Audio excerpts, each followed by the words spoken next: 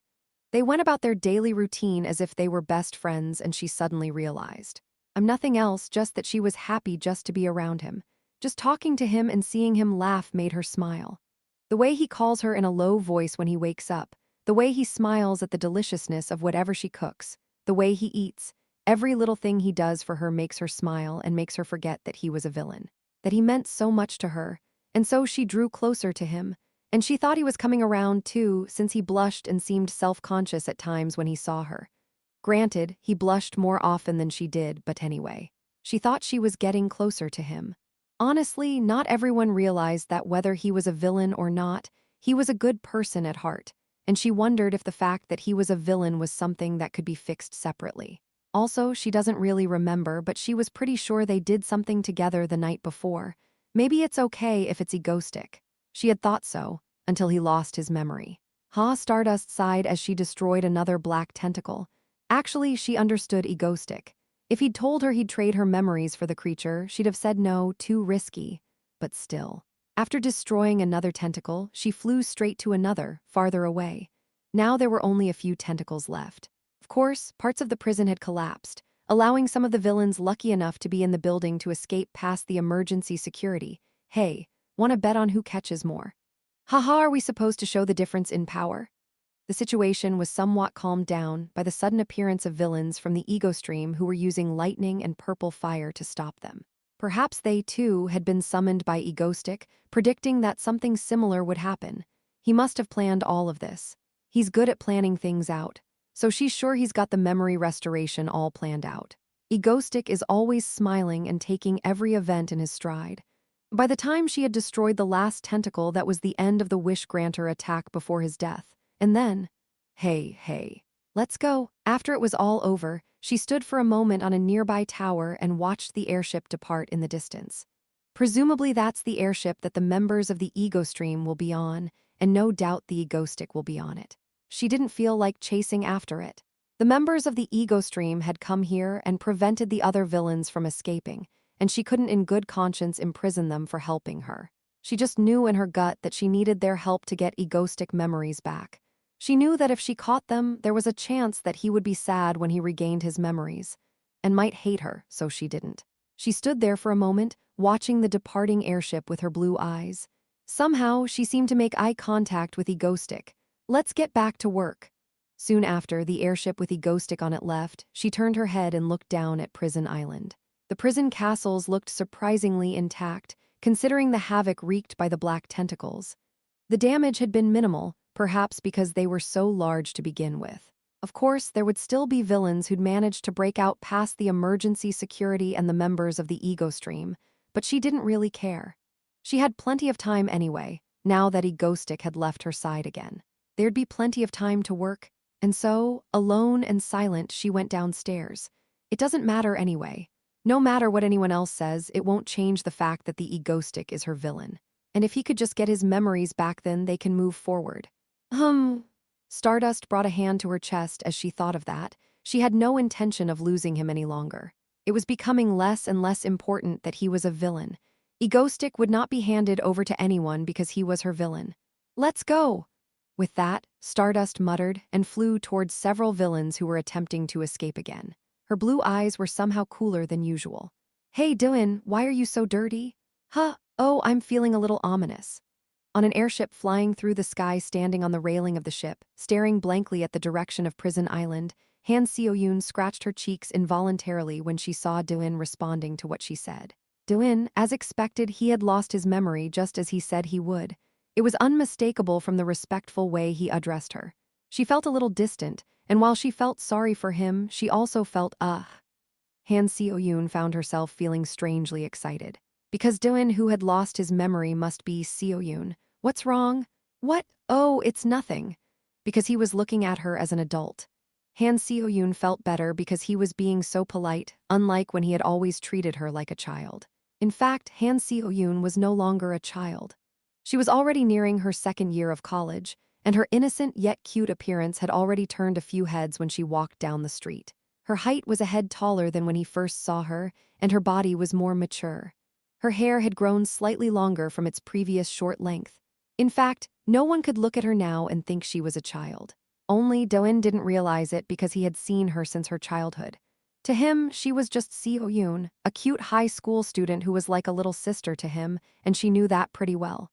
So this is an opportunity. That's what Seo-yoon thought. After all, after losing his memories, Do-in recognized herself as a fully grown woman now. If she's already recognized as an adult, won't it affect him even if he regains his memory? But Do-in, who lost his memory, is also new. Han Seo-yoon thought to herself as she looked at Do-in, who was leaning against the railing next to her. The amnesiac Do-in is somehow cold. His eyes were sharper than usual, and he seemed more serious than usual. Come to think of it, she knew very little about Do-in past, especially since he was so reticent and unwilling to share. Maybe this was her chance to learn more about him, Han Seo-yoon thought as her eyes sparkled and her fists clenched. She had no intention of returning the diary right away. Chapter 315. That evening I arrived at a large mansion. Do-in, this is our home, Seo-yoon explains to me. I nodded, looking at the large wooden mansion in the middle of the mountains. Yeah. Seeing that the house is exactly my style, I guess I should have built it. I've always wanted something like this. I walked through the lush green gardens heading towards the house. And all around me, my companions, my friends, were walking together. It's not like we're going to war. On my way home, I was introduced to my companions in a large airship. So Do-in, did you have a girlfriend? Seo-yoon, the original White Witch, a woman with white short hair, smiled at me and said it as if it was a casual question. Seo-yoon, it's rude to ask such a question to Do-in, who just lost his memory and is confused. The dark-haired woman dressed in a white shrine maiden outfit scolded her. It was Moonlight Maiden. They must have been quite close because they both looked familiar, and for some reason I felt like I should take care of them, even though they were all grown up. There were many others. Haha, Do-in, you've lost your memory. Of course you have, isn't that what happens to men in life? Clad in black armor from head to toe, Death Knight said that while slapping me on the back. HMPH, if I tease you now, will you remember later? Looking at me was a woman with purple short hair, a hood and violet eyes like a ghost, Seo Yi-young. You really are, the woman with the bouncy yellow ponytail must be Electra from earlier. Din's energy is very fragile right now. He should probably rest. It's Shinryong, her long black hair flowing down her back, wearing a white bodysuit with a small dragon horn on her head. Big brother, are you okay? The blue-haired girl clinging to my arm and sobbing is Ariel, a character who was only a setting in the original. And the nice-looking woman next to her is Lee Ha-yeol, the saint of villains. And Do-in, this way? The brown-haired woman with the bright smile leading me from the front is Lee Soo-bin. I've never seen her before in the original. Somehow I trusted her. Anyway, just like that, I was able to enter the mansion. It's a warm, wooden building with lots of windows that let in plenty of sunlight. So, is this the lair of the villains? I relaxed in this place, which was somehow too cozy to be the home of evil S-class villains. I'll show Do-in to your room first. Subin smiles warmly at me, and I nod gratefully. From what I could tell, she seemed like a nice person. Her words are easy to understand, and she has a basic sense of caring for people. I felt like I understood why she was hired, even though she clearly never appeared in the original story. Once I got to the room, I told her I was going to change and was left alone for a while. Phew, I sighed. I took off my coat, grabbed some clothes from the closet, and changed. I put something that resembled a tape recorder in my coat pocket on my desk. I remember and my memories will magically come back to me when I open the diary I entrusted to Seo-yoon, because she'll probably give it to me. Probably, according to the last thing I said before I lost my memory. The problem is that Seo-yoon doesn't seem like she's going to give me the diary right away, judging by the way she awkwardly averts her eyes and runs away when she makes eye contact with me. Well, not bad. I concluded. I wasn't planning on getting my memory back right away anyway, because Seth is a chance to look at myself. Yes, I've lost my memories of this world, and as such, I might learn something new if I look back on the past and the present with my current perspective. Isn't this true self-objectivization? In other words, I'm going to use this as an opportunity to examine what I've been doing in this world. A cool-headed judgment that I was able to make because I was actually just possessed and confused, but I valued reason. It's in my best interest to do so since nothing good will come of this and I'll get my memories back anyway. A week would be enough. With that thought, I walked into the bathroom, removed my mask, washed my face to clear my mind, and examined my face in the mirror. Strangely, my face looked no different from the day before, even though I was told that I had spent years in this world. I don't know if I came to this world young from the beginning, or if it was during my time here, or if there's some other reason anyway, it was like that. Haha, what's going on? I muttered to myself as I wiped the water off my hands. I can't believe I'm possessed by a superhero manga overnight, ha. To be honest, I still felt like I was dreaming, and a really crazy dream at that. It honestly feels unreal. So I was able to get myself together. Especially with the idea that it's all over once I regain my memories, my allies by my side looking out for me, and the instructions left by my future self. Still, there was something terrifying about it. The thought of not being able to see everything I've built up, my friends, my parents, all of them, takes my breath away. The only thing keeping me going was the reasons I gave earlier. And the fact that I only had to wait a week. How did I survive the first time I was possessed in this world? I was able to survive because I had so many things that I had already built up, and I had friends that my body remembered. When I lost everything in my normal body and was dropped into this world of shattered power balance, how did I survive when I came to this world with nothing to show for it, no friends and no instructions? Well, I'll figure it out as I go along. I thought to myself, wiped my face, opened the door, and went out into the living room. For now, let's talk to my coworkers. The situation in Carquias has finally been cleared up after the Egostic-led prison sabotage, aka the Great Jailbreak. Most of the villains who attempted to break out have been captured, but the 5 remaining villains, including Egostic, Crocodile Man, and Dungeon Maker, have yet to be captured. The association says they are tracking them down, and the people are told to go about their daily lives in peace. Quite a bit of time has passed since I lost my memory and woke up. During that time, I learned several things.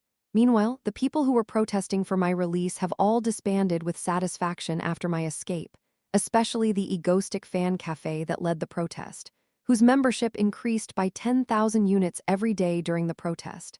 That is, my popularity in this world is beyond my imagination. I'm not kidding, I, the villain, seem to be more popular than Stardust, the hero. When I saw that I even had my own fan cafe, it was ridiculous. Especially when Seoyun showed me the top posts in my fan cafe last time Egostic was obviously caught on purpose. What are the duckers who doubted that? Hahaha, pureblood Mangotten special. I actually knew Ego would escape, no. There's a reason why Ego stream members and allies didn't come out when Mango was captured in the first place. Fact, the Mangos who did come out to protest have nothing to be ashamed of. Royalty, favorable iron right seat news, heartwarming mango bread donation. Actually this, and that the Mango Gang is just happy to see the Mango broadcast again. Conspiracy theory, Egostic was held for a week. And Stardust disappeared from public view for that week. What did they do? Haha, what kind of country has a fan cafe for a villain and celebrates when that villain escapes? Of course, it's not that I don't understand them. After everything I've done so far, it's no wonder I'm a hero. Egostic achievement summary. Stopped the Behemoth invasion, prevented the Han Yun group from invading, stopped the Moonlight Maiden attack, stopped a demon terrorist attack, defeated many S-class villains. You've lived hard? I could only think so. Perhaps the reason I was living as a villain was to grow the Stardust. I've always been pretty nonviolent when it comes to terrorism. What was particularly unusual was the relationship between me and Stardust. First of all, in the press, we're called arch-enemies, and we're said to be each other's worst enemies. Stardust, do you want to join us? After watching a few of my terrorist videos at 2x speed, I realized something. Aside from his slurred speech and weird conceptualization, why am I in a fight with Stardust? It finally dawned on me now that I had lost my memory. I've lost my mind. Chapter 316. It's been a few days since I fell into this comic book world with no memory. Durin, please have some of this tea. Oh, thank you, Subin. I was adjusting to this life quite quickly. I accepted the tea from Subin, who handed it to me with a smile, and sipped it in the living room before returning to my room. It's amazing to see, I muttered to myself, looking at my closed door. A mysterious door with some sort of magic charm on it, locked only by my will.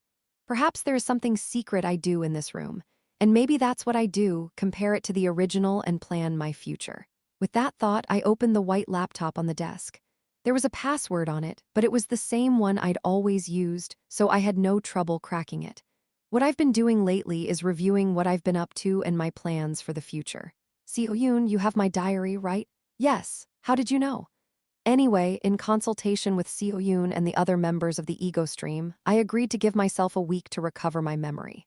I searched the internet and my files to find out what I had been doing, and I realized one thing. Why am I putting my life on the line? I realized that in certain moments, I had taken a lot of gambles. I've literally been risking my life. In other words, I've been close to death a lot of times, and I've jumped through all of them. I even wondered if it was all staged and I had a plan, but the flow of thoughts in my notebooks and notepads proved otherwise. I really did live like a fire moth. Well, I can't really criticize myself for losing my memory and not knowing anything.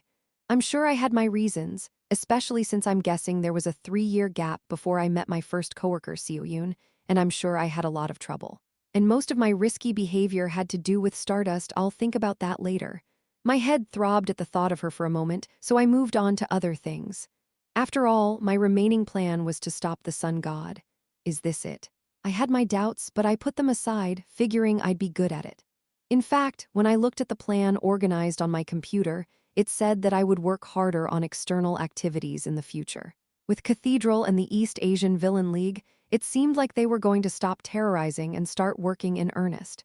It seems that the terrorist side is gradually taking a retirement angle. Well, the plan itself seemed untouched.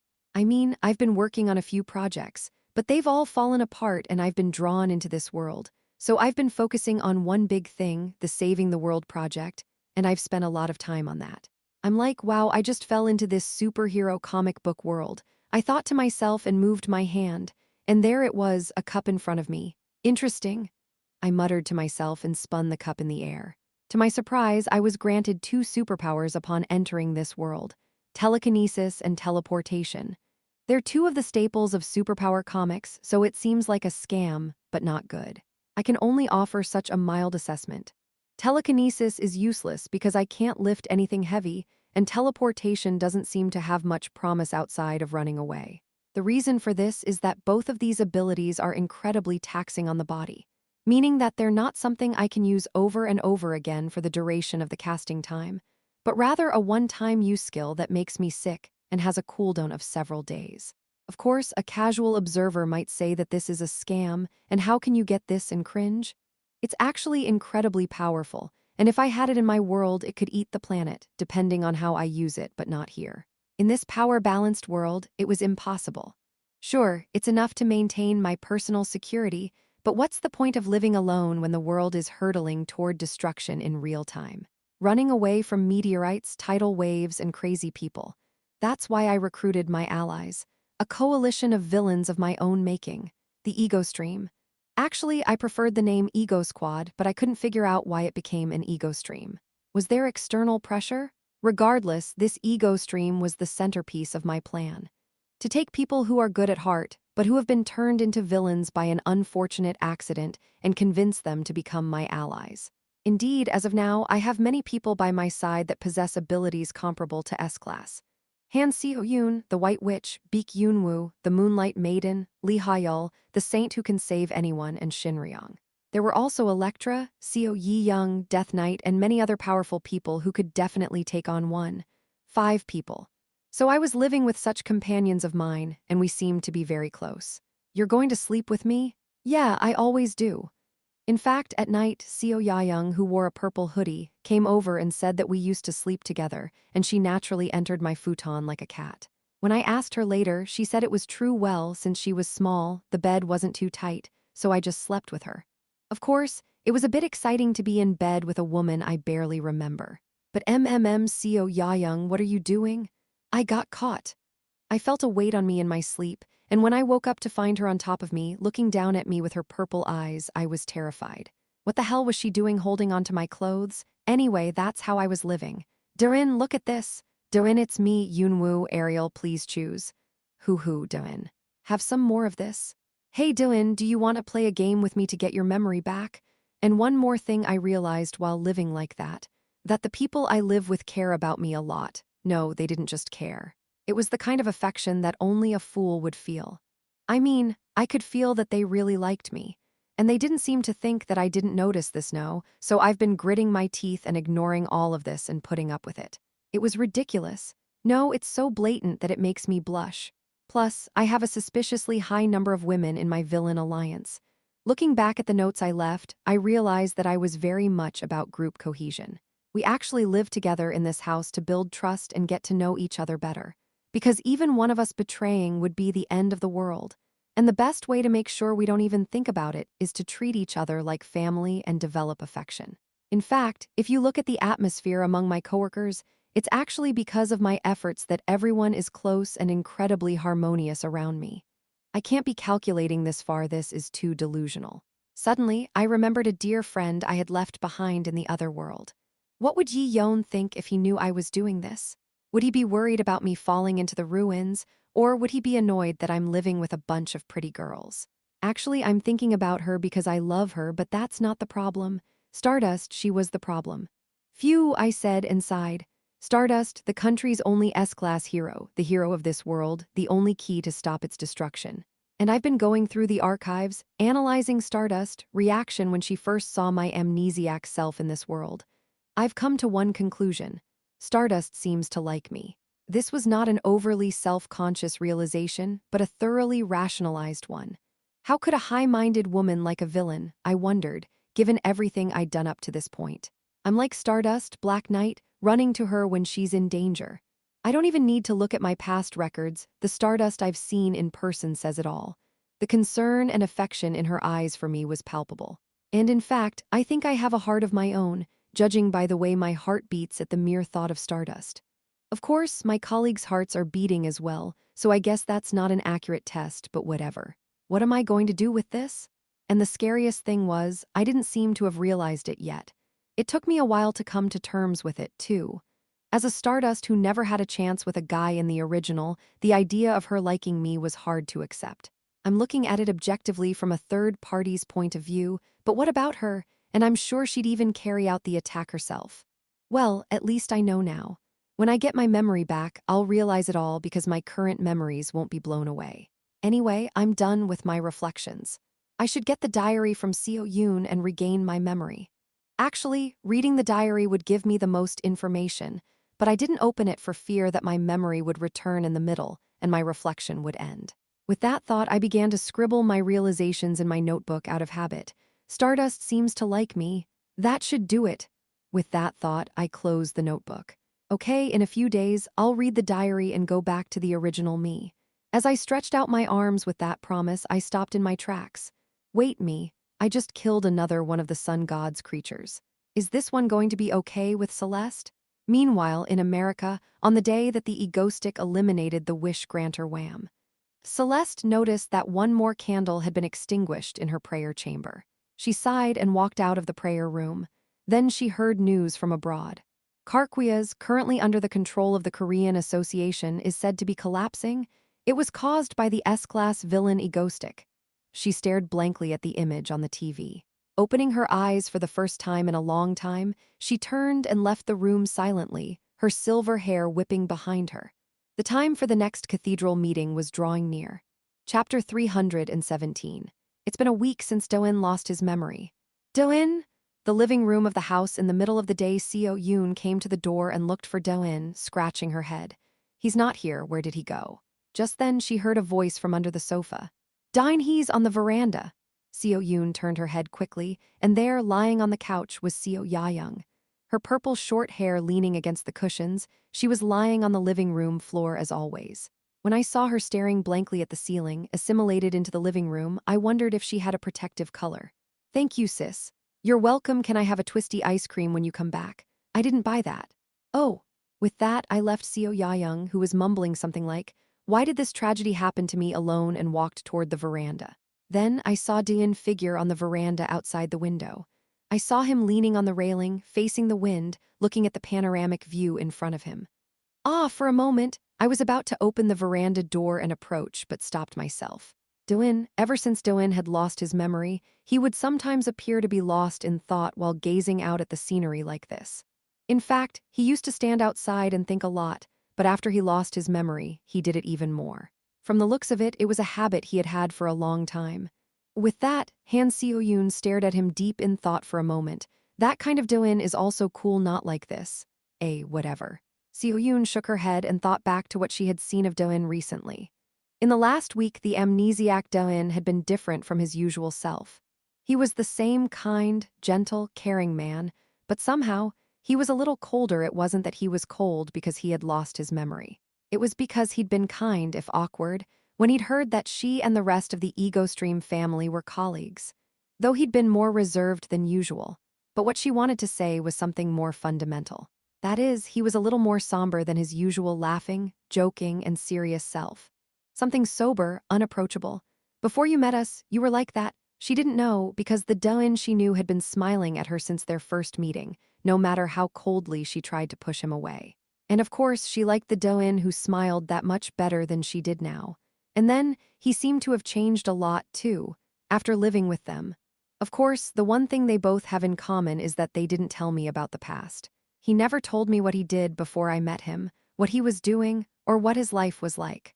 All he could do was repeat the same old story that no one would believe, that he was just a normal college student. Actually, to be honest, I once hacked into Dane's life to find out what he was doing. That's how I found out. No record. There is no record of him anywhere in Korea. I searched and searched, but I couldn't find any record of him anywhere.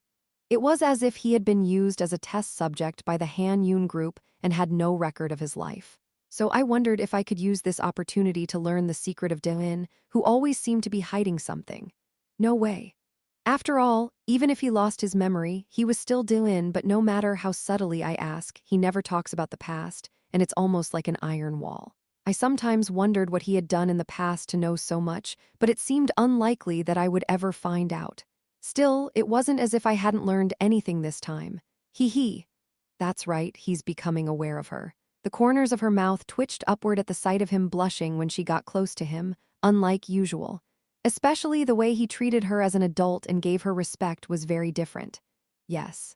She had been so attached to him that he had gotten used to her. Yes, she is an adult now. Anyway, she saw hope, so she decided to be stronger in the future. Her older sister had once told her that men were meant to be earned. Of course, she was too young to understand what she meant, but now she felt like she did. Anyway, and now, slowly, the promised week has come to an end. The moment had come to give the diary back to him, to restore his memory, and to see the normal Doin again. Doin, Seo-yoon. Thinking of that, Han Seo-yoon smiled broadly and approached Doin. This was probably the last time she would ever see the amnesiac Doin. That night, more than a week after I lost my memory today, finally, I sat in my room with my diary, determined to regain my memory. Doin, I didn't open this. I think only you can open it. After receiving the diary from Seo-yoon, who looked down with regret and handed it to me, I was in my room, silently staring at the diary in my hands. Currently, all of the members of the Ego Stream are sitting in the living room, waiting for the results. Only after refusing to stay with them for fear of what might happen did I open it alone. Of course, this diary would contain all my secrets. Phew, let's read it. I don't know how the hell I got my memory back, but I did it, so it must be working. Why would I want to just read the diary? I've done enough self-reflection in the past week. It's time to read my journal. With that thought, I reached for the journal. And just like that, the magic circle on the cover glowed and the journal opened. Okay, with that, I began to read the diary slowly from the beginning. I don't know how much time passed. When I finally finished reading the diary, I closed the book again. The diary was quite detailed, recording everything that had happened and my feelings at the time. From the first day I fell into this world, to the day I planned to kill the Moonlight Lord and enter Karkwias. Reading it, I realized that I've been through a lot in the years I've been in this world before I met Seo-yoon, and that I'm a bit irrational when it comes to Stardust, because I still don't know her mind. Aside from that, there wasn't much else to it other than my head spinning and a few flashes of memories from the past. Surely this can't be the end. The moment I thought that. Suddenly, I felt dizzy and something flashed in my head. Hello, I'm Egostic. Stardust, you can do it. Stop the plane from crashing. Doin, oh my god, Doin. You're really going to help me? Why, I'm just a monster, Doin, did you say that? Everyone, today's surprise. That's it for dealing with the Moonlight Church. Did you all have fun? Then this is the most obvious one. No. In my head, memories of the past few years began to flood in. The waves of memories hit me hard and I stopped dead in my tracks. Doin, are you awake? I opened my eyes to a familiar voice. Seo-yoon. You're awake. Doin, are you okay? Do you remember me? Yes, Subin, of course. With that, I got up from my seat, my hair still sticky. I opened my eyes and realized that I was in the living room of my house. And I'm surrounded by all the members of the ego stream. Which means did I succeed in killing the wish granter? You mean that monster? Yes. Phew. That's good. I said that and sat down. I'm still dizzy, but the plan seems to have worked. I seem to have found all my memories. I thought to myself, then realized something. Wait. I had decided to enter Carquias to capture the wish granter, and I have no memory of that. I was taken aback for a moment, but decided to let it go. It wouldn't matter since it wouldn't be a very important memory. With that thought, I retreated to my room after a brief catch-up with my companions. It doesn't really matter, but I'm curious as to what I've been doing without my memory. I opened my notebook and found the document I had written as an amnesiac. I was a bit surprised to see my amnesiac self's summary of what I'd been doing up to this point. It seems I'd been doing some sort of inspection and reflection. It's me, the workaholic, even if I'm in another world. While thinking this, I scanned through the comments and smirked when I came across a strange sentence. Stardust seems to like me. Whatever. He's writing his own wish list for me to analyze. Is this my past level of insight? I thought to myself and closed the document without thinking. I'm hungry. Gotta eat. I didn't realize at the time, but I shouldn't have made that choice. That time. S-Class hero Stardust, Shinharu's home. Shinharu was lying on her bed, her blonde hair hanging down in a ponytail, staring blankly at the sky. It's been a week since she's been separated from Egoistic. During that time, she had remained in this slightly dazed state the entire time. The reason, of course, was because of him. Egoistic. Is he okay? Has he gotten his memory back? Ever since they parted like that, she hadn't been able to focus on anything else. Until now, she thought things were going pretty well. She wondered how it ended up like this. Lately, as she went to bed, lying alone on an empty bed, hugging the cushion, Stardust wondered idly, feeling his absence. Yeah. Still, he said he was sure he'd get his memory back. The Egoistic she knew would have thought of a way. Surely, he'd remember everything and emerge smiling again. Yeah, she's sure he will. Now, if he could just get his memory back, they have grown so close in Carquias. They've shared so many moments together and gotten to know each other. She was sure they could become even closer. Yes, they will. They will. With that expectation, she closed her eyes prematurely, without realizing what was happening. Chapter 318. Anyway, after I got my memory back, I sipped my mango juice sideways, trying to find out what had happened while I was in Carquias. What? The protests? The most bizarre thing of all was the massive protests that broke out among the people over my capture. I did a quick search and found out that the protests were instigated by members of my fan cafe and involved tens of thousands of people. Why would there be a protest when I, a villain, was captured? I'm confused. Actually, there was a bigger question than that. More than that, I've been in jail for a week. Yes, do you know how worried we were? I had been in Carquias for roughly a week, and that it couldn't be happening. It should have happened within 3 days at the latest, right? Surely there must have been some sort of catastrophic event in there. I don't know. I gave up thinking about it, but there was something that bothered me.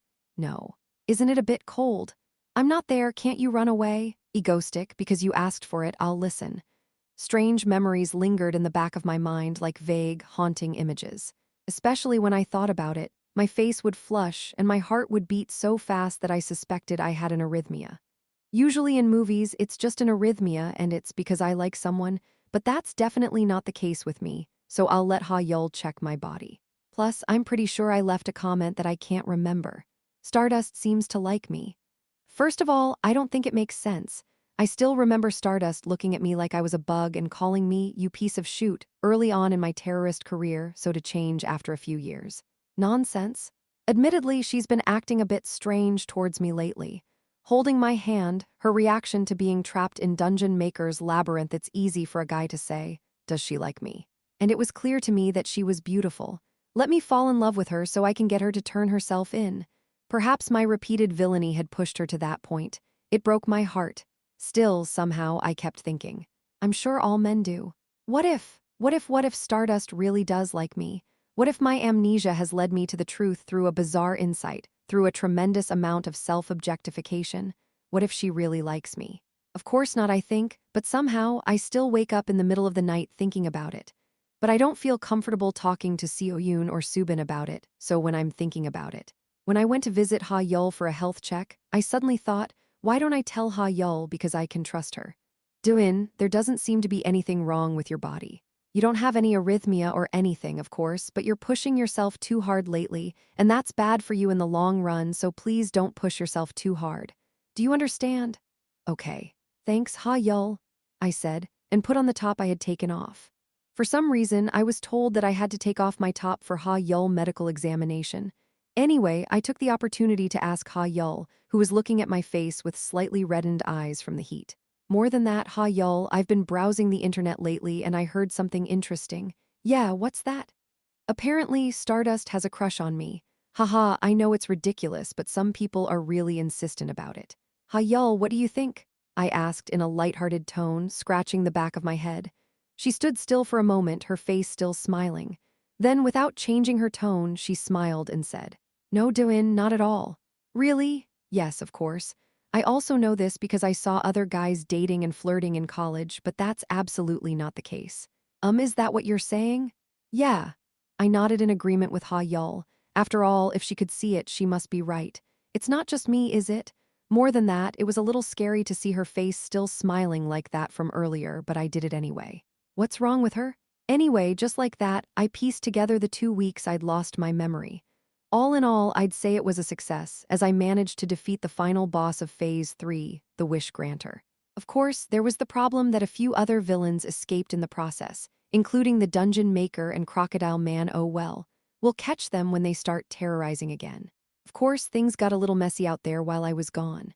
And as a side effect of that, Doan, I'm really busy right now, we can talk later. Yeah, I'm sorry. No, it's all for the good of the country, ha ha ha ha ha ha ha. I couldn't do much for Ciola, who seemed to be overworked and almost out of it, except tell her to cheer up. From the international associations squabbling over Carquias to the economy's faltering, Ciola has to take responsibility for everything. I'll have to take some herbal medicine when I go later. Anyway, that's how it is. Now, in hindsight, Stardust wasn't the problem. So, when are you retiring? It's time to start thinking about my retirement really seriously and specifically. I'm pretty sure I'm done with Stardust. Plus, I'd finally beaten the final boss of Phase 3. It was time to stop thinking about retirement. Actually, retirement wasn't that big of a deal. I mean, I'm not really doing any more terrorism, so I don't have to run into Stardust every 3 months or so. Anyway, now that Seo Yoon, the mastermind of the Phase 3 Great Escape, is a good girl, and I've sent the final boss, the Wish Granter, on a tour over the Jordan River, I can rest easy. Now it was time to get back to work on Phase 4, the last and final scenario of the original story, as planned, though there was still plenty of time left. Yeah, it's about time. When? Soon. I walked into the room, dodging the members of my ego stream who were starting to press me on when I was going to retire. No, why do they want me to retire? Because I came back too injured. Well, yes, I should retire. I've raised Stardust already. Somehow, I felt a little disappointed. I shook it off and focused on what I needed to do right now. That is villain terrorism rate up 5-fold recently. Why? Experts say it's due to egoistic anomaly. Yes, this was it. That's why I was so intently watching the news on my smartphone. Regarding the excessive number of terrorist attacks by the villains this month, the hero experts say that it's likely due to the egoistic anomalith problem is that egoistic, who escaped from prison after being captured by Stardust on the 3rd of this month, is currently on the run, and there are rumors that something is wrong with him. The rumors of egoistic weakness are likely causing his villains, who have been hiding in fear of him, to come out of hiding, and experts have suggested that egoistic will need to strike again soon. The media is saying that a villain should do terrorism, is this right? Well, even with the weird drawing I thought that was right. After all, that's what my villain elimination campaign was all about in the first place. Right, I'll start terrorizing right away. And that was the conclusion I came to. It's not good to be too invisible. I can't have our day ruined because of me. Wait, it's not exactly our day, it's Stardust. For a moment I wondered why I called it that. Whatever. The problem with terrorizing like that is that I'm going to meet Stardust. There was something off. The last time I remember seeing Stardust was when she captured me before Carquias, and I don't know what happened after that. I do know that she must have come out and met me when I was in prison, though I don't know what I'd say or how she'd react. But at least we'll be reunited as hero and villain, so it'll be fine. Maybe we'll just have a little chase and end it. Come to think of it, it won't be long before I meet Stardust. With that thought, I got up from my seat to inform my ego stream colleagues of the attack. I was only a few months away from retirement. Stardust Shinharu has been living in a sort of daze lately, day in and day out, mechanically defeating villains and mechanically falling asleep. Egotistic. The only thing on her mind was worrying about him. It had been over a week since he had disappeared, and her worries were growing. What is he doing? Has he regained his memories? What if he hasn't? That was all she could think about. It's no good for a villain to lose his memory. If anything, it's good that he won't be able to terrorize as skillfully as before. That's what a true hero, Stardust, should think, but Shinharu somehow was thinking the exact opposite. Whenever she thought of the amnesiac Egoistic, she felt a pang in her heart. She thought they had finally gotten to know each other, but to lose it all, Nosh hated it. She hated it so much. Egoistic, and so it was that she stared blankly at the cloak of Egoistic she had once acquired, almost touching it without realizing it. Finally, breaking news. The S-Class villain, Egoistic, has finally struck after a long hiatus. News of his terrorism reached her.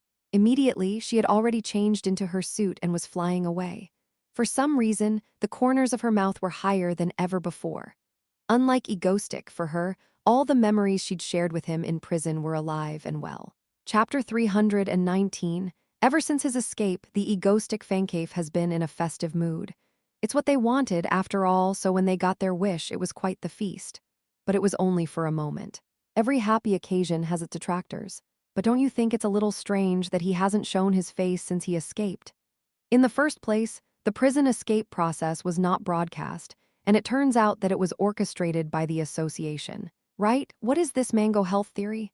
Shock interview with Mr. S, a member of the association controversy as it is revealed that Egoistic's time may be limited. The mess has started again. Right? I'm trying to tell you it'll be okay, but if you're a little anxious, it's okay, haha. Especially in the fan cafe, the atmosphere is getting more and more precarious. There are even ridiculous stories like an alternate theory of an Egoistic robot.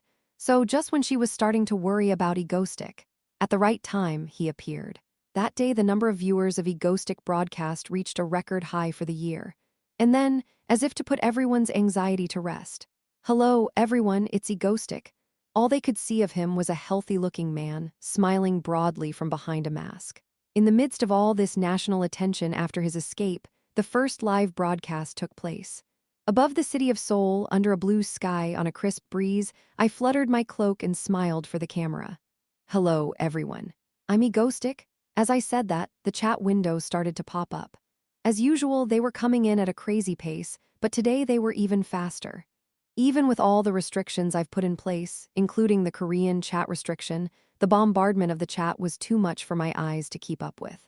"Mango stick, ha ha ha. Thank you for just coming, mango stick. Mango stick, mango stick, mango stick, mango stick, mango stick, mango stick, mango stick, mango stick, mango stick, mango stick, mango stick, mango stick. Mango stick, mango stick." Egoistic's broadcast is on. Yes, time has started to flow again. Relativity is EMC2. And what does its predecessor, EMC, mean? It means that Egoistic mango stick. That's right. Even relativity was mango stick. The comments section just went crazy. Haha, the number of viewers has really turned around. Korea's population has already been surpassed long ago, and in the midst of it all, I smiled lazily, hands in my pockets, cape flapping, and waved at them. Good, good. It feels good to be out in the open after so long. I walked through the floating skies with that thought in mind. This broadcast is an act of terrorism, but it is also a broadcast that will clear up all the rumors that have been circulating about me since my escape. As such, I'll have to answer some questions. With that thought, I quickly scanned the chat window and opened my mouth again. Yes, yes. Good evening, it's a pleasure to see you all again. It's been a long time since I've been on a terrorist broadcast, and it feels even better to be out in the fresh air after being locked up. I casually mention prison, and the chat room goes wild. What I did in prison, how I escaped, should I have been caught in the first place, and all kinds of questions. I told the story one step at a time. Haha, yeah. A lot of people are asking me if it was a mistake that I got caught in the last attack, or if it was my intention. I won't go into a long story, but well, let's just say that Stardust got me in there. And with that answer, the chat exploded even faster. I was being vague in the first place. Did I mean I went in because of Stardust, because she caught me, or because I went in to do something with Stardust? It's a topic that the public who are obsessed with dating rumors will be excited about. and even though I didn't like the dating rumors, I had no choice but to do this. I can't say that I was caught on purpose, since that would lead to a lot of issues because of the wish granter and the international association. People might not believe me if I told them I was caught by mistake, so it's best to be vague and distract the public from that. Of course, there's no way Stardust and I would have met in prison in the first place, but the truth never mattered in the first place, so let's just pretend. Ignoring the chat window exploding with questions about what I'd been doing with Stardust, I turned the conversation around neatly. Anyway, everyone, thank you for your concern. I'm very much alive and well. I hear the prison meals are pretty good these days, so let's take that as a boost and make this attack even more successful. With those words, I spread my arms wide. Behind me, 2 firecrackers shoot into the sky, popping and exploding in broad daylight. Good, because I'm a sucker for a classic like this. Dawn, we're all set. Okay. I turned my back to the camera, listening to Seo Yoon's communication.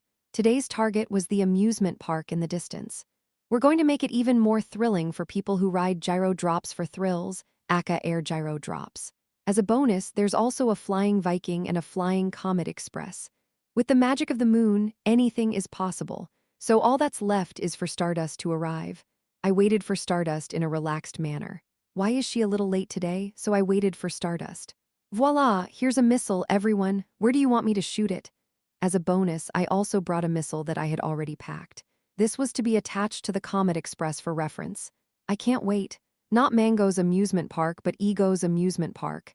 Hey, it's been fun already. By the way, isn't Stardust a little late today? Just when I was thinking that. Ego stick? Just then, I heard her voice from across the sky.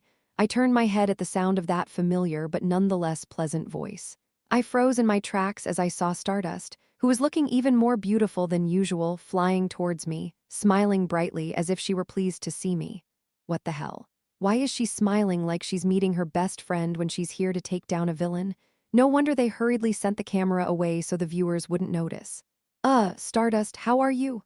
Ha ha. Egoistic, she arrives in front of me and gasps for air. She inhaled for a moment, then looked at me, her eyes filled with concern. Did you get all of your memories back, Egoistic? Yeah. I got them all, I'm fine. I smiled, avoiding her eyes, and replied that I was.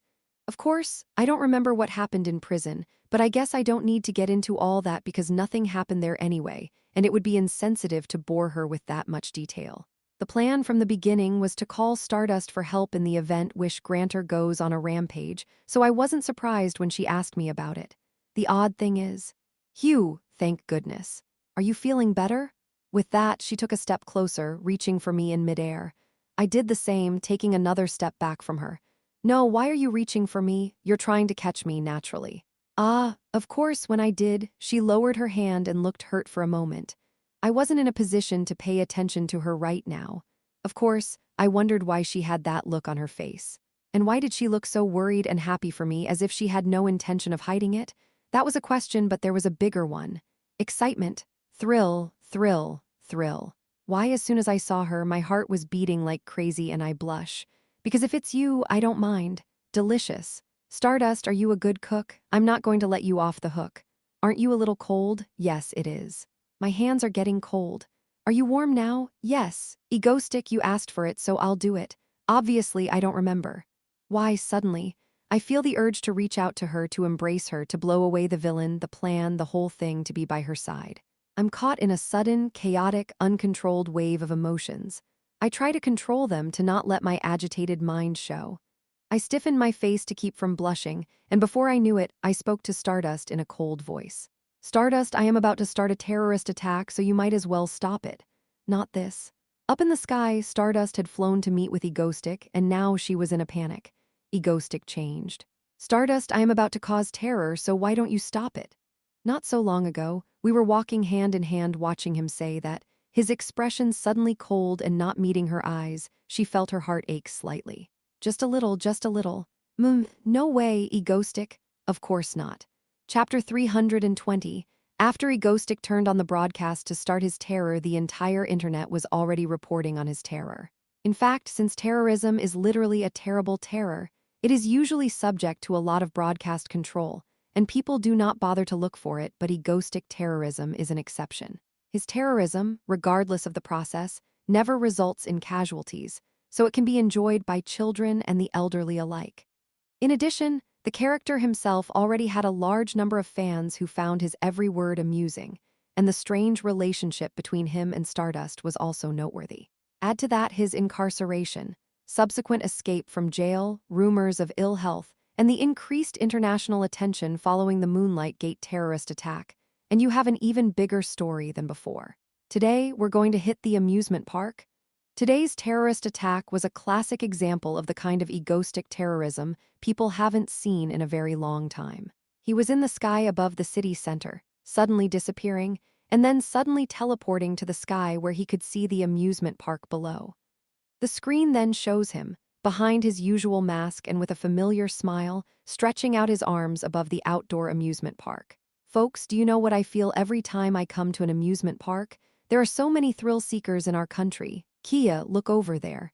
And as he stretched out his arms, the camera panned back. There, we see a giant gyro drop rising up into the sky, high above him. The circular gyro drop was slowly coming up towards him, and there were tons of people climbing up to it, leg by leg. After taking one look at the scene, he turned the camera back to him, chuckled, and opened his mouth. All right, everybody. Look at all those people up there. They're all coming up to this height to get a thrill for themselves, and for those people, shouldn't we give them an even bigger thrill? So as he was saying that, the gyro dropped to the top. At the same time, zing behind him, a giant circular magic circle about the size of the gyrodrop's disc appeared.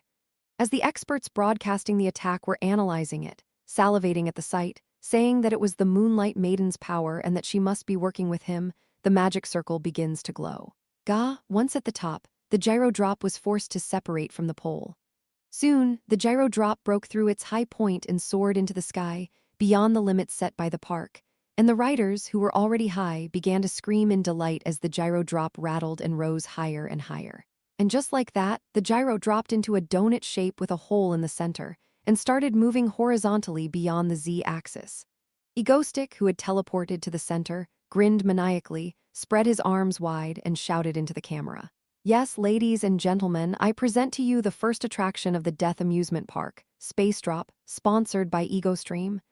With his words, the gyrodrop began to ascend into the sky, spinning like a top. Breaking news, Korea's drop tower ride has reached the highest height of Urshak. I always wanted the gyrodrop to be twice as high, and now it's happening. Why did such a fun event happen when I didn't go? Why did such a fun event happen when I didn't go? Why did such a fun event happen when I didn't go? Why did such a fun event happen when I didn't go? Envy, envy, envy, envy, envy, envy, envy, envy, envy, envy. Live, what's that girl in red on the right side of the gyro drop? Taking a selfie in midair while doing this? No, what's with the people Instagramming over there? Oh, this is a lifelong habit now, but I have to take a picture first anyway in the meantime. Egotistic. Finally, Stardust flew in. Yes, Stardust is finally here, so let's see if you can stop this one, shall we? Egoistic said, grinning broadly at the camera, still without making eye contact with Stardust. I wonder how many hours passed like that. Finally, the time had come for Egoistic long reign of terror to come to an end. Already, already, already, already, already, already, already, already, already, already, already, already, already, already, already, already, already, already. Already, already, already? No shoot, I just got here. Why is it already over when I'm supposed to be terrorized? What the hell is this guy on top? Today's broadcast was good. It was the first real terrorism in a long time. As of today, all that bullshit like he got hurt while escaping from prison will disappear, haha. He talks really well and teleports a lot. I'm so jealous of the people who went there today. I wanted to fly in the sky. Why doesn't anyone talk about Stardust achievement? The flying gyro one-handed catch is really flagship lol. It's self-indulgence, you're such a fool. Phew, and just like that, after all the terror I had planned for today, I was standing in the sky again and fluttered my cloak as the sun set in front of the camera. I guess today's attack was a success. I've worked hard to prepare, so it's only natural. Of course, Yoonwoo did more of the hard work than I did. She's the one who laid out all the magic circles in the area in the first place and activated them today, blowing the gyro into the sky. All I had to do was run around to avoid Stardust and look at the camera. Actually, it was hard enough anyway. It's time to end it. After watching Stardust catch the last gyro I threw, I was ready to call it a day. Maybe that was enough for today, but then I gathered my thoughts, smiled, and turned to the camera. And that, ladies and gentlemen, is the end of the terror for today. Goodbye, everyone. With that, I ended the broadcast. Okay, that's it. Now let's go home. That's when I turned my back, thinking to myself, ha ha, egoistic. Behind me, I heard such a sound. Against a sky where the sun was setting, a voice, breathing hard, was calling out to me. She flew toward me, so I glanced up and looked back. There she was, against the red sky, her long blonde hair flowing, breathing heavily, her blue eyes looking up at me. I was the first to speak, still with my back turned before she could open her mouth to say anything to me. Well, goodbye, Stardust. With those words, I teleported away. Normally I would have laughed, made small talk with her, and left, but I didn't today for a simple reason. I'm crazy. I didn't want her to know how much I blushed whenever I looked at her. Thump, thump, thump. Another reason, I don't want her to hear my heart pounding like crazy when I look at her. Is this some kind of mental attack? With that thought in mind, I went back to where the members of my ego stream were. I don't know why, but me love for Stardust was uncontrollable. No, it's a disease. And that night in a dark, unlit house, Stardust Shinharu sat alone at the living room table, arms crossed, face expressionless, lost in thought. With such a serious face, there was only one thought on her mind. What did I do wrong? That's what she wanted to know, and why Egoistic had started avoiding her. She had been thinking with a dark face since earlier. She sighed and went to the community she'd posted to earlier when she remembered. She hoped it would be answered by now. Help me with my friend's boyfriend. This isn't about me, it's about a friend of mine. She was getting close to this guy. One day, he suddenly started avoiding her. Why would this be, since they were so good together the week before? Comment, Anonymouson, is it just that he's not attracted to her anymore?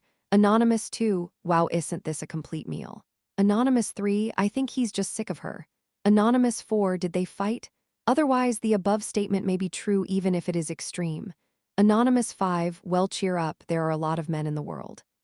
She realized that the internet wasn't much help. That's not possible for Egoistic. No way. Her troubles deepened late into the night. Chapter 322. Since the beginning of Cataclysm, the Villains' Council has been as peaceful as ever. In fact, it's a very strange sight. All of the world's top S-class villains are gathered together, but they don't fight or argue with each other, and things go smoothly. It's a mysterious story just thinking about it. In fact, there was a reason for that. First, the villains gathered here are not just S-class villains, but bosses of villain organizations with other subordinates under them, which means they are socialized to a certain extent. Second, and the biggest reason. Right there, a silver-haired woman sitting in a somewhat distant and mysterious manner, as if she can see everything with her eyes closed. That's because she's Celeste, the most powerful of all villains. Testius, who has built an underground kingdom beneath the Americas and plans to bring about the collapse of the Earth and Atlas, who controls all sea creatures and rules the entire North Atlantic Ocean. When asked to name the most powerful villains, these two are usually in the top 3.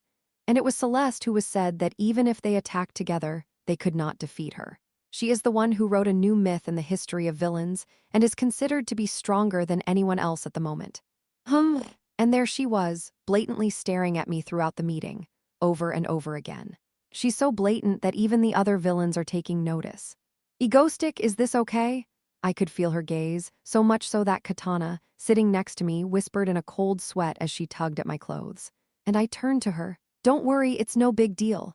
I just gave her a reassuring, calm smile. Actually, I was nervous too, but if I showed it out loud, I'd be treated like an idiot. I smiled calmly as if I was used to it. Whenever I made eye contact with Celeste, who was staring at me like that, I would smile broadly. Of course, she didn't react. Anyway, the meeting ended with that uneasy feeling. And Egoistic, why don't you stay and talk to me for a bit? Finally, the words came out of Celeste's mouth as she stood up. When she said it, the other villains looked at me and her, as expected. They all looked curious because they didn't know what she was doing today. Only my companions looked at me with concern. Don't worry, you should go ahead. With that, they all turned and walked away, uneasy. Even if they were there, they wouldn't be able to stop Celeste if she wanted to do something. Anyway, with all the villains gone, the two of us are alone in the cathedral. At the front of the room where the round table sits, illuminated through colorful stained glass. Leaning back slightly in the chair next to me, she smiles at me, waiting. Coldly, she opened her mouth. Egotistic, what do you want? She asked me with a sharpness in her voice that she had never shown me before. I smirked at her as if to say, what's the matter? I don't know what you're talking about. Of course you don't. she replied as if she was full of energy. Then Celeste turned to me and said coldly, I'm asking you why you harmed Influx. I don't think you're going to pretend you don't know. You got put there on purpose. She's very outspoken. That's why she's calling me. Why would I hurt Wish Granter, a creature of the sun god? As a devotee of the sun god, it would be unforgivable to her. More than that, I've always been concerned about the sun god. As I was thinking about that, Celeste spoke up, her eyes still closed, her fingers gently touching the top of the back of the antique chair she was sitting in. He was a loyal messenger of our god, conserving his power in the safety of East Carquias. It was a fortress for him in the first place. And yet, egoistic, you crawled in and murdered him in a horrible way as if you had a grudge against him. So, egoistic. I'll ask you right here and now, are you my enemy? And as she said it, for the first time her eyes lit up, just like that. I met her blazing golden eyes like few people in this world have ever seen. And then, in an instant, I felt an intense fear of life and death as the room freezes. This atmosphere of fear was exactly the same as the last time, but the difference was that the pressure was much tighter than before, a do-or-die atmosphere. Considering the difference in strength between Celeste and me, I could die at the snap of her fingers. A culprit like that would run away crying, and even the bravest of men would tremble and open their mouths. I acted as if I felt no such pressure at all. I shifted casually, nodded my shoulders, and smiled sheepishly. How could that be? With that, I walked over to her, still smiling broadly as if to say that I wasn't nervous at all. On the contrary, like I said the last time, I'd be your colleague. So, because you were my associate, you're telling me you killed the sun god's messenger. As if to tell me not to bullshoot, she says that while staring straight at me with eyes that are burning with gold. I met her mysterious eyes head-on. Calmly, I opened my mouth again. That too was God's will. Now, are you saying that you know God's thoughts better than I do? Now her patience was wearing thin and she spoke even colder. No, literally, when I looked again, the round table was freezing. It's actually getting colder. Maybe she's intentionally creating an atmosphere of fear, or she's really pissed off and can't control her power. The problem was, it was more likely the latter given the circumstances that led to my life ending. I clapped lightly, breaking the ice, and then spoke. Celeste, here's what we're going to do. Do what? Let's make a bet on who has more faith. When she rolls her eyes as if I'm talking about something stupid, I smile wryly and open my mouth. Until the next cathedral opens, I'll prove I'm closer to God than you are. And if I can't, well, kill me, torture me, whatever, I'm confident. If you aren't, well, kill me right here and now. Me saying that with my arms wide open. Celeste stares at me with her beautiful golden eyes, not sure what I'm thinking. Duck it, kill me. If you want to kill me, kill me. Actually, I had a contingency plan that would kick in if she really tried. One should always be prepared for anything, but knowing her character, I was confident that she wouldn't do that to me now. She was silent for a moment. Then she spoke quietly in a low voice. Very well, I'll do it. Okay. And with that, I nodded my head coldly in response to her next words. This boldness, this smirk, this unflinching acceptance, even with the #1 ranked villain trying to tear me apart. It's things like this that make me seem like there's something more, like I have a secret because even the strongest Celeste can't read minds. I'm busy then, so I'll leave you to it. Before she could change her mind, I decided to hit the hollandaise line. Busy, just like that. Celeste watched me leave silently as I walked away. Good, I survived another day. Yay. After Egostic's departure, the cathedral round table was empty. Celeste stood there still for a moment, and then, without batting an eye toward the aisle where Egostic had gone, she opened her mouth and spoke quietly. Arthur, are you there? Yes. Celeste. As she spoke, a knightly man in armor quietly stepped out from behind the curtain. Without meeting his eyes, she asked softly, So, what did you think of him today? Did he still seem dangerous? Such was her question. After a moment of silence, Arthur spoke again. Yes, he still seemed more dangerous than any other figure I've ever seen, Celeste. All right, you should go. With that, Celeste disappeared back behind the curtain like a shadow. Once again alone at the empty round table, she stared silently at the reflection of her silver hair in the stained glass and muttered to herself. I suppose I'll have to find out more. Egotistic acted as if he knew the future, thwarted the plans of the followers of the moon god, and was unusually obsessed with one hero. Despite this, he is close to Atlas, who is the second strongest of the group, and has directly eliminated one of the god's creatures. In other words, he is a strange figure who knows as much about the gods as she does. Perhaps I should go find her. Celeste thought quietly and left the round table. For today, she let him go. You never know what he might do, what tricks he might be hiding behind that regal demeanor. And then, after he shows something off, she'll kill him. But now, she thought quietly, she must prepare herself to face him head-on. Crushing those no bigger than insects was something she was used to. Chapter 323. After I walked out of the room. Egostick, are you okay? Yeah, don't worry. I joined Katana and Li Xiaofeng, our East Asian Villains League colleagues who had arranged to meet separately after the meeting. The conference room here is smaller than the round table we've been accustomed to, but still quite cozy. Technically, it's a bunker for the Japanese government's emergency response. For some reason, it's currently occupied by villains well. Could be, I suppose. Please have a cup of tea. She, the shadowy S-class villain Katana, who controls the Japanese government, hands me tea. With her black hair tied back and dressed in a white robe, her demure demeanor as she handed me the tea was not at all indicative of the actual ruler of this Japanese archipelago.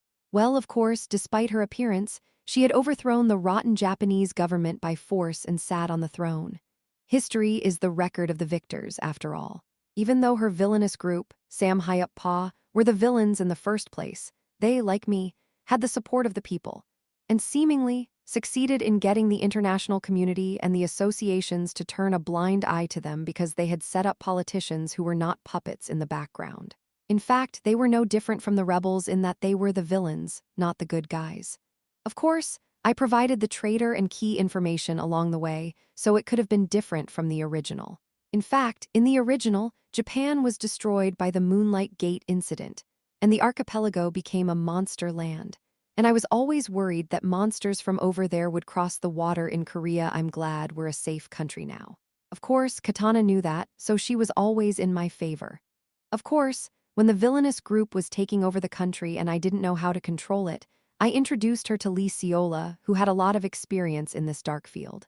Thanks to that, she and Katana became close, and the relationship between the two of them grew closer. Now that they've gotten to know each other, oh yeah, thank you. Anyway, I was offered a cup of tea by Katana, and I gulped it down. My throat was already burning. It was a little hot, but it was fine, and across from me. Ha ha ha, comrade Egostick, now you're even betting against Celeste. There was Li Xiaofeng who said that with a chuckle. Li Xiaofeng with his hair pulled back, smiling broadly as he spoke. He looked like he'd recently reunified the Chinese mainland and was in a very good mood. It's a lifelong ambition, so it's no wonder. His group of villains, the Fire Dragons, have finally taken over China, but unlike Katana, they have yet to be recognized by the international community. He doesn't seem to mind, though, as he knows they'll eventually have to admit it. In particular, he's quite grateful to me for his conquest of China, claiming that I'm the one who gave him the Chinese government's information. Actually, to be honest, in the original work, he took advantage of China's turmoil during the Moonlight Gate incident and easily conquered China in this world. I closed the gate early, so the country was relatively intact, so his conquest plan was further delayed. However, it is fortunate that this is a story from a parallel world that Li Xiaofeng will never know anyway. That's how the three of us got together. Katana from Japan, Li Xiaofeng from China, and me from Korea. We have formed the East Asian Villains League. Today was the day that we all decided to meet together for a meeting while Katana was on her way to the capital. Haha, that's too flattering. Anyway, it's great to see you all after such a long time, and now that Li Xiaofeng is the head of China, in fact, you've got the heads of 2 countries here, except for me. This is very embarrassing. What are you talking about, Egostick? At my words, Katana smirked and waved her hand. Like her, Li Xiaofeng also laughed in disbelief and said, Haha, Egostick. What a funny joke. You're the one who helped us get this far, and aren't you practically soul mates with Lee Seola, the head of Korea? I still don't know how far you're looking down on yourself. At his words, I only laughed as if he was joking. Since I had informed only these two that the Moonlight Church was going to happen last time, I felt that their trust in me was strengthened by the fact that they both survived the crisis and even benefited from it. Anyway, in such a friendly atmosphere, the meeting proceeded. Despite the name, the East Asian Villains League then will give you our support. Thank you. Considering the interest rate, we'll take care of that. Diplomatic relations, in effect, it felt like a meeting of the 3 East Asian leaders. We are villains, but we are also the leaders of a country, so there's a lot of backroom deals going on here. I also received some documents from Lee Ciola and was acting on her behalf. Anyway, that's all the important stuff out of the way. It's time for something a little lighter. Well, it was just a quick catch-up. What I'm eating these days, if any of the powers that be have taken notice. How the situation in Europe might affect us here in East Asia, all the kind of small talk that friends talk about in a cafe. Of course, they also asked me what the hell Celeste and I were doing together. I vaguely explained that we were just getting to know each other, and everyone seemed to be convinced. I don't know why they were convinced. We kept talking like this, and the two of them seemed to value this time very much. Time flies by just chatting with you and Mr. Li Xiaofeng like this. Haha, there's a lot to keep an eye on. Taking another sip of tea, Katana says that with a smile on her face. Well, both of them are the final decision makers of a country, so there aren't many people of the same status that they can talk to so casually. They have few friends with whom they can talk openly. That's why she likes me so much, because they're all beneath her anyway, in such a relaxed atmosphere. I remembered. Oh, by the way, I'm thinking of stopping being a villain. I'm going to retire and do something else. Without thinking, I said it, and the two people who heard that were like, "What? What did you say?" Suddenly there was a frenzy. Now that I think about it, maybe it wasn't something to say at a nominal villain meeting. Just like that, the meeting of the East Asian Villain Federation that followed Cathedral was over. God, that was hard. I returned home and flopped down on the couch to rest. They were surprised that I was retiring, and it wasn't easy to answer their constant questions. They were relieved when I told them that I was only stopping the terrorism, but still working underground. Still, it was a big change just to stop terrorizing, because I was giving up one of my identities. Of course, the ego stream is alive and well, and I'll continue to do things behind the scenes, but I'll eventually fade from the limelight. Maybe after some time, the name Ego Stream will be forgotten. My biggest regret is that I won't be seeing Stardust anymore.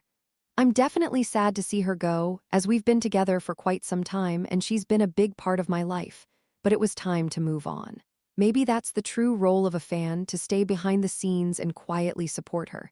When I think about it, it's been a long time. I've been a villain for almost 5 years now, and a lot has happened in that time. Still, it was time to leave. The all-important Moonlight Bridge is closed, and it's up to Stardust to finish the job. I'll keep attending Cathedral in the meantime, preparing for the end. And then I'll get some rest, and then maybe it was time to start thinking about life after the ending. I've been so focused on seeing this world to the end that I've never really thought about it. Not sure I'd make it this far now. I feel I might have to start thinking about it. I don't know if I'll survive the final battle, but if I do, I think I'll open a small cafe. As for the Ego Stream members, I don't know.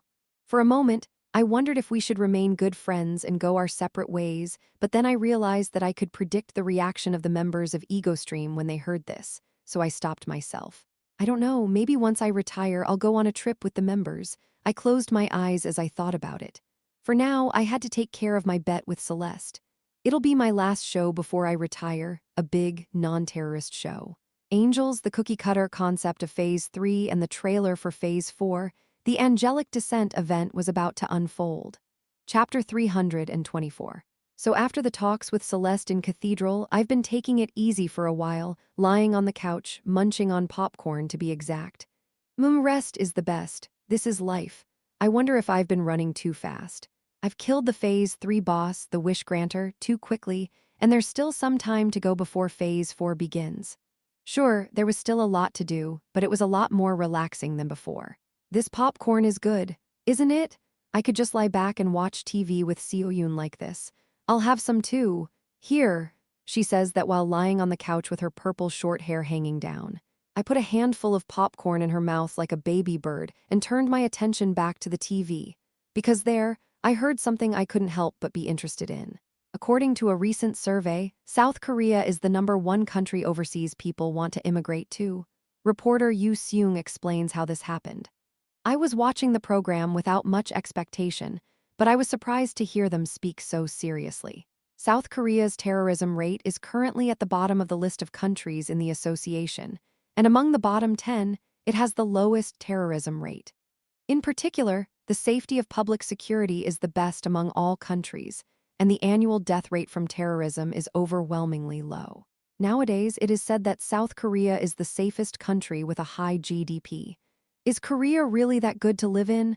The last time I saw it, there was all that chaos because of the Moonlight Gate. Yeah. Whether I was surprised or not, the anchor continued.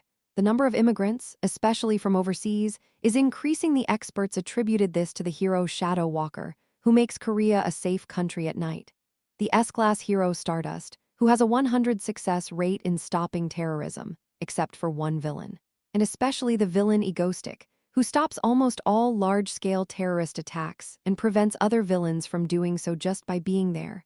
The reporter said, the perception of South Korea abroad is that it's one of the safest countries in the world. The point is that the terrorism rate and death rate are actually very low. From what I've seen in the news, it's definitely better than other countries. That said, I've only managed to catch a handful of mass-murdering villains so far, and considering the source material, South Korea should be a mess by now. Weapon master slaughtering legions of mechs, scream maker poisoning thousands of people at once. Of course, I prevented all of that by killing them beforehand. And Stardust was also ridiculously stronger than the original. With that thought, I pulled out my phone and looked up a little more about it. Is this real? I've been looking around the international community and found that the perception of Korea is very favorable.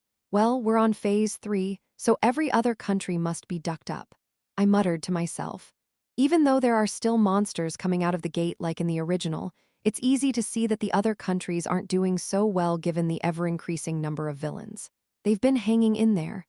In fact, the terrorism rate in Korea is actually quite good compared to the peaceful Earth I came from. That's because the rest of the world is relatively ducked up. As I was thinking about that, Seo-yoon was lying on my leg, looking up something on her smartphone just like me. Hee, Do-in, look at this. She climbed on top of my lying body, shook her shoulder-length white hair and pointed her phone at me. Today's news made it clear fact. Just King God Stardust and rhubarb mango ramen, haha, shock. The country of Korea, the country where American billionaires are applying to immigrate and Arab oil-wealthy people want to go.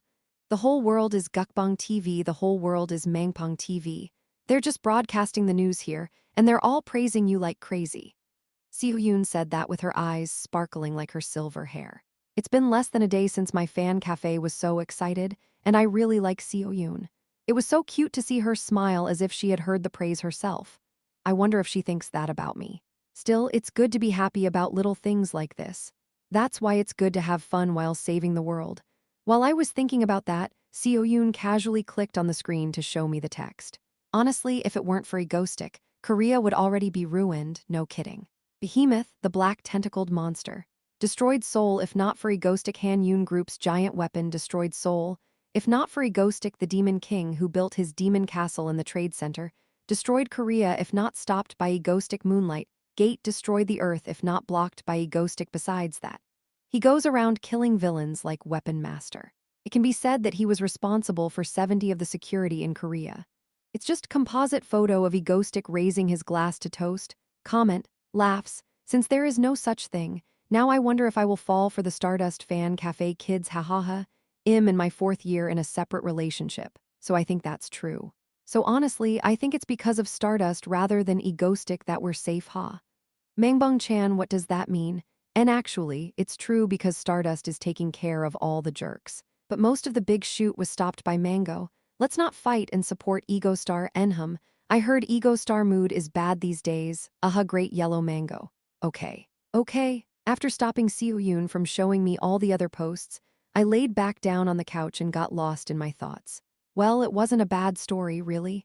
The safer Korea is, the less I'm needed, and honestly, I think Stardust can handle most of the big stuff now. This was good news for me as I was planning to retire soon. I can finally leave in peace.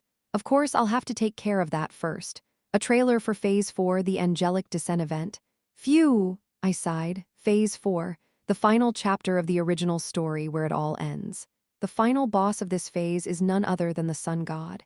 Yep, a god is the final boss, and the main villain of this phase's narrative is none other than Celeste. A saint devoted to the Sun God, leader of the cathedral, she is the biggest enemy. The Sun God doesn't really show up until the end, and she's actually the biggest villain. And that's also when Cathedral is in full swing, which is why I got into Cathedral beforehand.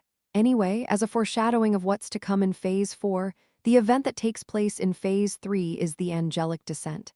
It's a heavenly impact and a sacred site, a messenger of the sun god falling to earth. The angel descends from the heavens in a flurry of colors, and a few days later Celeste is to receive it. And of course, it was in Korea that the angel descended. And so, Stardust sees Celeste for the first time. This was the event that connected Celeste and Stardust, who had no contact with each other before. The day the world's #1 villain, who was only indirectly mentioned in the news in the original story, was shown in the manga for the first time. And needless to say, I had no intention of letting that happen. I won't give the bioweapon to Celeste, the angel will be mine. Anyway, after that a few more bombings and then I can really retire. I've got a lot of time before Phase 4, so I'll be able to take it easy and rest a bit. Yeah, I should retire soon, I mutter to myself. You're finally retiring. Seo-yoon was lying on my legs, looking at me with a strange smile. My legs were heavy. That night Dylan was in a deep sleep. Sister, are you here? SHH. In the basement of the Ego Stream mansion, in a large conference room, Seo-yoon and the other members of the Ego Stream were having a secret meeting. Seo-yoon sat in front of a large desk and sitting next to her was Lee Subin. Why are you calling me when I'm sleeping? Sitting in a circle around her were Baek Yoonwoo, Choi Se-hee, Seo Yi-young, Lee Han-yeol, and Ariel, Egostic's colleagues, or more precisely, people who liked Egostic. Seeing Lee Subin nodding toward her, she cleared her throat for a moment before opening her mouth. HMPH, Dylan is asleep. Now, before Dylan retires, I would like to talk about the promise we made one last time. Right? Dylan was asleep while the third all-female Ego Stream Egostic Non-Aggression Agreement Conference was beginning. Chapter 325, Ego Stream. This alliance of villains was founded by Han Seo-yoon and Lee Subin at the initiative of Egostic, and over the years has seen a wide variety of villains join. Han Seo-yoon, Lee Subin, Lee Ha-yeol, Choi Se-hee, Baek Yoonwoo, Death Knight, Seo Ya-young. What they all had in common was that they all lived in the same house, centered around Egostic, and were close as a family. Of course, it was good to have more powerful allies in the group. Han Seo-yoon didn't like it. Han Seo-yoon, sophomore in high school, dressed in a wide-brimmed hoodie, her white hair glistening in the sunlight, Han Seo-yoon covered her head with a hooded hat. There's too much competition. That is, there are too many women in the house. For some reason, most of the villains brought in by Egostic were women. That fact was enough to make Han Seo-yoon uneasy. Her keen intuition told her that they must all be in love with Do-in. Which makes sense, since the way he recruited them in the first place was by solving their biggest problems and saving them. Add to that Lee Seola, Do-in's co-worker and Stardust, his greatest enemy, and you've got a recipe for trouble.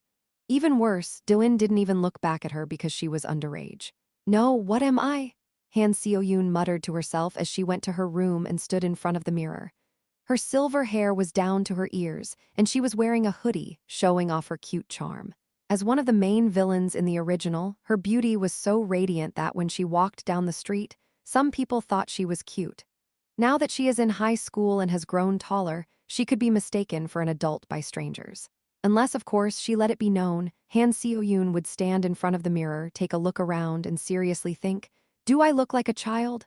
The truth was, she still looked like a child. Sucks. As she pushed her hooded hat down, she couldn't help but smile. High school, hormones running wild, and the stress of having to deal with an incredibly difficult man in that situation only increased. As a result, her stomach was churning.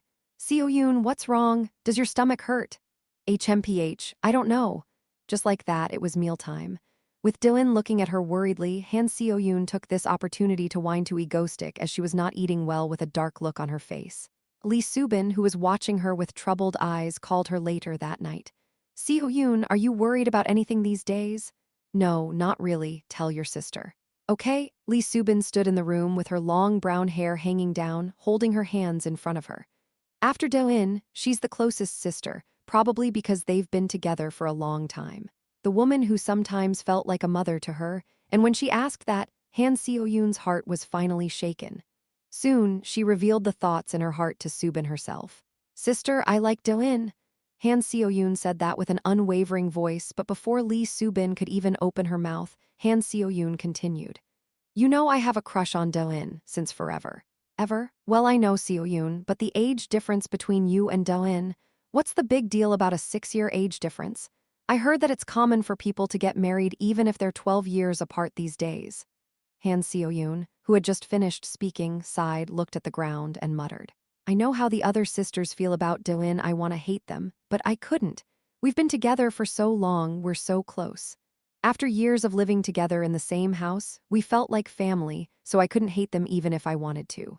Subin, who sometimes feels like my mom, Sihi, who takes care of me despite her tics, Yunwoo, who is my best friend, and Hayal, who is so sweet. I liked everyone because they were like family.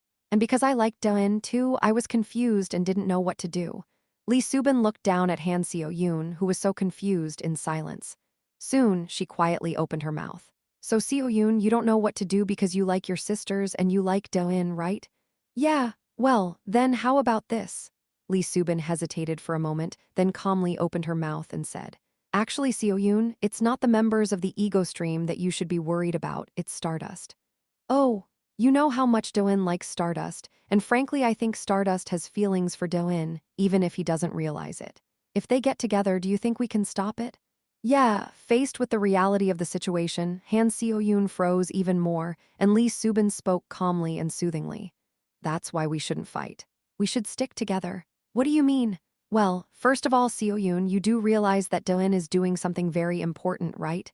Yes, he's saving the world or something, so. Until then, don't confuse him too much. We're here because we want us to help him, not hinder him. Well, right? So for now, don't worry too much. Stardust, it'll be impossible for them to get together for years anyway, considering Dane's personality. Sis, what are you trying to say? I'm trying to make a rule between us. Rules, so Lee Subin's words were summarized as follows. Number 1, until he retires, no one approaches him first. He's dealing with some very important things right now, and we don't want to interfere with that. This means no flirting and no heretical behavior such as confession. Second, after Egoistic retires, do as you please. What do you think? Well, Han Seo-yoon listened for a moment, her eyes narrowing, but then she thought for a moment. It wasn't bad. Especially since she was still a minor, she would still need some time to get Doin to open up to her, and she could buy that time. It also made sense logically. It's an important time for him, and it would be more stressful for him if they fought about liking him and ruined the atmosphere. It's better to wait until he retires. So for now, Han Seo-yoon agreed. I think it's a good idea, isn't it? Except Han Seo-yoon glanced over and saw Subin smiling at her. She didn't expect to hear these words from Subin's mouth. I knew she liked Doin, but I didn't expect her to make such a radical claim. The whole premise of this treaty is that they both have to admit that they like Doin in the first place, right? It's hard to believe that these words came out of the mouth of Subin, who always seems to be so kind and sweet. Still, I know that Subin said this after a lot of thought, so Han Seo-yoon nodded in agreement. Okay. I'll gather the other sisters and see what they think. Will you do that? Thank you, Seo-yoon. Okay, I'll go now. After that, Han Seo-yoon left the room. Lee Subin watched Seo-yoon leave the room, smiling quietly. After she left, she wiped the smile off her face and came back with a cold expression. Ha! Lee Subin. She, unlike the others, had no special abilities. She didn't have the hacking genius of Seo-yoon. She didn't have the ability to heal everything like Hayal. She couldn't shoot lightning like Sihi, summon flames like Yayoung, use magic like Yunwoo, or make ice like Lee Seola. She's just an ordinary person who graduated from Seoul National University's Computer Science Department.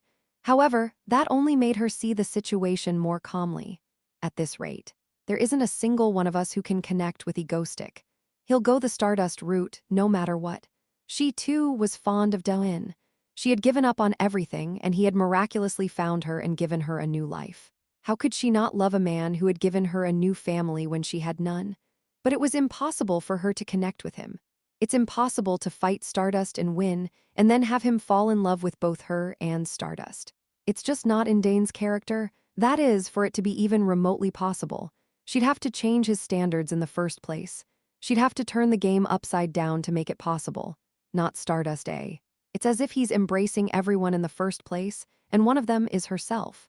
She'd always been quietly supportive of Doin behind the scenes, so she had no intention of getting in his way.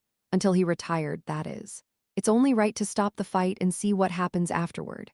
With Doin, who never thought Stardust would like him anyway, and a frustrated Stardust that would make her stomach explode if a third party were to see it, is unlikely to last that long. Therefore, she decided to create a new appointment inside the ego stream with Seo-yoon, whose interests align with her own. After all, it would be right to go with everyone. Ha! Just like that. Inside the dark room, Lee Subin sighed to herself and checked her thoughts. It was 2 years ago. Just like that, a lot of time has passed, and a lot has happened until Seo Yoon and I gathered everyone together and made that treaty. There were many objections, many complaints, but in the end, everyone agreed to it. Lee Hyul and Baek Yoonwoo, who were clearly in love with Do-in from the beginning, quietly agreed. Choi Si-hee was embarrassed and denied it at first, then finally admitted it, even though she asked why she should. What, you're saying you like Do-in too? Yeah, I liked him from the beginning. Seo Ya-young shockingly confessed that she likes Do-in too. Well, do as you please. It's always been common for heroes to have 3 wives. Except for Shinryong, who played it cool. Anyway, after gathering everyone together, Han Seo-yoon opened her mouth. Until Egoistic retires, everyone should restrain themselves. After telling them what Lee Subin had told her, Lee Subin also opened his mouth and said, "And we all need to stick together now, after all, Stardust is the biggest enemy." And with that, she helped Seo Yoon to speak.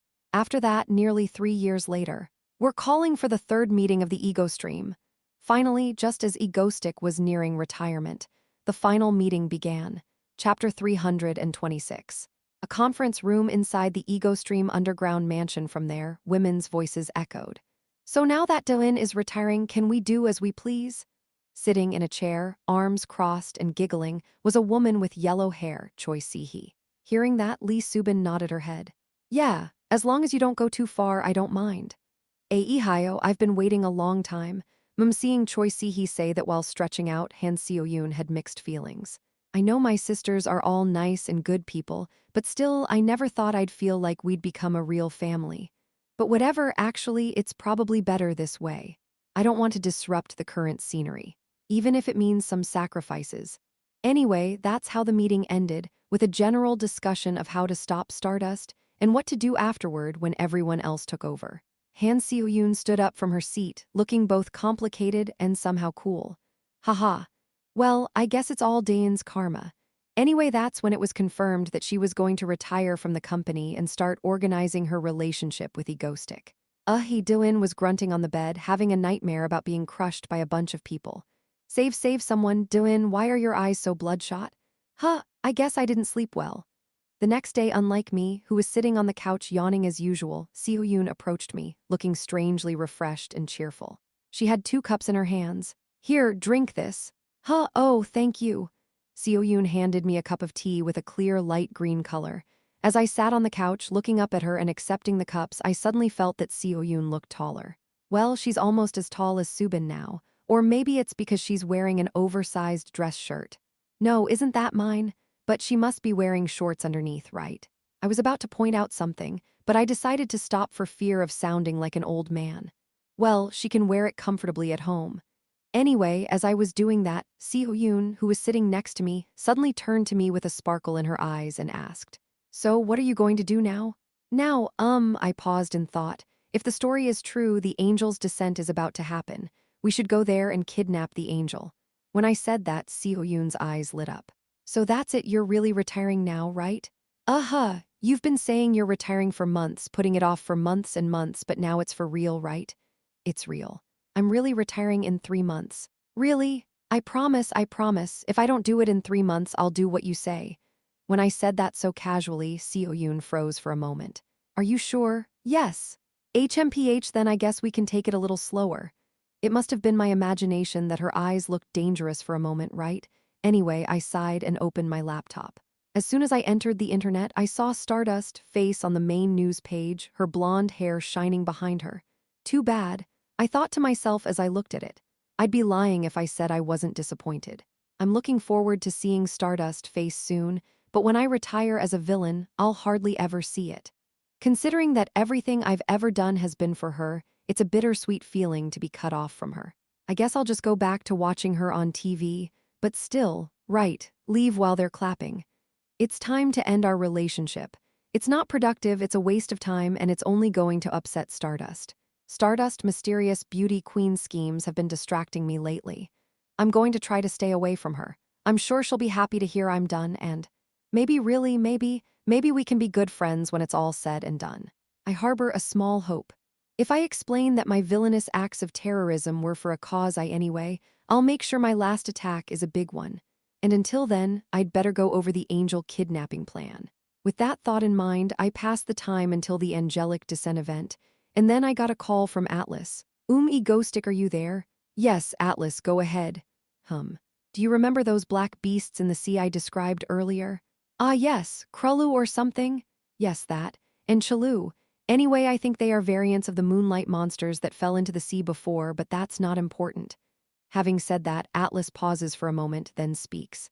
One of them has disappeared towards your country now. What? Really? Yes. They violate all the laws of science, so I can't trace them, don't worry. I'll tell you the tricks I've learned from dealing with them so far, so if they come, you can deal with them like this.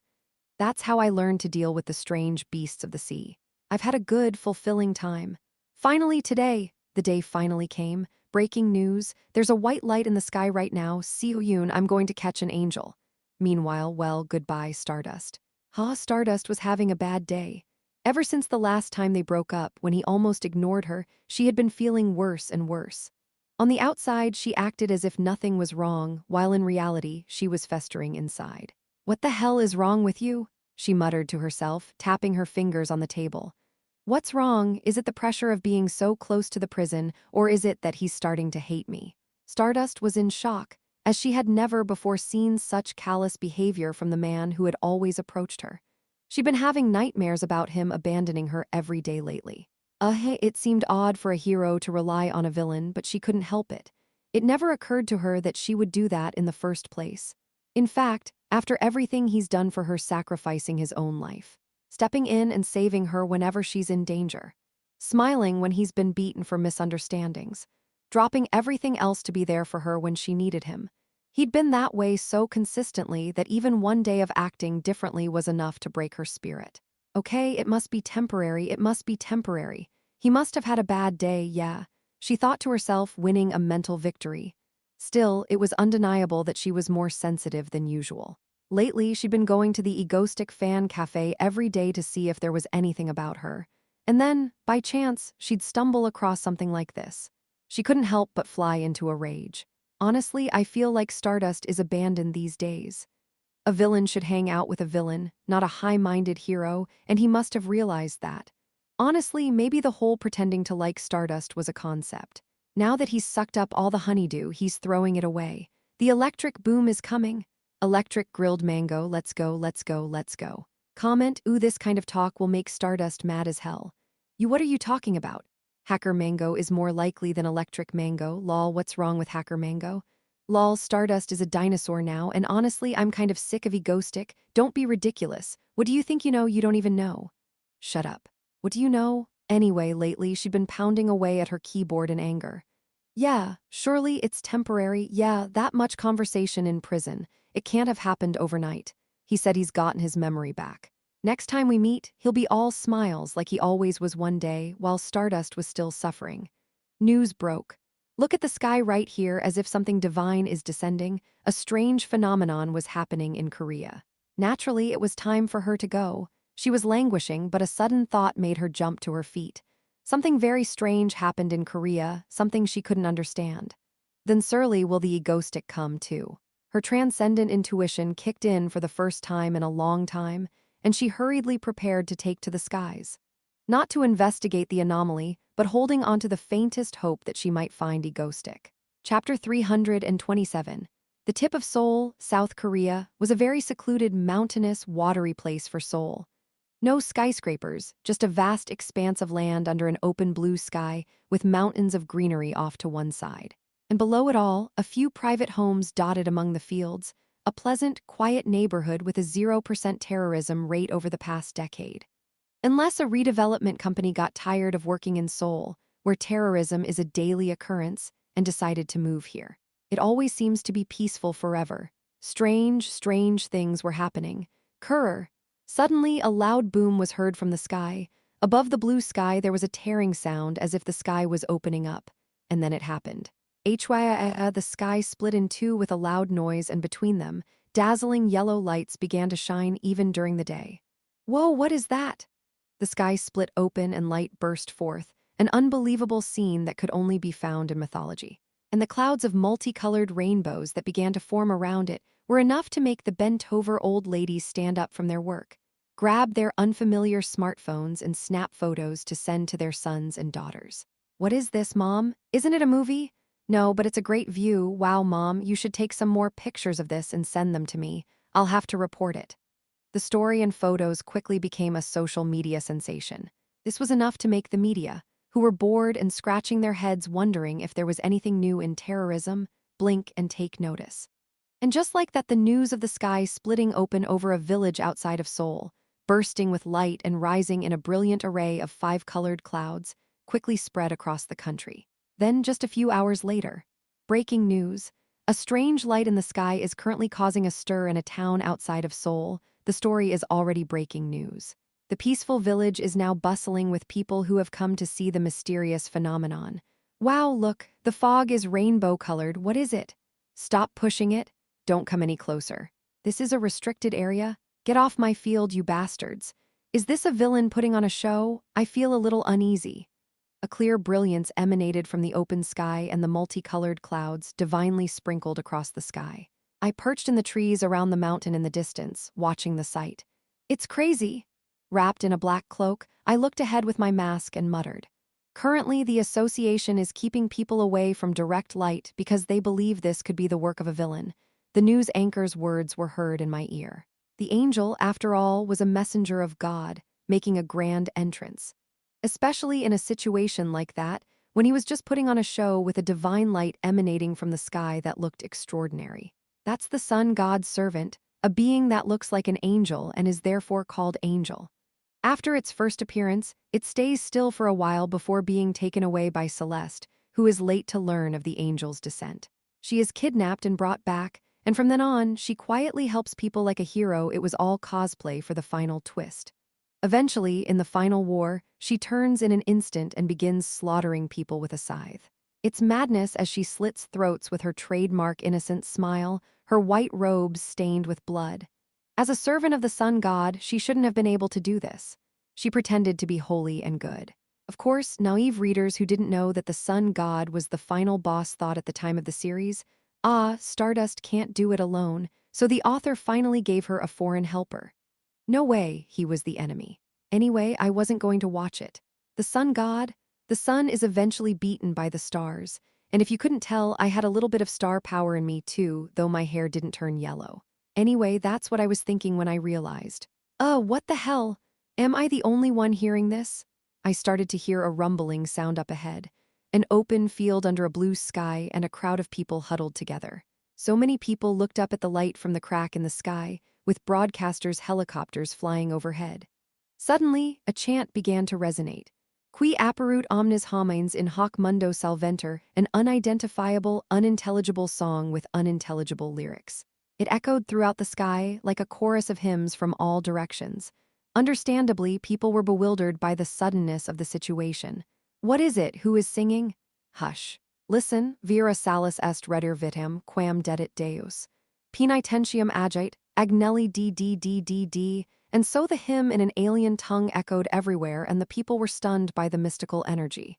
At that moment, hey look, a light so intense that it could illuminate the entire world, emanated from the gap in the clouds that separated the sky, and for a moment, it blinded them then when they came back to their senses. Oh my, what was that? A yellow-haired angel in a white robe, covered in large white wings, slowly descended from the sky. She's tall, her eyes are tightly closed, and her hands are clasped in front of her chest. And the sight, even in this world of superpowers, villains, heroes, and the supernatural. God, it's breathtaking. It was so mysterious, so holy, so sacred. And with that, the angel descended from heaven, floating in the air above the field, still in its original position. Shrouded in an iridescent haze, with light still pouring from the heavens around it, was a sacred sight that one could not dare to see with one's eyes open. An angel. An angel has descended already. Some people were mesmerized by the overwhelming sight and fell to their knees in prayer. People who seemed to be devout believers in God were already losing their minds and fainting. Even more overwhelming than in the cartoons, it's easy to see why people were so fascinated by this angel. While the angel's eyes remained closed, I could already hear the reporters frantically clicking their camera shutters. And then a rainbow-colored, transparent barrier suddenly unfolded around the angel, preventing anyone from getting too close. It must be the angel's own protection.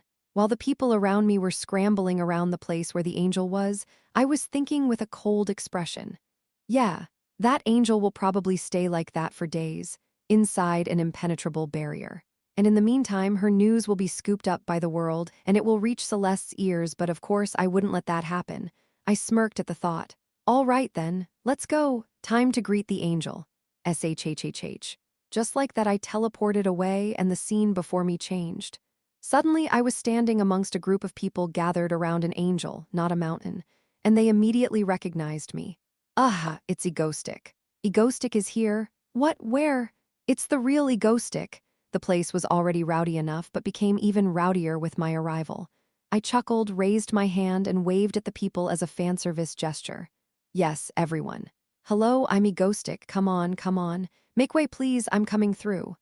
And with that, I waved, and the people on either side of me moved out of the way. That's weird. Was Korea always such an easygoing society? Anyway, as I walked through the passageway where Moses' miracle took place, I felt the stares of expectation on my face as I made my way to the barrier where the angel was sleeping. As I approached the barrier, I saw the association employees struggling to break through it. As they struggled to use some sort of device to pierce the transparent wall, I was momentarily confused as they looked at me and moved out of the way. No, you should be stopping me, not letting me get out of the way so easily. Anyway, there was no armed conflict. With that, everyone held their breath and looked at me with expectation. What would Egostic do? I kept a smile on my face and made it to the barrier. Just like that, I silently placed my hand on the barrier. Zeeing. Then, a yellow glow appeared between my hand and the barrier and my body went through it. Whoa, whoa, whoa, whoa. I'm in. And just like that, I was inside the barrier. Needless to say, there was a lot of chaos around me. I finally made it inside the barrier, and I looked up at the angel hovering above me with a big smile on my face. Finally, I meet you, I muttered to the blonde angel in white robes hovering above me, eyes closed in prayer. This angel is mine now. I can do whatever I want with her. Chapter 328, Angel. Officially called the sun god's servant, she was really more like the sun god's weapon. This angel was the first to be chosen for the Sun God Earth Destruction Project. Her role, orchestrated by the gods, was to blend into human society as an angel, lull them into thinking they were on the same side, and then betray them at the last moment. And it is Celeste who is tasked with manipulating the angel to do just that. Or more accurately, she runs to her when she sees her coming, and she follows her. And it was at that moment that Celeste realized once and for all that she was approved by the sun god. And so the angel became Celeste's loyal servant and bioweapon, working to destroy the world. Well, it's all meaningless, because I'm here. Whirr. A wide field, light piercing the sky, people all around, and a transparent barrier separating them from the rest of the world, surrounded by a soundless mist of 5 colors. Silently, I looked up at the angel before me. With eyes and mouth closed, clad only in a thin white robe, the angel floated in the air on large feathered wings. She didn't have a halo on her head, but her shining blonde hair and mystical aura made it clear that she was an angel. She looked so frighteningly divine. I thought to myself as I looked at her. I could almost feel the same awe I feel when looking at a beautiful statue. She reminded me of Stardust in a strange way, especially with her shiny blonde hair. Well, no wonder. I thought to myself as I looked at the angel. After all, this angel itself was created in imitation of Stardust. Or, more accurately, the devotees of the star god. The blonde hair was also intended to be a target. The result is disguising this angel as if it were sent by the star god, a truly devious method. Anyway, since sun god modeled her after the child of the star god, shouldn't I be the one to take this angel, the son of the star god? The more I think about it, the more convincing the argument. Well then, I'll eat it. Just like that, I reached out toward the angel. I placed my hand where her heart was and began to murmur quietly. Podius quamut nuntium de solis eubias, ego vim ius repetum et imque potstatum. I did so, silently reciting the prepared words. At that moment, from the place where my hand touched hers, an intense white light began to emanate. Then, a sudden gust of wind, but undeterred, I continued to open my mouth and began to speak. Angel, a servant of the sun god, is, in other words, a bioeradication program in human form. And as is typical of such programs, there's a master code that the creators have written, just in case. Of course, I know what this code is. I'm not sure what it means, but it doesn't matter because I've memorized it anyway. Sol omnipotens Deus, obsecro hercule vocationem. Reducit eam in viam rectem. As I chanted the mysterious incantation, the light and wind grew stronger and stronger, and the speed at which I chanted continued to increase. And so, at the last moment, Dominium accipium? I shouted, the very last word of the spell, and just like that, for a moment, the wind stopped, and then with a tremendous roar, a blindingly intense light exploded from within. When I finally opened my eyes, the world was white all around me. The transparent barrier around me shattered like a pane of glass. All of the rainbow-colored clouds rose up into the sky, and finally, high in the sky again, I could see the angel, wings spread wide, eyes slowly opening. Mysterious golden eyes, the same color as her hair, hidden beneath long lashes, finally opened. The angel floated in the sky for a long time, and only after it finally opened its eyes did it descend back to earth for the first time. Her bare feet touched the earth's soil, and she came to her senses for the first time. The first time she saw me standing before her, the first time she looked up at me in front of so many people, the first thing she said was, "Master," and seeing the angel with those piercing yet innocent golden eyes, shaking her head and saying so, I nodded silently. Okay, that went perfectly according to plan. This angel is mine now. For the record, everyone who overheard our entire series of conversations, because the barrier was broken, has a puzzled look on their face. Yeah. It must be embarrassing to have an angel descend divinely from the sky with all sorts of effects and see a villain and say, "Master." Anyway, the angel stepped on the ground. For a moment, she staggered, holding her head. Her eyes closed again and she blacked out, but just as she was about to collapse, I moved quickly to catch her. Hugh, supporting her from behind, I sighed and looked up. All around me, people had fallen to the ground from the explosion of light. The people surrounding me had their eyes wide with disbelief that an angel was in my arms. God's messenger? Some of them even pointed their fingers at me and said in a shaky voice. I waved lazily at them, coughed for a moment, and then smiled. HMPH, are you guys surprised? The gods must have given me some company. It's no big deal, so I hope you can all relax and get on with your lives. I said naturally and looked around, chuckling to myself for a complete show. Then I locked eyes with Stardust, who was standing a little far from me and looking at me with confused eyes. After 3 breathtaking seconds of silence before something happened, I quickly threw the last word out, wrapping my cloak around me, an angel. Then, goodbye. I quickly teleported away out of there. I used up too much energy getting the angel out, and I couldn't take on Stardust just like that. The day's angelic descent event ended with me waking the angel and taking her away. Of course, the country was in an uproar again. And the world. Breaking news, S-class villain, Egostic, becomes the owner of an angel. What is his identity? Breaking news, S-class villain Egostic is a woman in the shape of an angel as a colleague. Netizens debate, is it a real angel? Global news, South Korea's angelic descent incident becomes the world's #1 hot trend. Overseas experts highly unlikely to be a hoax. Global news, angel descended on South Korea. The world's religious community stirs. Vatican inundated with inquiries, some churches begin to claim that Egostic is the son of God. Egostic, is he God? If you think it's real and not a drip, then it's okay, lol. Even if he's not a real God, isn't he still at the level of a son of God? If you think it's just Korea's best output, that's fine, haha. Recommended 8441, not recommended. 155 comments. We are living in the age of manga stick. Ever since Egostic took the fallen angel in Korea, the world has been in chaos. You might be thinking, what's wrong with an angel in the first place? But that's another story. The video of the angel's descent itself has gone viral. The problem is, it looked so divine. It was a holy sight that made the hairs on my back stand up just watching the video on my phone. While many experts said that it was not manipulated, people were debating whether it was a show or a real angel descending from heaven. In fact, in the original story, after the angel's descent, people who didn't believe in God became believers. It's not surprising considering the cataclysmic upheaval of many religions around the world. But the difference between the original and this is, instead of Celeste, the world's one villain, who is obviously related to Sun God taking the angel, she was taken by a man named Egostic, a villain from a small country in the East, Korea. And so, the man at the center of the world's news, Egostic. HMPH, this is going according to plan. Without thinking, I was lying on the couch, eating a banana. and there in front of the living room window stood a silent angel. "Hey, how are you?" "Yes, good morning." "Nor you a real angel?" "Yes." Just like that, the members of Ego Stream were walking up to her, looking at her curiously. Seo Yoon looked at me, who was lying calmly on the couch, with a look of incomprehension in her eyes. "Doin, it's nice of you to bring that angel sister over, but isn't there something else you should be doing instead of lying here?" I nodded in response. "Anyway, they're going to call me first." I looked at my phone on my desk and smirked. Celeste, I could bet my right hand that she'd get back to me in 3 days, and at that time. Egostis ignored me again, Stardust muttered, slumped over, with her head on her desk. Rather than being concerned about the angel, she was hurt because Egostic had ignored her again. Chapter 330. A meeting of S-Class villains organized by Celeste, also known as Cathedral. The meeting is held at the round table in the cathedral.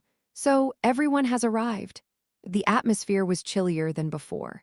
Compared to the last meeting, this one was held quite quickly. And of course, there didn't seem to be anyone here who didn't realize that it was because of me. Because Celeste is giving me a scary look. Even though Celeste's eyes were closed as usual, I could feel the glow of her eyes through her eyelids. Oh, scary. The other villains are unperturbed by this, of course, but I can tell by the way they're all glancing in my direction that the angel thing has caught their attention. They already let me know that there is a god. Well, I know about the 3 gods. In particular, I must have been convinced by Celeste's reaction to me. Oh, I really did take God's angel with me. It seemed like everyone was curious about me and the angel, but even during the session where information was shared, no one asked me or anything like that happened. While Celeste is radiating such deep anger, it seems that no one has the courage to bring up the topic. "That's right, Mr. Egostic. I heard you got that descended angel. Is that true? You've been all over the place lately." Nope. There was a big one. That guy with the red Mohican, what was his name? He was the one who was asking me with such innocence in his eyes even as Celeste glared at me and gave me a look of displeasure. HMPH. You, of course, the villains next to him coughed in surprise at his insensitive remark and pretended to restrain themselves. They weren't actively trying to stop him. Judging by the way they glanced in my direction, they must have been wondering what was going on. And then, before I could open my mouth to respond to his words, bang! From where Celeste was sitting, there was a thud. Everyone jumped and turned to their right to see Celeste slamming a white Bible-like book on the round table and organizing it. "Now enough of that, let's get this meeting started." She sounds calm, but there's no mistaking that it's an act. After all of the villains here are pretty much tyrants in their own countries, so I know it's weird to watch Celeste, but what the hell. The world of villains is a world of even more powerful villains. No one here wanted to pretend to anger Celeste, who was rumored to be able to move continents by herself. And so, the meeting began. The main section of the cathedral meeting, where everyone shared information they knew advanced. Then my turn came. This is a story from Mr. Atlas, who is not here. Tadath Sea has recently been inhabited by monstrous creatures that have evolved from the old lunar beasts. I filled in for Atlas, who is also absent today, battling some deep-sea beasts called the Deep Ones or something, with some of the information he gave me. Some of the more inquisitive villains were disappointed that I didn't go into more detail about the angel, but I couldn't help it. It's not my place to provoke Celeste further. After giving them a general idea of the beast's patterns and how to deal with them, I spent the next hour listening to the others speak. Then, finally, the meeting ended. "Egotistic, you stay?" "Yes." Turning to me, Celeste, who spoke in a cold voice, smirked. I bite back the gazes of the other villains, who are watching us curiously, and Celeste turns her head away, eyes closed. I also sent back Katana and Li Xiaofeng, who were worried about me. Once again, Celeste and I were alone in front of the round table in the cathedral. Afterwards, we were alone. "Egotistic?" Celeste abandoned her calm demeanor and strode angrily towards me. As soon as she stood in front of me, she opened her eyes, which had been closed until now, and looked straight at me. Her golden eyes burned with rage as she stood before me, dressed in her saintly robes, her white and silver hair flowing. Whoa, calm down. Calm the duck down. What the duck did you do? Tell me the truth." As she finished speaking, 4 giant silver spears formed in front of me. Looking at the holy spears floating in the air, aiming at me with such ferocity, I raised my hands and opened my mouth to laugh hysterically. "Haha, why are you doing this? What did I do?" You're too shameless to speak. You dare to steal the sun god's servant without permission, and then say such a thing?" She said that while staring at me as if to devour me with her fiery golden eyes. Dressed in her holy white saintly robes, with her mysterious silver hair and sculpted features, she looked so unbalanced as she glared at me and spewed her anger. Perhaps this is the real her hidden behind her saint title. Regardless, I smirked as I watched Celeste behave exactly as I expected. Still smiling, I opened my mouth as if to state the obvious. Who did that?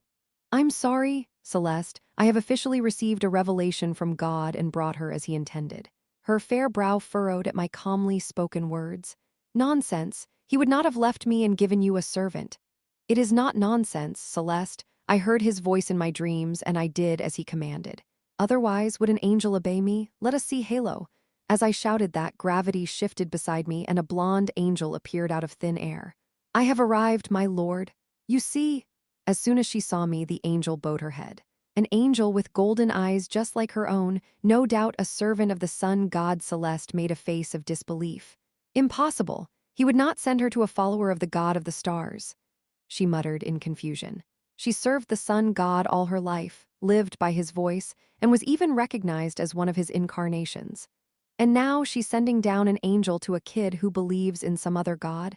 It's ridiculous. Even so, she can't just blindly suspect me. To her, the sun god is an omnipotent deity who never makes mistakes. Would he be so stupid as to give an angel to a former A-list villain? That would be even harder to believe. Of course, at this rate, she's likely to jump to the conclusion that I've somehow conspired with the god of the stars and then call me names. So I'd better get my mouth out of the way. Before Celeste could say anything, I opened my mouth. Celeste, do you remember the bet I offered you the last time? I said I'd prove to you that I was closer to God than you were before the next cathedral, and I proved it. You must be up to something, Celeste. Did the sun god tell you that an angel would descend? He didn't give it to you, but he gave it to me a long time ago. Why do you think an angel descended on Korea in the first place? Actually, I think the reason was that the comic book writer did it to put Stardust and Celeste together, but I sold it as if I was the reason the angel descended on Korea. And it worked pretty well. She acted nonchalant, but I could see she was shaking. Then I glanced at the angel standing right next to me. I smirked and drove the final wedge. My powers may come from the god of the stars, but I truly believe in and serve the sun god, which is why he has recognized my loyalty and appointed me his apostle, and why it was his command to remove the wisher from his prison. You're lying. I'm not lying. You just don't want to believe it, for fear of jeopardizing your one and only place of devotion. You, I chuckled, raising my hand again as if to calm her as she was about to summon her spear, momentarily inflamed by my provocation. Anyway, I guess what I'm trying to say is, let's try to get along as business associates now, as apostles of the same sun god. She glared at me as if my words would tear her to shreds, but she didn't say much more than that. Because first of all, no matter what, that angel of the sun god is following me. And to just touch me, kill me, and torture me? Indeed, if I am the sun god's authorized apostle, she couldn't handle the fallout. God forbid, especially when she has so much respect and faith in the gods. No. Anyone who knows anything about gods knows that the sun god and the star god don't get along in the first place, and she knows I'm the embodiment of the star god, but the sun god giving me an angel. Unbelievable, but now I have proof. This angel calls me master and follows me wholeheartedly. So now, even though she's 99% sure, the 1% doubt is holding her back. What if just maybe I'm right? She couldn't ignore the 1 in 10,000 possibility. She was silent for a moment, then she turned back to me, her face stoic and cold, and said, "You one day, when that ugly lie is exposed, you won't die a pretty death. I'll kill you myself, tear you apart. Yes, okay, can I go now? I'll get in touch later, haha, we're partners now, right? Bye then, Halo, let's go." "Yes, my lord." With that, I turned my back on her and walked with the angel to the exit of the round table while feeling the prying eyes behind me. Phew, funny, damn ha. After Egoistic left, Celeste was left alone, closing her eyes and tidying up her sticky hair. "Son, what on earth are you thinking?" Celeste swore, something she never did as a holy and chaste saint. She summarized the situation.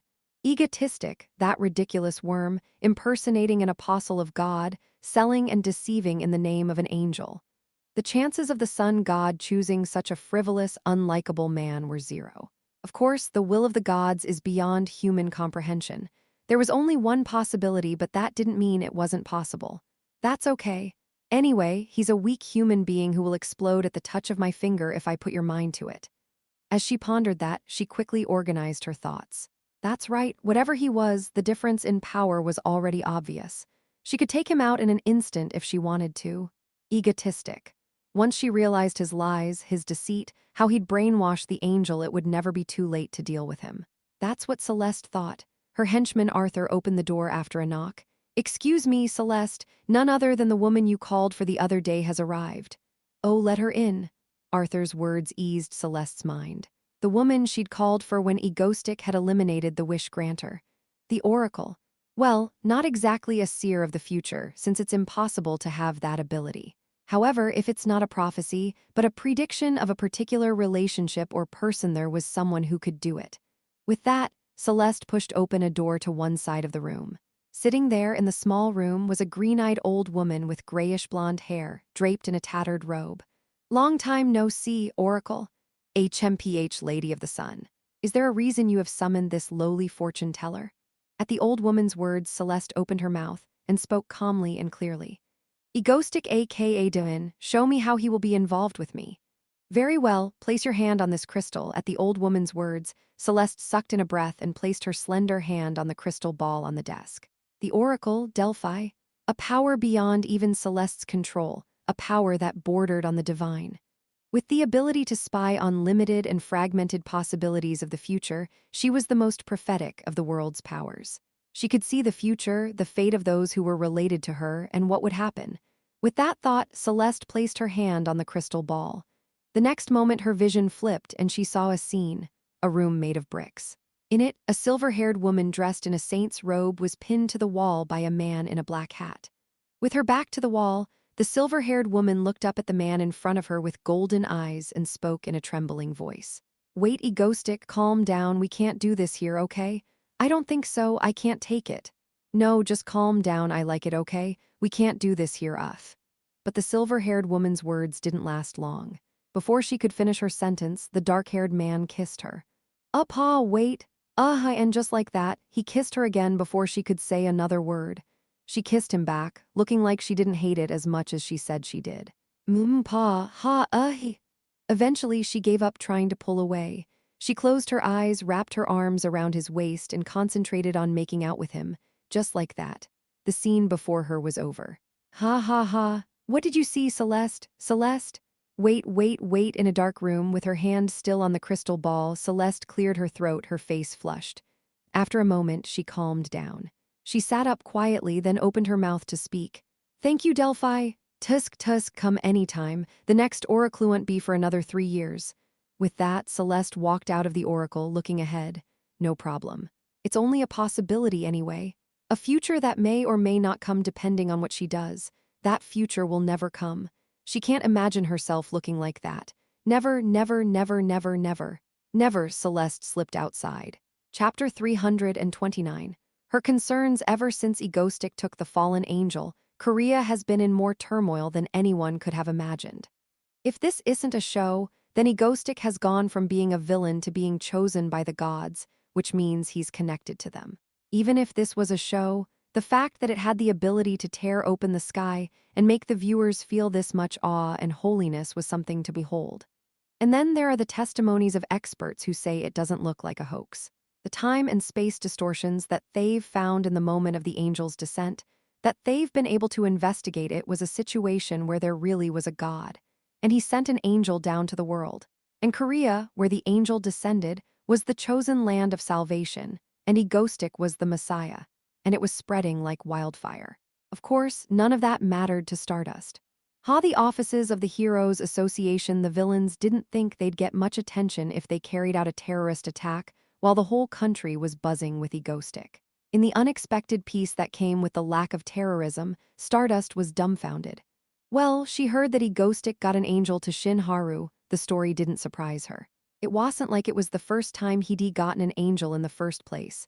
And with all the things he'd done, it wasn't that unusual for him to get one. She already knew, sort of, that there was a god who gave her powers, so Shin Haru's problem wasn't anything else. It was that Egostic ignored her today, just like last time. And that, unbeknownst to her, it loomed large. "Egostic, why?" Stardust had reason to think so, actually. Looking at his behavior so far, calling her after every attack, coming to her defense whenever she was in danger, even risking his own life for her, especially in prison, he's been the first to touch her hand.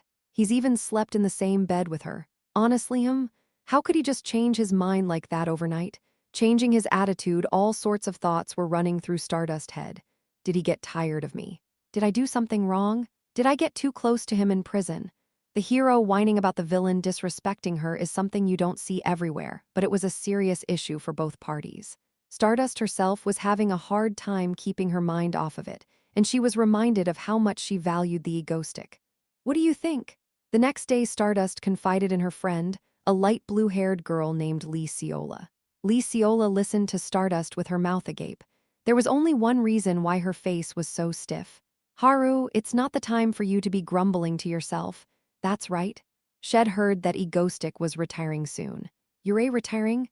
I am just about done with this and I've got to get my villain business in order. No, yeah, I see.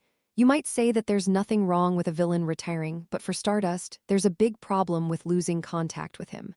There's no way she could have told Haru that Egoistic was retiring. If she did, Haru would naturally ask how she knew, and then she would have to explain her secret relationship with him. And what would happen then?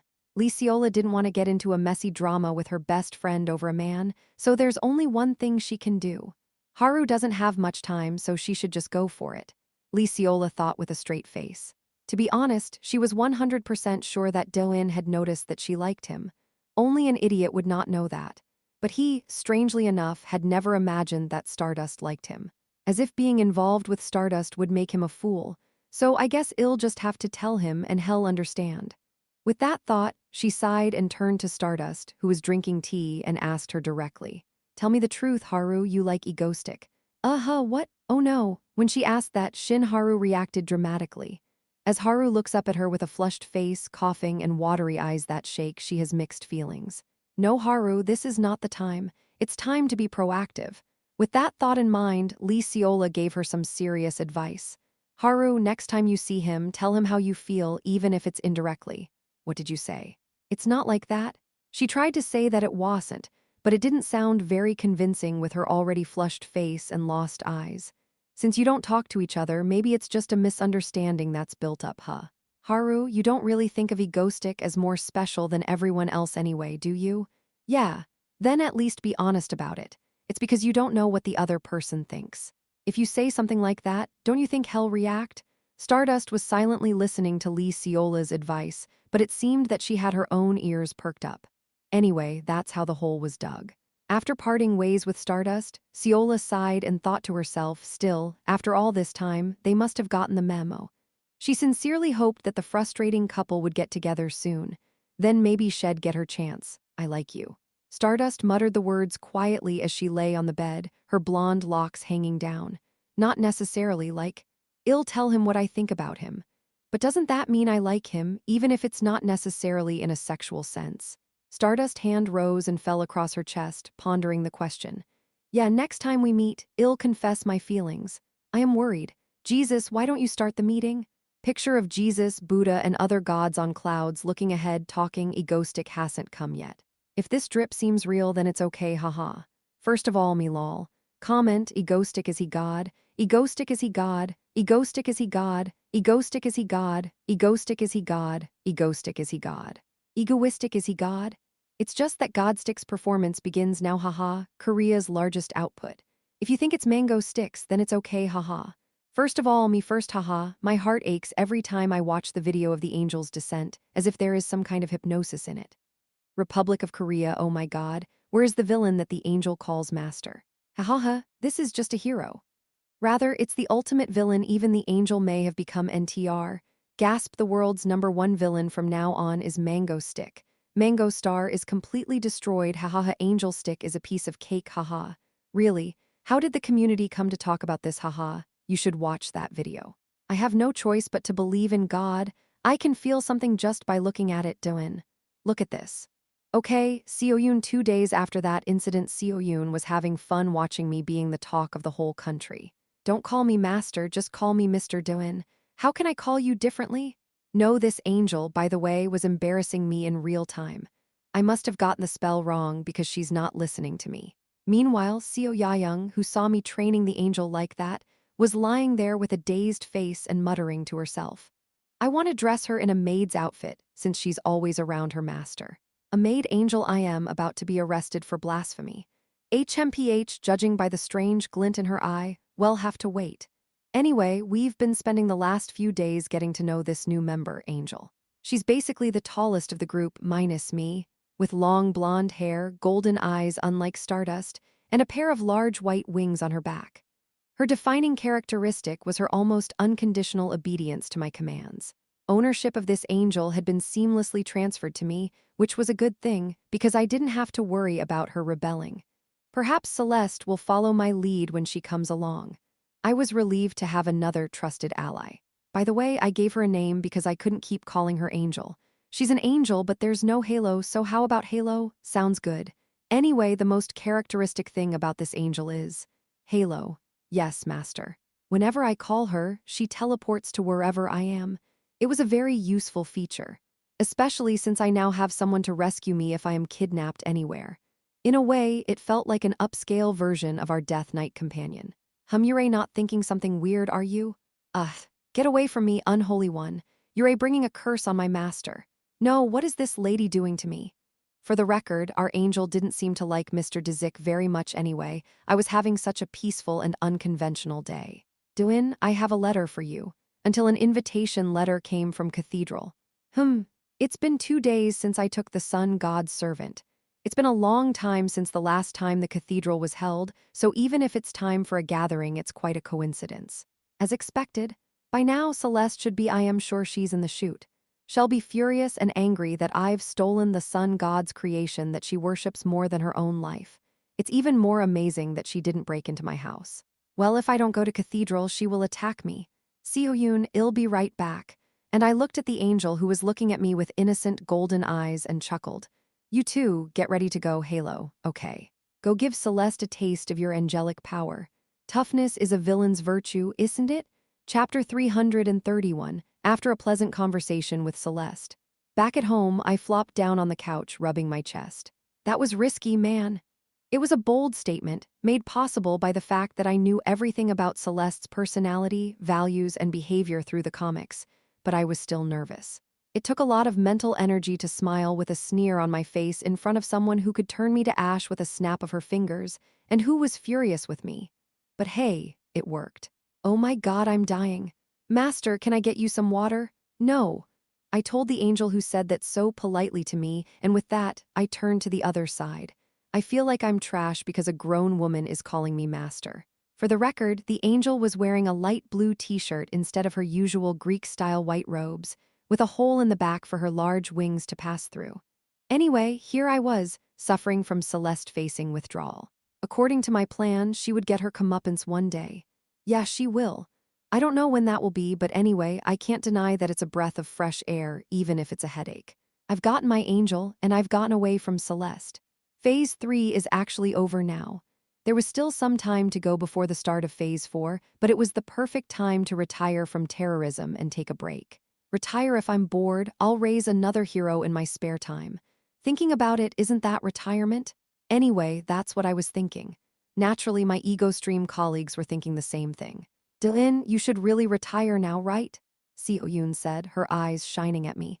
When I smiled sheepishly and averted my gaze, she stretched out her hand and folded her fingers one by one. You said last time that if you finish the Moonlight Gate, you'll retire, if you kill the Wish Granter, you'll retire, and if you catch the angel this time, you'll retire. You've really done it all now, haven't you? Right. Then you're really retiring now, right? When Seoyun was saying that while holding my hand. Even Subin, who had come over, sat next to me and covered the back of my hand with her own hand with a worried expression, looking into my eyes. Dylan, I'm worried now too. Honestly, you've been through a lot. This is the second time you've risked your life. I think it's time to let things go. From Seoyun to Subin, when two people who had been with me since the beginning said that, I had no choice but to raise the white flag. Okay, I'll quit for real now. Wow, you're serious? Yeah, just a few last attacks. Okay, if that's what you want. With that promise renewed, I returned to my room. Yeah, but I still need to do a few more attacks before I go just to make sure Stardust. Power is as complete as I thought it was. Of course, there'll be more of a test of her abilities, so I'm sure they'll be a bit strenuous. It's not because I don't want to part ways with her. Anyway, my last terror was, I was thinking maybe I should have all the members of EgoStream do it, kind of like an all-star finale. Wouldn't be bad. Anyway, with that thought in mind, I planned my next attack. Seo-yoon, you should help me so we can get this done and retire early. Okay, what do I need to do? And so I did, with Seo-yoon's help. I was in the middle of planning my last few attacks. Atlas, who I hadn't heard from in a while, called me back. Egostick, where are you? What? I'm home, what's wrong? No, I mean, remember those sea monsters I told you about? I said one was heading towards your country? Yes, I remember. I finally found the location of the one that escaped. Well, it's right in front of your country. What? While I'm puzzled by his words, suddenly my phone chirped and rang, so I checked it for a moment. Emergency disaster text. Association, a giant monster is currently on the East Coast. All nearby citizens, please evacuate to bunkers. Know what's going on? My cell phone suddenly rang, and I hurried out into the living room, my hair standing on end as I watched the news on the TV. Breaking news, an unidentified giant black beast is currently on the loose on the East Coast. This creature is currently destroying cities due to its enormous size and is making bizarre sounds that are disturbing the mind. What I see in the video is a black tentacled monster with an octopus-like face and a squid-like body with giant wings. It's a grotesque creature halfway across the ocean, and it's a creature I've never seen in the original story. Atlas told me that some of the monsters of the Moonlight Church were transformed by falling into the sea. It's one of the creatures he's been fighting. At least he said that the one heading towards me wasn't very strong, that's weak. I'm not saying there aren't plenty of them in the depths right now. Atlas, what have you been fighting all alone? I felt a little sorry for him. Even if I'd gotten permission, I still tampered with the gate and let the monsters fall into the sea regardless. That thing didn't look good, especially if it was an evolution of the moon beast. They don't play well with the Stardust. It would take days to catch it, but I knew it would take a lot of damage in the process. Still, it didn't matter. I'll get them. Egostick, if you think you're in danger, I can come to your aid now. To Atlas, who said that to me, I chuckled and said, don't worry about it, I'll handle it. Be careful, even you, Egostick, they're not easy to deal with. After I replied that I understood Atlas' warning, I hung up the phone and grabbed my cloak and headset. Seo-yoon, I'll be right back. I thought you said you weren't doing anything dangerous anymore. No, you're a real hero, aren't you? You'll leave if something happens? Don't worry. I'm not doing anything dangerous anymore, and I trailed off, looking at the angelic halo standing in the living room, eyes wide with thought. Maybe. Maybe this is my chance to test the power of our Phase 4 secret weapon, the Angel. He's been quiet for a long time. Korea's S-class hero, Stardust. She flew over at the sound of the monster's appearance and frowned at the giant beast in front of her. A really huge monster, the size of a skyscraper, was attacking the city with its giant tentacles, making a creepy screeching noise that was unpleasant to hear. Stardust's eyes narrowed even more when she heard that. It wasn't that she hadn't fought these creatures before. In fact, she fought many of them, especially during the Moonlight Gate incident. But back then, they didn't emit such bizarre sounds that made her head hurt just listening to them. Wasn't the Moonlight Gate a near world-ending event in the first place? Why would a monster that would only appear then appear now? As she questioned that, she clenched her fist with the light in her hand. I don't know. I'll just have to kill it as quickly as possible and see. With that thought, she charged at the giant beast. Her whole body glowed yellow like a meteor. And just like that, the battle began. Until then, she hadn't realized that this battle would be so fierce. When should we start? A city on the East Coast having finally arrived, I sat on a building for a while, watching the situation. Upon arrival, I saw Stardust and that sea monster fighting fiercely. It was so fierce, there was no way I could intervene. No, if I teleported there, I'd be squished like a shrimp in a whale fight in no time. And now, I didn't really want to get involved with Stardust any deeper, and I'm retiring soon, so I should probably move on. I measured the angle with that thought. I'll have to attack from a distance. With that in mind, I prepared. Especially as a Stardust specialist, I knew she was overextended. That thing kept firing brainwave attacks. I saw the giant tentacle behind Stardust, flying at her, catching her off guard. And the moment I saw it, I was teleporting before I knew it. Qua uggy ghostic? Haha, hello, Stardust. It was only a matter of moments before Stardust was in my hands. My body moved first. Chapter 332. High in the sky, off the east coast, by the sea, battling a giant beast, Stardust floated in the sky, barely breathing. HMPH, HMPH, KRRRRRRAJ? Aha! Her blonde hair fluttered in the sea breeze. She covers her ears as if she's tired of hearing the sounds of the sea monster. Every time she heard that bizarre sound in the middle of the fight, it made her head hurt like crazy. With that thought, she dodged the flying tentacles, her fists glowing once more, and lunged at the creature's torso. Again and again and again. As she fought, she realized something in her gut. Ah, this was going to take a while. This was a tough fight, but it didn't look like she was going to lose. However, the problem was that the monster was too big, and she didn't know how long she was going to be able to attack him. Especially since she kept hearing the bizarre noises the creature was making, her head was pounding, and her fatigue was building in the middle of the fight. With that thought in mind, Stardust steeled herself and fought on, dodging tentacles and flying back and forth across the sky. Hours passed. Back to the present, now visibly exhausted, she clenched her fists, dodging tentacles as they flew by. It was a formidable foe, especially unlike the other monsters that had fought against, which felt like they could punch her and barely make a dent. Plus, its giant tentacles, wrapped in that strange black aura, were cursed with some sort of curse, and the slightest touch made the area burn like fire. She didn't know how long she can go on. With that thought, she clenched her fists again and lunged at him. Wham! In an instant, she was flipped sideways in midair, dodging a tentacle that suddenly shot out from the side, but that was what the creature had intended. Ah! In the spot Stardust had dodged in midair, another tentacle came flying at her. It was too late to dodge, and she was going to get hit right in the face. Her arms crossed over her chest, her eyes squeezed shut, and the last thing she remembered was that in times of danger like this, he would appear out of nowhere and save the day. Smiling like he was just passing through like it was nothing. She didn't realize it then. How much he meant to her, how many times he got her out of trouble. But now snap. Just before the tentacles hit, she thought silently. Now he's not coming. No, now that he's avoiding her, he can't come. Why is he avoiding her anyway? She wanted to ask, but she couldn't. Afraid, actually, of what he would say. If he said he hated her, she wouldn't be able to bear it. Haru, just tell him how you feel the next time you see him and be honest with him. I will. Maybe Ciola is right. Come to think of it, he's been coming on to me all this time. I never made the first move. Maybe that's why he left first. But I should have gotten the chance to talk to him in the first place. Now he won't even come to me. That's when she squeezed her eyes shut, waiting for the shock that was about to come. She didn't feel any shock. On the contrary, it was as if she was being held by some kind of cozy foam. She felt the air around her change, the air around her changed. Stardust opened her eyes gently, and before her eyes. Kulk kuluk kuluk. Egostic, haha, good evening, Stardust. There stood a figure she hadn't thought she'd ever see. Egostitch had come for her. Hew, thump, thump. In the forest, some distance from where the beast was rampaging, Stardust felt mixed emotions as she watched Egostic set her down and dust off his clothes. You can rest there, I'll take care of the rest. Smiling to himself, he said. He was the one who always bylaid her out of trouble like this. He looked like his usual self, but she, an expert in Egostic, knew that he wasn't his usual self. If it was him, he would have been more talkative by now. Something about how she needed to be saved, or that he had other reasons for helping, some excuse, but he didn't.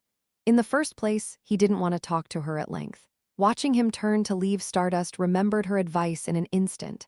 Speak your mind while there is time, before it is too late. Speak your mind now, before it's too late. Ciola words of advice rang in her mind, so Stardust called out his name without realizing it. Egostic? What? And at her words, Egostic turned around. His eyes met hers, and Stardust realized that for a moment she was speechless. How do I tell him? Now that she thought about it, she didn't really know what to say. No, she couldn't just blurt out her feelings to him, not in this situation. And to be honest, she was embarrassed to tell him her true feelings. To tell him in words that she, the hero, values him, the villain, so much. That's why she hesitated at the last moment. It's nothing. That's it. Under the circumstances, that was all she could say. Well, okay then. And with that, after a moment's pause, Egostic teleported away. Left alone, Stardust could only sigh quietly, not realizing that she wished she hadn't hesitated. Phew, what the hell? Above the Sea of Japan, East Sea, I sighed as I stood there, my cloak flapping, watching the beast below.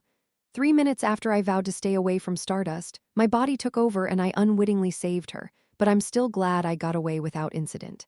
I was a little nervous about what she was going to say when she called me at the end, but I'm glad she didn't say anything. The longer I talked to her, the more my resolve to stay away wavered. Anyway, for now, it was time to get rid of this horror below me. JRRRRR, Roger? What are you talking about? I floated away, lost in my thoughts, ignoring his rant, which I could barely hear thanks to the headphones I'd worn to block out the noise. I nicknamed this monster that escaped from the depths of the ocean and came to Korea out of many countries Kachalu. This black creature with an octopus-like face with multiple eyeballs and a squid-like body wielding tentacles looked funny, to be honest, except his head was bigger than an amusement park Ferris wheel. That's how strong he is.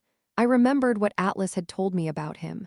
He said that he and his fish-human army constantly fought off the invaders of his underwater city from the depths of the ocean.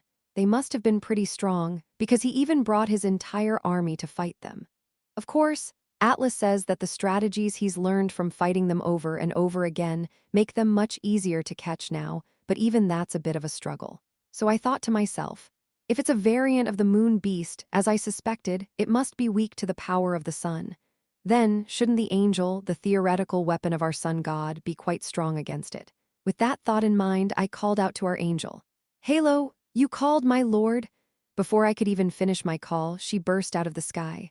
I pointed to her as she spread her great wings in the sky, pointing to the one pummeling the city below me.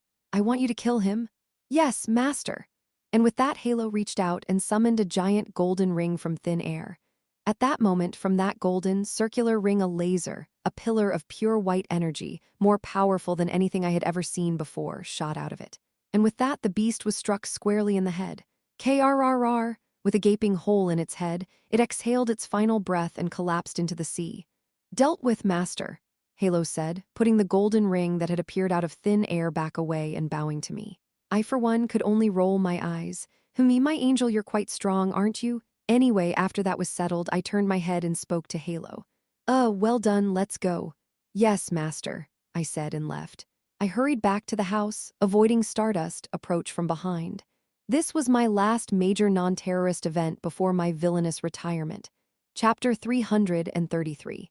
Egoistic. If it's just God, it's okay, lol. A giant sea monster is attacking the city. A picture of Egoistic looking up from the sky above a fallen beast with a hole in its head.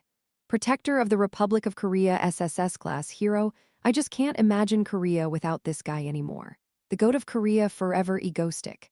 Comment, Egoistic, I just have to be a villain for life, lol. What is a lifelong villain, lol? Egoistic and Korea are one.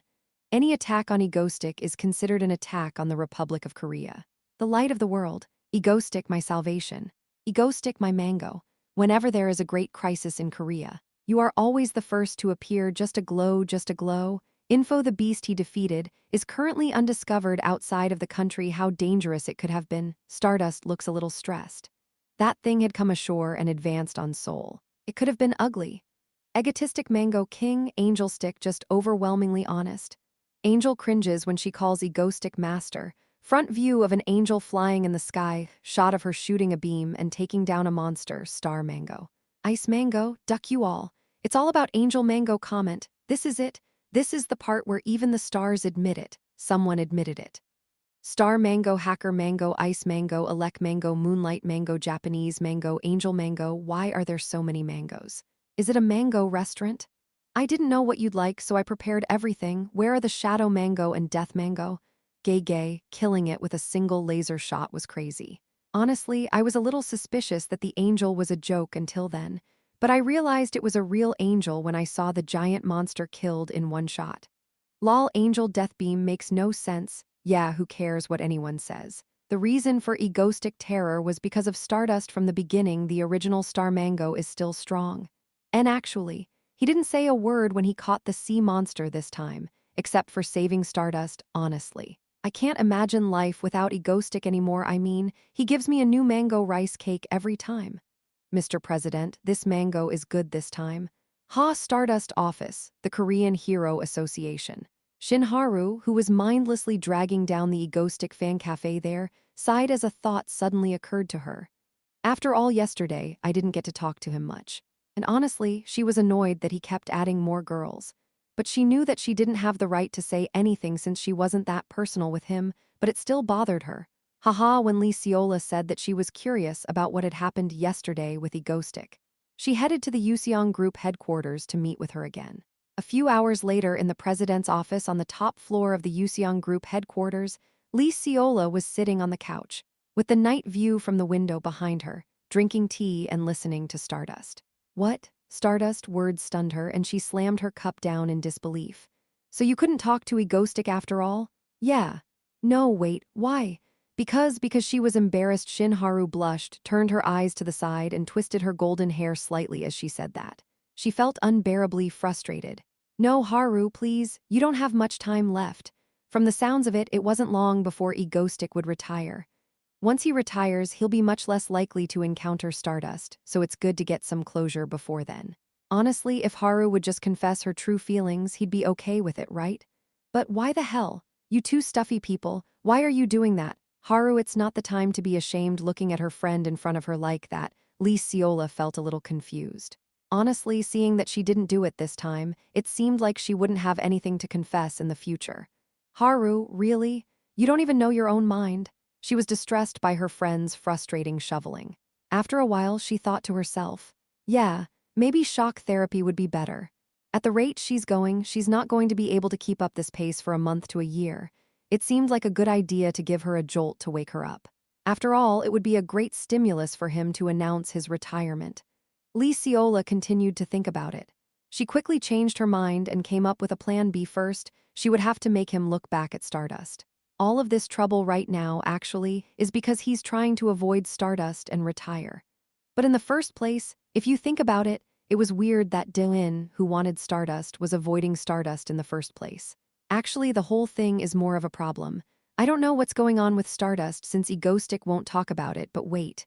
No way is he tired of Haru? Lee Seola continued to think about it. She even came to the ridiculous conclusion that maybe, just maybe, Egostic was tired of Stardust. Is it a good thing that there's less competition? She thought for a moment but shook her head, realizing that she could never abandon Haru, her best friend in the first place. Nah, we'll still have Haru with us, and we'll have the other members of the Ego Stream anyway. Then again, that would mean we'd have to get Dylan to look around Stardust.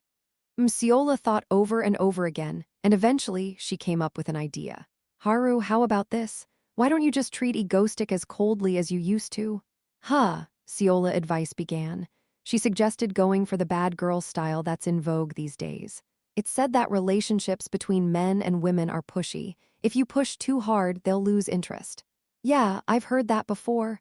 So now you're going to treat him like you treated him the first time you met him. Sharp, like you're dealing with a real badass villain. Listening to Lee Seola's seriousness as she spoke of her self-conceived plan, Stardust silently thought to herself, right, now that I think about it. The point at which Egostic began to avoid her was after he escaped from prison. Now that she thought about it, it makes sense. Stardust thought, seriously, until she realized that he'd lost his memory of that time, and that the only reason he avoided her was because his heart skipped a beat every time he saw her. Maybe he was attracted to you because of what you used to be, so why don't you go back to your roots? That was the advice from the self-proclaimed relationship expert. The reason Egostic is avoiding her is that he's lost interest in Stardust, and if she becomes cold again, she'll be able to capture his attention. I think that's a good idea. Cold, yeah, Shinharu readily agreed. She wasn't sure if it was right, but it was Seola's advice, so it was probably right. It also explains everything that Egostic has been avoiding herself until now, maybe, because he always emphasized being a hero. Could it be that he didn't like the fact that she was soft on him? Cold, cold, cold, just like before. I wonder if I can do it. As she thought that, she suddenly felt skeptical. Maybe in the past, but now she felt differently about Egostic than she did then. Can she say that so harshly? She didn't know. Still, she had to try her best. She thought she heard a voice somewhere shouting, "Don't try your best at that." But it must have been an illusion. That night on the top floor of the Yuseong Group, the conclusion of the anti-Ghostic task force meeting was announced. And the problem with all these meetings was, it's going to work, right? In the first place, even Lee Seola, who gave the advice, was a novice in love who had never been in a relationship before, and so the shoveling continued late into the night. Still, it was summer. What is this strong feeling? I shuddered as I plotted my next terror, feeling an ominous sensation. An uneasy feeling, like I'm about to get a lot of abuse. No, why should I feel this way even on the verge of retirement? I thought to myself and shrugged it off. Well, I'm mentally strong now, so it won't matter. Maybe. Chapter 334, I'm so close to actually retiring. The house was buzzing with energy, perhaps because I'd already announced that I'd be done terrorizing Stardust before next month. Dylan, dig some more over here. Everyone was excited, and now they're building a big pool in front of the house. I told them that since I'm retiring, I'm going to hang out here before the summer is over, but they seemed excited, so I didn't stop them. But I thought for sure it would take years to build a pool a few days in, and it's already starting to take shape. Maybe it's because when it comes time to fill it with water, Yunwoo or Ariel, our water master, can do it quickly and we only have to dig. I'm sure their water will be cleaner than the groundwater. Anyway, while everyone was thinking about my retirement, I was alone, thinking about what terrorism to do. I had only a few days left to terrorize, and I needed to be careful with each one. I desired to make it a little more spectacular. A department store, or hijack a ship for the first time in a long time. Even while thinking about it, I wasn't really interested in the content of the terrorism itself. When it comes down to it, there's only one reason I'm terrorizing. Because of Stardust. I rolled my pen with that thought. Stardust. My favorite, the one who was the reason I lived in this world. Maybe if I have my way, she and I won't see much of each other after my last terror. Especially after I defeat the sun god and see this world's happy ending. If I'm lucky enough to survive until then, we'll probably never see each other again. As such, it was only natural that I would cherish the few remaining attacks. One of the few times I could see my favorite person before we parted ways. Of course, if I'm going to hit a bomb, my favorite is going to be Stardust. Still, I was a little disappointed. Actually, I was more disappointed than I let on. I just didn't want to make a big deal out of it. Still, I put down my pen and thought to myself, Stardust, she's not as hostile to me as she was just now. If anything, she's more tolerant than I expected after what I did. Though she did have the characteristic of approaching me so casually that I thought she might like me. Anyway, maybe we can part with each other smiling at the end. A villain parting with a hero with a smile on his face, that would be a great luxury. With that thought in mind, I made up my mind and decided, okay, now let's stop avoiding Stardust. Running away was never the answer. With that determination, I called Seo-yoon and Yunwoo. Okay, I've decided on the next attack. Let's go. Yes, Dylan, what is it? Here, listen, and with that, I planned the attack, looking forward to more conversations with Stardust. Soon, the day of the attack arrived, and as expected, my terror was accompanied by a broadcast. Hello, everyone. This is Egostick. The manga sticks who jumped like dogs as soon as Egostick broadcast notification rang out. First of all, I'm a manga stick. Manga stick broadcast day should be humanly declared a national holiday.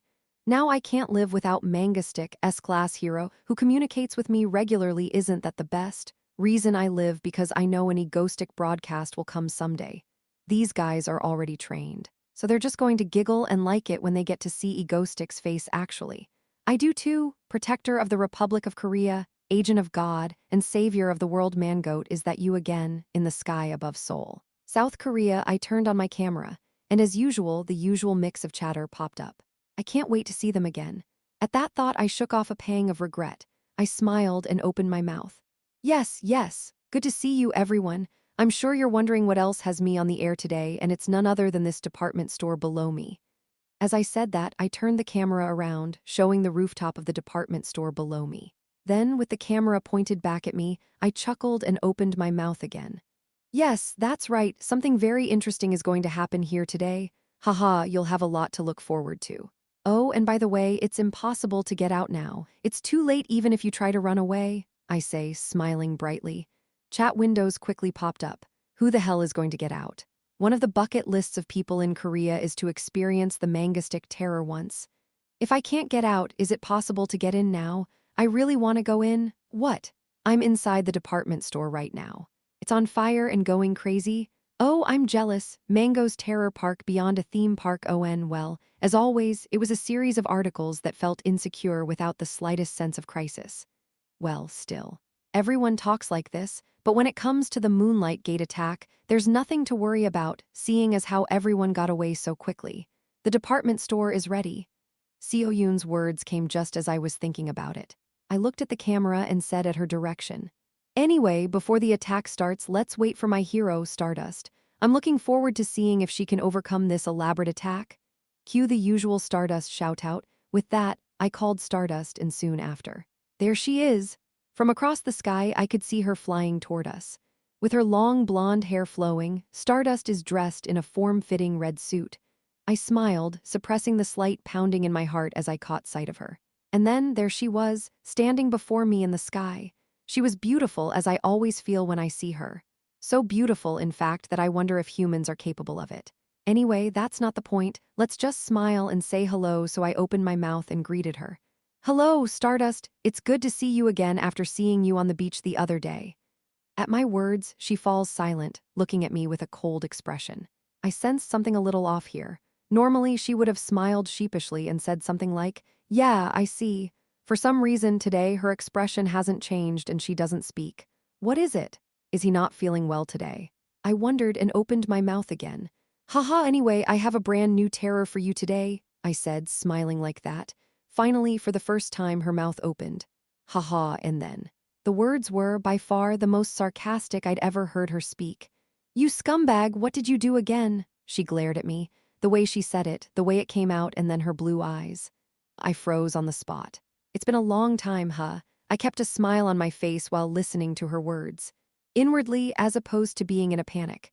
No, why is she doing that? Did I do something wrong? I felt a cold sweat run down my spine. Of course, it was nothing unusual for a hero to curse out a villain, but it was unexpected given the recent history between her and me. I mean, it seems like just yesterday we were walking hand in hand through the labyrinth, and I wasn't the only one who found it odd. What is Eider? Stardust is weird, are they fighting? Breaking, Stardust is sick with jealousy over Angel, SSS class hero is trashy go. What is it, Mango cheating or something? All of them are confused by Stardust's strange reaction. Anyway, I'm still trying to figure out what's going on. I decided to approach her today instead of avoiding her, so I smiled and opened my mouth. Haha, I didn't do anything, I just played a little prank on the department store. There's a rumor that there's a bomb in the 5th floor area, which is currently closed due to construction. Ha, boring, that's so typical of you, trashy. I smiled at her snarky retort. I grinned and waved the detonator in front of her. Come on, whatever, time is running out. If we don't go soon, you know. Tisk, with that, she gave me one last annoyed glance before flying off down the department store. And with that, I stare in her direction for a long time, smiling. I turned off the camera for a moment, turning off the chat window that was burning with questions about what the hell is wrong with Stardust. And then I was up in the sky with no one watching me.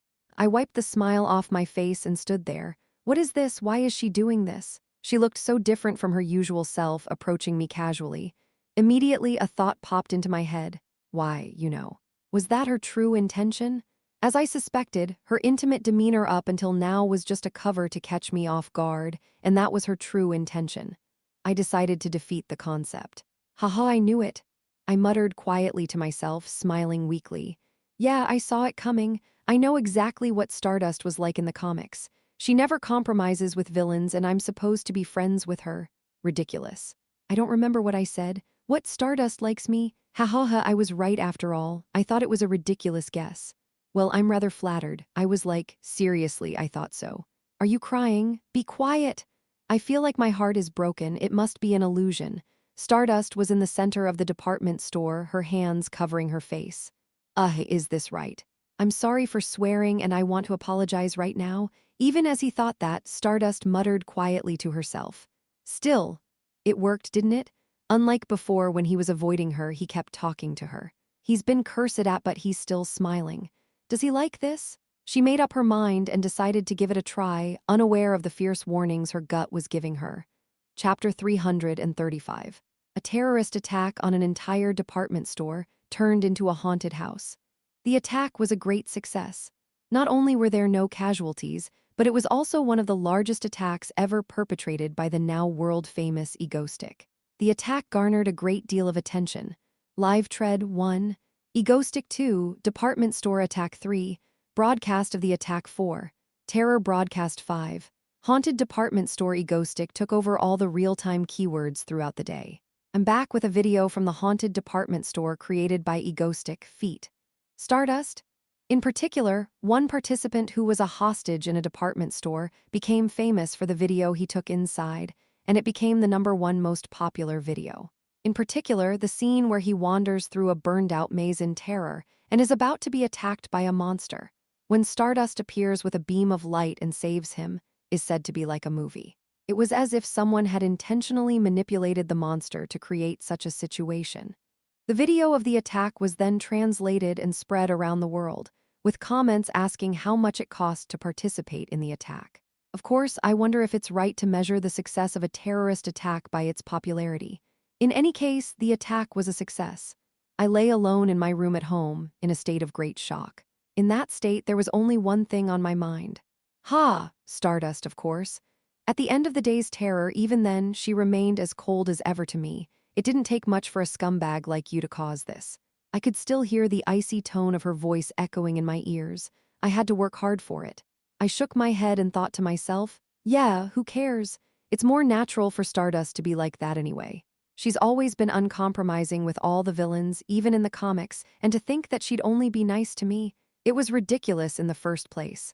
I knew it was all an act, no. Actually. Now, to be honest, I kind of expected it. Maybe she has feelings for me, too, or something, but I denied it because I didn't think I could handle the shock if I was wrong. I can't believe I'm still alive. I just got dumped by my favorite girl, and in a way, I was right. I was wrong after all. Still, after all the terrorism I've done, I can't imagine Stardust would have the heart to do that to me, haha. That cold voice, it wasn't an act as I continued digging alone. It became late at night. This is not the time. After lying in bed for a long time, I shook my head and stood up. Right, I don't have time to be heartbroken over this. Even if I did find out that it hurts more than I thought it would to be insulted by Stardust, well, I guess this is what happens eventually. My purpose was never to make things work with Stardust. It was to keep her alive and protect the world. So let's stop thinking about that and focus on what's left to do. We still have a lot of work to do. Whatever. Isn't it a good thing that I can part ways with Stardust more easily? Yeah. The more I think about it, the more I think so. I wonder where I'll be traveling to after this last attack. I muttered to myself, leaning out the window. I have a lot of work to do.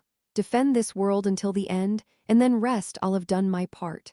Stardust, whether she realizes it or not, I, after all, had decided to go down the path I had decided to go down. They say the path of a villain is a lonely one. Of course, now that I think about it, I have many allies, so it's not so lonely. Good, I shake it all off. With a slight smile on my lips again, I open the door. I'm hungry. Let's get some food. With that thought, I stepped outside. Now let's get ready for the final terror. With that thought, I walked toward the members of my ego stream who were greeting me as I stepped out of my room for the first time today. I resolved to do my best before I retired, and so I did. A lot of time has passed since then. I've done quite a bit of terrorizing. Actually, I was only going to do 1 or 2 at the end, but then I realized that I wouldn't be seeing Stardust after this, so I ended up doing more.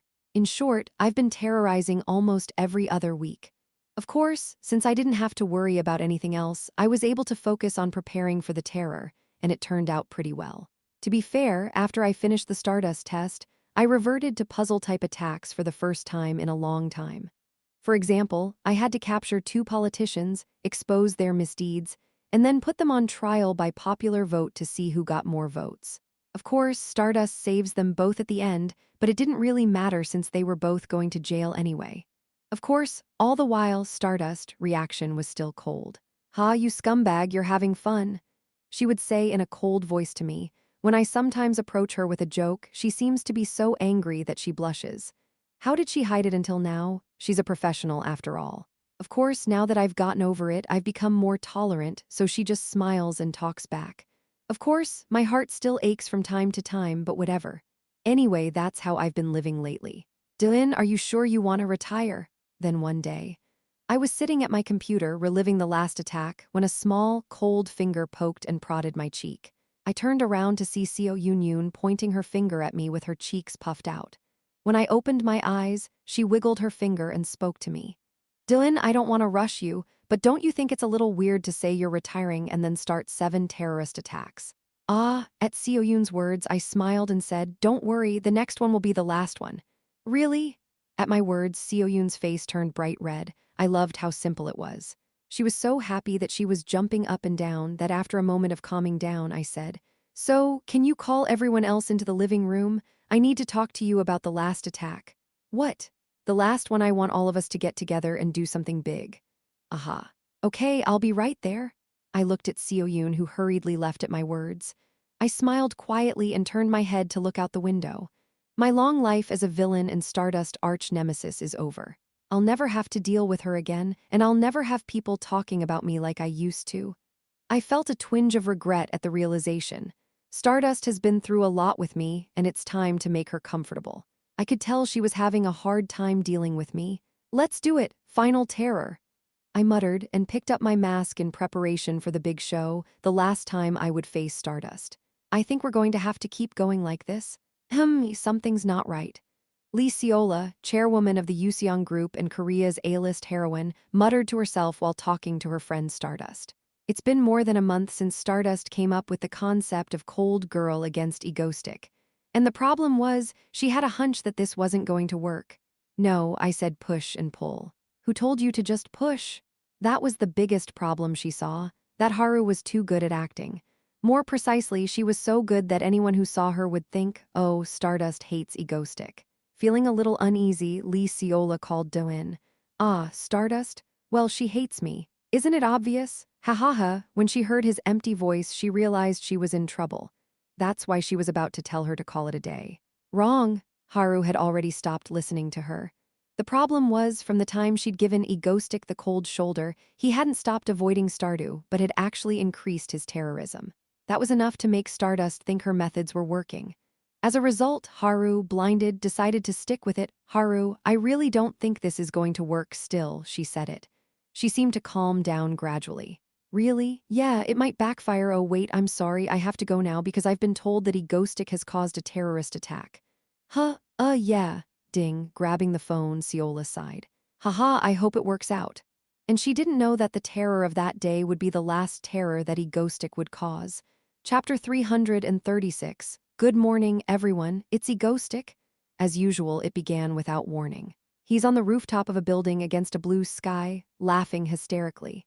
As usual, he hijacks all the broadcasters and shows himself to the nation. On the screen, his arms are outstretched and his mouth is open, looking as cheerful as ever. Yes, it's good to see you all. The great conquest of Seoul, involving the entirety of the ego stream. That's right. Today I'm going to take down Seoul. He smirks from behind his mask, raises his fist, and proclaims so confidently. The terror has already begun. My elite members are probably occupying every corner of Seoul, and you won't be able to escape. Oh, and of course, Stardust, I don't know if she will, so let me declare to you, Stardust, stop my associates if you can, of course. Ha ha ha ha ha. So, for that reason, she was currently flying over Seoul. Stardust, Seoul is currently under attack. I see, she said, and was currently flying towards the coordinates that Egoistic had given her to come to. Unconsciously, she smiled. To be honest, the last few days, she'd been having fun.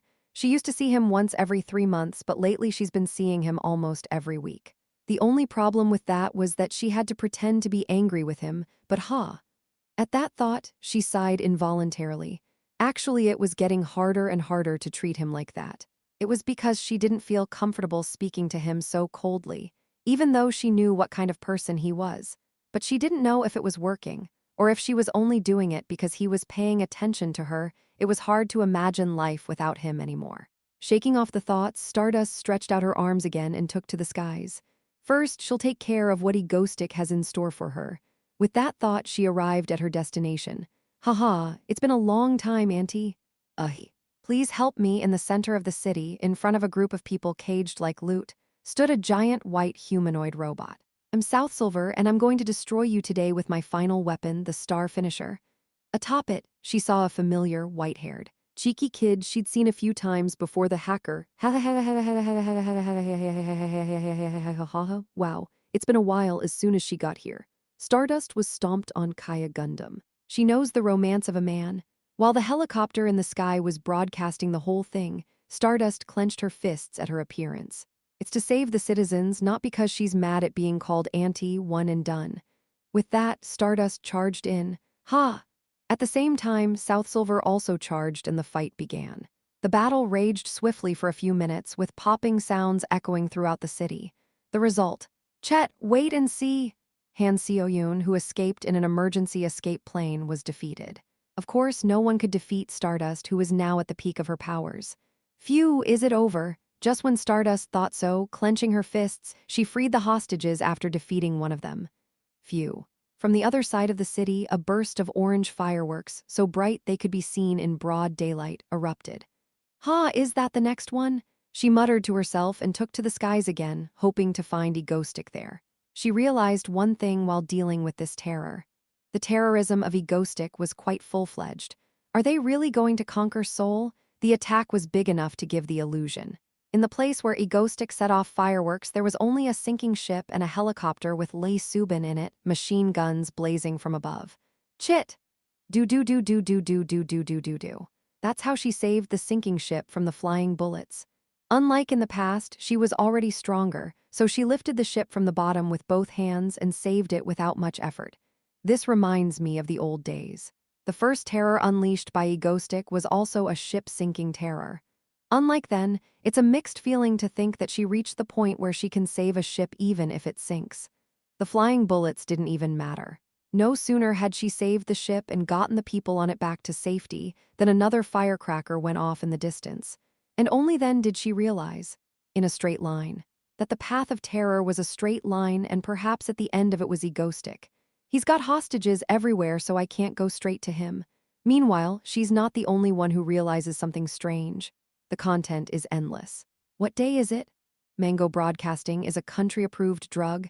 Everyone in the company office is watching this. Terrorism watching is a cultural life in Korea.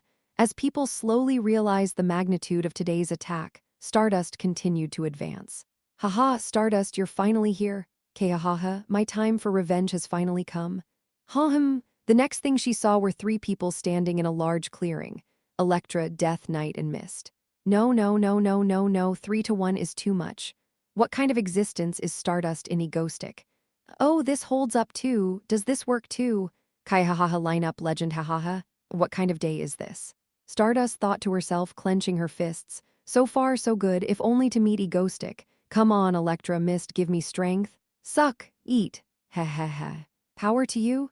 With that, Death Knight was empowered by Elektra and Mist, and his left helmeted eye glowed yellow and his right glowed purple. The trio lunged at Stardust, but she gritted her teeth and fended them off. We'll see, KGHHHHH, I hope we get to see them again someday. Last time, with that, she defeated the trio. Flying back to the source of the flames, Stardust stifled a laugh at the sight before her. Haha, cackle. Stardust, I will defeat you. On the Mappo Bridge stood a giant white dragon, and on top of the dragon was a woman with blue hair. From what Stardust heard before, there was even a person with the power to control water called Ariel. Wow, the entire ego stream is out in full force. If you are a Mango player who is impressed by the All-Star game, then it's cool, haha. And if you're a Stardust group that's impressed by the Stardust defeating all of them, then it's also cool, haha. Right now, I can sense that everyone is going up to the roof of the company building and trying to see Stardust fight the dragon. It's so funny, haha. Breaking news, Deputy Manager, 42 years old. Let's watch terrorism and play today, employees, tears of emotion. Slowly, it's hard. Thinking so, Stardust frowned. Still, I just have to get over this bridge. I'm pretty sure that's the building where Egoistic is. With that thought, she clenched her fists. And so began her fourth battle of the day. She was definitely stronger and more powerful. It was harder to deal with than last time. Basically, the dragon flew in the sky and forced a dogfight, hahaha. Eek, there was a smiling blue-haired woman named Ariel flying, and her attacks were made more threatening by the fact that she kept freezing the water she shot at her, but through the blizzards and laser beams, Stardust survived. The good thing was that each attack didn't last long, so she didn't have to exert herself too much. What am I doing at my age? Stardust, I had fun today. And with that, they ran off. Stardust flew over the bridge, heading towards the building where Egoistic was located. And just before she got there, finally, it's my turn. Suddenly, a giant purple circle of magic spread out in front of the building, enough to cover the entire building. A red-eyed, black-haired girl dressed in a white shrine maiden's robe stood silently in the sky, blocking her way.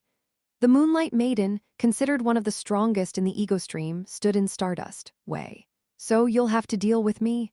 I wonder if this is the last time, Stardust thought quietly. All she wanted to do was see Egoistic face and have a conversation. It was so hard, Still, If she could just get over this hump, she could do it. She made up her mind. Clenching her fists, she charged toward the magic circle. Zangrang. Finally, she smashed all the illusions and magic circles of the Moonlight Maiden. Stardust was victorious. Kaya Great Stardust, Terror Pentakill DDDDDDDDDDD. This is the S-Class hero Stardust. Ego Stream and Stardust skill real story. Real Korean skill players are legends. Ego Stream and Stardust are legendary. I'm struggling to watch this one. Finally, Mango's turn to come out. Just like that, Moonlight Maiden disappeared with her magic. Finally, at last, I'll get to meet the Egostic. Stardust sighed and stifled a smile that threatened to overtake her. It's so stupid to smile for the sake of smiling, yeah. And she had to keep that cold demeanor. Okay, calm down, Few. Chill, she muttered that quietly, with absolutely no idea of what was to come today. Stardust climbed up into the sky with helicopters flying all around her. Cold winds whipped through the air as she flew toward the top of the building in front of her. Chapter 337. In the middle of Seoul, a huge building towers over. Standing there, feeling the wind blowing, I was looking at the blue sky, waiting for Stardust to arrive. Daein, Shinryong, and Ariel are done. Stardust should be here soon. Okay. The wind whipped my black cloak behind me. In the cold air, I held my breath, looking down at the city below. Is this the last day? Touching the white mask on my face, I muttered quietly to myself. Today, I'm going to do one thing, retire. In other words, the last day I terrorize, the day I stand in front of the cameras. From now on, there will be no more terrorizing, no more standing in front of cameras, no more confronting Stardust like this. Today was the end. Haha, thinking about it, it was a cool and bittersweet feeling, especially since I was going to be separated from Stardust. Everything I'd done up until now had been for her. It was a shame. I first announced my existence to the world when I began my terrorizing as Stardust archenemy, and now it was time to part ways. Thinking about it, I felt a new kind of emotion, wistful feeling. Come to think of it, I did a lot of terrorizing while I was a villain. I thought to myself, reminiscing. I made my debut as a villain by sinking my first ship, defeating Stardust. Then I made my presence felt with a trilogy of attacks on trains, planes, and other modes of transportation. I also blew up a bridge. I also stole a giant weapon from the Han Yun group and took on Stardust. After the Ego Stream began in earnest, Elektra, Death Knight, and others like Yoon Woo and Seo Yoon joined me. I've been on a steady terrorizing spree ever since, with many allies, more than most comic book supervillains. My identity, the one I took on when I was possessed by this world, was that of a villain. A villain who only fought Stardust. A villain obsessed with heroes. Until today, I thought to myself silently. Actually, the reason I became a villain in the first place was simple. The manga based on this world, Stardust, has its main character, Stardust, as a boiling, rolling wreck. I didn't want my favorite character to live like that, which is why I wanted to get rid of the other villains beforehand. However, Stardust is the type of character who needs to go through a crisis to grow as a protagonist. Therefore, I decided to give her that crisis, but in the form of a clean, unadorned terror that doesn't involve people dying. Stardust has grown up and she doesn't need my help anymore, so my role is over. Now it's for her sake to disappear from her life neatly. I am no longer a match for her, and so, today will be my last attack and broadcast. It was my farewell as a villain. In fact, I planned the attack as an all-star game. And I wanted to make it grand because it was my last, but I also wanted to make sure that the public would be convinced. No one would believe me if I just retired, so I had to make it grand so they would think, oh, this is really my last. When I was standing on the roof of the building thinking about that, I heard Seo Yoon's voice in my ear. Daein. Yoonwoo is through, she'll be here soon. Okay. Well, that's all for now. Now it was time to get serious and prepare for my retirement announcement. Kaya Great Stardust, finally it's Mango's turn. Okay, let's go now, Egostic. I can't wait to see what you're going to say. Egostic, is it on top of that building? Finally, judging by the quick chatter, Stardust is finally coming this way. And now, finally, it's time to say goodbye to her. I smiled as I watched Stardust walk my way, her blonde hair flying in the distance. It's only polite to leave with a smile on your face, so I hid my disappointment and smiled back at Stardust. All right, it's time for my final broadcast, the one that will announce my retirement. And with that, back to the present. On the top of a building, a cold wind whips around. Two figures stood face to face.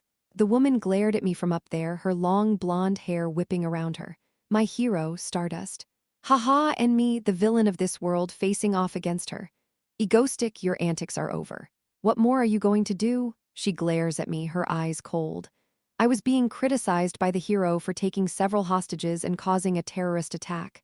What is it any wonder? Her name is Stardust. Real name Shin Haru, just not overlooking injustice, kind and strong, the main character of this comic. For all these years, I have been her nemesis, if you ask me why. Well, actually, it's all for her own good, but she'll never know this. I smirked like a villain, hiding my true feelings, and turned to her. Yes, you did very well again. You're my recognized nemesis after all. And that, my friends, was not an empty statement. It was true. She's always been very good. In Part 1, she defeated the Han Yun group. She stopped the attack of the Moonbeasts in Part 2. She defeated the Wish Granter in Part 3. She was even better than I thought she would be, so much so that I don't have to worry about her anymore. That's what I said, clapping my hands exaggeratedly in the air. She rolled her eyes and shouted at me. I don't need your approval, you piece of shoot. That hurt. Yeah, okay, I'm sorry, bother's the thing. I'm flying with telekinesis, which I've been abusing lately, and I'm running out of time to use it. If I do this wrong, I'm going to crash down there. So let's make this quick. My last goodbye. Yes, Stardust, yes, you always have been. You've always been the first to see through my games, to confront me. You've always been the one who's been tracking me like this. She shoots me a look like I'm talking nonsense. I think she just flinched to fly over here. Hey, I still have the detonator for this building. Don't come. Anyway, now it's my turn to get the last word. Anyway, I think this is going to be my last. I smiled quietly and said so. What I had done today, the last act of terrorism I would cause in this world. The reason was simple. You're all grown up, you don't need to play with me anymore. She's all grown up now, she doesn't have to deal with me anymore. I said that, smiling and looking into her blue eyes. Now she doesn't need me. Now it was my turn to leave, to no longer stand in her way, because a true first-class villain must know when to walk away. And with that, I smiled. To her, I said my final goodbye. Goodbye, Stardust, farewell. What? Wait. Having said all that I wanted to say, I spun my cloak around in front of me and teleported away. And the last thing I saw of Stardust as I left was her eyes were wide and fluttering. What the hell? What's wrong with her? Anyway, I think this will be my last time playing with you. You're all grown up, you don't need to play with me anymore. What are you talking about? Stardust couldn't believe what she was hearing. She missed him, wanted to be with him, that's why she'd come here, through all the obstacles he'd presented. And now what the hell? What are you saying? Whether she thinks so or not, Egoistic continued, still smiling as if he was stating the obvious. Stardust panicked, but he continued. Goodbye, Stardust. What, wait? Stardust reached for his hand in panic, only to be met with a quiet smile and a farewell. He was gone and Stardust was left alone on the roof of the building. What is it? What is this? Hold on, wait, this isn't it, retirement? I'm dizzy now, did I hear wrong? What's going on? Why are you suddenly not waiting for me? I'm going to jump, ducked, remaining there with trembling eyes, she stares at the spot where Egoistic used to be. That day, Stardust's life changed forever. Chapter 338, Egoistic announces his retirement. After Egoistic officially announced on air that he was retiring, that day, Korea went crazy. No. Is there any other way to describe it than just crazy? Laughs when everything is ducked up. If you think everything is ducked up, DuckYou recommended 18,713 not recommended, 2 comment, world without mangoes. I'm going to kill myself, Korea just flipped. Completely. Real fact, 104 reasons why the country is ducked. If you just don't want to live anymore, DuckYou, don't duck with me, don't duck with me, don't duck with me, don't duck with me. No, you can't just retire like this one day without telling me, DuckYou, where are you going, Dad? I'm cold, where are you going, Dad? I'm cold, where are you going, Dad? I'm cold, like the country's defense power has dropped by 50. I'm pretending to be calm. But my hands and feet are shaking with the thought that I might not be able to see Egoistic anymore. Is it true that the S-class hero, one viewer streamer, and Korea's living legend retired in one day? Now, just looking at mangoes in the supermarket brings tears to my eyes. Overseas mango fans are so ducking hilarious. Breaking news, Egoistic actually moving to Japan. My world fell apart today. Breaking news, mango is April Fool's Day. It wasn't just the Egoistic fan cave. In other general communities, on social media, in the news, or just chatting, the topic of conversation was all about Egoistic. It was weird, actually, when you think about it. Shouldn't everyone be happy when a S-class villain decides to retire and stop terrorizing? But instead, everyone was in a state of shock, like they couldn't believe it. To understand what the hell happened, we need to take a closer look at the character of Egostick. Egostick alias Mangastick. Although he's technically a S-class villain. In fact, he's averted as many crises in South Korea as Stardust, another S-class hero. When the country's only supergiant corporation was conducting illegal bioexperiments in the center of Seoul's underground, a monster escaped. It was Egostick who stopped it by cutting off its legs in advance. When the conglomerate went insane and invaded Seoul with machines they built, it was Egostick who stopped them. When a maiden from a cult was destroying Seoul with storms that incapacitated even the heroes, he was the one who swooped in to save the day. When one of the three strongest villains in the world invaded Earth by sea, he formed an alliance and prevented Korea from becoming the only country to be attacked. When the evil king called the devil tried to resurrect in the trade center, he was stopped. When a cult summoned monsters to destroy the Earth, it was also Egostick that stopped them. Though he's still a villain, he's never killed anyone, though he's always been a terrorist. The only time he gets blood on his hands is when he takes out other villains. In fact, he's probably saved thousands if not millions of lives in his career. In addition, he has created an alliance of villains called Egostream, created a trilateral alliance, and traveled abroad as a K-villain, providing plenty of material for K-pop TV in a way. Just hearing what experts say about the number of people who were saved thanks to Egostream, how much it helped security, and how much the economic trickle-down effect in Korea happened because of it, he was already popular. In fact, even without that, he already had a solid fan base for other reasons. Hello, everyone, it's Egostick? His greeting was the key to terrorism. In fact, terrorism is not unlike a blockbuster movie. There are dazzling gadgets flying around, except there's the problem of real people dying. However, Egostick solves this problem by never killing anyone. That, coupled with his natural ability to talk and his regular streams, was enough to make him a fan favorite, if nothing else. As such, South Korea had enough firepower that one terrorist attack could take over all of the real-time trends for days. And then he suddenly announced his retirement, without a single warning. Anyway, Tade will be my last time playing. And with that, he shut down everything, including his site, and disappeared. The first thing that was affected was the financial world, which is subject to all sorts of variables. Hey, we're losing foreign capital like crazy. The stock market is all blue lights. Shoot, we should sell everything right now. South Korea is actually a very special country. It has a very high economic level, but a small population. With only 2 A-list heroes and 1 S-list hero and a villain population, that would be the envy of any industrialized country. But offsetting all of this is the fact that the country has never technically fallen to terrorism on a large scale. Even the Moonlight Gate massacre, which threatened to destroy the entire world, was stopped by South Korea's own forces. A country with a lot of terrorism, but a strangely low death toll and good security, that was South Korea. And everyone knew who was at the center of it all. So when it was announced that Egostick was retiring South Korea's financial markets, prepared for terrorism, but not for this kind of economic shock, were about to collapse. The butterfly effect caused by Egostick had turned the world blue, and in any other country it would have led to the Great Depression.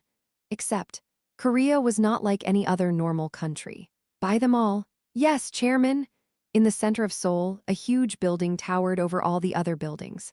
At the top of it, in the president's office, a woman with light blue hair was saying so with a cold expression. After the dissolution of the Han-Yun Group, they were the new supergiant corporation of South Korea. The de facto ruler of Korea, the black shadow that lurks in the shadows, holding virtually all the shares of other companies. Lee Seola was the only one who saw it all coming, and she single-handedly propped up South Korea's economy in the aftermath of Egostick retirement. When foreigners sell their stocks, she buys. The stock price, which had been falling vertically, stabilized somewhat when mysterious ghost companies started buying them all. It was only possible because Lee Seola, who had controlled all of Korea's refining industry until now, had astronomical cash in her pocket. Chairman, the defense has been successful, you can rest assured. Okay, get out. Yes, Chairman. And with that, attendant bowed and left. Lee Seola, who was leaning back in her chair and covering her face with her hands, muttered in pain. Yes, it was mine anyway. Korea belongs to Lee Seola. In fact, even the stocks thrown by foreigners were originally hers, so since I got mine back, it doesn't matter, right? Just like that, the A-list hero, Icicle, quietly saved Korea from behind the scenes. Somehow, the destruction of her hard-won country was practically tantamount to the destruction of her business, so she managed to keep the economy from collapsing. Still, she lost a lot of cash, so she's still bleeding. Doin, really, haha, this debt, you're going to pay it back. If not with money, then with your body. Lee Seola muttered to herself in exhaustion. Looking at the darkened sky outside, she thought, come to think of it, Haru, is she okay now? At that time, the interior of a dark apartment. Within it, a woman with blonde hair stared out the window with vacant blue eyes. Stardust hadn't yet come to terms with reality. She'd been like this since the day before today. Egoistic had retired, so what happens now, we'll never meet again. He's retired. He's not terrorizing anymore, I see. So we won't see each other anymore. I won't see him anymore. He won't come looking for me anymore. Don't be ridiculous, I can still hear his voice. I can still hear him smiling, his voice sounding like he's in a good mood behind his mask, saying, hello, Stardust. Now I don't see him like that. When it finally dawned on her, she realized that a single tear was falling from her eye. Chapter 339. An empty house wiping away the lone tear that had fallen, Stardust felt the night breeze on her chest as she tried to calm herself. Still, her mind couldn't quite process the fact that the egoistic had left. No way. He couldn't have done that, she'd been in denial. But when she'd heard on the news that he'd shut down his site and everything else, she'd gradually begun to accept it as reality. In fact, she had known the last time she'd seen him on the rooftop, hearing his voice, seeing the look in his eyes, feeling it in her gut that he wasn't lying and was really leaving. That he was thinking of today as the last day he would ever see her. That he would never do this again. So she threw away the concept she'd been holding onto and tried to grab him.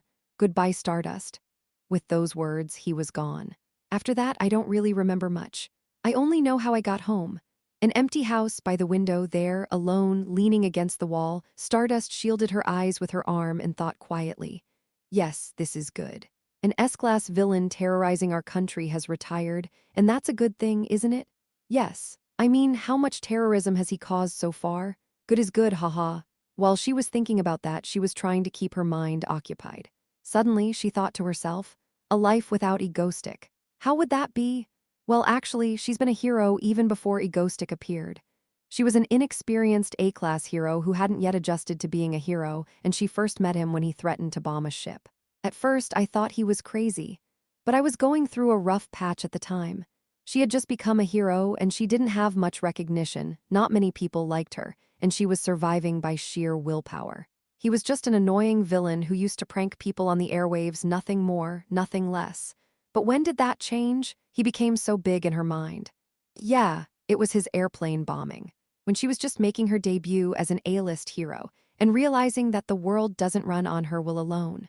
When she realized that there were too many villains in the world, and that her powers alone could only take her so far. When Egoistic crashed the plane, she had no confidence anymore.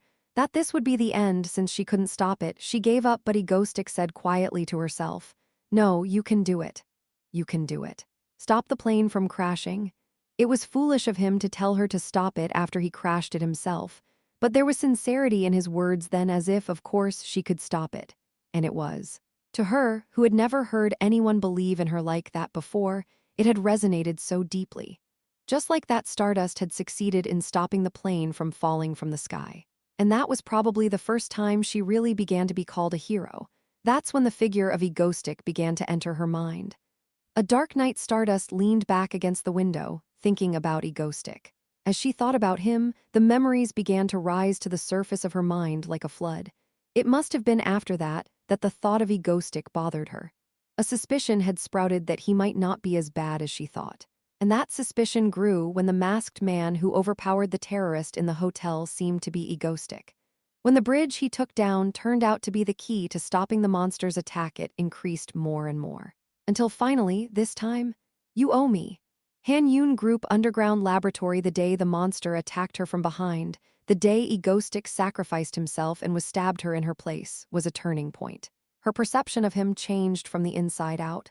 Ever since then, she and Egoistic had been intertwined. During the Han Yun Group invasion, the Moonlight Gate incident, the Demon King's attack. Every time, in the midst of the most terrible crisis of all, whenever she thought she had no choice but to give up, he always came out of nowhere smiling at her with his trademark grin. Stardust, he always came. Tusk. Tuduk, it's raining. Just like that, listening to the sound of falling water, she muttered in a small voice. No matter what, he had come to her. No matter how mean she was to him, no matter how bad the situation was, no matter how hopeless it seemed, no matter how no one else would help her, he always, always, always came to her smiling and saying, I'm here to help. Why didn't I know that it was Egoistic who was always there for her? Ah, and as Stardust thought that, suddenly tears began to flow down her cheeks. In truth, being a hero was not easy. You never know when the villains will jump out at you, their attacks get stronger and stronger, and there's no one who can really empathize with you. It's a job that requires you to stand alone and take on a constant stream of enemies, but she survived because he was there. Because she knew he was there to help her. Because she knew he understood her. She couldn't imagine life without him. I can't imagine a life without him. Even when I'm still, I can't stop thinking about his face, and sometimes I miss hearing his voice. I was always waiting for his next act of terror, and there were many times I missed him. But he is gone now? No. No, she couldn't imagine life without him. He'd always been by her side, and never once had she ever thought he would leave. Late at night, outside her empty house, leaning against the window against the night sky, Stardust began to weep uncontrollably over and over again. HMPH, she wiped the tears away with her hand and silently thought to herself, why does my heart hurt so much? All it took was for one villain to say he'd retire. Why does my heart hurt so much, like it's being torn apart? Why does it hurt so much that it brings tears to my eyes? Why does my heart feel so tight in my chest? Egotistic, just like that. I muttered his name, my voice cracking. It was then that Stardust realized. Egoistic. HMPH, Egoistic, HMPH, HMPH, HMPH. HMPH, to the point where I'm crushed by the fact that I'll never see him again. I really, really liked him. With the moonlight shining through the window, Haru sank to the floor, sobbing. Her eyes were red and tears were flowing down her cheeks. Why didn't I realize it before? Why didn't I admit my feelings to him? Why did I treat him so coldly at the end? I can't live without him. I can't imagine life without him anymore. Egotistic, I'm sorry, she burst into tears and just like that apologized inaudibly. I'm sorry, I don't know what it is, but I'm sorry for everything. Please. HMPH, please, where did I go wrong? How did this happen? Why did he leave? He's done so much for me. Why didn't I ever say thank you? Why was I so ticked off at him just because he was a villain? Why couldn't I tell him how I felt first? It didn't matter if he was a villain. It didn't matter if he was evil. I just wanted to be by his side. It's too late, too late, too late. Stardust cried that day and all night. She cried more than she had ever cried before on the day she first recognized love. For that love was gone, for it was too late. HMPH, HMPH, HMPH, I like you, I like you, I like you, I like you. I did it wrong, please come back. Please, please, but he hasn't come back in the last half a year, not even once. The country is in shock as Egoistic announces his retirement. No. Why is Korea in shock when a villain retires? The night I announced my retirement and meet Stardust for the last time, I stared at the TV and muttered in disbelief. If the villain retired, they should run a story like, finally, he's retired, everyone's soul is safe, tusk tusk, the media is the problem. While I'm thinking that, I'm silent. Next to me, Seo-yoon was bending down and weaving something excitedly. Next week, we'll go here and then we'll go here with Do-in. No, why is it just you and Do-in? What about us? What? You're supposed to organize your own things. I watched my coworkers bicker in silence. I quietly stood up, opened my mouth, and said, Seo-yoon, I'll go to my room for a minute. What? No, you shouldn't, SHHH. Seo-yoon, let him go. Chet, with that, I bowed my head slightly to thank Subin for stopping Seo-yoon. I quietly returned to my room, locked the door, and lay down on the bed. Finally, my days as a villain are over. I'll continue to operate outside under the name of Egoistic, but I won't be terrorizing anyone anymore. Suddenly, I'm in a comic book, and I've had enough of being a villain. I lay there in bed, covering the light with my hand, and muttered quietly to myself, Sano, no more Stardust. I fell silent, thinking about it. Stardust gave me purpose when I was stranded on this dying world, lost and disoriented. Because of her, I could stand up. Because of her, I have come this far. And to think that I won't see her anymore. It hurts. I muttered that and rubbed my eyes. Men don't cry, just a little watery-eyed. That's okay, right? Lying on the bed, I sighed and muttered with a heavy heart. Stardust, I miss you. But it was just words, meaningless words. Late at night, a man and a woman, alone, apart from each other, were quietly muttering the other's name unaware that they were doing so. Chapter 340. Beneath a sky stained red but hovering with an eerie yellow glow, a woman's sobbing could be heard pitifully. Number, please, wake up. Papa, Papa, wake up, sister. Quickly try, I can't do anything with Miss Strength. Noises coming from somewhere, and then a man's cracked voice, very faintly audible. Kulixindo. Drawer, throw, top. A mumble and a sob were heard again. Dauntant dierent yaumumumum. Behind the sobbing woman, the sky was gradually sinking heavier and heavier. Give up, can't. Not see me. I was looking at the scenery silently, as if watching a movie, and then someone grabbed my shoulder. I turned around and I saw the figure of a man wearing a black hat and a white mask covering half of his face. The man in that familiar outfit opened his mouth to speak to me. Don't make a choice you'll regret. That was the last time I heard his voice as I woke up from my dream. Another dream. I sighed, drinking the water I had placed beside my bed. It was a strange dream I've been having a lot lately. I don't remember much of the beginning, but the end is always the same. At the end of a ruined landscape, a figure of me speaks to me. I don't know if I'm dreaming this because I'm having a bad day, or if maybe the dream had a message for me. I muttered to myself, drank the water again, and thought to myself, don't make choices you'll regret, that's what it said. But what exactly is a regrettable choice? With that unresolved question, I went back to bed. I dreamt of something serious, and I think I heard an important message, but it's early morning. I'm still sleepy from the trip. With that, I fell back into a deep sleep. It was 3 weeks after I retired from being a villain. After retirement, we've been traveling abroad as a group, just the members of EgoStream. We've actually spent more time at vacation spots like hot springs, pools, water parks, and beaches than at tourist attractions. Come to think of it, they all have water.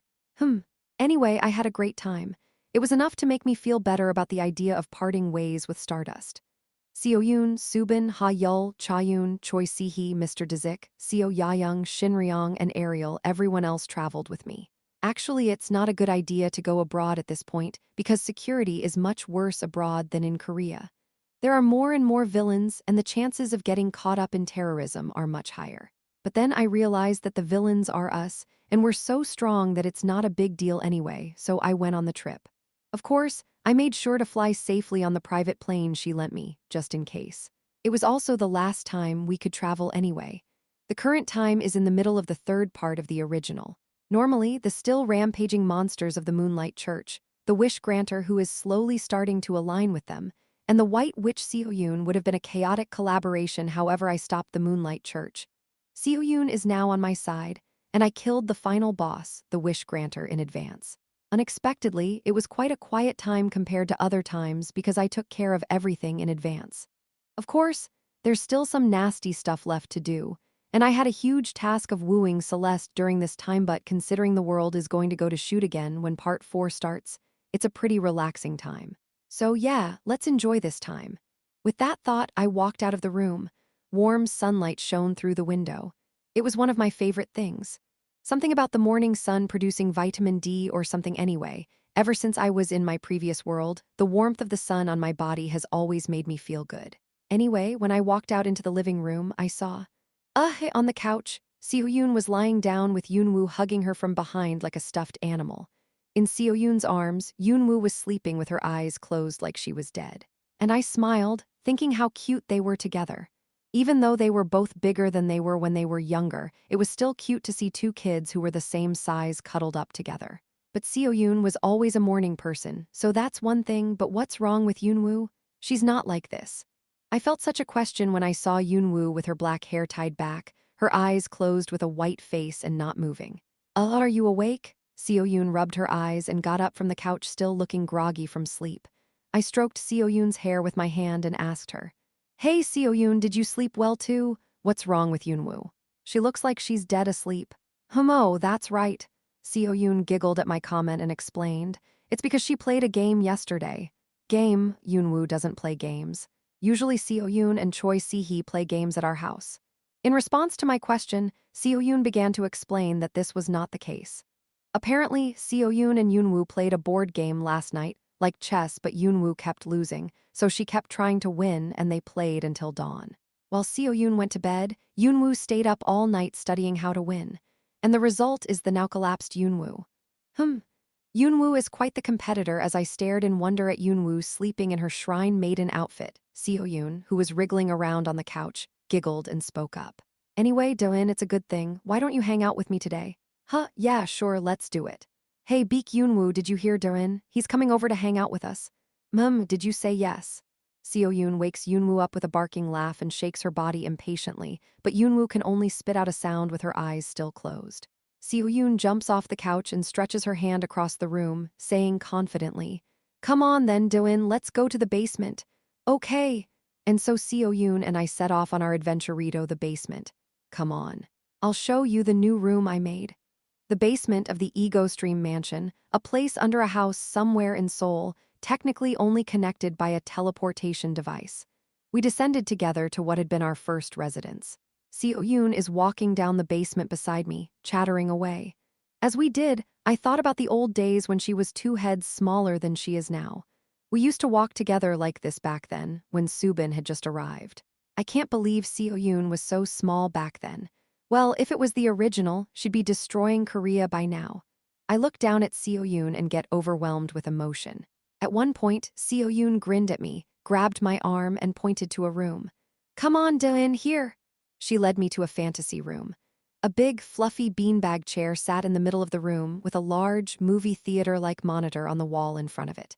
And underneath it, all sorts of gaming machines connected to the monitor. There was also a bookshelf full of comic books on the wall. It was a fantasy space for a homebody. What do you think, Do-in? I've never shown you this before. My paradise? With a hoodie that was bigger than her arms, Seo-yoon smiled as she took a step backward. Cool. This place is more convincing than a manga cafe. Once you enter, you won't want to leave. Hee hee. It's nice, right? Yeah. Then sit down, Seo-yoon said, tugging on my arm, and I laid myself down on a large beanbag. It's so fluffy, I literally feel like I'm being sucked in. With momentum, I grabbed a comic book from the bookshelf right behind me, saw the red 19 marker and casually put it back in, and then grabbed a normal book from the bottom row and laid down. All good, isn't it? Seo-yoon, who was sitting on a beanbag next to me, smiled wryly and said so. After sitting down, she fiddled with a remote control and turned on a large monitor on the wall in front of us. I'm in heaven sitting here watching this. What is it? I asked, looking up with interest. Seo-yoon, her silver, short hair now slightly longer, flowing slightly to the side, smiled wryly and pointed in front of me. The speakers above her are playing soothing classical music, while a large monitor like a movie theater shows. EgoStream official fan cafe Mangaden. Currently the one real-time popular cafe announcements, popular posts. Mangastic, please come back, come back, come back, duck those idiots who don't enjoy living day to day, haha. Honestly, if it's a mango with a broken head that still believes that it will come back tomorrow, it's okay, haha. Me first, haha, I made a memorial table for the fan caf. Retired a month and a half ago and still the one fan caf, ahahaha. If you come at 4 p.m., I will be happy from 3 p.m. Tears, a collection of ego highlights from those days. JPG Shadow Walker, can we just mask him and retire him instead and resurrect him as Shadow Mango? Must watch late night rebroadcasts of manga streams 1 through 3 starting tonight at 9 o'clock, I'm guessing. But isn't Stardust Fancave manager egoistic? Breaking news, Mango return petition reaches 1 million. The image of my fan cafe was on the big monitor. I feel dizzy because that big monitor is not a movie but an internet community. As I squeezed my eyes shut, Seo-yoon smiled and said to me, "What do you think, Do-in? Isn't it fun?" I had a feeling that today was not going to be an easy day. Watching my own fan cafe is torture chapter 341, Egoistic. When I think about it, it's been quite a while since I've been working as a villain under that nickname. It's been almost 5 years already, that's a long time. Actually, it's been a long time. Originally, this world was not designed for a villain to be active for a long time. As soon as the hero catches him, he'll retire. Especially in this Stardust universe, there's so much power inflation. In fact, all the villains from the early days of the comic were pushed aside by the subsequent villains in Stardust power inflation. So the A-list villain Crocodile Man, who used to turn into a crocodile man in the early days of my career, was a very strong villain. But now, if you look at our Halo, who shoots angelic death beams anyway, in conclusion. It is rare for a villain to be active for a long time without being caught. In particular, there are some truly evil villains that are not caught for a long time in the original, but I took care of them in advance. Weapon maker, scream maker, that sort of thing. Anyway, the point I'm trying to make is that I happen to be the only villain in this world who's been around for so long. So, as it turns out, I've gotten a few people lamenting my retirement. I think this is going to be my last attack. I think this is going to be my last attack. I think this is going to be my last attack. I think this is going to be my last attack. I think this will be my last attack. I think this will be my last attack. I think this will be my last attack. I think this will be my last attack. I think this will be my last attack. I think this will be my last attack. I think this will be my last attack. I think this will be my last attack. I think this will be my last attack. I think this will be my last attack. I think this will be my last attack. You won't be able to point the finger at me in the future. Goodbye, Stardust. Anyway, I think this will be my last bit of fun. You're all grown up, you don't need to play with me anymore. I probably won't be referring to you in the future. Goodbye, Stardust. Comment, this is not real, this is not real, this is not real, this is not real. Collective PTSD on, shoot, who the duck are the people who upvoted this shoot? Why is this shoot in the top posts? I was so bummed when I first heard this. And he only said it to Stardust rather than to the viewers. He abandoned the Mango group. Mango, who was Stardust pure love until the end of course, then he abandoned Stardust too. It's been 3 weeks now, isn't it? Give it a couple months and I'll forget all about it. Who's Egostic? Egostic's terror intervals are basically 3 months, so everyone is used to waiting. I'm saying Mangastic already ruined everything. Problem is that he won't come even after 3 months. The people who regretted my retirement were, a bit much. Most of the fan cafe posts were like that. First denial that I retired, then anger, then trying to negotiate if I could terrorize them once every 6 months, and finally depression. The problem is that once you accept it, it doesn't matter, and then you go back to the beginning and repeat the process. No, come on, people. Of course, there was an unexpected upside to my retirement. I've gotten a lot of people to stop thinking I'm some kind of S-class hero and start recognizing me as a villain. Egotistic. If you're a real S-class villain, you're an asshole. Seeing how he manipulates the emotions of tens of millions of Korean citizens, he must have been a villain. Comment. I'm feeling the pain of heartbreak. Korea's human seawall. Mango, retired. This is a disaster, but there's still Stardust. If there was no Stardust, I would have to abandon the country and run away. I'm sad that I can't see the Egostic terrorism broadcast for safety and stuff. It was the highlight of my life. I'm sad that I won't be able to see Egostic terrorist broadcast. It was my life's crack. So why did Mango retire? Isn't it because of the fight with Stardust? This is a real possibility. It's not like that. It looks like he's preparing something. Honestly, Stardust is out of her mind. The person who always helped her suddenly disappeared. Well, is that a good thing? Anyway, I sighed and looked at my fan cafe in disbelief as Seo-yoon giggled. Know what's wrong with those people? I think I know why. Your fan cave is still the #1 fan cave right now, so it'll probably take a while for people to get over it.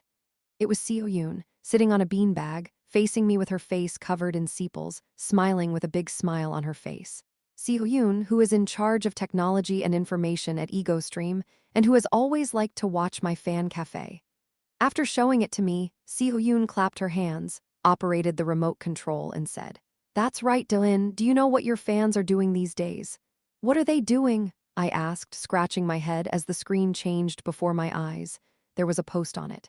MangaStream's 4th regular broadcasting announcement. Hello, this is Mango Broadcasting, the station in charge of EgoStream's regular broadcast. As the 3rd season of MangaStream is coming to an end, we will be broadcasting the 4th season soon. The broadcast list is the same as usual.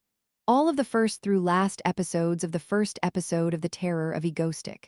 We'll be replacing the parts of the broadcast that aren't on with the highest quality stations, in chronological order, of course. Thank you. Comment, that's why I'm watching it over the course of a week. After all, what is faith? This is madness because they memorized all the lines when the main scene comes out. The real madness is the number of viewers. What is this 10,000 units? This is the point of the show where all the nostalgic viewers come back to reality and have a seizure in the chat when he announces his retirement. Life is a tragedy up close, but a comedy from afar. Why there are only non-boring kids in the comments now. Already most of the Mangatans are not here because they went to watch the 3rd season. What is this? That's because what Seo-yoon told me was ridiculous. That is, people were replaying the terrorist videos I had broadcasted up to this point. They said it was because I retired and didn't update new terrorist videos. Speaking of which, would you like to take a look? Seo Yoon fiddled with the remote control, and a new video appeared. When I looked at it, it was a channel that was playing a video of my broadcast.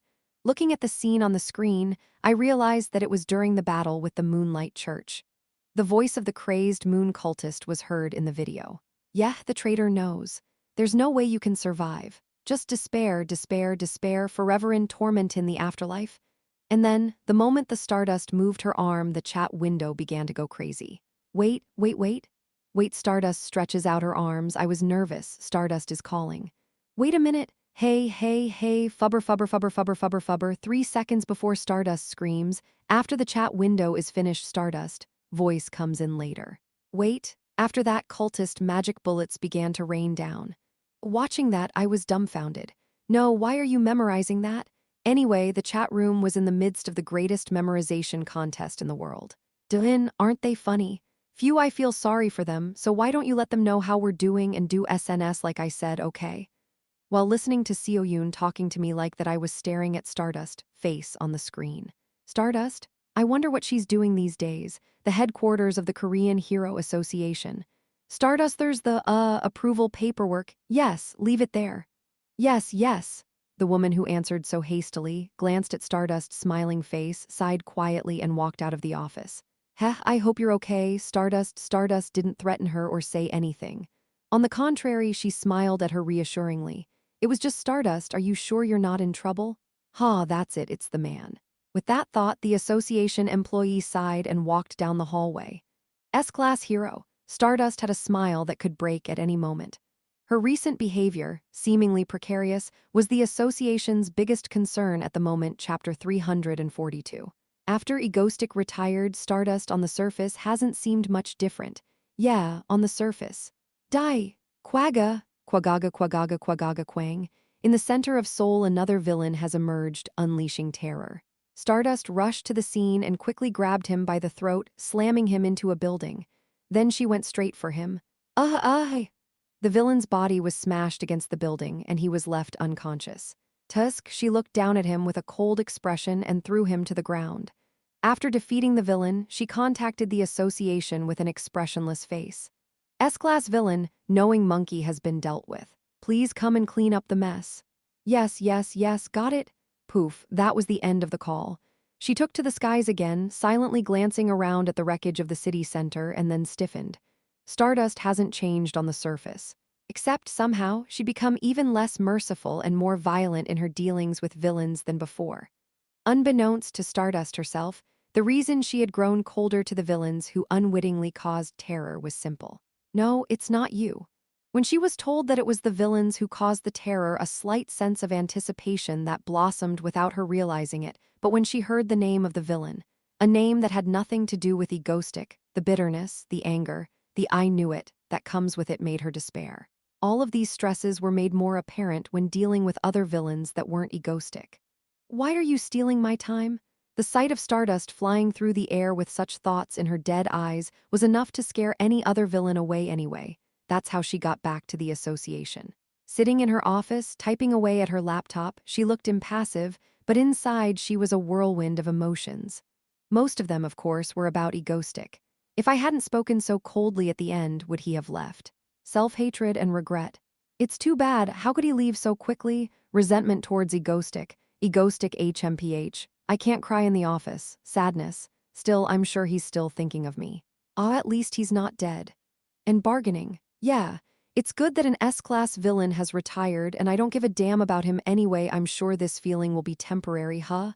Finally, a mental victory. This was her usual state lately. A storm of emotions swirling around in her mind, finally settling on one, only to reset again the next day.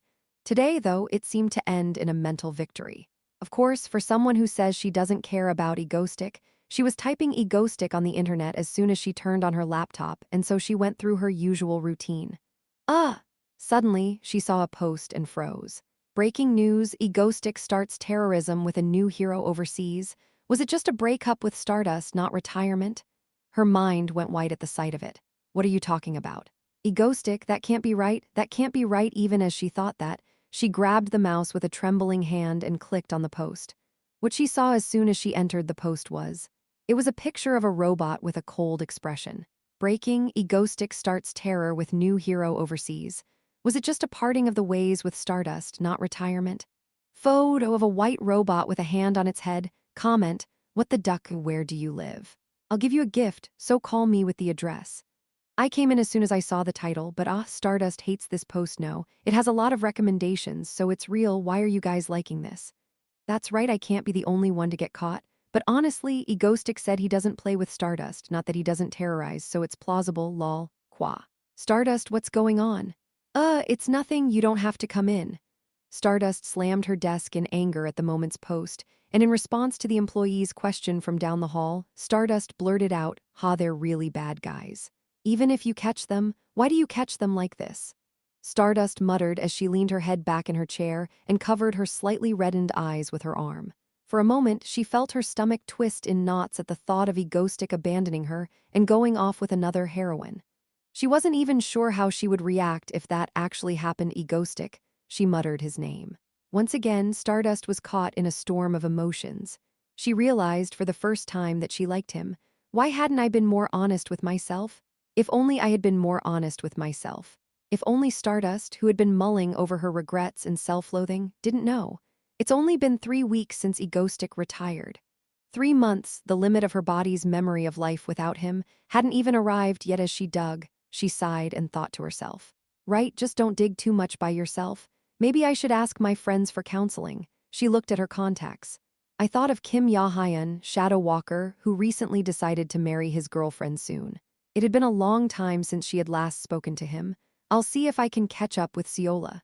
Stardust fiddled with her phone, thinking about it. Maybe she could help her with her relationship counseling. A family home inside. A man with dark black hair sat with a beer in his hand. His name is Kim Ya-hyun, otherwise known as Shadow Walker, South Korea's A-list hero and guardian of the night. He watched the news and drank his beer with a confused mind. It's been over a month since he retired, and he hasn't been seen since he announced his retirement. In the time since his retirement, the terrorism rate in Korea has Egoistic, he muttered that quietly, bitterly. The news reports the retirement of the villain Egoistic as common gossip. Shadow Walker knew the truth. Haha, no one knows but me. On the real reason for the retirement of the S-class villain that shook Korea. He was a true hero. Yeah, he was a hero who hid in the shadows behind a mask, protecting Korea. He was the only one who knew that he was cosplaying as a villain to save the world, and there's only one reason he's retiring. Egoistic because he's on a time limit. Shadow Walker muttered the truth he believed, a truth that no one else in the world knows, only he does. That the dark hero Egoistic was, in fact, a dead man walking. That's right. Shadow Walker had seen it before, the sight of him coughing up blood and hiding it. And then, through a series of logical deductions, Shadow Walker arrived at the truth that the Egoistic had only a few days to live. Before he dies, he intends to burn everything he has in service to his country. Ever since then, Shadow Walker has watched over Egoistic. Especially with the stories of his exploits as the years passed, it was only natural that he would nod in agreement. He'd often reminded himself to stop complaining and fulfill his mission as a hero. But finally, the time has come. Seeing him retire probably only has a few days left to live. The heavens are not kind, taking such a righteous man away so soon. But don't worry, Egoistic. After you're gone, I'll take charge, reveal the whole truth, and restore your honor to the world. It's the least I can do. With that, Shadow Walker made up his mind. When his phone rang, Shadow Walker flinched without realizing it. Is that Suki?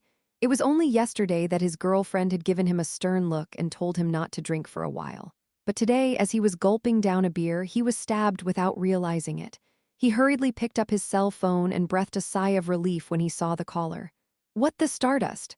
Long time no see. How are you? With that thought, Shadow Walker answered the phone. After a brief hello, Stardust asked if he could meet with her, and he nodded in agreement. While they were on the phone, Shadow Walker thought quietly. Now that I think about it, since Stardust was also an archenemy of Egoistic, I should take this opportunity to tell her the truth before it's too late. Egoistic is dead, that's the sad truth. Chapter 343. It's dusk and the sun is slowly setting. A man with dark circles waves from the restaurant. Hey, Stardust, over here. Kim Ya-hyun. Kim Ya-hyun, Shadow Walker. A plainclothes woman with blonde hair walked into the room he was in. Her name was Shin Haru and her hero name was Stardust. Early at night, the two heroes met for the first time in a long time at a bar. Where's Seola? Oh, she couldn't make it. Well, okay. Shin Haru replied casually, taking a seat, and Shadow Walker shook his head but accepted. Today's meeting was organized by Stardust. Shadow Walker had only come at Stardust request to catch up with him, but really, it's been a while. I know, Shin Haru nodded at Shadow Walker's words. They were both heroes, but their paths had crossed quite rarely. For one thing, Shadow Walker is invulnerable at night, so he's only active after dark, while Stardust is almost exclusively active during the day and rests at night. Shadow Walker, in particular, sleeps during the day, so their encounters were even less frequent. Anyway, I heard you're getting married, so congratulations. Shadow Walker was grateful for Stardust, simple congratulations. His face was tired with dark circles, but a smile tugged at the corners of his mouth. Let's get you something to eat. And with that, they ordered food. Shadow Walker, Kim Ya-hyun, glanced at Stardust's face. You look fine, don't you? His attention was on Stardust's condition. He had been secretly worried that Stardust. Condition seemed to be unstable when he heard the news and people from the association lately, but she looked better than he thought. But why did you ask to meet after so long? Was there something troubling her? Shadow Walker thought to himself quietly.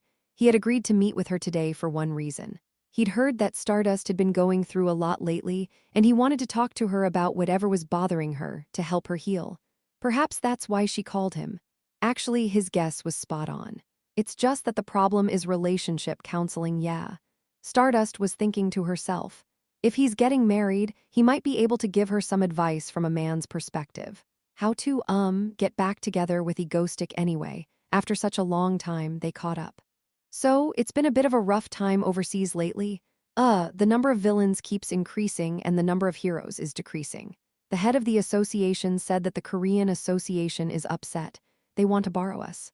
Really? Yep. Honestly, with our power, we're pretty strong now. I know I shouldn't say this, but I still play a bit at night. You're in S-class, so it goes without saying. Aren't you at the top of the world hero rankings now?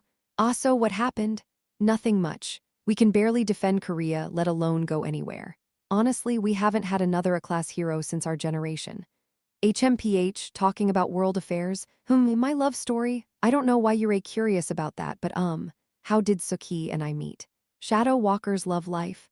He didn't know why Stardust, who had never been interested in such things, would suddenly be so curious, but Shadow Walker explained it anyway. How, on his way back from a nighttime raid, he'd met a woman on the roof of his company who was smoking a cigarette while leaning over the railing.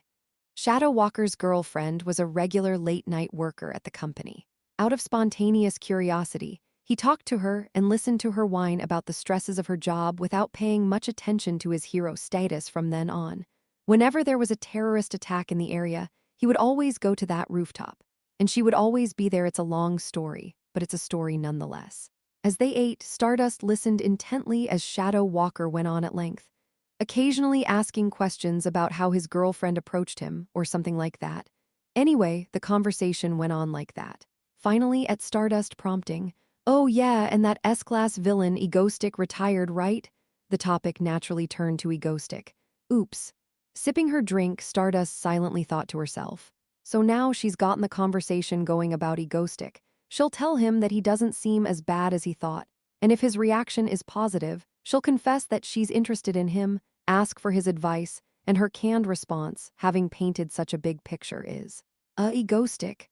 Shadow Walker's sigh at the mention of the word, and her mouth fell open for a moment. Egoistic, that's right, S-class villain, he was your arch nemesis, wasn't he?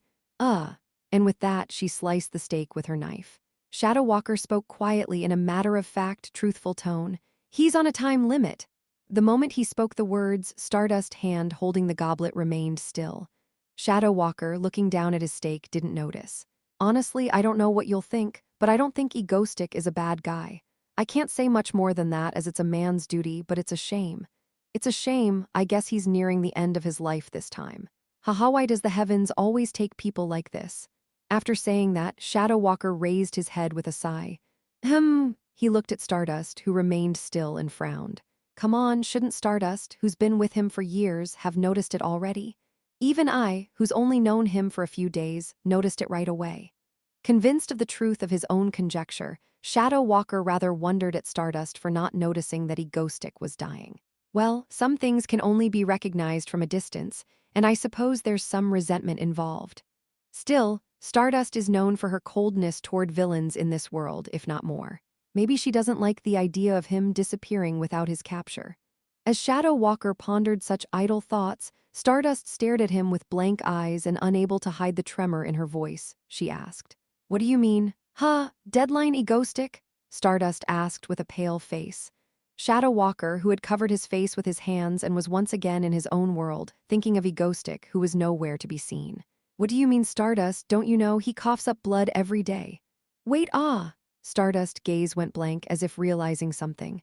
Without rationale, logic, or anything else, Shadow Walker began to speak, completely absorbed. The darkness, it must be hard for him to be so active when he's dying. He may be a villain, Stardust, but when I think of all he's done for the world with that body, I weep. I'm in tears. No, no, no, no, that can't be. I can't even tell you why, but he said it was a secret. Alas, what a noble sacrifice. Stardust was beginning to panic, unaware that tears were welling up in her eyes. Shadow Walker muttered the words in a gravelly voice. There was literally no basis, no logic, no reasoning behind what he was saying. It was literally just his speculation.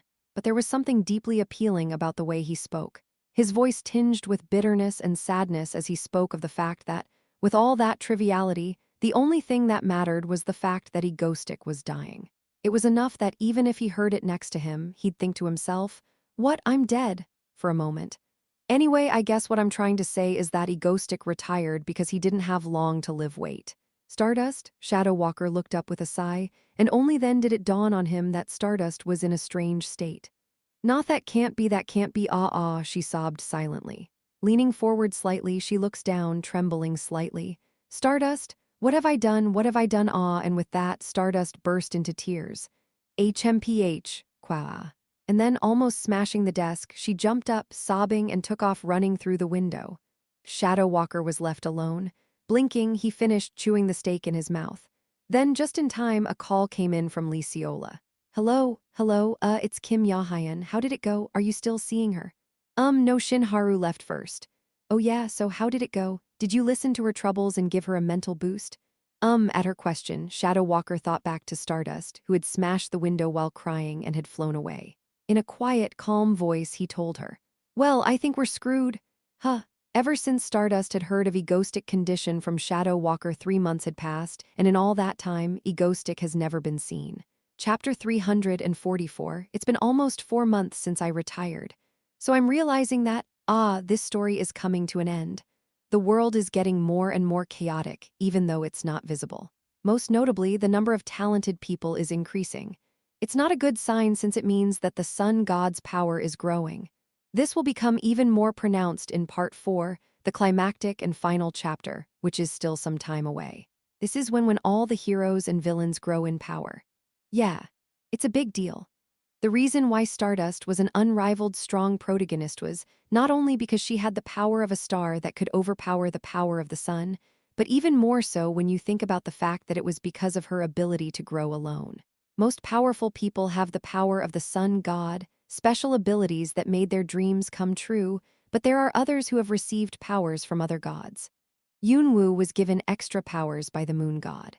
Those who received powers from the star god are Stardust, the main character of this manga, Ex Machina, who is now deceased, and me. As you can see, all three are powered by their own mechanisms, different from the sun gods. Stardust is the natural enemy of those with the power of the sun god, and has several times the power when dealing with them. And her abilities grow, and she has an extra sense that is almost like foresight of the future. Ex Machina, the only man in the world who could turn back time. His presence averted the world's near destruction on more than one occasion, and now that he's gone, I'm cleaning the mess in his place. And what's special about the ability is that it has a definite recoil every time I use it. It's a secret, but it seems to extend my lifespan. But why is my own life a risk? Well, let's say my ability is to predict the future through the original work. Anyway, the growth of the ability is a unique feature that only Stardust had.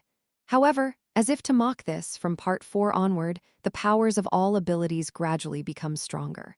Of course, I am an exception, as I have abilities originating from the star god. From the beginning to the end of the day I came to this world, I was repeatedly teleporting and vomiting.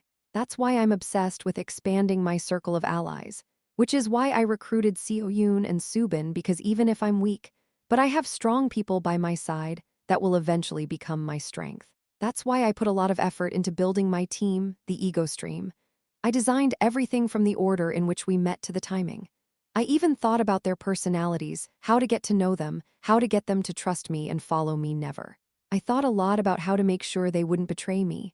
I put a lot of thought into the selection of members, and as a result, I lost a few trusted male colleagues, but it was a sacrifice I had to make. Instead, I took them to the Yuseong Group PMC and Ego Squad. In the end, after all the hard work, I got what I wanted, a group of trustworthy colleagues who would never betray me. That's why I had everyone live together in the same house from the beginning, to create a family-like atmosphere because flesh and blood don't betray. That's why I was happy to accept the affection of my coworkers. What was I thinking? Yeah. Slowly, I see the end of this story I've been telling. I've broken up with Stardust, and now I'll just have to do my best to woo Celeste. I'm going to have to take this relationship to the next level. I've done all this to save Stardust and save the world. Yeah, save Stardust. Even though I'll never meet Stardust, night. The living room of my house, there I was, sitting on the couch thinking, yeah. My thoughts have been a bit of a stream of consciousness, but the bottom line is this. I've been a bit depressed lately, not to the point of depression, but more of an empty feeling. Maybe it's because I've been living in this world with only Stardust, but now that I've retired, I feel empty. After falling into this world, guided by the god of stars, I wandered for 3 years. I wondered why I had to save this world, why me? Why I had to lose all my family and friends and end up here. I was so frustrated that I drowned myself in alcohol every day. Until one day. It was Stardust that gave me the chance to live again. Yeah, let me die with Stardust on top of my head one last time. Saving the world, as the goddess said, is the second thing. I'll live as I please. No matter what, in my previous life, my favorite girl was Stardust. That's how it started, and that's how I got here. In other words, my second life in this world was because of and for Stardust. So to think that I'll never see her again is a bit of an empty feeling in the pit of my stomach. Anyway, I've been having this problem lately. But actually, this wasn't the only problem. There was a bigger problem. The members of our ego stream have changed. Since my retirement, to be precise, they've all suddenly become more aggressive. This was disconcerting to me, as I had dreamed of an ego stream that was like a family. For reference, the most aggressive was Atlas's daughter, Ariel Dewin. I'll be back. Atlas said it was time to return because Atlas was expanding his maritime forces, so she went back into the sea again. Of course, even with that, I had my own problems. I knew, of course, that the members of the ego stream had a crush on me. I'd tried to make it so in the first place. It's just that lately, I've been wondering if I'm getting a little too much favor. And most importantly, recently, in the aftermath of my falling out with Stardust, I've found that I'm not very good at pushing them away either. A dark night. On the couch in the living room, bathed in orange light, I was in a daze, thinking about something. Subin walked over, smiling quietly at me. She was wearing a black night dress that she wore to bed with only a thin cardigan on. Ah, Subin, what are you doing alone so late at night? I looked at her and smiled weakly. She casually sits down next to me. I turned away from her and looked straight ahead, muttering to myself. It's just I was thinking about what to do next. As I said that, she listened quietly from right next to me. Somehow, sitting so close, so poured next to me, I could almost smell her lavender scent. Feeling a little awkward, I coughed and fell slightly off the couch. For some reason, when I'm with Subin, I feel like I can relax. Not a loving wife but a loving mother? That's weirder. Anyway, it's like being with someone like that. I feel like I don't want to hide my feelings. When I was thinking about that, Subin said casually with a benevolent smile. Is there something on your mind? Let's get the final boss Dingin is talking about. We can continue to live happily ever after with our friends. Haha. I couldn't help but smile a little wryly at Subin words. Happily ever after. I wonder if I'll be able to live after the final chapter.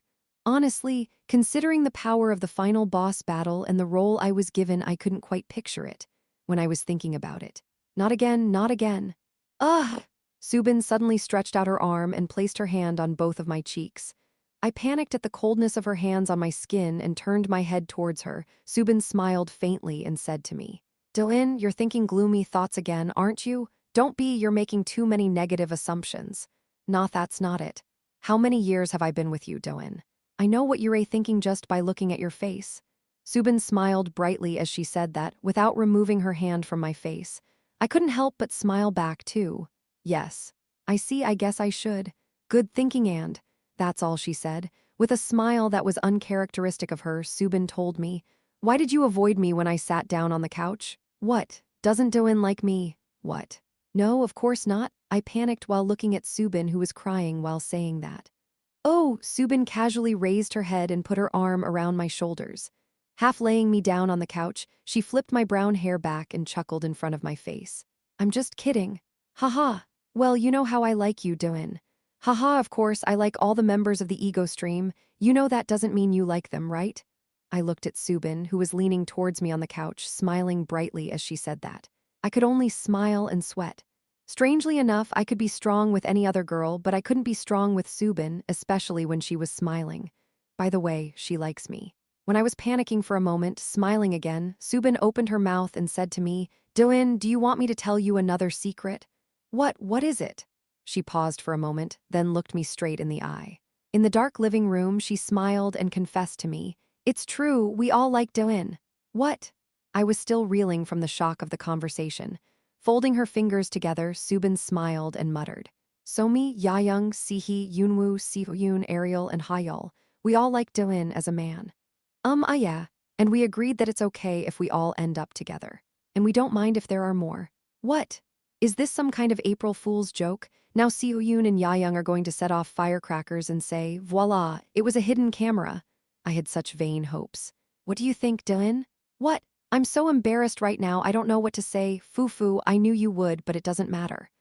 After saying that, Subin, with a mesmerizing smile that she had never shown me before, leaned in close to my ear and said, "Anyway, Doin is ours." With that, she spontaneously kissed me on the cheek. Then, with those words, "Good night," she disappeared like the wind, with her slightly reddened ears hidden by her long hair. Just like that, I was left alone. I quietly sat up and decided to go to sleep. I'll wake up and think about it. Haha, I silently rubbed my forehead as I thought that. What scared me even more than the shocking series of sounds I suddenly heard is that I almost accepted that ridiculous confession. I'm in a state of mental and physical weakness I don't know. I'll sleep and think about it when I wake up. Let's focus on preparing for the final chapter. With that thought, I hardened my heart. Anyway, all of this was only meaningful when I was the last one alive. Let's get some sleep. With that thought, I lay down on my bed and closed my eyes. Sleep came immediately. In the darkened room, Stardust sat alone on the bed, knees drawn together and arms wrapped around her with a melancholy look on her face. Egotistic. There it was, on the receiver he'd left behind. Yes. Nothing will happen if she stays still like this. With that thought, she sat quietly on the bed, and without realizing it, the word broadcast came to mind. Chapter 345. A sunny day on the roof of a large building, Stardust stood silently in front of the camera. Is this how it's supposed to be? What is this broadcast? Isn't this Stardust? HMPH major announcement. What is this? Association that hijacks TV radio waves. Okay. With that, she finished setting up. Stardust took a deep breath and turned to face the camera. "Hello, everyone, I'm Stardust." "Nai Ghostic is gone, Stardust is here." "What the heck? Stardust has a weird vibe." "Stardust. Vibe is weird, her eyes are dead."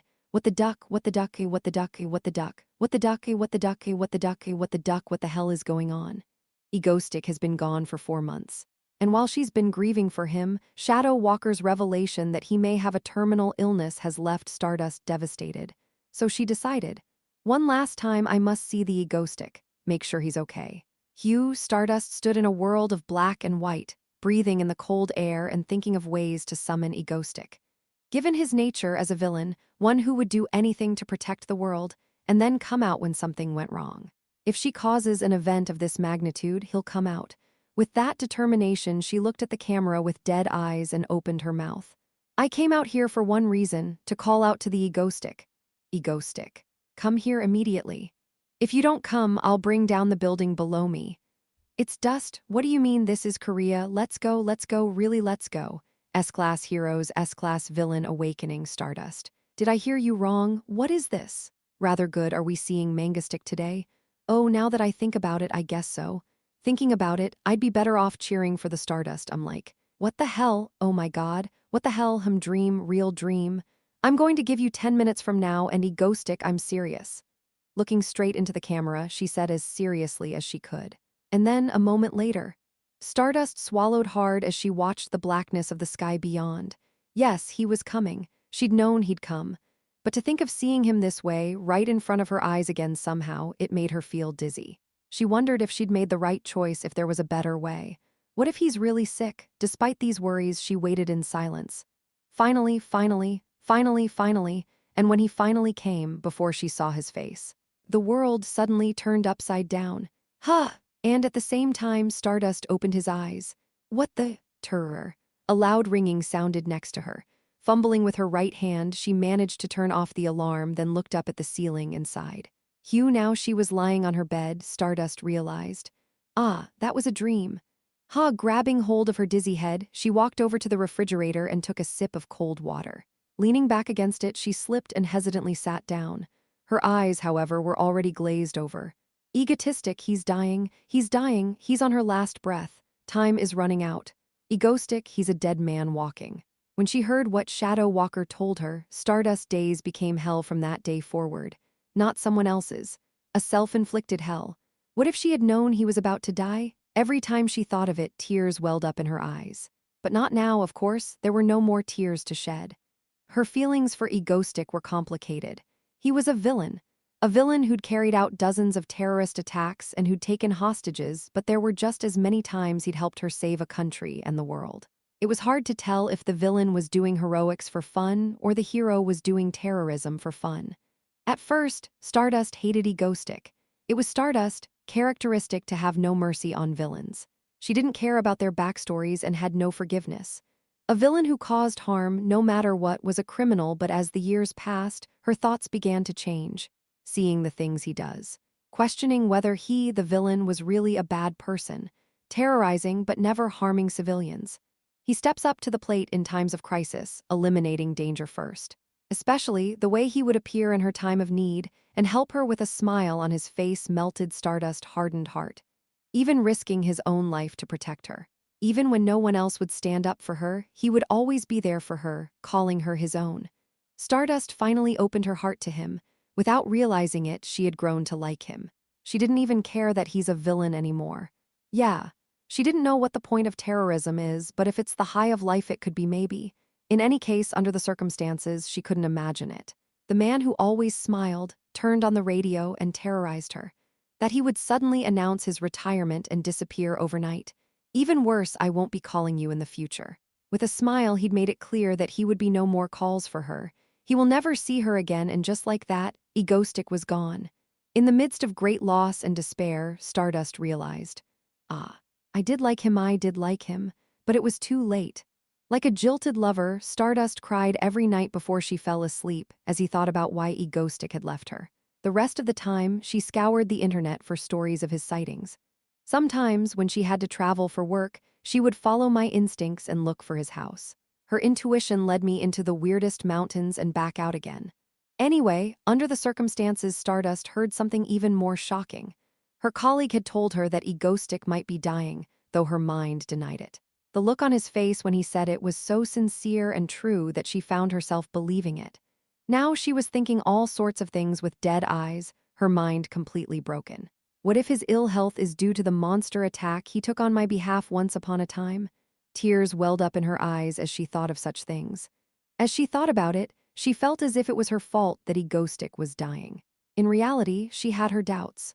What if she hadn't recognized him and beaten him up the day he rode the robot, and that's why he'd gotten so sick? Even if it wasn't, what if she had gotten sick from helping her in the first place? After all, she'd seen him cough up blood time and time again. Whenever Stardust thought of that, she would shed a tear under her breath. Because no matter how hardened a hero she was, she'd never had a place in her heart like this. The thought that she might have hurt someone she loved was too much for even the strongest of minds to bear. HMPH. She felt sorry for herself for knowing that and still not thinking of going to find Egostick. Fearful that he was really dead, she couldn't bring herself to look for him like in her dreams. She regretted it again. If only she had told him her feelings sooner from the beginning. If only she had been nicer to him instead of being snippy when he was always helping her. If only she had cherished the time she had with him. Thinking about that, Stardust wiped the tears from her eyes and stood up. I have to work. Yes. For now, save one more. That's what Egostick would want. With that thought, she got up, washed up, and headed to the association. That day, all the villains she faced fell with a single punch because frustration is what makes a hero strong. Stardust, how are you doing these days? Back on track? I nodded, watching Stardust, one punch cut streak on the news. Good, you're doing great without me. Way to go, Stardust. I shook my head and looked at the letter in my hand, though I felt a twinge of disappointment. Good. It's almost time for another cathedral. With part 4 just around the corner, Cathedral is more important than ever. Especially since it's all about wooing Celeste, and I'm determined to do it well. I don't know if I can do it, but whatever. And with that thought, I turned my head to look at the calendar and muttered, it's about to happen. Hopefully, I'll get to see Stardust for the first time in a long time. Of course, I'll try to run away right away so we won't have time to talk unless she catches me. I closed my eyes with that thought. Chapter 346, Cathedral, an alliance of the world's most powerful S-class villains, hosted by the world's #1 villain, Celeste. This transnational alliance of villains has been around for quite some time. Considering they're all so unique and all so evil, all in one place. Of course, all of this is also due to the fact that the people in this room have a minimum of common sense. These aren't just S-class villains, these are people who have created a massive force against the state. All of them have tons of other S-class villains under their command, and they need leadership to keep them in line. That's why they talk. That's how the world's strongest S-class villains are gathered on a country-by-country basis, and they are led by the world's #1 ranked villain. Such a cathedral is, in fact, despite its name, it hasn't done much until now. They've never really gotten together and terrorized anyone, just gathered, talked, and split up. And there's only one reason for that. Because Celeste, the head of the council, has declared it an information-sharing meeting. So up until this point, Cathedral has never really come to the forefront, hiding in the shadows with little activity. This is also why, in the original story, they are not even mentioned until part 4. However, as the final chapter begins, things change. At the beginning of the final chapter, things change. Celeste takes the initiative to organize a meeting of the cathedral, and the organization becomes a full-fledged villainous organization.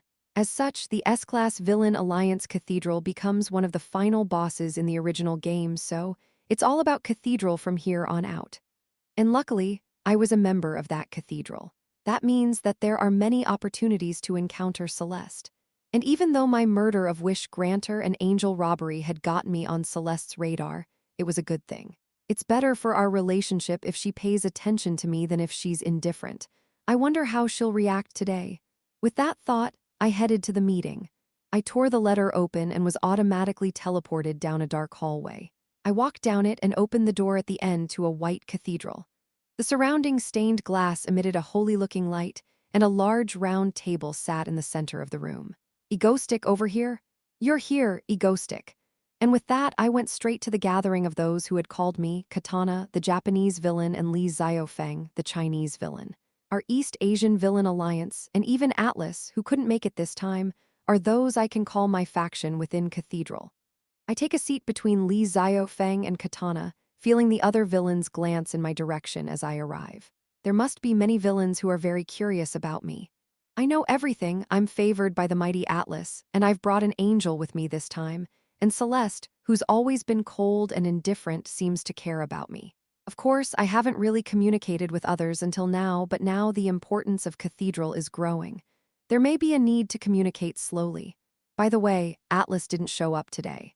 Now that he's called Ariel and said he's almost finished with those sea monsters, maybe he'll come next time. Just as I was thinking that, Celeste appeared from the depths. Her eyes closed, her long silver hair flowing. She walked toward me, dressed in a white saint's habit. With her dazzlingly beautiful face and graceful gait, she looked like a saint herself, descended from the heavens, but those here knew that she could change the map with the snap of a finger. I see you're all here. she said, in a holy voice that echoed through the cathedral as she sat down at the head of the packed round table. Then she looked in my direction. Turning her head in my direction, she spoke coldly to me. By the way, it looks like there's one person here who isn't a villain. I am sure this is a villain-only meeting. Didn't this person say he's retiring from his job as a villain? She started the meeting by pointing at me. All eyes turned to me. As she smiled at me, the corners of her mouth tilted upward. I smiled back. Ha, that's a bluff to reassure the opponent, of course. Isn't that the style of our villains to say that and then stab the hero in the back? This is so realistic. I think I've fooled even Celeste. I nodded, saying yes, of course, and then snapped my fingers at the same time. Bright holy light appeared behind me. At the same time, our angel halo appeared from behind me, spreading her large wings with her arms wrapped around my neck. Thus, being half-hugged by the angel behind me, I smiled wickedly, looked Celeste in the eye, and said, "And what a wonderful gift God has bestowed upon me. Of course I should use it on terror, haha." With that, I snapped my fingers again, and Halo disappeared again just as quickly as she had appeared. And just like that, the round table was in an uproar after my angel show. Except for Celeste, this is the first time I've shown Halo, so everyone is a little bewildered to see an angel for the first time. They're overwhelmed by the divinity of her skin. And Celeste. Her eyes were closed and she looked peaceful, but I could tell she was tense, of course. She didn't show it, so she was in the same league as me. That's what a true villain does. Okay then, let's get this meeting started. And with that, she turned to me, and with that, she took control of the meeting. I sat quietly in thought, feeling the stares around me. In truth, my lines had been calculated since Halo's entrance earlier. I'd already planned out how I'd react if Celeste tried to argue with me. I had ordered Halo to appear in the same way, including her posture. Otherwise, Halo's been learning to cook with Subin lately. And I could not have an angel in an apron appear here. She can move mountains and split the earth with a wave of her hand. And that's the number one reason she can't touch me. That's the angel I got. If I'm as I say, I'm the sun god's chosen one, then harming me is likely to incur his wrath. And as a devout follower of the sun god, she'd rather not touch me while she can. Anyway, that's how the meeting went. In the meantime, I was thinking about how to woo Celeste. As I thought about it, time passed quickly and the meeting was over before I knew it. Egostick will go first. Okay. Go ahead. I saw off the other members of the ego stream, and I was left standing alone at the round table in silence.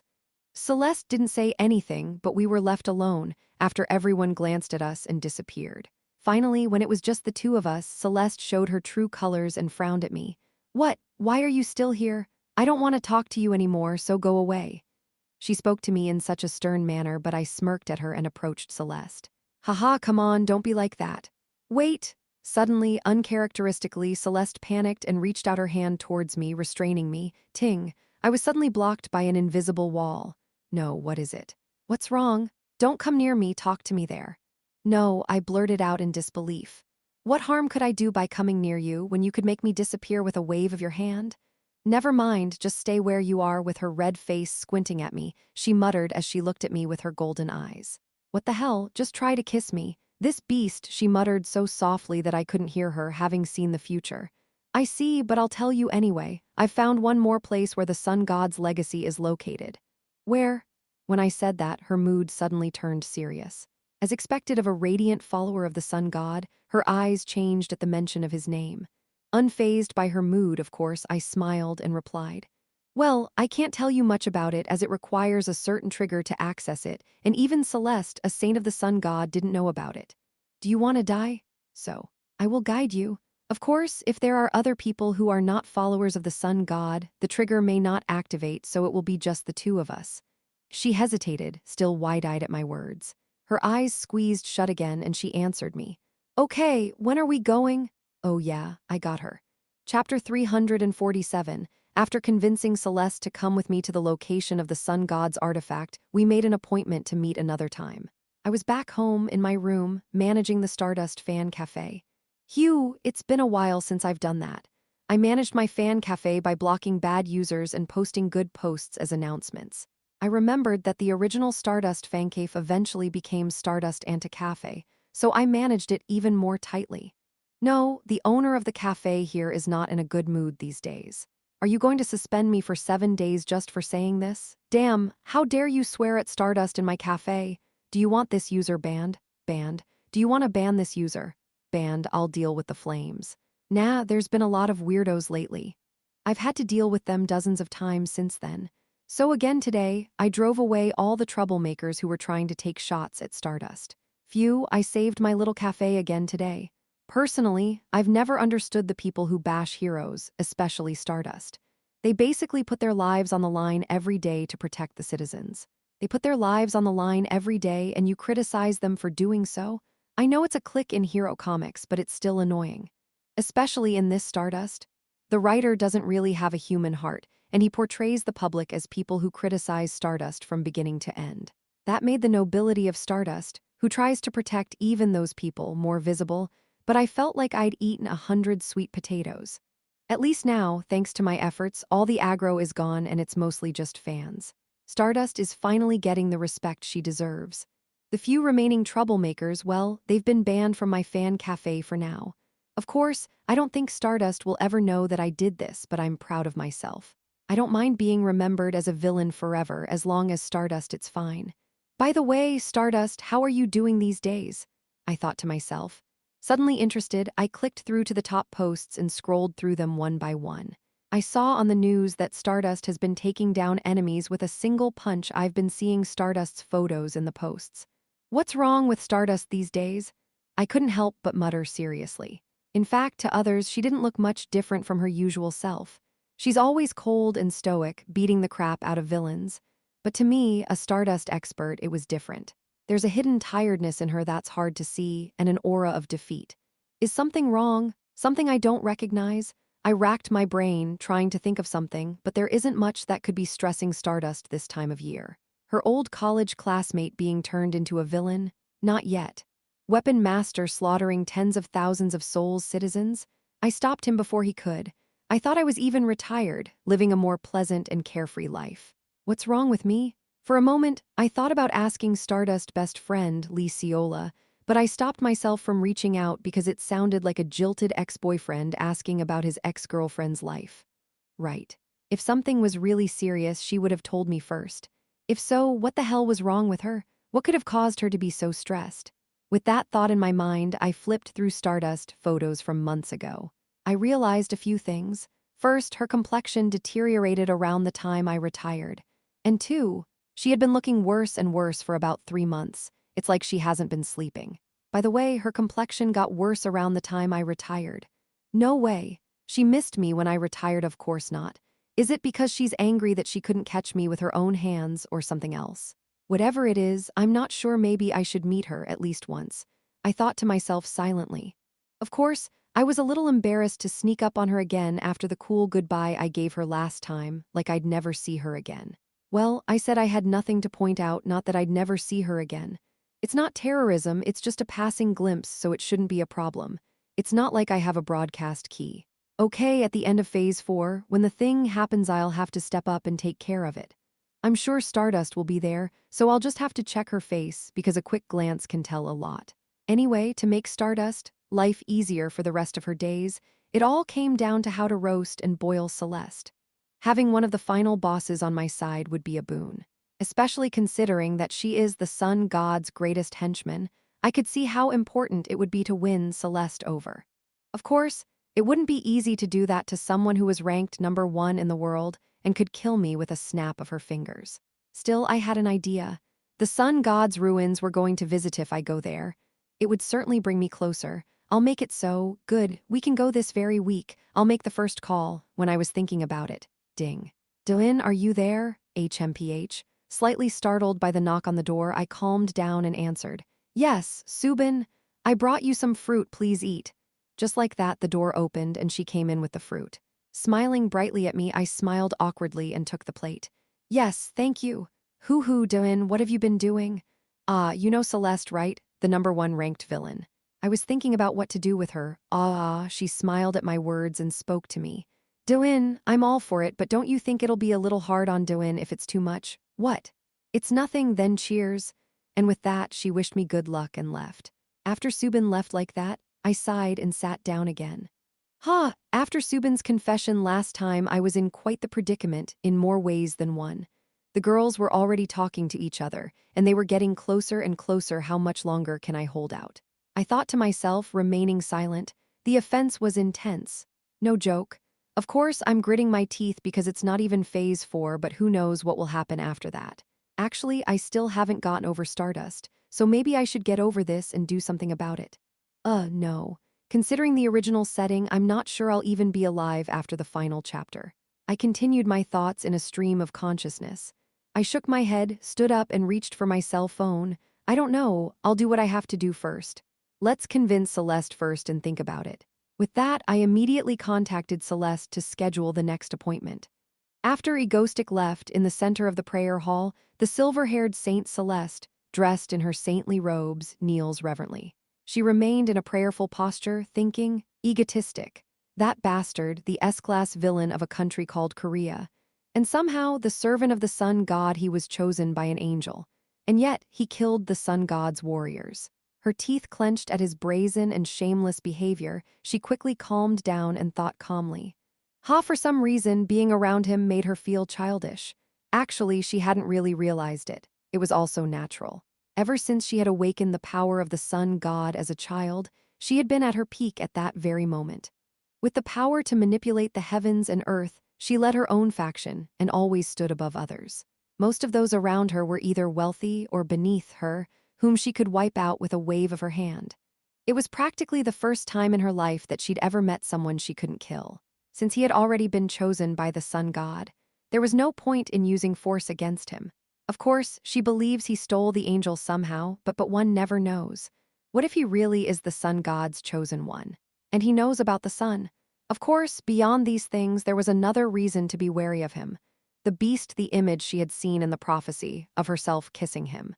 The image of her future self, the one she'd seen in the prophecy, kissing him, the one she'd forced herself to do even though she didn't want to. And the one she'd secretly accepted even though she said no, shocked her. The body she had given to the sun in the first place. She had never thought that she would be in such a relationship with a man, even with him. Never, never will. She reminded herself. Never, never, never, no matter what he did, never. Just as she was making up her mind, Egostic informed her that he had found the remains of the sun god and asked to see her. She didn't know then, as she rose to her feet, still full of determination, her face cold, that it would happen there. Chapter 348. Last cathedral. I promised Celeste, a saint of the sun god, that I would take her to a ruin of the sun god she did not know. A few days after that meeting with Celeste, I stood in a desert covered in sand somewhere in America. It was a little hot. As I was thinking about that, I heard a beautiful voice behind me. Here, in a desert with endless stretches of orange-colored sand, under a fierce blue sky with blazing sunlight, Celeste, a silver-haired woman dressed in a pure white saint's robe, was standing in a mysterious mood, very alien to the scene. She turns to me, her eyes wide with wonder. Yes, that's right, this is where the ruins of the sun god are located. At my smiling reply, she opens her mouth coldly, staring at me with golden eyes behind thin lids. As the sun god's hand-picked saint, I don't feel anything. Well, you can try. I can only laugh at her words. Of course she couldn't feel it. If she did, she would have already found it. It's information that can only be known because the source has knowledge. With that thought, I smiled at the image of Celeste standing with her arms crossed over the desert. She looked like a true saint herself, slender with an air of mystery about her. I could feel her power and the overwhelming strength she possessed.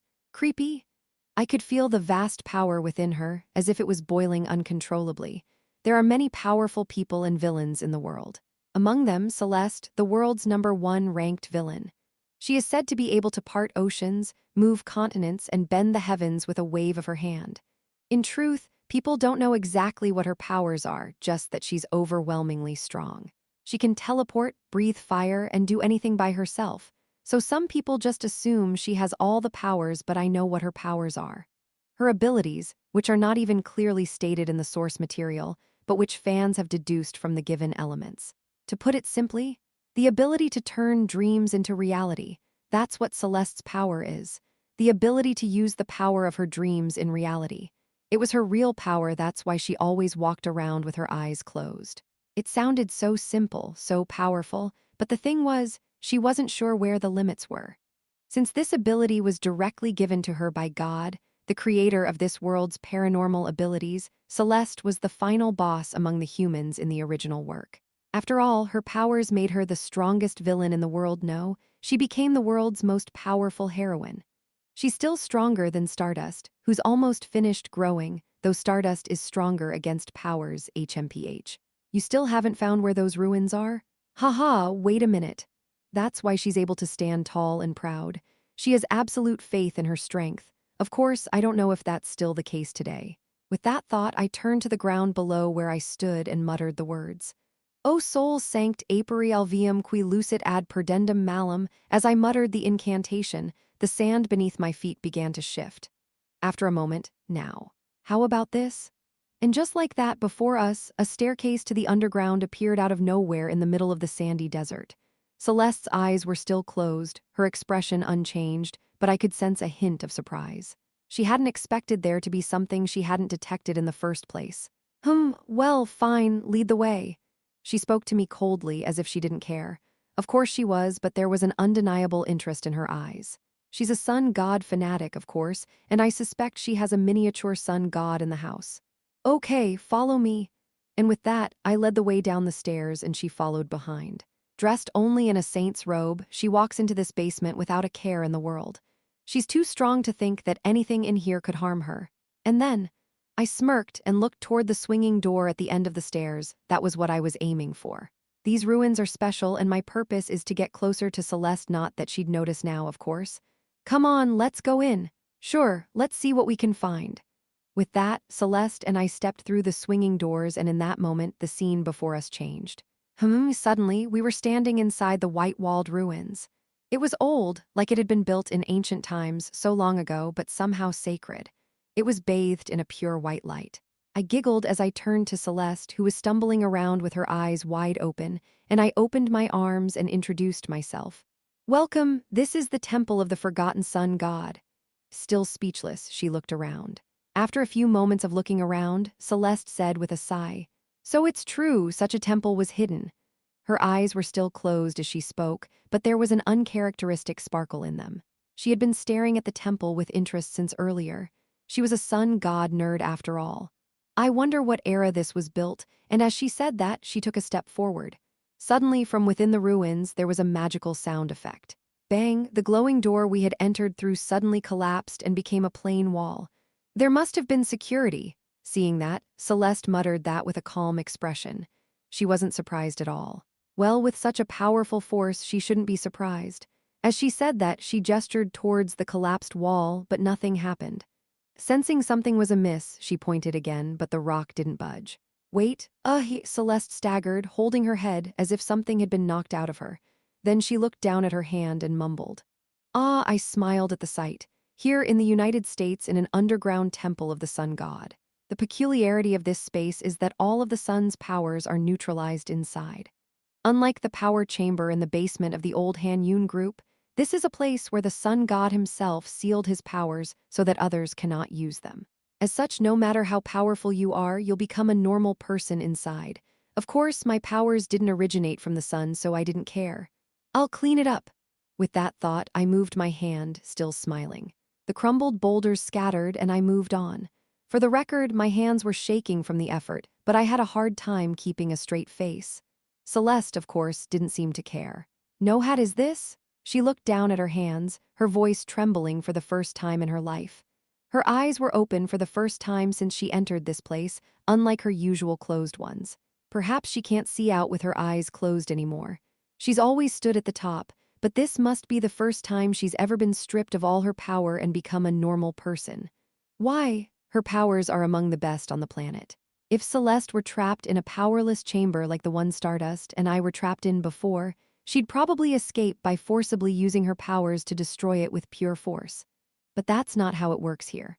This is a place where the sun god who gave her powers takes them away. So no matter how wary Celeste was, she couldn't have known what was coming.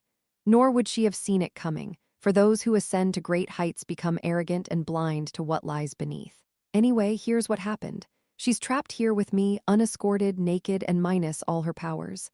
And then she realized it herself. She raised her head, trembling, and our eyes locked. I looked into her trembling golden eyes, smiled, and said, Shall we continue? In my arms was a gun. A moment later. You're not coming with me? No, do you know what you're going to do? No, really deep in the center of the ruins, I sighed as I watched Celeste, standing far behind me, hiding behind a pillar and only poking her head out to say so. I must have scared her too much. Chapter 349. The first time Celeste realized something was wrong with her body was when her powers failed to trigger. She had followed Egostic to the ruins in the middle of the desert, smirking. And yet, she had never been wary of him, not even for a moment. She had realized he was carrying a gun or something, but she hadn't cared. The difference between him and her was so obvious. She was handpicked by the gods themselves, favored by them to the fullest. The false believer, Egostic, who had been given the power of the stars, felt truly weak. She could destroy him with a wave of her hand, but she stood by because he was chosen by an angel. Celeste never thought he could do anything to her because she had always been strong. She had never been deprived of the power that swirled within her, not even for a moment. Hence, for the first time when her powers weren't triggered, Celeste couldn't help but panic uncharacteristically. Wait, and with that, she felt dizzy. She grabbed her head and staggered for a moment as an unbelievable thing had happened. Wait a minute, her power was gone. The power she'd had her whole life disappeared in a single moment. She felt all the power she had, all the strength she had built up to this point, gone, as if the giver of the power had taken it back. Celeste realized that this was much worse than she had expected. She felt great confusion and horror at how weak her body had become because she had never been weak, not even once. Not as a child. Ever since she'd been chased by starvation, prayed to God in desperation, and been given her current powers and saved her life, she had never been weak. Celeste was always the pinnacle. That's why, in that one moment, all of her powers, including her defenses, were blown away. She felt as if she had been thrown naked into the middle of a crowd, dizzy from the sudden change in circumstances. In that state of extreme panic, she wondered what the hell was going on. "I'll clean it up for you." No hat that she didn't even hear the voice in front of her. She looked down at her hands, muttering in a shaky voice. Her ability to see through clairvoyance, which had always been her default, had been blocked, and she was seeing the world with her eyes open, unable to close them. She was confused and disoriented until she finally realized what she was in for. Only then did she remember that there was another person in this place, right now, besides her. She looked up at that fleeting thought, and only then did she see the man in front of her. Dressed in black with a mask covering half his face and a sneer on his face, a man who would normally be easier to kill than a bug, now, with a wave of his hand, he could kill her. An adult male with a gun in his arms. "I'm going to die." And for a moment, such terror swallowed her whole. Death. When was the last time she'd thought about it? Actually, none at all, except as a very young child. This place was a trap in the first place. She shouldn't have come here. Why did she ignore Egostic, even though she already knew that he had been getting rid of things related to God? It's over now. I'll die here. Such terror washed over her. "Shall we continue?" She merely smiled and said yes. With that, he turned his back on her. He walked forward, his cloak flapping as if he had no interest in her. Watching his back, Celeste was stunned. "He's not going to touch me, is he?" Thinking that, she was relieved. Suddenly, she felt ashamed of herself, blushing and clenching her fists. Why would I fall for a weak man like Egostic? That's what she thought, but the reality was cold. The truth was, she didn't know how to get out of here, and she was constantly in fear that he might shoot her at any moment still. "I don't know how to get out of here. I guess I'll just have to follow him for now." With that thought, she cautiously followed Egostic. Celeste's worries were unfounded since Egostic didn't touch her at all. "Why would I harm you? We're followers of the same sun god, haha. I don't know why you lost your powers, but I'll focus on getting them back together." He only laughed as he said that. She didn't believe it, but it was still true that he wasn't touching her. In fact, she could probably put up no resistance if he wanted to kill her right now. "You don't mean to hurt me?" And that, to Celeste, was very unfamiliar. She knew herself well enough. If she lost her power, there were plenty of people who would want to take her down from her perch at the top. Even her own men didn't trust her, for they only saw and followed her power, not her. Of course, they might suddenly change their minds and try to kill her after giving it some thought. Celeste decided that was highly unlikely for one reason: the prophecy she'd been denying for so long. Surely in a future scene, Egostic and Mebicause we kissed. Until she kissed him, she would not die. It was a simple story, and the point at which she would die would be afterward. At that thought, she was relieved. Still, she couldn't help but feel ashamed. for believing the prophecy was tantamount to admitting that she would be kissing Egostic later. And she'd just done it, without much resistance. She looked up at him with watery eyes, not quite pushing him away, but hugging him tightly. Over and over again.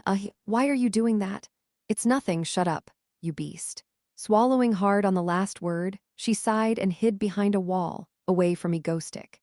It wasn't that she was afraid of him, but more that she blushed as she remembered the scene where he kept kissing her whenever she was near him. With that thought, she silently followed behind Egostic across the sun god's ruins. When they finally reached the depths of the ruins, in a fairly large space, she couldn't help but let out a gasp and look around at the pure white buildings, dotted with golden patterns. She couldn't help but be mesmerized by the murals depicting the sun, the origin of the gods. No matter what anyone says, she was actually a fan of the sun god, the records of the gods, so vast her eyes twinkled as she looked at the mythological paintings on the walls. In truth, the sun god hadn't been written about much. Apparently, in ancient times, the god had descended and lived among humans, but those records had been all but destroyed. Only a handful of oral traditions and scriptures remained, carrying on as an ancient religion that no one believed in. Even she could hardly find any left. But there were writings of the sun god left here. Do you find it amusing? As she stared wide-eyed at the murals, she heard a man's voice right behind her. Startled, she turned around to see Egostic, who was naturally looking up at the mural she was looking at. What the hell, when did you get close? With her powers drained, she hadn't even noticed his approach. Still, she was now convinced that he was unlikely to attack her, so she decided to stay put. Egostic, what is this guy? How does he know more about this than I, a saint of God, do? She wondered. No way. She wondered if the sun god had really abandoned her and chosen him. Of course that would never happen, but it was true that she wondered if there really was something to this man. With such mixed feelings, she continued to follow him deeper into the ruins after seeing the mural. Hick! Suddenly, she was startled by a roar that came from within, and her body stiffened in surprise. Celeste was smart enough to have run the world's greatest villain alliance for so long. And as powerful as she was also aware of her current state. She was only a weak woman whose body could be torn apart by a single wolf. Therefore, the sound of the beast, which she heard in her extremely sensitive state and without any defenses, was enough to frighten her. Celeste freaked out. Don't worry. I'll protect you, just hide behind me.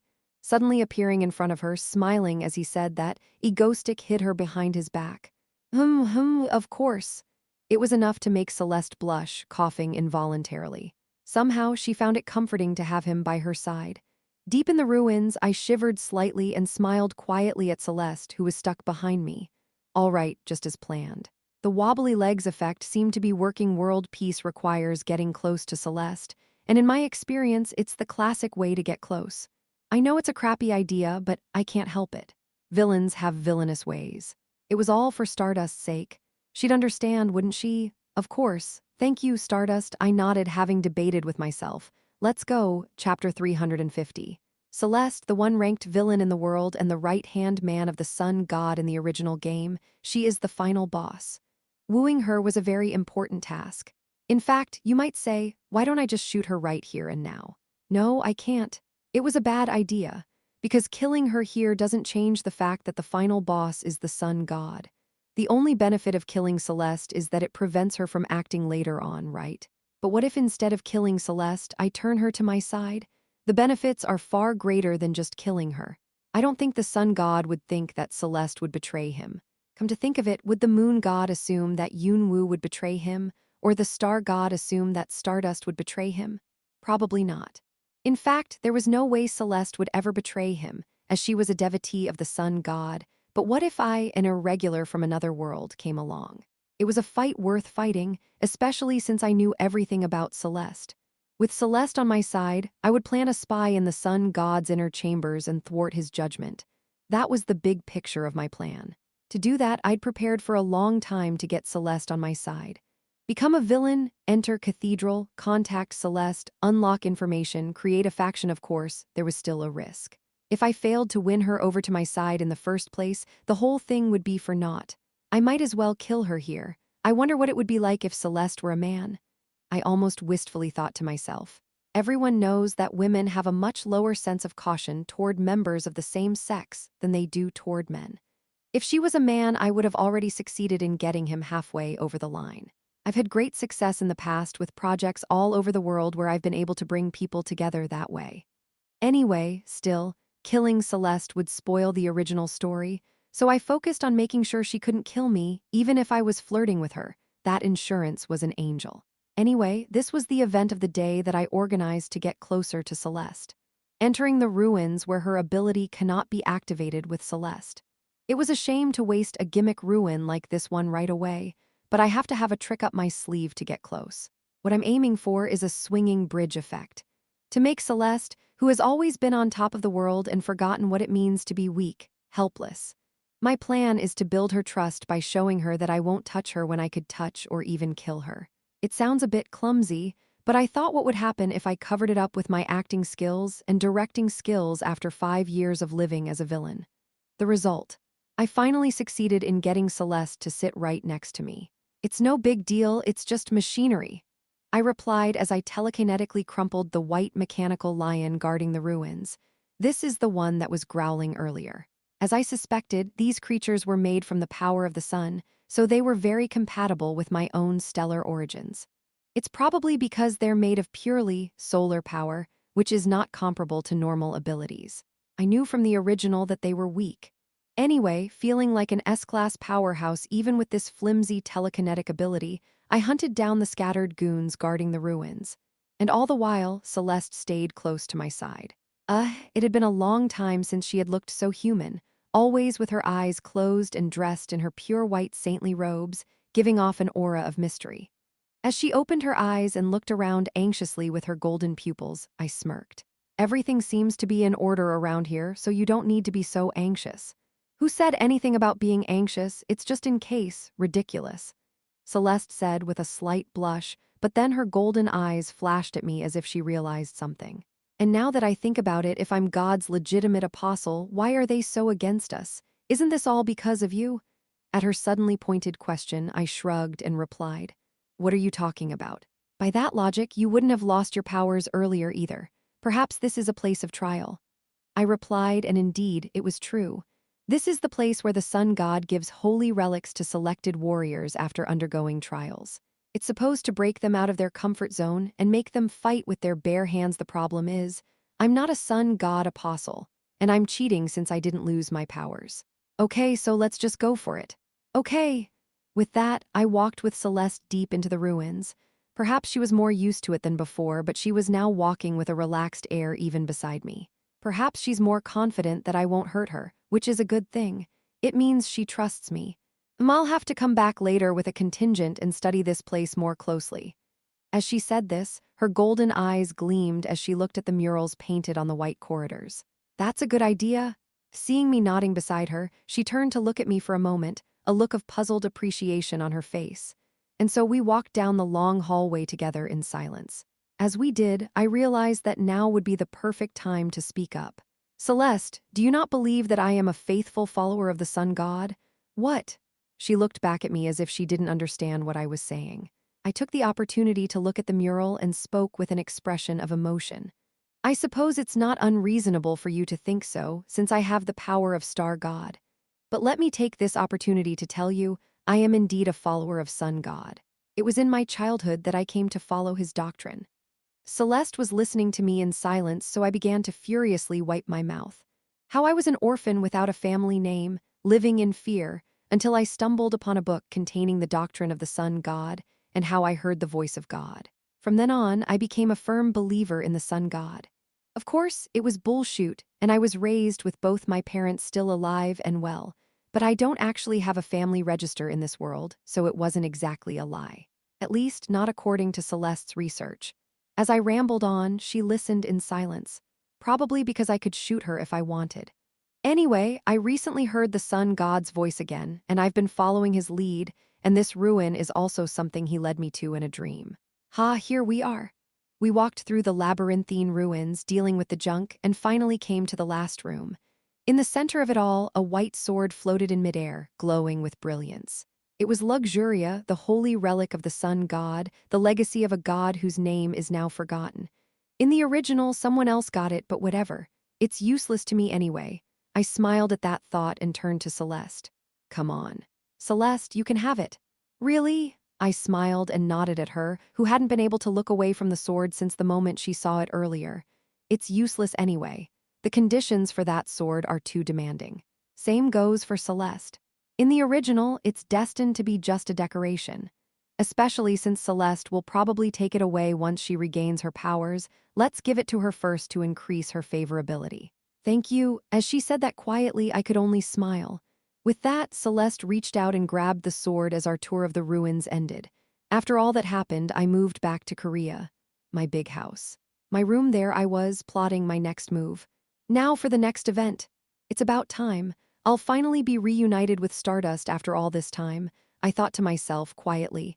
The anticipation of seeing her again is growing.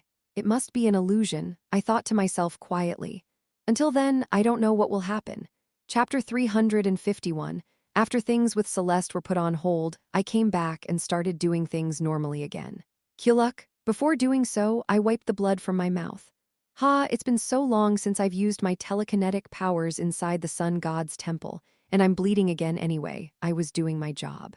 Of course, that's all well and good, but what I was most interested in was, no, Stardust, what's really going on with you lately? The world is very turbulent these days. If you listen to the news from around the world, you can hear that a villain has taken over the capital of a country, or that a country's economy has been destroyed by continuous terrorism.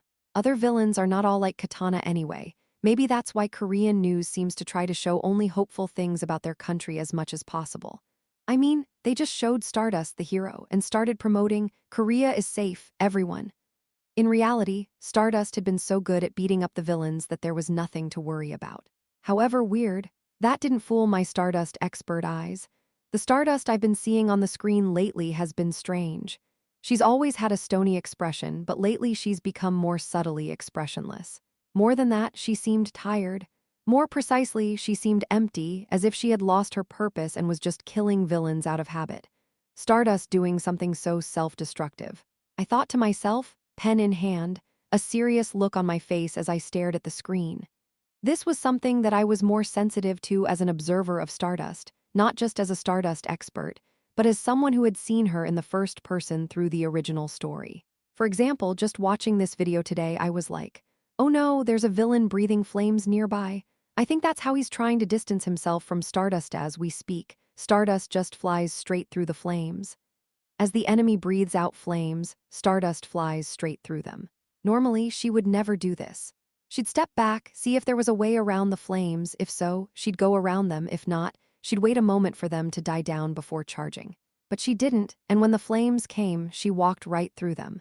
Of course, being the stronger woman she is, she wasn't hurt too badly, but the problem is that this behavior is repeating itself. I stared at her, my hand on my chin, silently thinking.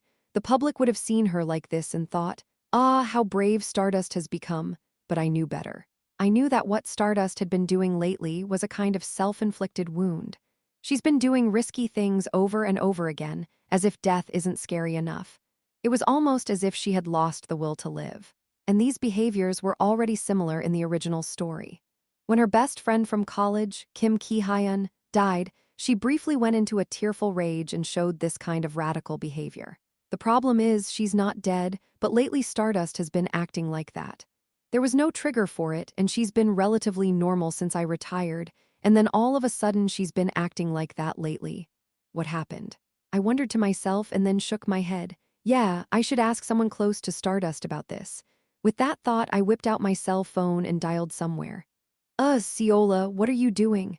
Lee Ciola, chairwoman of the Yuseong group. I found her office and greeted her, who was staring blankly at one of the piles of papers in front of her desk. Hey, Lee Ciola, what are you doing? Dylan.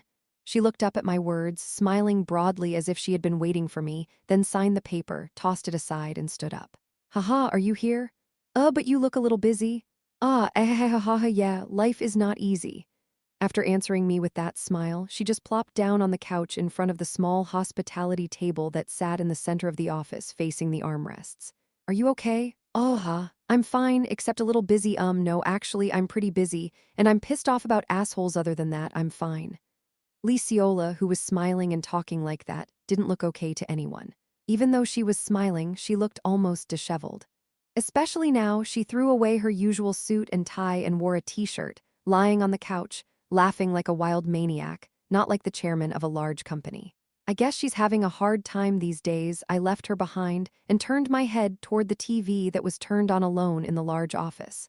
Lee Seola's voice was playing on it. On the screen, Lee Seola was standing at a lectern in front of hundreds of people in suits and reporters, delivering a speech. We, the Yuseong Group, will work together to the best of our abilities to protect the economy, security, politics, diplomacy, and peace in Korea and Northeast Asia. And to that end, we first announce our 3-year plan for economic growth. The headline below Lee Seola was saying breaking news, Yuseong Group, effectively formalizing interference in internal affairs. What? You're just going to deny that you ate Korea now? In response to my question, Lee Seola, who was sitting on the couch with her legs propped up on the armrests and her hands playing with ice crystals, replied, "Ahaha, yeah, I don't think I can hide it anymore. I'm involved with other countries and the media and public opinion are on my side anyway, so it doesn't matter. But you touch this news organization. They're calling it interference in internal affairs." In response to my question, Seola smiled wryly and replied in a languid voice, "Oh, that's what I told them to do, too. It's awkward to have a place like that, because if you smother them too much, the opposition might burst out, but they're all on my side anyway, so I'll make them turn to me. Aha, I'll have to slowly teach this country who's the boss." Seola had a plan, didn't she? I nodded and then, feeling uneasy at the moment, pulled a handkerchief from my pocket and covered my mouth. Kyuluk, kyuluk. I tasted the bitter taste of blood in my mouth and wiped it on the handkerchief. Phew, it's a good thing I knew to bring a handkerchief. I'd pushed myself too hard last time, feeling like an S-class in the sun god's temple. Lee Seola, who had half raised herself from the couch, was staring at me with a stern face. And I, cringing unnecessarily at the sight, opened my mouth and changed the subject. "Oh, it's nothing. Anyway, saw the reason I'm here, Stardust." Her complexion darkened even more at my mention of Stardust. I opened my mouth, sensing something in her expression. "She's been acting a little strange lately. Is something wrong?" She sighs, averting her gaze at my question. Then she looked at the bloody handkerchief that was still in my hand and sighed once more. "Haha, more than that, Devin, are you sure you're okay?" "I'm fine. Look me in the eye and answer me honestly, Devin, are you dying?" "What do you mean?" After arguing with me about my health for so long, she finally realized that I wasn't dying and sighed. "Stardust, haha, I don't know. Egoistic, you can find out for yourself later." "Okay." I nodded as she laid back down on the couch, shielding her eyes with her arms, looking like she had a story to tell. "I'm going to see her again soon anyway. I might be able to find out if I look at her then." Anyway, after a few more words with her, I left. And don't be surprised if a weirdo shows up in Seoul sometime next week. What's this weirdo? Isn't he some kind of disaster or something? There is such a thing. I gave her one last friendly warning. Was it better to be right than wrong, or was it the other way around? And with that, Egoistic left. Phew, sitting back down in her seat, she fell silent, lost in thought. In fact, she knew Stardust's current condition, that she was like that because she thought that Egoistic was dying. But she couldn't reassure her because are you sure he's not going to die? Because she wasn't sure in the first place. In fact, he was still coughing up blood today, but according to him, he's not dying, so maybe if you two meet in person, you'll make progress. Looking outside at the sky, she muttered to herself. Until she remembered that she still had a lot of work to do and realized that she'd gotten less than 2 hours of sleep today.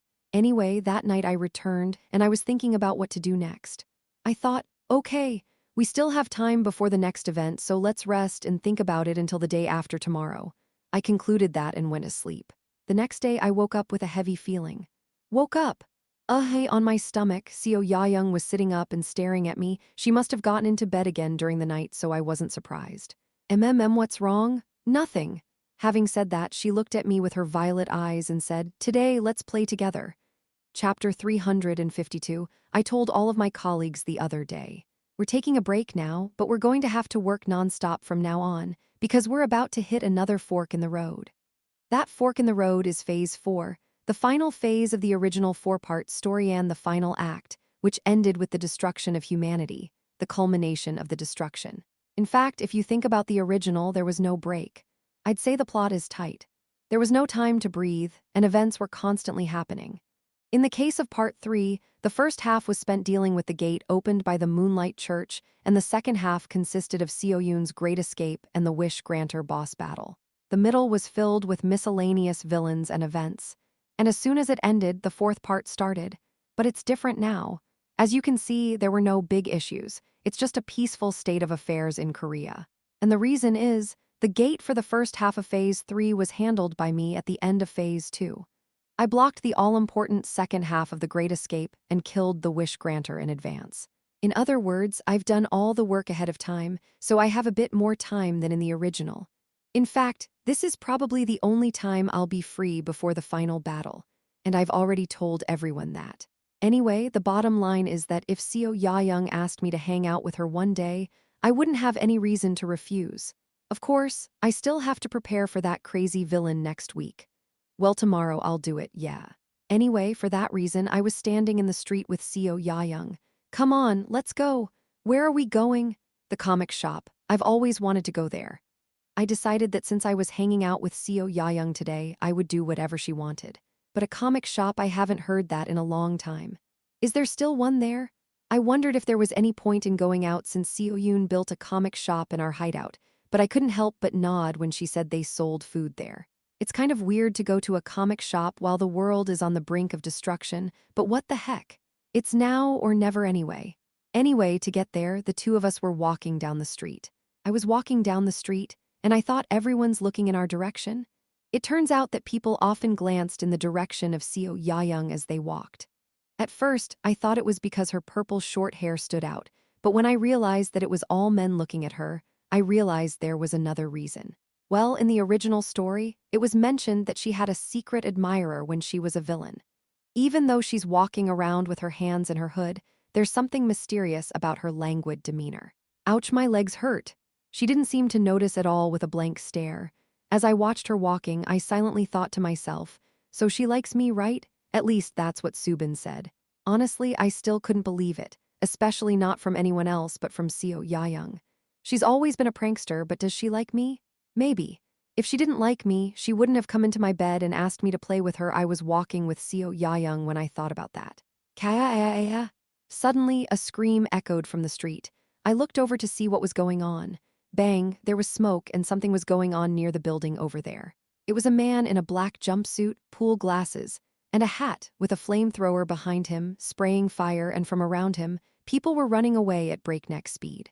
In the face of such untimely terror from the villain, I grabbed Seo Ya-young's hand and dragged her along, and we stood behind the alleyway in a panic, watching the scene. Oh, something funny happened? Seo Ya-young suddenly asked me with a flush of color as she opened her half-closed eyes. And I too stood still, watching the scene. Now that I see the situation, I realize once again how accustomed the citizens of this world are to this kind of terrorism. As soon as he appeared, everyone fled at full speed in an orderly fashion, with not a single person in the vicinity. I think they're used to this kind of villain now, and there was no one around, no one screaming, no one taking pictures with cell phones, no one. There was just no one. It's a strange sight to see people walking down the street, about 3 crosswalks over, with no one paying attention. To the busy modern man, a villain is just an obstacle to get around. Heth, they all ran away in fear of me, how funny. Anyway, I continued to hide behind the alleyway, watching the bastard get all excited while setting fire to the street by himself. I'd be in trouble if he suddenly set a building on fire, though I'm pretty sure they've all fled anyway because we didn't, Ya-young says, summoning purple fire from his hands. Wait, I stopped her and watched the situation for now. After all, the hero would be here soon and everything would be fine. Wait. No way is Stardust coming, I thought, and felt my heart leap into my throat. Oh no, I didn't expect to see her so suddenly. Let's stay calm. I'll just have to see what the atmosphere is like from a distance. Seo Ya-young looked up at me as I took a deep breath. HMPH? She gave me a knowing smile and said in a languid voice as if she had noticed something. Why are you thinking about another girl when I'm right next to you? As she said that, she tickled my hand, which she was still holding with her own fingers. I won't. HMPH. After that, I don't know how many minutes I waited with Seo Ya-young, who kept poking me. Soon enough, a hero rushed over. You, ha. Unfortunately, it wasn't Stardust. It was probably some other B or C-class hero. Maybe it's because this villain was just spewing fire without any abilities, But if that flamethrower was a little less powerful, the police could have taken him down. Anyway, I was about to leave when I realized that I had been spotted by a blue-haired, white-coated hero. Wait, isn't that our Yuseong Group logo? Confirming it, I glanced at him again. I don't recognize it, so I'm guessing it's the fourth-generation talents we've been training since I left. The Yuseong Squad is a group of people with B-class or lower abilities who defend our country. He seemed to be a member of the Ego Squad. It seems that they were protecting the country like this all over the country even when I wasn't paying attention. Come to think of it, it's been a while since I've seen the Ego Squad kids. I'll have to look for them next time. With that thought, I dragged Seo Yayoung, who was still pressing the back of my hand, out of the alley. Let's go. HMPH, I guess you were disappointed Stardust didn't come?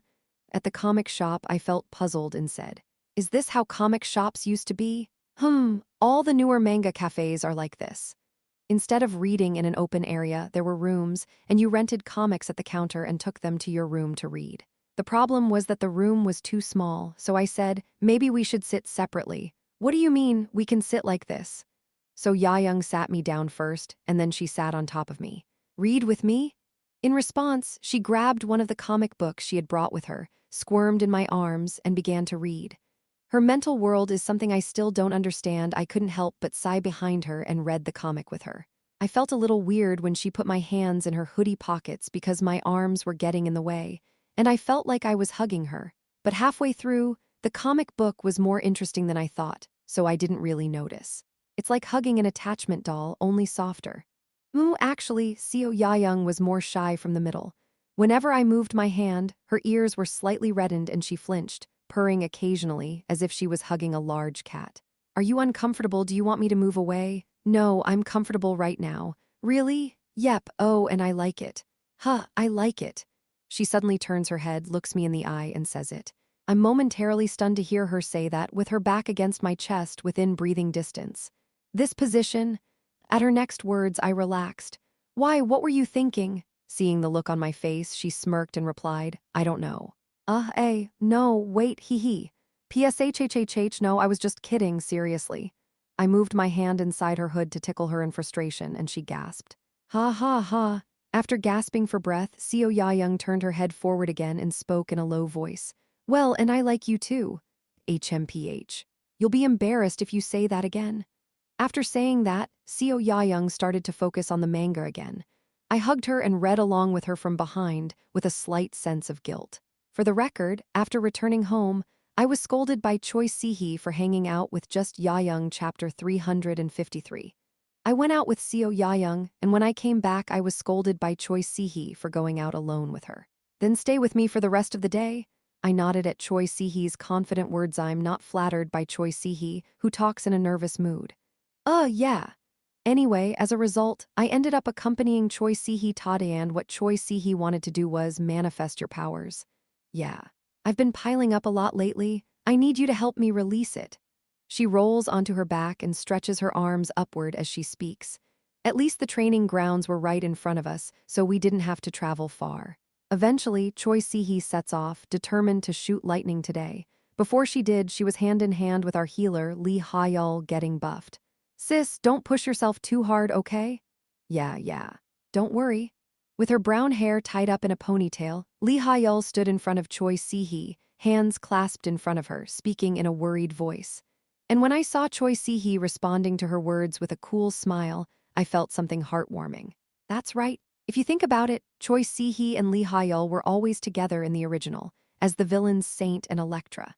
Even though I ruined the original story as a fan, when I see something similar to the original, tears of emotion flow. Come on, let's go.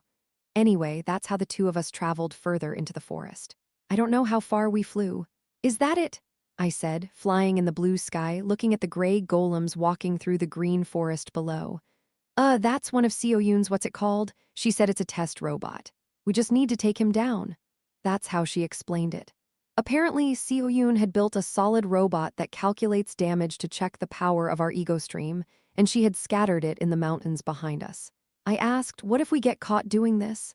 She explained that it doesn't matter because we've also sprayed this place with a recognition deterrent. Anyway, I'll be right back.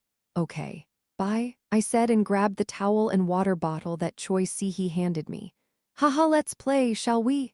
She pounded her fist as blue lightning flashed from her eyes and her orange hair whipped around as she slid down. Then streaks of lightning emanated from her body.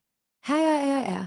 Quagga quagga quagga quagga quagga. I stuck my tongue out at Choi Si-hee, who was shredding the forest with blue lightning bolts, destroying the robots. Choi Si-hee looks the most excited when she's using her cognitive abilities to unleash her lightning bolts due to her insatiable appetite.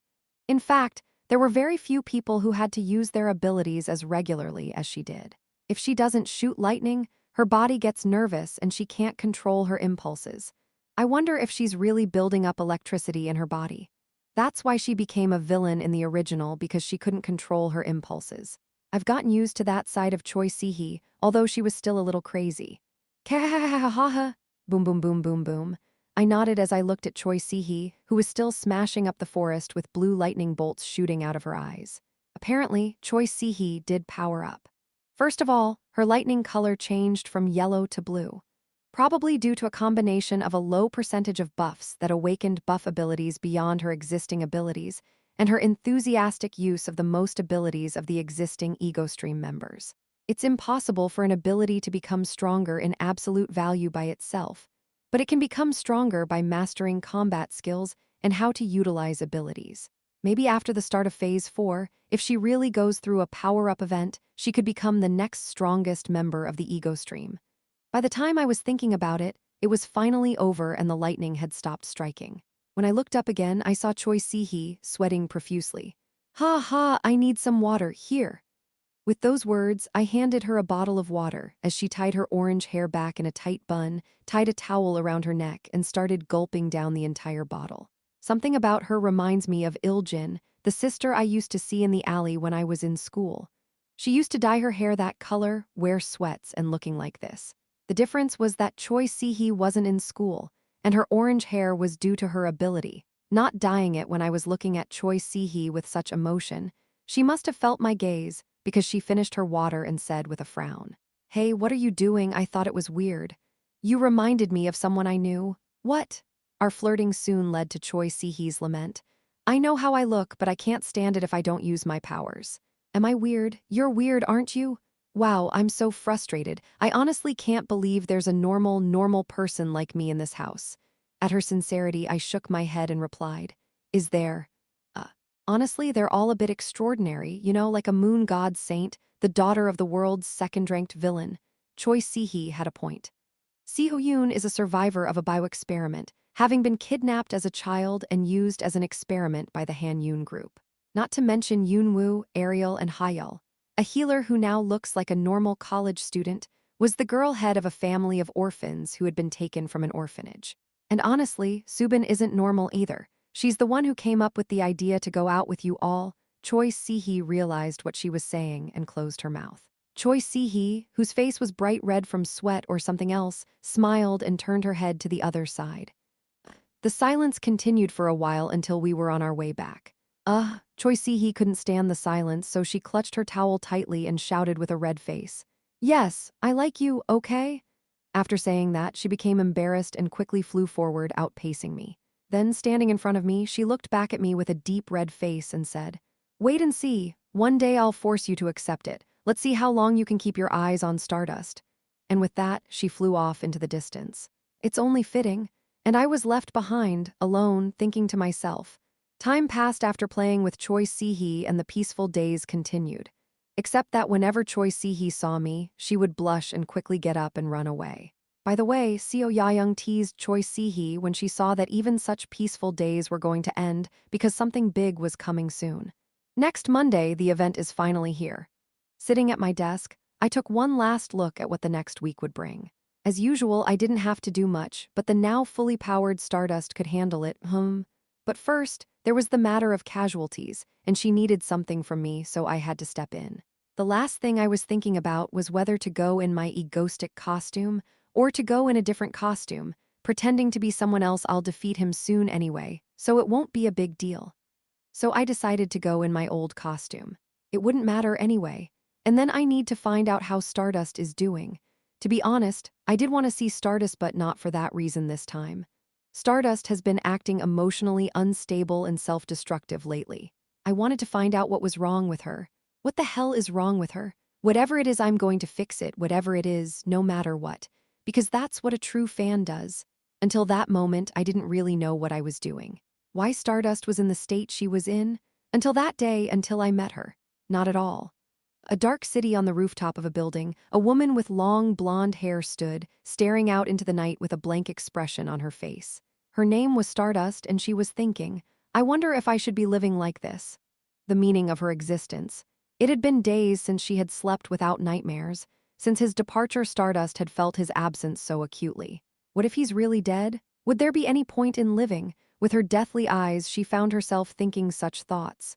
Egoistic, if only she could see him one last time. She closed her eyes silently and thought. It was 2 days before she would see him again. Chapter 354. When Egoistic retired, Stardust was devastated. It was then that she realized that she had come to rely on him too much. He always claimed to be a villain, but he was always the first to come to her aid when she was in danger. That it was always a relief to see him smiling at her, as always. And that she wished she could have that kind of Egoistic forever, but then he left. One day, suddenly, he said she didn't need him anymore. It was nonsense, she still needed him. She couldn't imagine not having him by her side now. For a while, Stardust was in a state of shock.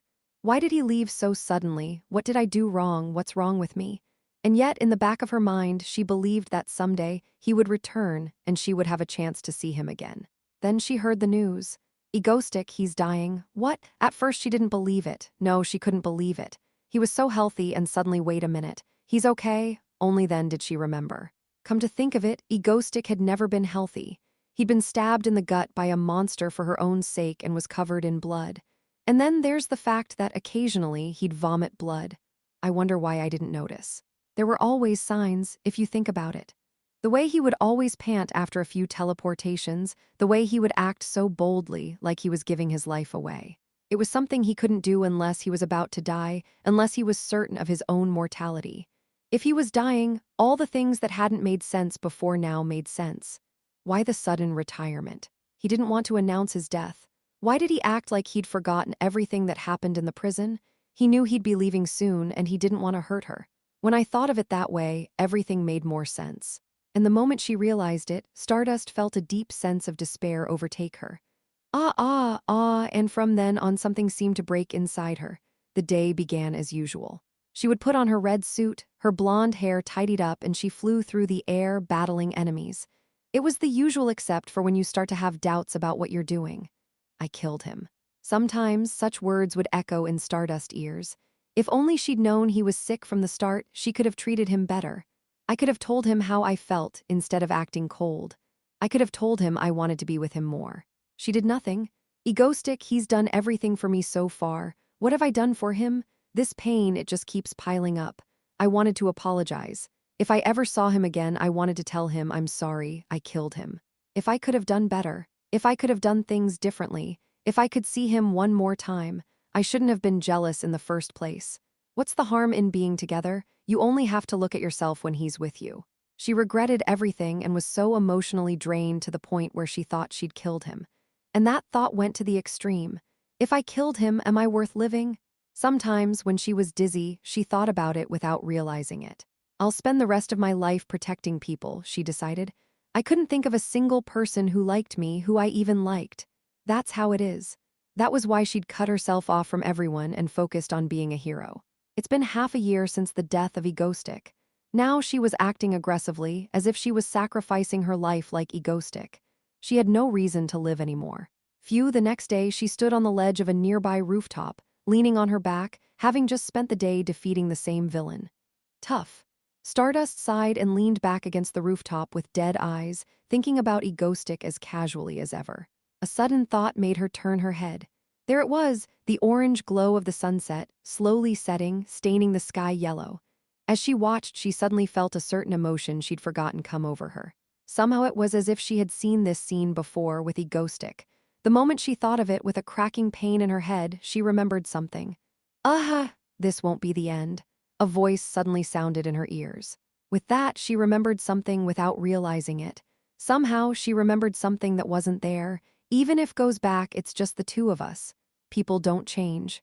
Someday we'll be able to talk like this again. What the hell is this memory? I'm pretty sure this never happened. Why do I have this image in my head? There she is, clutching her head in pain with her face somehow smiling weakly. She remembered his last words, "Don't cry." Ah, and when she remembered it fully, she stood in front of the sunset and found herself, unknowingly, in tears.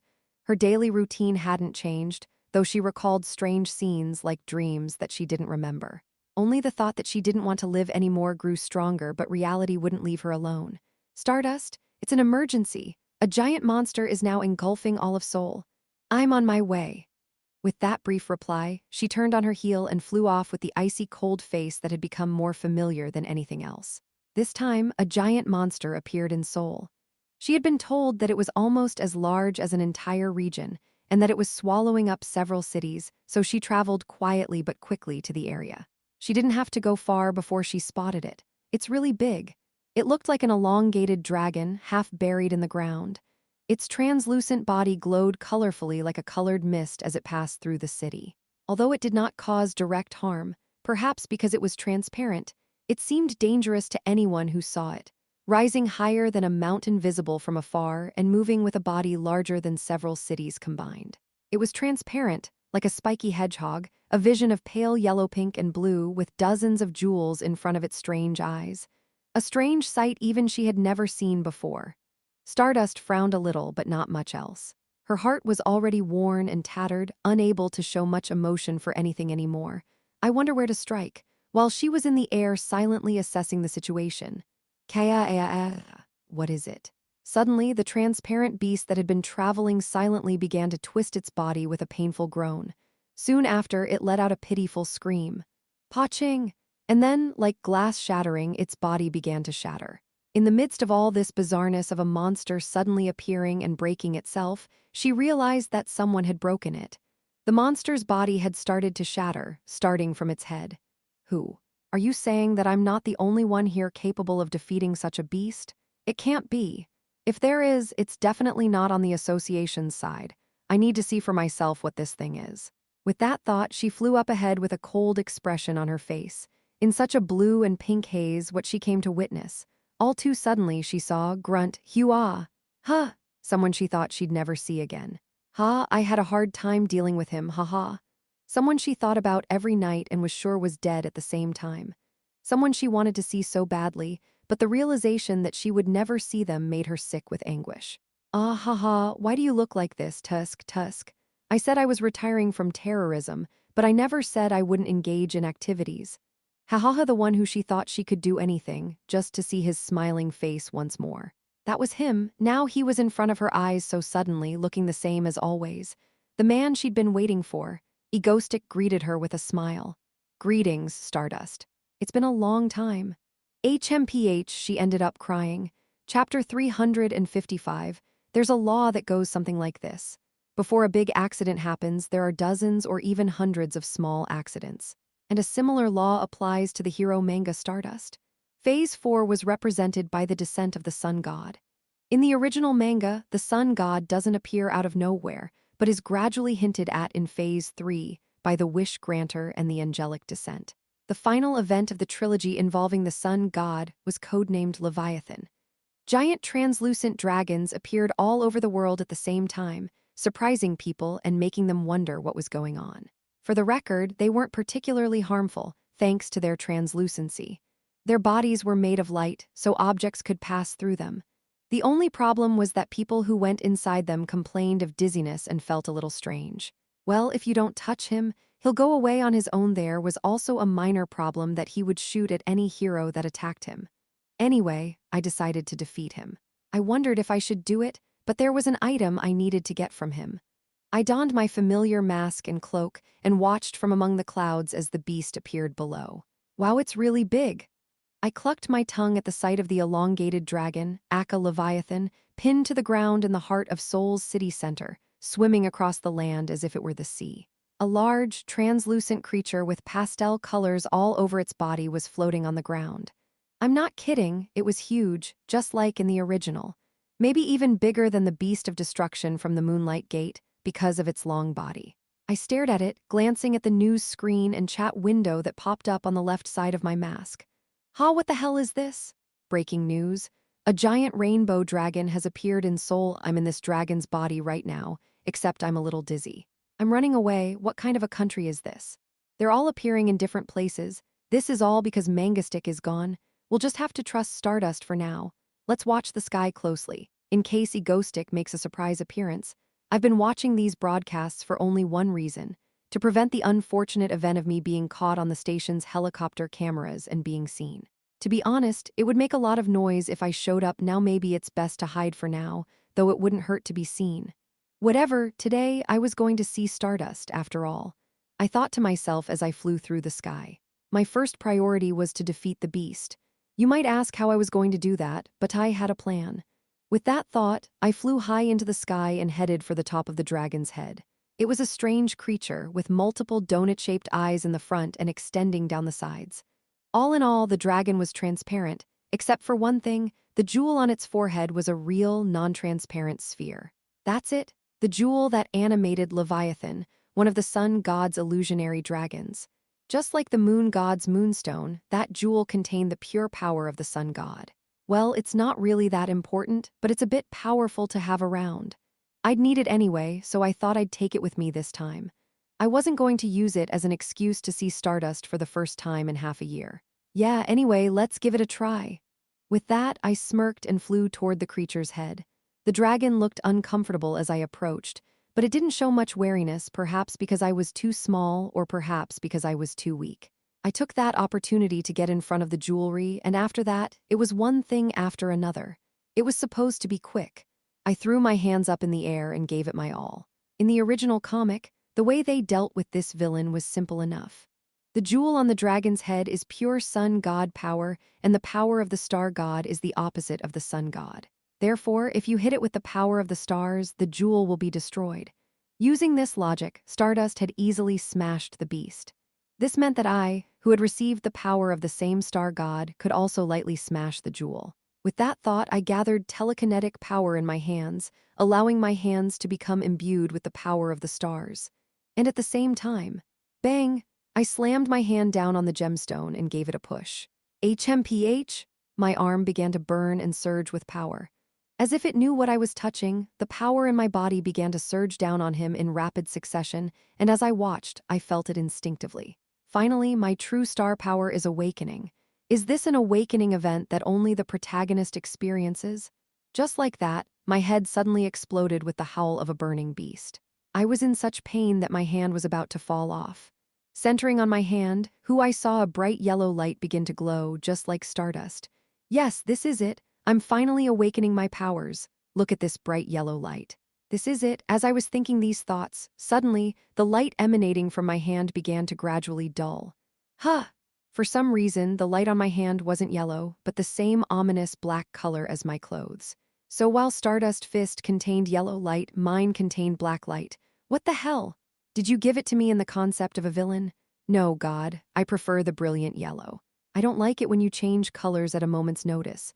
Of course, my wishes were not granted. Kaya. With that scream, the jewelry shattered and the beast's body also shattered like glass. Ugh! Just like that, it collapsed. I saw the shattered jewel fall to the ground as well, so I rushed forward and grabbed it out of the air. My arms were stained with the combination of my black power and his rainbow-colored smoke. I slipped the transparent, silvery gemstone grain that I painstakingly got into my pocket and struggled up into the air. Grunt! There were minor hiccups along the way, but I had defeated the monster and gotten the gem. Now all that remains is to talk to Stardust. My guess is that after all the commotion, she'll be here soon. It's been a while since I've seen her and I'm a little, nervous. Suddenly, I felt a very familiar gaze from behind me and I realized. Hua! With that, I sighed and brushed my arm off. I turned my head and there she was. A woman with her blonde hair fluttering in the blue sky. My favorite person I haven't seen in half a year, Stardust. She was looking at me with trembling eyes as if she couldn't believe her eyes. It had been so long since I'd seen her. I swallowed my breath at her overwhelming beauty, then smiled, trying to calm my trembling heart. Haha, I had a hard time dealing with it, haha. Still in disbelief, she only replied with a pale face and a trembling voice. It's been a long time since I've seen her, I thought as she looked at me. Actually, I was embarrassed to part ways like that, as if we'd never see each other again, and then to brazenly show my face again like this. More than that, I was worried about her. I suppressed my embarrassment, opened my mouth, and started making excuses. Haha, why do you look at it that way? I said I was quitting terrorism, not retiring from activity, ha ha ha. She's about to cry at my words. I don't know what it is. Yethais is not like me. If I see someone after a long time, I should say hello. I thought to myself. I smiled sincerely and said to her, hello, Stardust. It's been a long time. At my word Stardust, HMPH, she flew to me with tears in her eyes and hugged me. Egostic. She flew right into me before I had time to react, hugging me, burying her face in my chest, holding on to me, calling my name, and starting to cry. I don't know what the hell is going on. I have a momentary brain freeze. Actually, I could have avoided her, but I didn't, because the look on her face was sodistressed. I didn't know why she was suddenly doing this, or why she was doing this to me, but the DNA of a faithful fan ran through me, so I started to fumble, trying to soothe her. No, Stardust. What's wrong? Just calm down and... Egotistic, I'm sorry, as I floundered around, not knowing where the hell to put my arms, she buried her head further into my chest, starting to get my clothes wetter and wetter. Stardust started sobbing and apologizing to me out of nowhere. I decided that I couldn't continue the conversation in such a public place. Stardust, come on, let's talk over there. I dragged her away and decided to go somewhere else. No, what the hell is going on? Breaking news. Photo of a dragon flying in the sky. This is in front of Stardust flying next to the clouds in this picture. Let's zoom in on it. Enlarged photo of the sky. Is this not egostic? Comment. True story. Let's go. Thank you. Mango Resurrected, Chapter 356. Summary of current situation. Half a year after breaking up with Stardust, I saw her again, and as soon as she saw me, she hugged me with tears in her eyes. Egostic, I'm sorry. No, what are you so sorry about? Just come over here. What the hell is going on? The sky's still blue in the afternoon.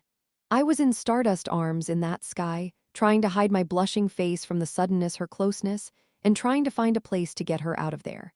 I don't know what's going on, but I realize that once we're in the middle of the sky, this is going to be all over the news tomorrow. I just had to stop the rumors of a hero and villain meeting dragging Stardust, who was still sobbing. I quickly teleported away. It was urgent to get out of here. I wonder how long it's been since we've traveled that way. As I hit the ground, it started to rain. Somehow I heard it was cloudy today. No, it's a good thing, because it'll block the view of the station's cameras. Okay, come this way. Yeah, anyway, there we were, under the eaves of the roof of a nearby building, and we finally managed to get a quiet look at each other in the middle of nowhere. Phew, that should do it. Under the gradually darkening sky, I looked anxiously at Stardust. Maybe it was the light rain on the way here, or maybe it was something else. Her blonde hair was a little wet from the water, her body shivering slightly. The way she was apologizing to me, with tears welling up in her eyes, was beyond my comprehension. It seemed like she had no intention of catching me at all, only apologizing. That's when I thought. Kuluk, it just so happened that I coughed up blood at that moment. I must have overdone it with my dragon slaying. Something else must have gone wrong. I thought to myself, shrugging it off and wiping my mouth with my handkerchief. But apparently not for Stardust. When she saw me, she made a strange noise and her eyes gradually began to die. Then her head dropped back down and she began to sob again, clinging to my body. HMPH. I'm sorry. No, let me hear why. What are you sorry about? She started to do it again. I asked her the question that had been bothering me from earlier. What was she so sorry about? What could I have done to deserve her apology? I can't think of anything. Still sobbing, Stardust looked at me with her blue eyes and spoke in a trembling voice. Egotistic HMPH. They say you're terminally ill. What? And at the ridiculous words that followed, I doubted my ears. I'm dying. Since when and why? Sure, I cough up blood when I use my abilities and I'm a little slow, but I swear to you I'm not dying. If I were, I wouldn't be here with you. I wonder if she misunderstood my bewilderment and inability to speak, but Stardust sobbed harder, grabbed my waist again, and began to apologize. I'm sorry, if I had known, I wouldn't have done this. No, wait. I said to her, catching Stardust as she started to do so again. I'm not on a time limit. Don't lie to me, okay? She can't be so easily convinced when I'm like this. While I was feeling so stuck, Stardust looked up at me, rain-soaked and tear-streaked in her blue eyes. I'd be a piece of shit if I said she was beautiful like this. You're coughing up blood like that, how can I not know? No, it's just a side effect of using the ability, it's not because I'm dying. HMPH, I'm sorry, this is wrong, she doesn't listen. My head ached with the thought, but I realized that I still didn't understand the situation. Even if I'm dying in the first place, how does that make her cry for me like this? A hero would cry like this without even realizing that the villain was a dead man walking? It was impossible. But that didn't matter for now. Right now, I need to clear up this misconception that I'm dying. I'll do whatever it takes. Of course, Stardust doesn't believe anything I say right now. What should I do? As I stood in front of her crying, I thought to myself. And then I came up with a solution. Okay, this is the only way. Of all Stardust powers, the one I feared most wasn't her strength or her flying. It was something else that I feared most, her psychic senses. Unregistered by the association, her ability to instinctively find the right answer and discover the truth was as terrifying as it was heroic. That's why I am even more afraid of it now, since she could find my identity. I intend to utilize this ability now, the ability to always find the truth. She can find the truth in my words, can't she? Convinced of that, I reached out and gripped Stardust by the shoulders, forcing her to look me in the eye. Stardust, look into my eyes. HMPH, huh? She looks at me with teary eyes at my words. On the roof of a building under a rainy sky, standing there on the eaves, listening to the rain, I turned to Stardust, looked into her blue eyes and told her the truth again and again, in as sincere a voice as I could muster. Stardust, I'm not on a time limit and my body is fine. I'm just coughing up blood because my body is overworked from using my powers, not because I have a medical condition. At my words, she looked at me with trembling eyes. She looked nervous, but she must have sensed in her gut that there was nothing false in my words. I've never been a dead man walking, so where did I go wrong? For a moment, Stardust seemed to comprehend the situation. Then, in a low voice, she said, avoiding my eyes. Then, why did you retire all of a sudden? Didn't you retire because you thought you were going to die soon? What? No, it's because I have other things to do. It's not because I'm dying. Whatever you thought, you're wrong. I was serious. Who wants to die? Well, not me anyway. I can't die, not yet, not here, I thought to myself and smirked at her. Do you think your arch nemesis will leave so easily? I'll stay by your side the whole time. Did my sincerity come through? Stardust lowered her eyes, seemingly finally convinced by my words, and snapped her fingers. But now that I think about it, I'm a little too close to her. I've got my hands on her shoulders and we're practically touching. More than that, of course, I wondered what Stardust's reaction would be. I wonder if she'll realize that she's in the wrong and start jumping up and down, embarrassed by her mistake. Maybe she'll kick me. Wait, that's scary. That's what I was thinking, but then she looked up. Haha, contrary to my expectations, she was smiling with reddened eyes. She wiped her tears away with her hand. HMPH, thank God, thank God, thank God, she muttered to herself as if she didn't care about anything else.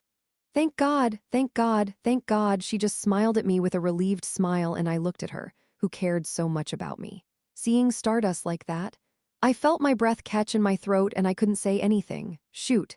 She had been crying since the time we met and finally calmed down. We were still sitting under the eaves of the rooftop, watching the rain pour down from the now darkened sky. Somehow, my hand was still intertwined with hers. Are you feeling a little calmer now? Yeah. With her head lowered, her knees drawn together, she quietly looked at her toes and replied. She was still in her hero suit and me in my villain's outfit. We sat like that. Meanwhile, I had mixed feelings, so even though she had calmed down, I hadn't. Stardust, the just, the good, the stern, the hero of this comic I've possessed her she was, shedding tears at the news that a villain was dying. That would never happen normally, unless she considers me special. I wanted to deny it, but I couldn't now when I was thinking about it. Egoistic. For the first time since earlier, she spoke. Chapter 357. Egoistic? A rooftop under a rainy night sky there, Stardust said to me quietly. Honestly, it's weird, isn't it, that I'm doing this to you out of the blue? I'm puzzled. I replied, also calmly. Actually, I wasn't just puzzled. I wondered why she, the hero, would do this to me, the villain. Not just any hero, but the very embodiment of justice, Stardust, the heroine of this world. And as if to answer my question, Stardust looked up at the night sky and slowly opened her mouth. She began to tell her story. At first, I hated you because you're a villain, of course. I was just trying to get you. But when was that? Probably since then. The day you dropped the plane. When I realized I couldn't stop it, I gave up. Do you remember what you said to me? After she said that, she looked at me, smiled, and said, "You called me and you told me I could do it, that I was good enough to stop it." I said, "You can do it. Stop the plane from crashing." Then I didn't believe you. I thought, how am I going to stop that? I thought you were trying to kill me. But then you said, there's no reason for you to kill me. Why would you when I'm completing you? Why would I do that? You complete me, so go for it. Fly up there and save people. You can do it because that's who you are. And she did. That's when Stardust finally took to the skies, stopping the plane and saving people. That must have been it. I cared about you more than ever before. When no one believes in her, not even herself, me, a villain was the first one to believe. With that, Stardust smiled weakly and quietly rose. Her gaze still fixed on the rainy night sky outside and her blonde hair whipping in the wind, and I stare mesmerized at Stardust, the only light in the darkness. Stardust, still in her damp red hero suit and staring out into the night sky, continued, not making eye contact with me. And a lot has happened. The Han-Yun group launching a massive terrorist attack, the Moonlight Maiden attacking Seoul, the demon awakening in the trade center. She looked up at the sky, listing off the past events one by one. When she finished, she turned around and met my eyes. After all that time, do you know what I realized? What? That I've always had you by my side. She looked me in the eyes and spoke with honesty in her voice. I can't imagine life without you, not anymore. Haha, funny, huh? I, the hero, was dependent on you, the villain. But what can I do? It's true. That's what she said with a smile that a hero shouldn't show to a villain. With tears in her eyes, she said, "Actually, you made me this way. You always say you're a villain, but you're always the first to come to my aid when I'm in danger, protecting me at the risk of your own life. You're always looking out for me, and you've always been by my side. You're the kind of girl I could never, I now without you, how can I live on my own?" Shoot, ass. Stardust confessed like that, with tears in her eyes, against the backdrop of the rain that was gradually stopping. Then, smiling weakly, she looked me in the eye and said, "You know, when you're not terrorizing, I've been waiting for you to come around. Do you know why I was cold to you at the end? I was asking you to look at me because you weren't paying attention to me when you told me you were retiring. Do you know how, I couldn't live without you anymore, and then you just left so suddenly." She sobbed for a moment. Then, as if she'd made up her mind, she looked down at me and said, with more conviction in her voice than before, "So, I'll confess here." Just like that, the sun disappeared over the horizon. It was an evening where not even the moon was visible, just a backdrop of countless stars in the night sky. Stardust took a step closer to me. She looked me in the eye, smiled with tears in her eyes, and confessed, "I love you, Egoistic. I want you to stay with me forever." And just like that, she confessed to me with a quiet smile on her face, as if she had let go of everything else. While listening to Stardust's confession, how did it happen? I felt a twinge of guilt. Clearly, this was not my goal. My goal was to be the villain, to put my hero, Stardust, on top. My goal was to be her arch-nemesis, to make her climb over me. I was to be her arch-nemesis, so that she would step on me and climb up, and I would be her enemy, so that she would grow as a hero. Where did I go wrong? Was it a mistake to approach her as a villain in the first place? Should I have stepped in every time she was in danger? Should I have avoided spending so much time with her? It didn't matter. One thing's for sure, I made a huge mistake along the way. And that mistake has come back to haunt me in ways I could never have imagined. A true hero stood alone in the midst of the most devastating of circumstances, but because of me, she became dependent on me. I suffered for a while, thinking about that. As if craving my answer, in front of me, against the backdrop of the night sky, she looked at me with an uneasy expression. Stardust was gazing at me with his blue eyes, slender and uncharacteristically heroic, so with a certain realization, I had to admit it. Yes, that's right. The Stardust I see before me now is not the same Stardust I knew in the original. She's been changed by me, by Egoistic. The heroic Stardust that I knew was only in my memories. I thought to myself, then I smirked inwardly. Different. The Stardust of the original in my memory and the Stardust in front of me were definitely different, but what difference does it make? After all, it wasn't the Stardust in my memory that I liked, it was the Stardust in reality. In the end, I couldn't help but like Stardust. I was her fan, arguing with her, fighting with her, joining forces with her to defeat other villains. Someone who always put justice first and never hesitated to save others. In the end, my crush hasn't changed, so I was ready to accept her in all her forms. Until now, I've always tried to stay away from her. My presence could disturb and harm her. I've always suppressed my feelings, pushed her away. But if she needs me, if being by her side completes her, I will no longer hesitate. I will no longer hide my heart. I will stand by her side willingly. I see. I stood up, wiped her tears away with my hand, and pulled her into my arms. As if promising her and declaring to myself at the same time, I also answered seriously. I will never leave you again. I will always be here for you if that's what you want. Really? Yes. Chuckling, I told her. Didn't I promise you I'd be your arch nemesis? Can archenemies leave heroes? I've already left. When I say that, she replies with a pouty voice. Well, I pause for a moment. She takes a moment to collect her thoughts and then says through a cough, I was actually thinking of coming back. I just didn't have the heart to tell you. I looked into her blue eyes and spoke with sincerity in my voice. It wasn't a lie. I was going to come back as a villain under the guise of being the head of Cathedral Korean branch. I'll just be managing from behind the scenes instead of leading from the front anyway. In response to my answer, Stardust muttered in my arms, still pouting. I don't believe you. I'll prove it, I said. She snuggled further into my arms, her blonde hair falling around her face as she looked up at me with her blue eyes. I realized what I had to do next. Under the starry night sky, I tilted my head slightly, still holding her body against mine. At the same time, Stardust closed her eyes, her face close to mine. Just like that, we kissed each other. Me, the coldness of her suit against my arm, the contrasting warmth of my arms against hers. As I kissed Stardust, holding her tightly in my arms, as if she wouldn't let go of me, I thought to myself, so far I thought I'd fallen from this world and become a villain obsessed with heroes. But no, I didn't become a hero-obsessed villain. I have unknowingly became a villain the hero is obsessed with. Chapter 358, A Phantom Dragon Appeared in Seoul. After many, many things. A week later, I'm in my room, trying to organize my thoughts and prepare for my next move. It's almost time for Phase 4, the final chapter of the original story, Stardust. The chapter that reveals the true reason why Shin Haru is the main character of the story. This final chapter is the final phase, so the chaos and power inflation is unparalleled up to this point, and for good reason. The final boss of the original game, the Sun God, is getting closer and closer.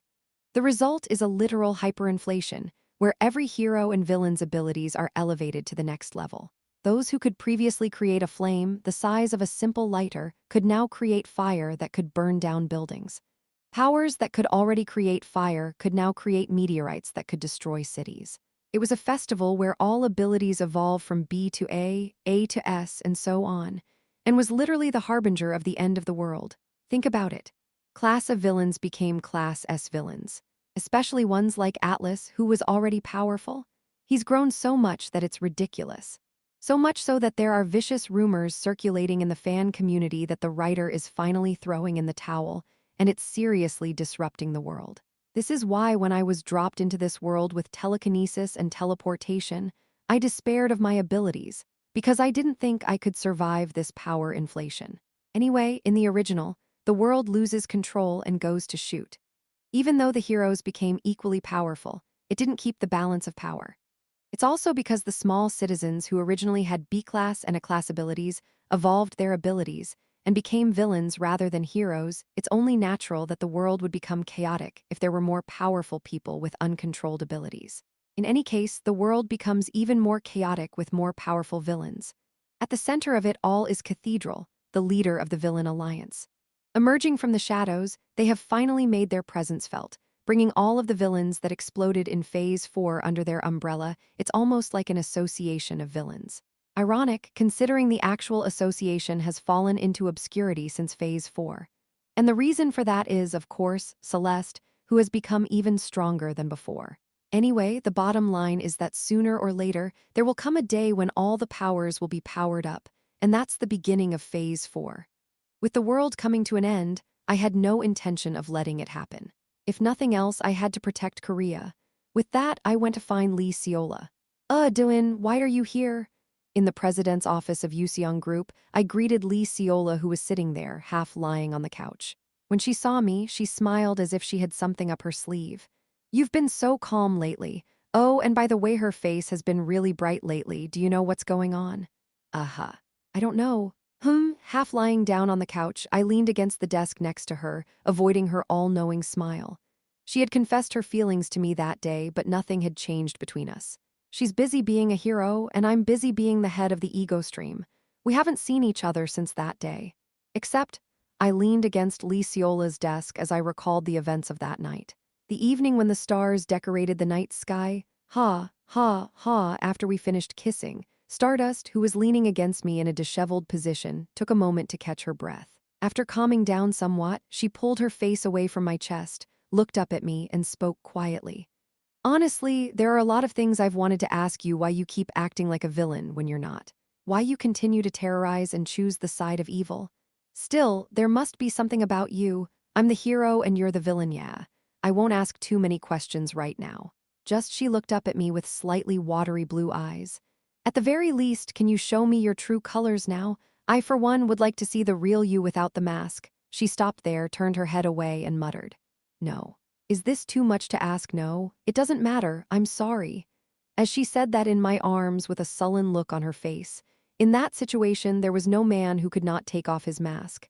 It's not. Here, I did so, silently removing my mask with my other hand. She obviously turned her head, but her eyes were secretly looking towards me. She looked at my bare face without the mask and said with a bright smile, "Wow, you used to look like this, huh?" After touching my face, she suddenly muttered something strange. "Wait, I recognize you from somewhere, huh?" Stardust said, then suddenly remembered. "Wait, hey you. Aren't you the Dylan I met on the beach?" "Haha, that's right." "No, wow, really?" She seemed to come to her senses and said with a wry smile. "I said you really resembled Egostick and you said absolutely not, haha." Well, anyway, in this way, we revealed each other's names. Although I kind of knew that already. And from now on, no more Stardust, call me Haru, understood? Yes, Sir Haru.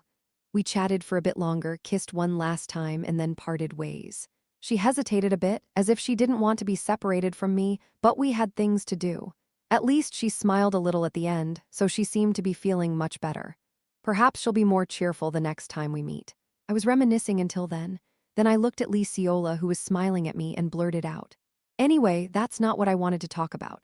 HMPH, you're not saying that you've just turned the first button? Shut up and listen. And so I explained to her what will happen when Phase 4 starts, the growth of the powerful and the expected disruption of society. And when she heard that, she said, "No, wow, wait." Where was her smile from earlier? She held her head in her hands as if it hurt and squeezed her eyes shut. So you're saying that the abilities of the gifted will suddenly become stronger, something that was impossible to achieve no matter how much they trained. Liciola, who seemed to have tapped the calculator in her head a few times, had a look of dismay on her face as she thought of the social repercussions that would result. Terrorism rates would increase, of course. The supply of new heroes won't be as high. "Wow, what are we going to do?" she said. I chuckled and replied, "It's simple, we need to increase the power of our association." "How?" "All of the Meteor PMC kids we've been training, right? Make them all heroes of the association in advance." Ciola seemed to think for a moment at my words, but then it dawned on her. "Oh, no way, huh? You have a lot of influence in the association now, right? That's not a bad idea." She nodded in agreement. "In Korea, the current treatment of heroes is harsh and even dangerous, so heroes have become an occupation to be avoided.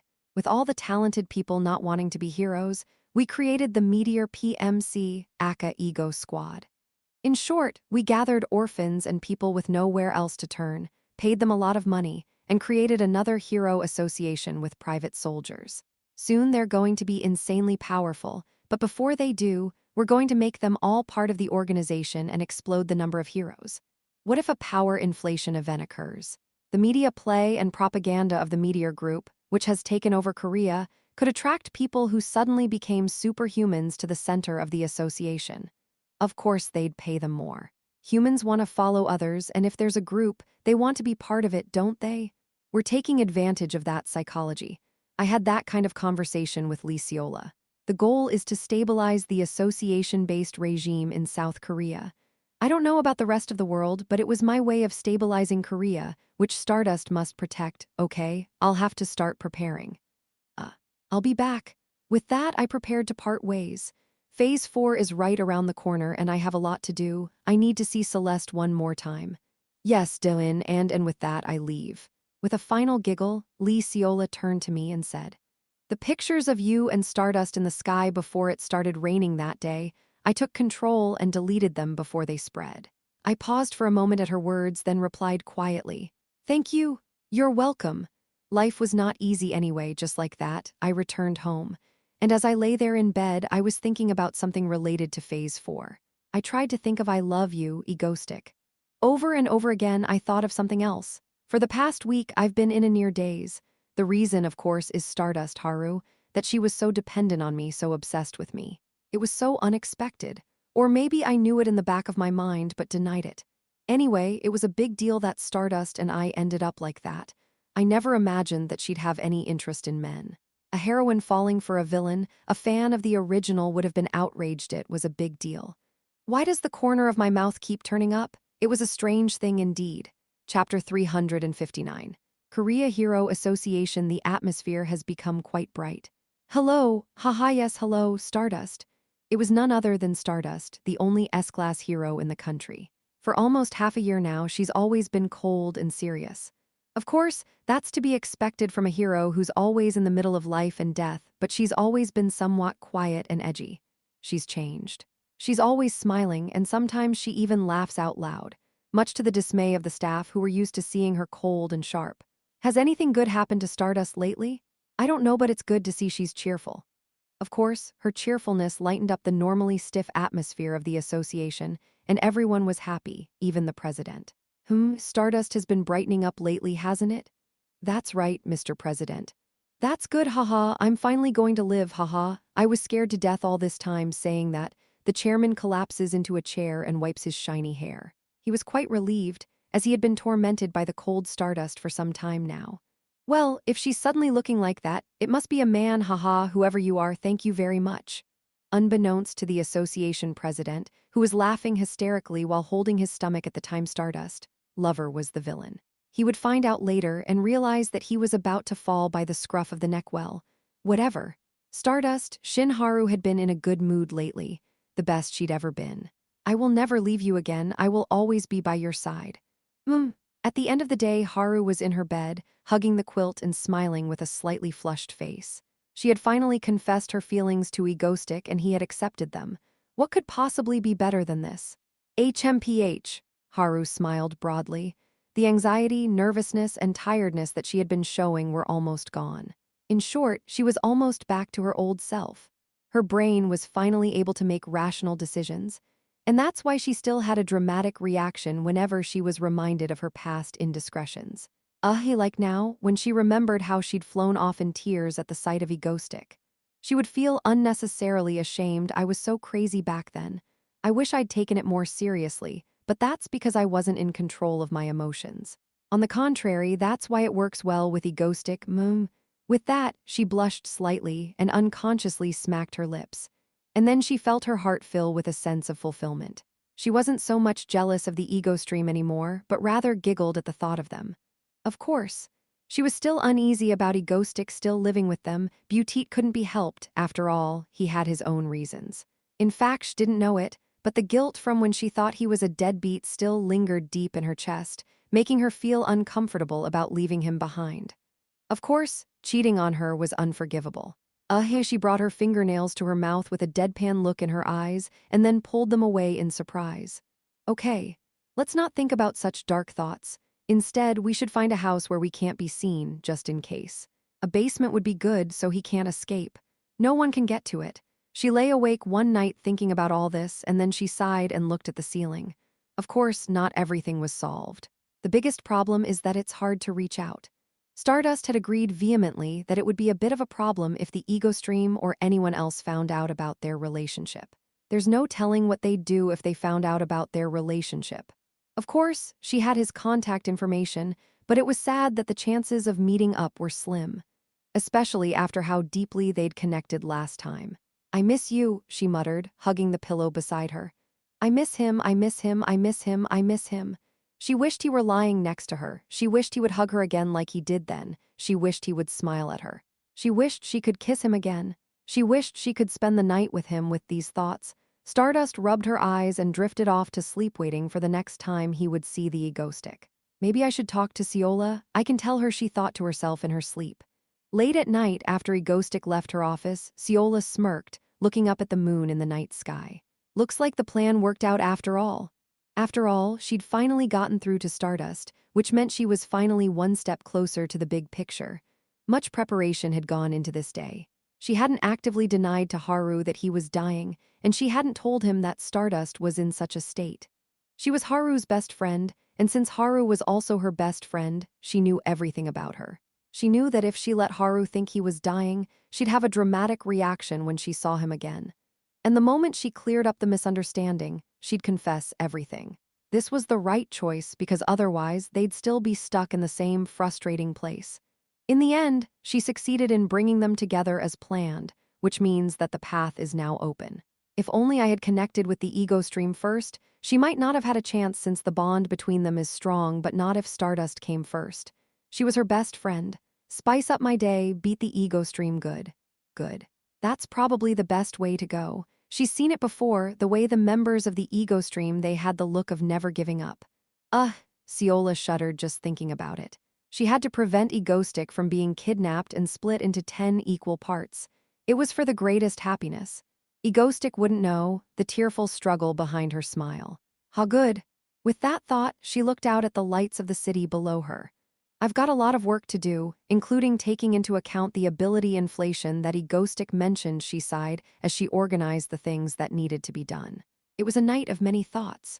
The sun god's descent draws nearer and nearer, and as his influence grows, the abilities of all powers are enhanced and the world is thrown into chaos. It was a shocking development that no one could have predicted in the original story, even the reader. I knew all of this beforehand, and I didn't intend for the world to be so shocked by it. Seriously, the original writer was the worst. It starts with one of the heroes laughing off an attack from a much weaker villain, and then suddenly his head explodes. I was like, is this human? I was really pissed off at how far they were going to take Stardust. I swore to myself that I would make Stardust happy in this world, and that's how I rolled the pen. Actually, I shouldn't have worried about Stardust. Because she's the biggest beneficiary of Phase 4, to put it simply. Everyone's abilities become stronger in Phase 4 as the sun god's descent approaches, meaning that her power has increased. And Stardust, who becomes stronger in front of the power of the sun, becomes several times stronger in a situation where a god made of 100 pure power of the sun approaches the earth. In short, it means being in a state of constant awakening. If other abilities enhancements were additive, Stardust alone could be said to be multiplicative. That's why I said I wanted Stardust to be this strong by now. She's already much stronger than she was in the original, and this would be enough to push her to the limit of her abilities. There's nowhere else to go but up. Why would such a strong Stardust be exhausted after Phase 4? The answer, of course, it's because of other people. The empowered villains are so numerous that society descends into near anarchy, and many of them die before the sun god even arrives. I'm sure the sun god had something to do with that. Anyway, I wasn't going to let the world go to shoot like that and bring tears to Stardust eyes. Not now. Which means I need to do something about Cathedral, the villainous alliance that spearheaded the destruction of the world, and to do that, I needed to meet Celeste. All for the sake of Stardust. I muttered to myself, donned my mask, and prepared to meet Celeste in the next cathedral. So this is the weight of pretense, I thought to myself. Phew, that's not easy. Chapter 360. Gap in knowledge. When I know something that others don't, that knowledge can be used as a weapon. In other words, the information I possess, the approach of the sun god strengthens all abilities, is a weapon. And the weapon was directed at Celeste, of course. Because she's a saint obsessed with the sun god, and she can maximize this information. In other words, to others, this information is a weapon in and of itself, but I can sell drugs on where I got it. Yes, right in the middle of my plan to pretend to be a faithful apostle of the sun god. The sun god told me about this. He didn't tell you, did he? That's why I've come here to the cathedral now to meet with Celeste once again. A pure white cathedral filled with a mystical atmosphere. A regular meeting of villains at the pinnacle of their respective nations. I've grown accustomed to this place, which means so much to me. It was the same old place, the same old villains, just a place where they came once in a while to socialize and gain new information. Egoistic? Yes, hello. And I, too, smiled at the group of people I had met through this cathedral. Katana, leader of Japan, and Li Xiaofeng, leader of China, the members of our East Asia Villain Alliance. And Kahaha, it's been a long time since I've seen you, Egoistic. Atlas appeared in the cathedral after a very long time, smiling cheerfully as usual. Somehow, he looked a little more scarred than usual. I smiled at him and walked over to greet him. "It's been a while, Mr. Atlas, how are you?" Yes, I am fine. It wasn't easy cutting up all those black monstrosities, but I did it," he says with a big smile. Atlas was unable to come to Cathedral the last few times because he was busy defeating the monsters that invaded the sea. He then told me that it was a pity that the sea expansion project could not be carried out due to defeating the monsters. Then he sighed and said to me, "And Ariel has been pestering me to let her see you again, my pain." He sighs, and I can only smile wryly at his words. Anyway, that's how we talked for a long time until a woman entered the round table. A woman with long silver hair, dressed in a pure white saint's habit. Celeste was coming this way. She entered with her eyes closed, exuding an air of intelligence as always. We hadn't seen each other since the last time we were alone in the sun god's temple, and she was kind of cute when she was all drained and shaking. When I was thinking about it, well, the villains around me began to alternately stare at me and Celeste as she entered. They were probably waiting for it, since lately she started to argue with me whenever she came in. But what they were expecting didn't happen. "Let's start the meeting," she said in her usual clear voice. The difference was that she didn't look in my direction at all. "What is it?" Anyway, the meeting went on peacefully like that. Celeste didn't argue with me at all, no. Rather, she seemed to be deliberately ignoring me. I hope it's not because she's embarrassed about what happened last time. It's not like we had a bad breakup last time, but the way she's gritting her teeth and not looking this way, it's possible anyway. The meeting ended peacefully. Considering what happened to Cathedral after Phase 4, this was probably the last time we had a peaceful meeting.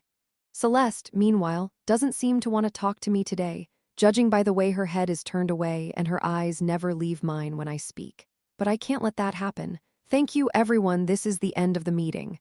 And with that, Celeste ended the meeting. "Egoistic, you're not leaving, are you?" Yeah, Celeste and I need to talk." "Really?" "Haha, I don't know what it is, but have fun." With that, I parted ways with them and waited for Celeste as usual. Then everyone left. Celeste and I were the only two left. She sat there, alone and silent with her eyes closed. Only after everyone had left did she speak up. "What is it?" For some reason, she was cold to me. Of course, she'd been cold to me the whole time, so it wasn't exactly threatening. If she really didn't want to talk to me, she would have left first. "Yes, of course, I wanted to talk to you about the sun god." "HMPH," she replied coldly, her back still turned to me. I chuckled, opened my mouth, and said, "Has God been speaking to you lately?" "No, why?" "Well, because God spoke to me again the other day." I said it so plainly, without a hint of falsehood. She turned her head away, then slowly turned her face back towards me. Silently, she opened her eyes slightly, her golden gaze fixed on mine, and opened her mouth. "Tell me." She can't take this, can she? I smirked, seeing Celeste so interested in me. "Okay, I'll spill the beans." After the tour of the Temple of the Sun with Egoistic, Celeste shuddered in embarrassment. Hick. "Boo, who said anything about being insecure? It's just a case of just in case. It's ridiculous." Celeste is the strongest villain in the world, and ever since she awakened her powers, she's been in a position of dominance she's never been under anyone's thumb. And here she is, clinging to and relying on Egoistic, who was far weaker than her, making terrified noises. It was a shameful memory that she wished she could erase from her mind. Haha, but at least it's not like I don't have any income. Of course, despite that shameful experience, she still had income. She found an artifact of the sun god in the temple and kept it. And aside from the shame. Egoistic, I see. It was also the moment that changed her perception of Egoistic. Not only did he know the location of a temple of the sun god she didn't know, but he had no intention of harming me. Even when she was weak and could have been killed by a single shot, he smiled and protected her until the end. His appearance like that caused quite a stir in the heart of Celeste, who thought that if she was at the top and let her guard down, anyone would rush in and take her down. It was enough to make her wonder if Egoistic might actually be her ally. And so she sat in her prayer chamber, her silver hair in a bun, not praying, but mulling over Egoistic's thoughts. He had claimed to be a follower of the sun god, but she hadn't believed him until now for two simple reasons. First, he went about eliminating the sun god's creations at will. Second, he is a person who received the power of the star god. There was a third reason, that he always smirked, which made her think he had something up his sleeve but that seemed too far-fetched, so she decided to leave it out. After all, she was the one who didn't believe in Egoistic and labeled him as an enemy. Do you really? His behavior since then has gradually changed her mind. The biggest reason she hadn't trusted him until now was that he possessed the power of Star God. 3 forgotten gods, sun, moon, and stars. Among these, unlike the believers of the moon god who were quite widespread in the shadows, information about the star god was extremely limited. There were very few people with her powers. The strongest wielder of the power of the stars so far was Ex Machina, but beyond that she knew little. There are few in Europe and Stardust in Asia. Anyway, when someone with the power of Star God claims to be an apostle of the Sun God, it's natural to be skeptical. She thought he was a spy sent by the Star God. But really, what if the Sun God chose him? She began to think differently. Perhaps the Sun chose him because he possessed the power of Star God, and an ally turned enemy is the most terrifying thing, and it would be a great help to educate him. This thought was especially reinforced when she saw the color of Egoistic hair. Even though she knew very little about the power of the stars, she still knew more than most. Surely, from the information left in the books, it was said that those who had received the power of the star god all had brilliant blonde hair. However, Egoistic hair is black. Even so, he possesses the power of the stars because he is corrupted, is it? Yes. Maybe the power of the stars is corrupted because he believes in the sun god.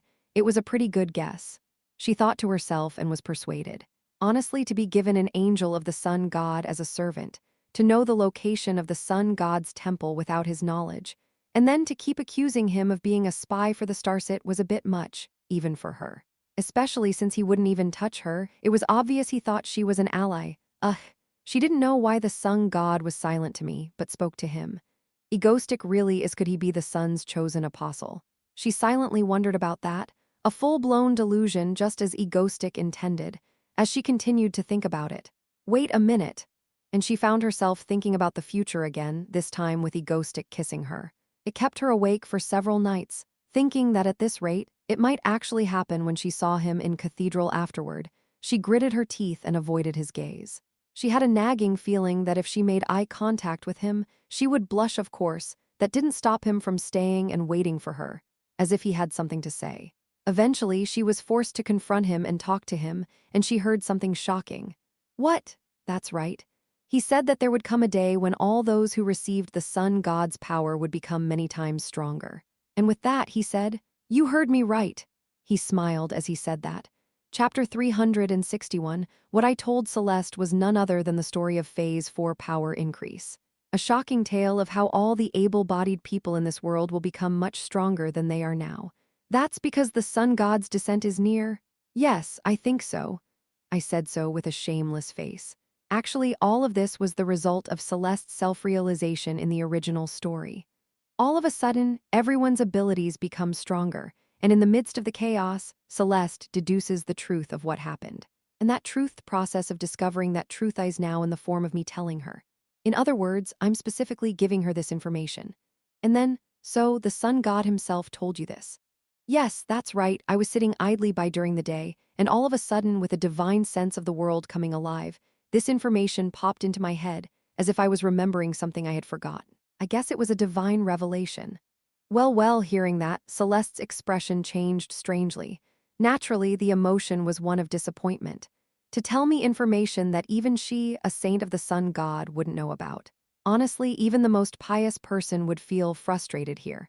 Even clerics are human beings. Of course, her faith wasn't weak enough to be easily shaken by something like this, so it was more likely to end up as I'm not good enough, or God must mean something.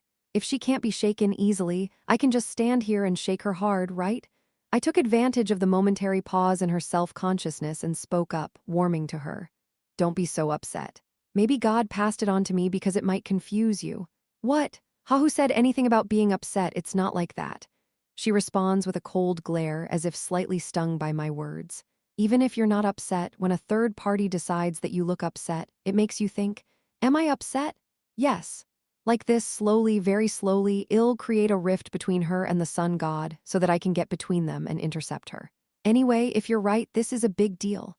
She closed her eyes again for a moment, thinking, then opened them again, her golden eyes locked on mine. Yes. There would be a great disruption in society, a bunch of fearless brats who don't know any better, drunk on their own power, I said with a villainous grin. How I love a good villainous line like that. Actually, by fearless, I meant villains, not heroes, but that's just the way it is. I looked at Celeste, who seemed to be pondering my words for a moment, and subconsciously organized my plan.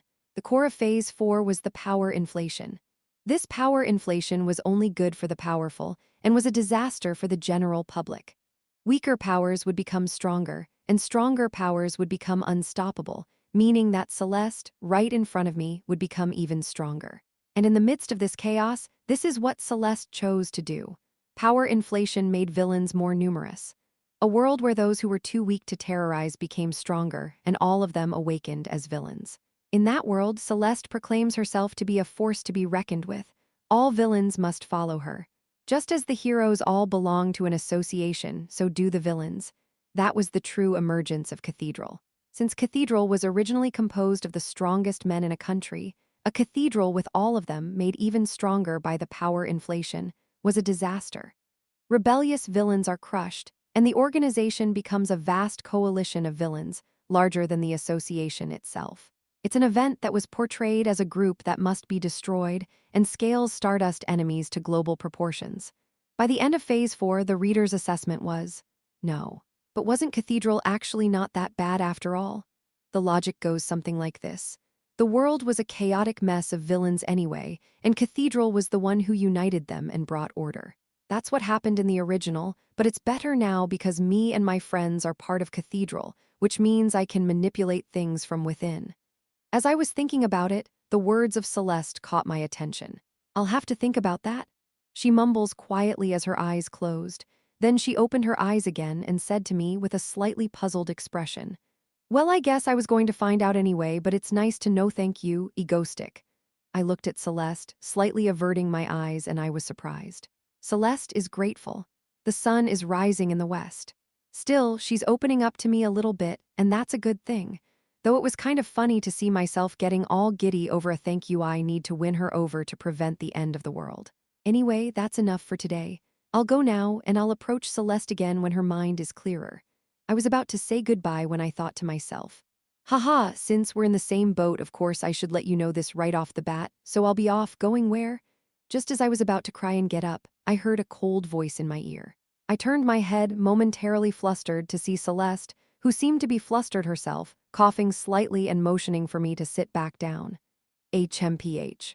You're right, we're in the same boat, believing in the same God, and you're going to have to help me figure out what to do. Sit back down. Yes. I sat back down just like that. What is it?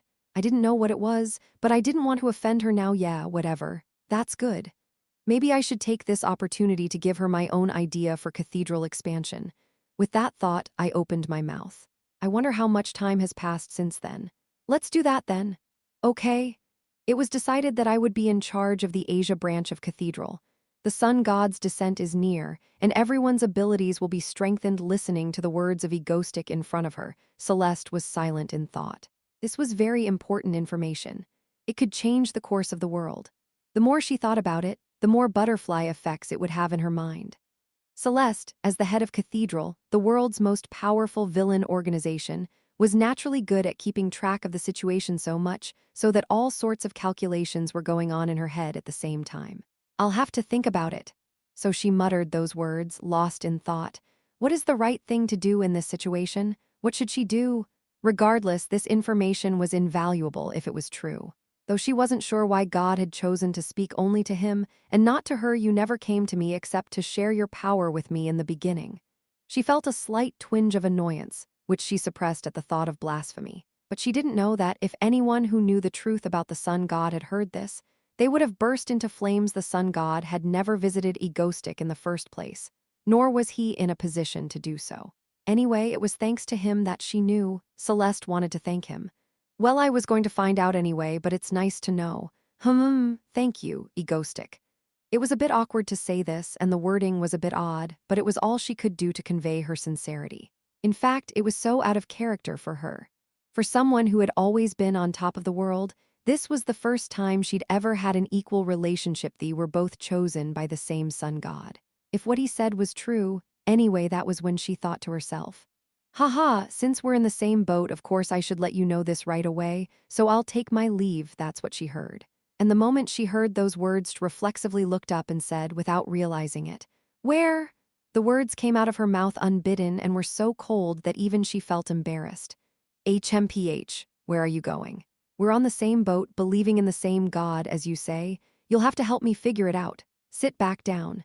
Even as she thought this, she felt her stomach churn. She had always stood alone at the pinnacle of her power and was the first person the sun god had ever chosen. Forgetting that she was too ashamed to face him, she grabbed hold of him.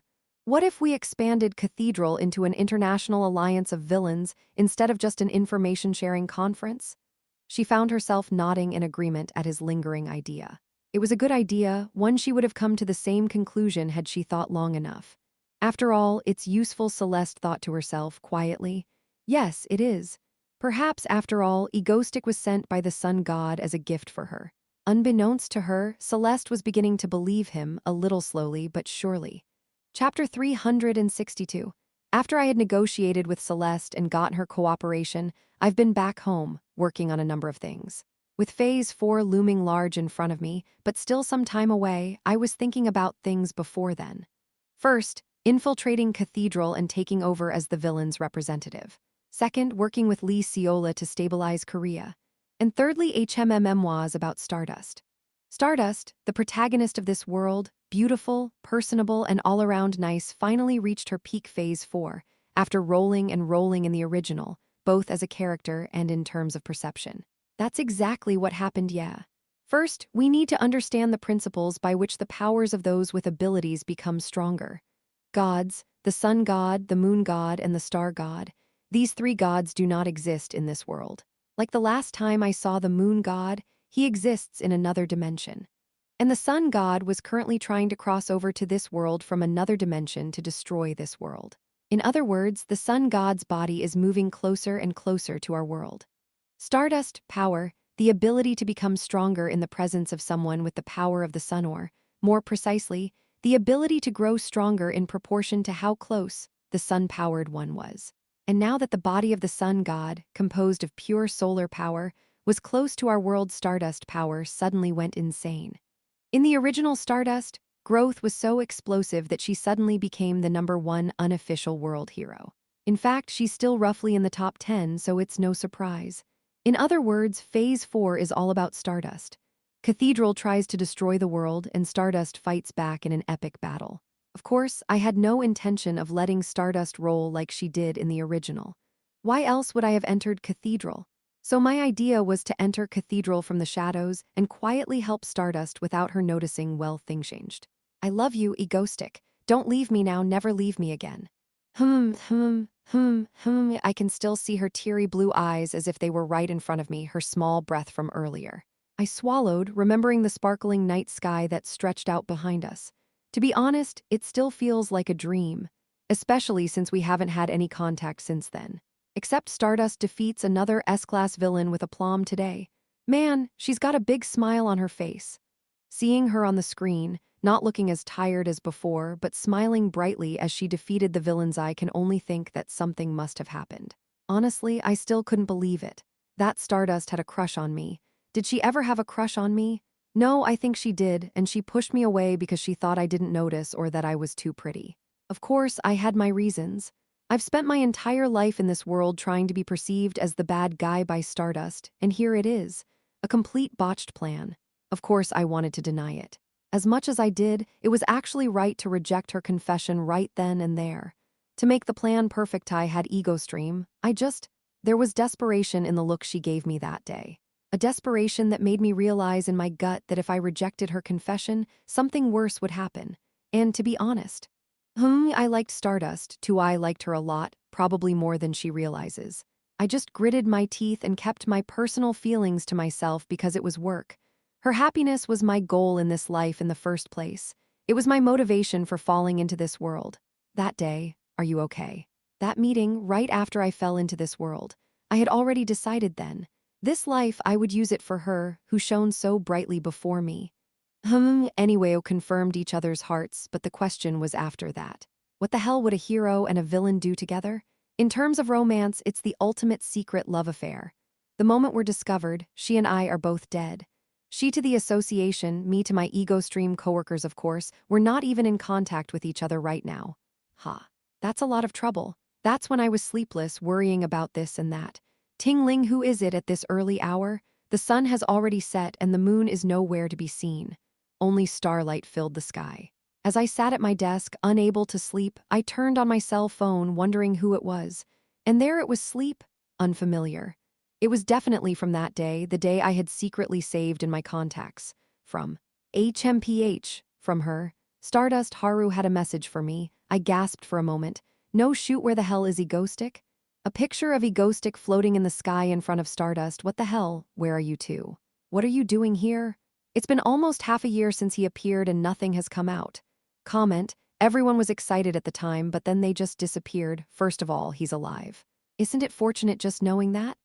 I heard that was a masterpiece. What a masterpiece that is, or it's a major work, according to meteor experts. It seems like it was a master plan. Otherwise, all terrestrial broadcasters would have reported it. But why do all the black and white radish join the cafe recently? It's really strange, isn't it? Isn't it some kind of part-time job? Egostic is alive and well, don't worry. Nudie 313, he's been a loyal member of the cafe for quite a while, but he's finally gone crazy after waiting for so long. That's crazy, Egostic. Where did you go? I'm dying, HMPH. Night. Stardust Shinharu lay in bed looking at her phone. Shinharu snorted and smiled to himself. She'd been looking for information on the Egostic fan cave. And now, ever since she found out that he lived, she'd been watching the fan cafe out of habit. The difference, of course, was that now, she's much more relaxed. She could look down and smile at the people wondering about the whereabouts of Egostic. As she continued to stare at the post with that smile on her face, a sudden thought struck her and she sighed. Come to think of it, she hadn't seen him since the last time they met. I want to be with him, Stardust thought, running a hand through her blonde hair, her eyes slightly dazed. I want to be with him. I want to know what he likes, what he doesn't like, what he usually does. I want to know everything. I want to be with him. But right now, I can't even get in touch with him properly because of the damn ego stream. Should I just blow it all up? Stardust thought with cold eyes, then snapped out of it, shaking her head and blushing. That was still a problem. It's hard when the citizens don't trust you. Dating a villain as a hero, I'm sure the world will criticize me, but still. Even if I can't meet him, I'd like to at least try to contact him late at night. She lay on her bed in her pajamas, clutching her smartphone as she continued to think. Before she knew it, it was dawn. With her head still slightly fuzzy from sleep, she realized something. Wait! Come to think of it, it's dawn. Doin should be alone at dawn. In that case, shouldn't I contact him?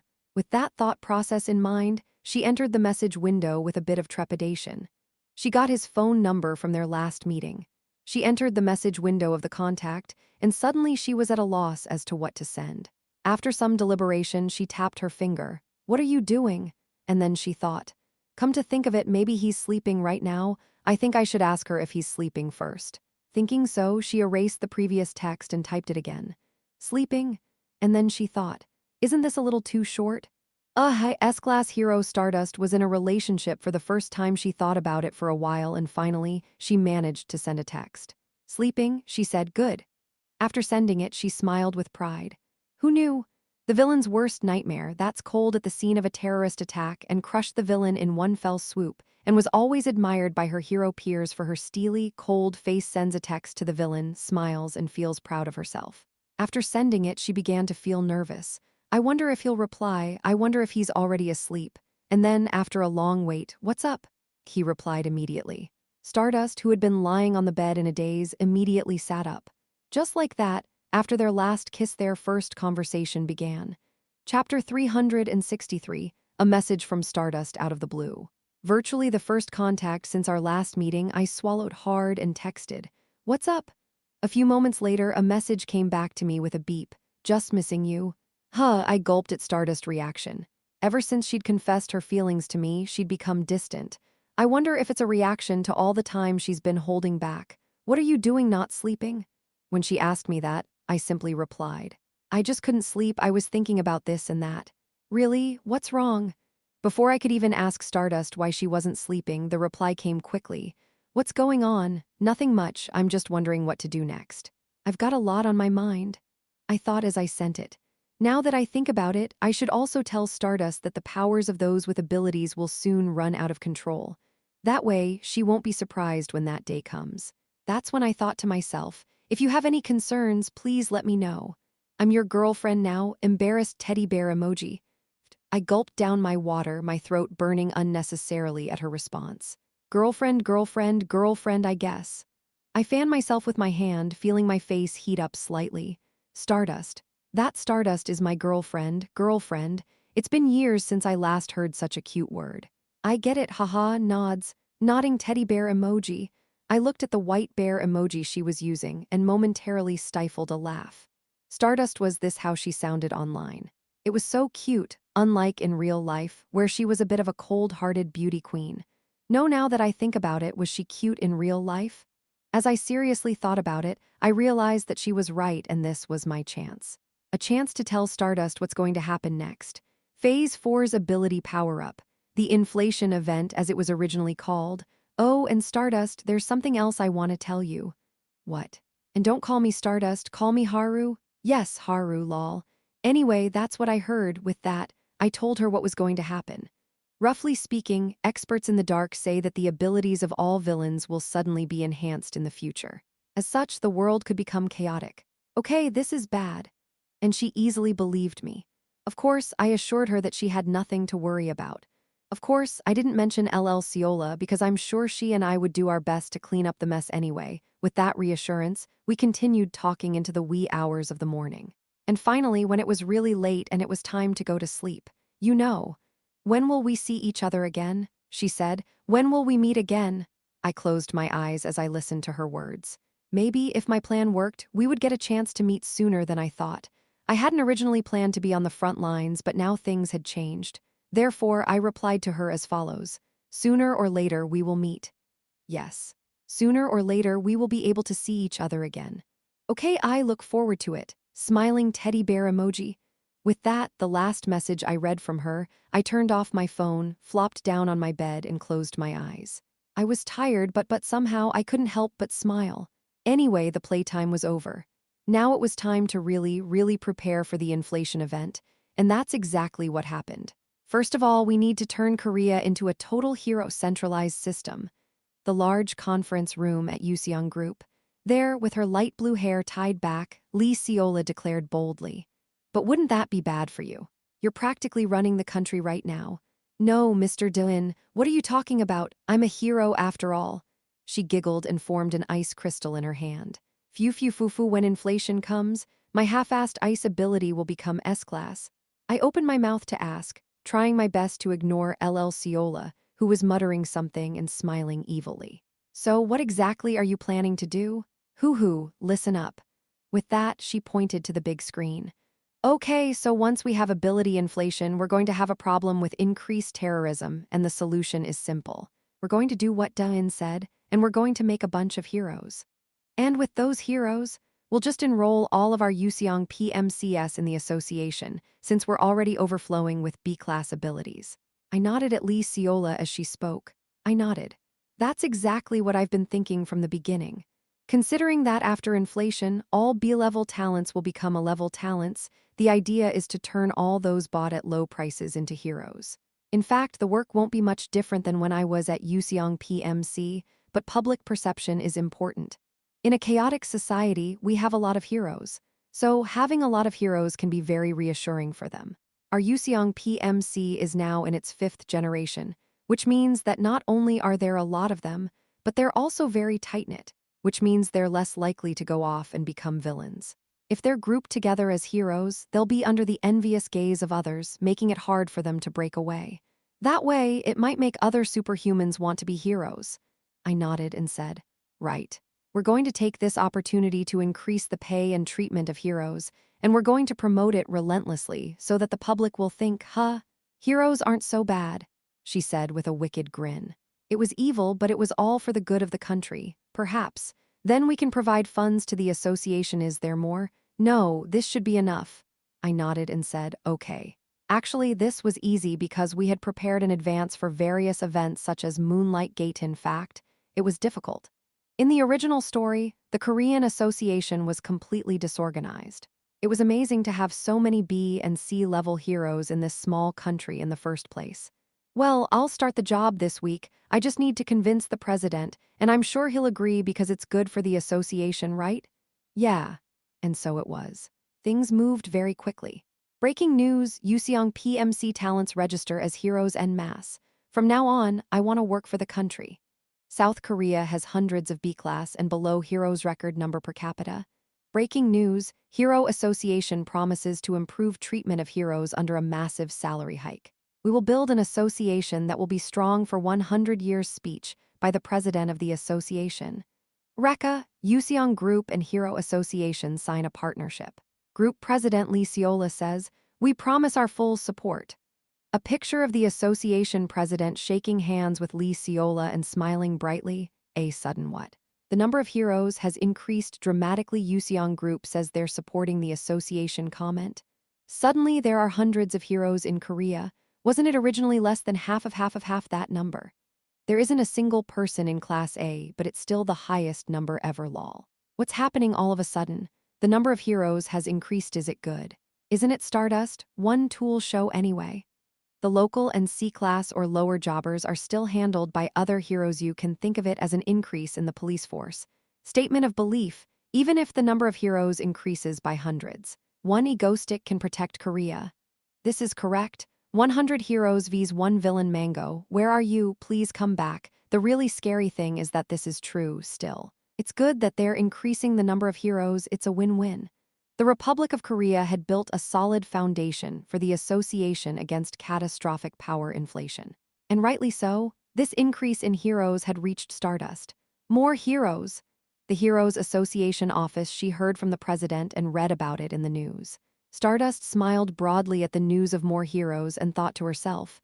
Egoistic said that power inflation would soon cause chaos. It's good to be prepared.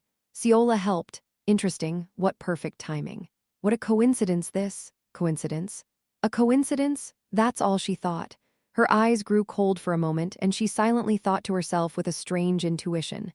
Did Seola really just happen to have the right timing? It was strange. It was too well timed. It was as if Seola knew that chaos was coming. Of course, she could have gotten the information from another source, or it could have been a coincidence, but for some reason, she had this intuitive feeling. As she pondered this, she realized something and muttered quietly in a cold voice. Wait! When I didn't know Dylan was egoistic. When I first met him on the beach, who was the person who introduced him to me? Seola, Stardust muttered that in a cold voice. It was a moment when a misunderstanding occurred. Chapter 364. Hey, what's going on? Heiken, the German S-class villain, stroked his red Mohican hair and looked at the letter that had been sent to him. Invitation to Cathedral. The paper was pure white with a holy glow. Inside, it read, I have a very important announcement to make at this cathedral, and I ask that you be present. He propped his legs up on the desk and muttered as he read the letter. Has this ever been in a cathedral invitation before? No, it hasn't. Never before had there been such dire words as this is the time to change destiny, or the world order will be reorganized. It's been a week since this letter arrived. He read it, wondering what the hell was going on. Buthai's brain wasn't very good, so he slammed his hand on his desk, unable to figure it out. I'm so frustrated. Just as he was ranting, the door burst open and a fat man walked in. Boss, what's going on? Nothing, get out. Okay, bang, and just like that, his subordinate is out again. Sighing, he sat up straight again and placed the letter on his desk, thinking. Heiken, Germany's S-class villain and head of the Red Motors, Germany's only villain alliance. As such, he was familiar with the heads of the other European villain alliances through the cathedrals, but they didn't seem to know what Celeste was trying to tell them at this particular cathedral. Do I need to ask Brother Egoistic? No, I'll find out today anyway. With that thought, he rose from his seat. Egoistic, an S-class villain in the country of Korea, was someone Heiken personally looked up to as an older brother. He was always smiling, and despite his seemingly weak appearance, he was an incredible man who knew all the secrets of the world. He knows the identity of America's hidden heroes, and he single-handedly prevented the Moonlight Church from destroying the world. Egoistic was someone Heiken personally admired as a villain who even saved his life. Ha, I see. Let's go. No matter what he says, I'll have to hear it first. Checking the time, he rose from his seat, dragged on his pants, which clanked with chains, and grabbed his coat from the wall. and there it was, a leather coat with horns on the shoulders. Behind him, a red cloak. It was the costume he'd begun wearing when he stood tall in Germany after destroying every other group of villains in the country. "All right, let's go." With that muttered, he tore the letter in half. Schwack. With a twisting sensation, he found himself standing in a pitch-black, white hallway. Shuffle, shuffle, shuffle. He walked down the corridor until he reached the round table room. In the solemn atmosphere of the table, he noticed one thing, something different. What? Egostick was sitting right next to Celeste, instead of sitting with his usual companions. What's going on? Hyken wondered, as he took his seat, and the question only grew stronger as he watched the silent whispers between Egostick and Celeste. Egostick and Celeste, aren't they on bad terms? For some reason, after being picked on by Celeste, there was a lot of friction between Egostick and Celeste in recent meetings. Celeste tried to chase away Egostick, or she openly glared at him, etc. Of course. The one-ranked player in the world had every right to be intimidated by her, but the way she took it all in stride, smiling, made Hiking think that he was pretty amazing. Well, he was anyway. For some reason, they seemed to be sticking close together now. As the other villains starred in amusement, finally everyone sat down, every single one of them. Silence descended upon the round table in the White Cathedral. It was then that Celeste finally spoke. "Thank you all for coming. Today I have something very important to tell you, but first, please look this way." Her voice was angelic and beautiful. She swept her hand over the table, and a white, floating ball of light appeared in the center of the table. As everyone stared at the dazzling ball, Celeste quietly opened it. Sooner or later, something big will happen due to the revelation of the sun god. He is giving blessings once again to all the powers he gave to this world. This is an opportunity for all of you to take your strength to the next level. Her next words were shocking. Soon, all powers would simply double in strength. The explanation was that the sun god's power had increased, but regardless of the cause, the words alone were shocking. If it was simply a case of a player who could summon a single thunderbolt being able to summon two, they wouldn't really care. If it's all powers, it means that powers that are already terrifyingly strong will become even stronger.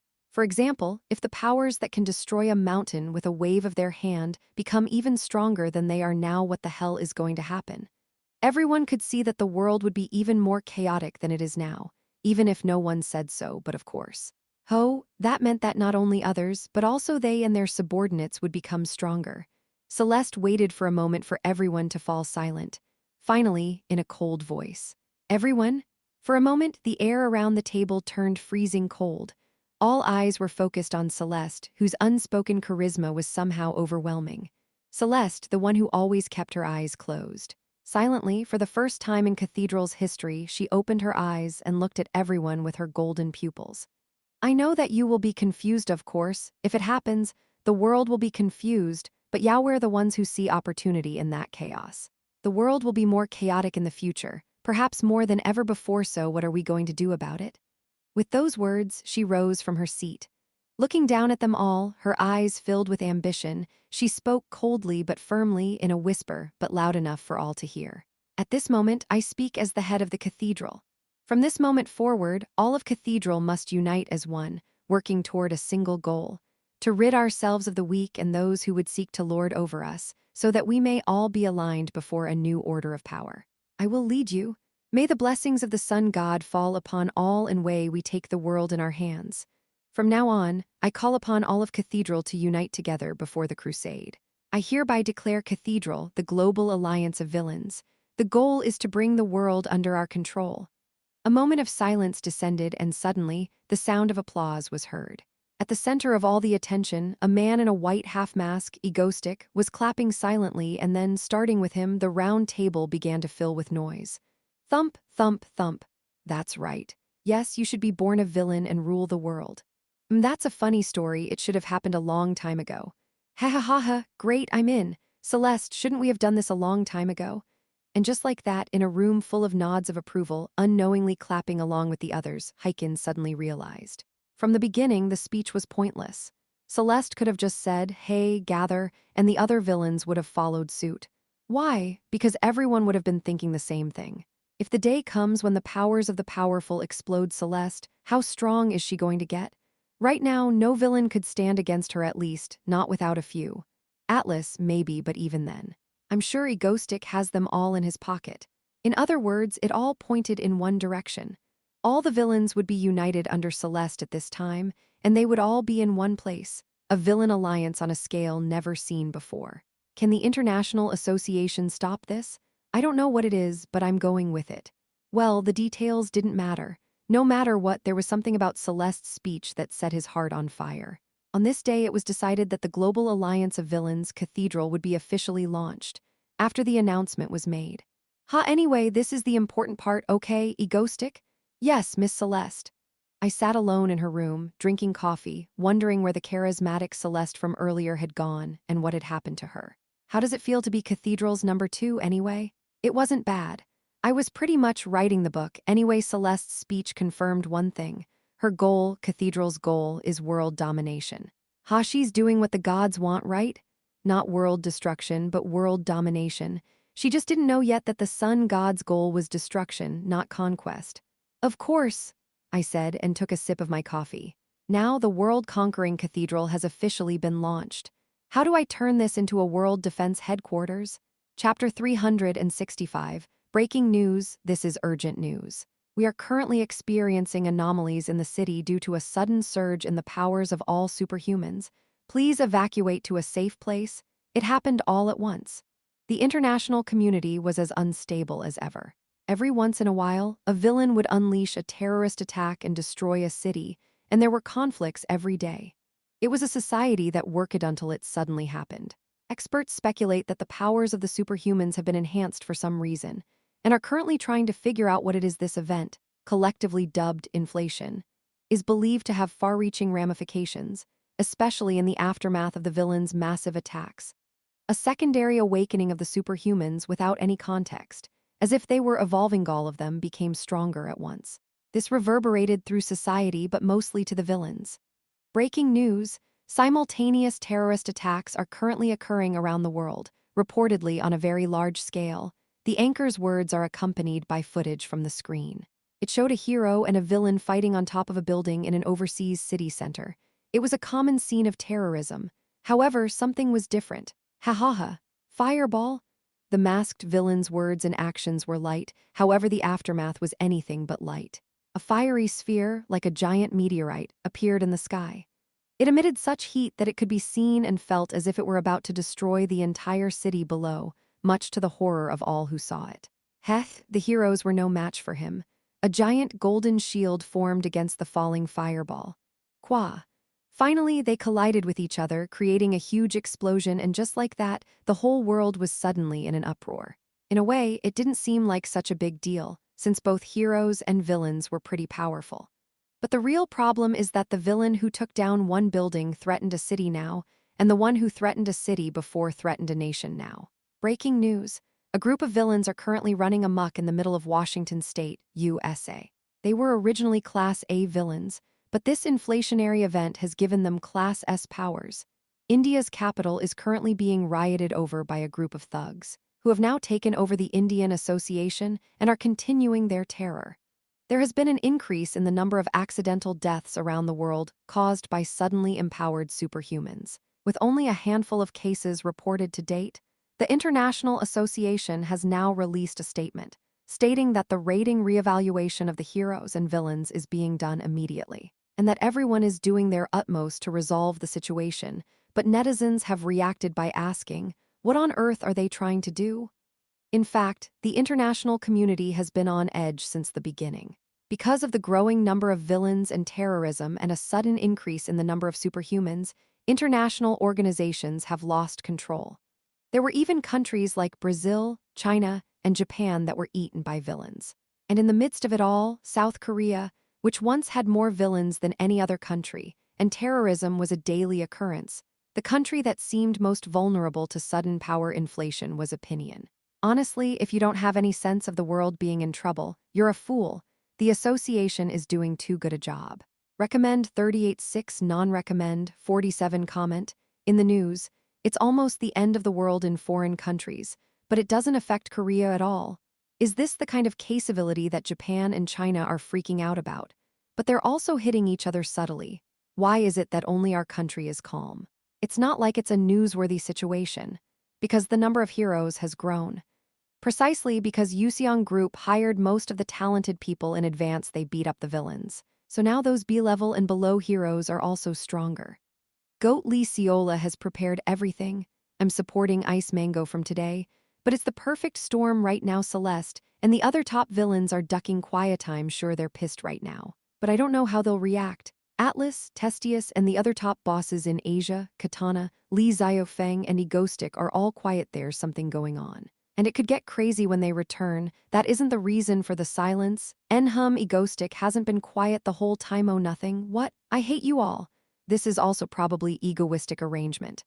Anyway, Korea is safe. Isn't it? Bullshoot, Korea, more than I thought. No, it's actually stronger than other countries. In the midst of the storms raging around the world, Korea was the only one enjoying a moment of calm. And then something happened that took even Korea by surprise. Celeste, the world's #1 ranked villain, announces the formation of Cathedral, the global villain alliance. Celeste, the strongest villain in the world, has announced the formation of a world-scale villain alliance. She sent her alter ego with divine light to all association headquarters around the world and declared that they would create a new world order. The enhanced power of Celeste, which he was given a taste of, was beyond his wildest imagination. Holy shoot! I've never seen the sky split open and a giant hand shoot out of it with a message to destroy you. What the hell is going on? And with that declaration from Celeste, the representatives of the Villain Federation from around the world began to speak in support, one by one, as if they had been waiting. Declarations of support came from all of the European villains, the Americas, Oceania, and beyond.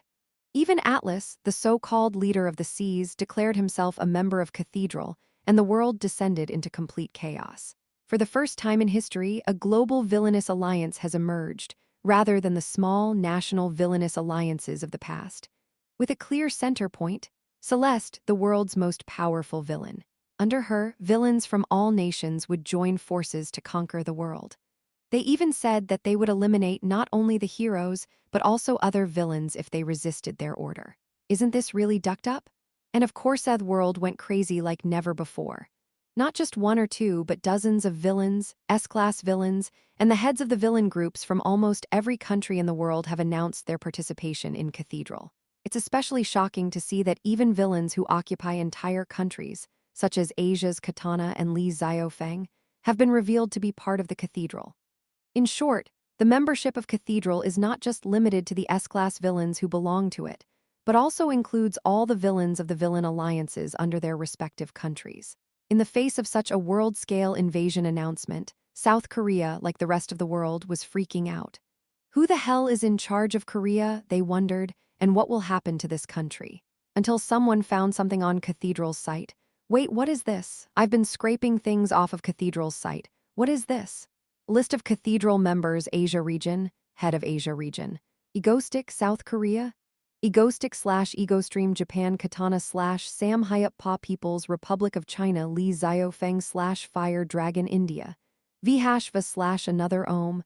I can't understand everything below. So I quit. Egostic is in charge of Asia/Korea. Looks like he's making a comeback. Comment, shoot. I think I'm mistaken, but is this a lol? Mangastic was sure I believing that it would be a colorful comeback. Shudder. I can hear the Mangastic's happy sounds from here. I'm retiring as head of the World Villains Alliance Asia. Wah wah wah wah wah wah wah wah wah wah wah wah wah wah. Soon it'll be all over the airwaves and real-time searches, lol, just like that when the rest of the world was shocked by the launch of Cathedral. Korea alone was shocked by a different kind of shock. If you think Korea is safe now, you're right. Welcome back, GOAT. Protect Korea. Recommended 7215, not recommended 1. Egostic, the one everyone missed, he's back. Din, people are going crazy. Really? Egostream Mansion. As Seo Yoon asked me what I thought of the people there, I put my mask on my face and replied, well, it's been a while, so it's different. I put on my black coat for the first time in a long time and chuckled as I wrapped my cloak around me. It's been a while since I've turned on the broadcast. All right, time for terror. I pointed the camera into the air and said, time for terror, and at the same time I could openly meet with Stardust. Let's go. Chapter 366. The country that handled the inflation phenomenon, where the power of all superhumans was running wild the best, was Korea. And the reason, of course, was that I had forewarned them that it would happen.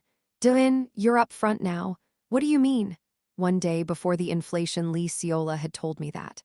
No, honestly, I think it's better that you don't just sit behind me like this. Why don't you come up front as Dylan, and I'll give you a title. Ciola, who's lying on the couch in a half-unbuttoned suit, looking at the papers, looks up at me, smiles, and says so. I, who was standing on the side of the couch and reviewing the papers, looked at her in disbelief and said, "Me? Why?" Still, instead of making all your decisions through me, why don't you open up a new route for yourself? Lee Ciola's words were like this. The policies I've been discussing with her, such as the expansion of the association's underground bunker base and the care of the Yuseong squad, should be done openly instead of secretly. As for the title, she said she would give me the title of team leader of the Hero Association's Special Audit and Cooperation TF team. The reasoning was that it would be too much trouble for me to do it through her, and she might not have time. And honestly, after all you've done so far, you deserve it. In other words, the idea was to give me the opportunity to hire lower-ranking people at will and exploit them. In particular, there are things that can only be done in sunny areas, but more than that, it's because it helps me. After explaining this, Lee Ciola coughed and blushed slightly, confessing her sincerity. In fact, now that Lee Ciola has officially revealed herself as the real head of state of the Republic of Korea, she often attends international meetings. She wished I could be there. The problem is that she needs to make immediate decisions there, and she needs to consult me about important things. If she makes decisions on her own, we can get into trouble. I felt a little bit like a non-paying taxpayer, but I was kind of negative anyway. Because, what if the association finds out? That was it. Even if the title is not known to civilians in the first place, what if I get involved with the association and they find out I'm egoistic? And when she heard my concern, she said, "What?"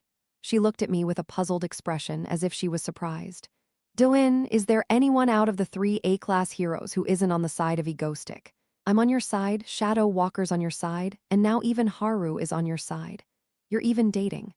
Besides, you've already cooperated with the head of the association as egoistic, and didn't you say that everyone in the first Yuseong squad knows you're egoistic?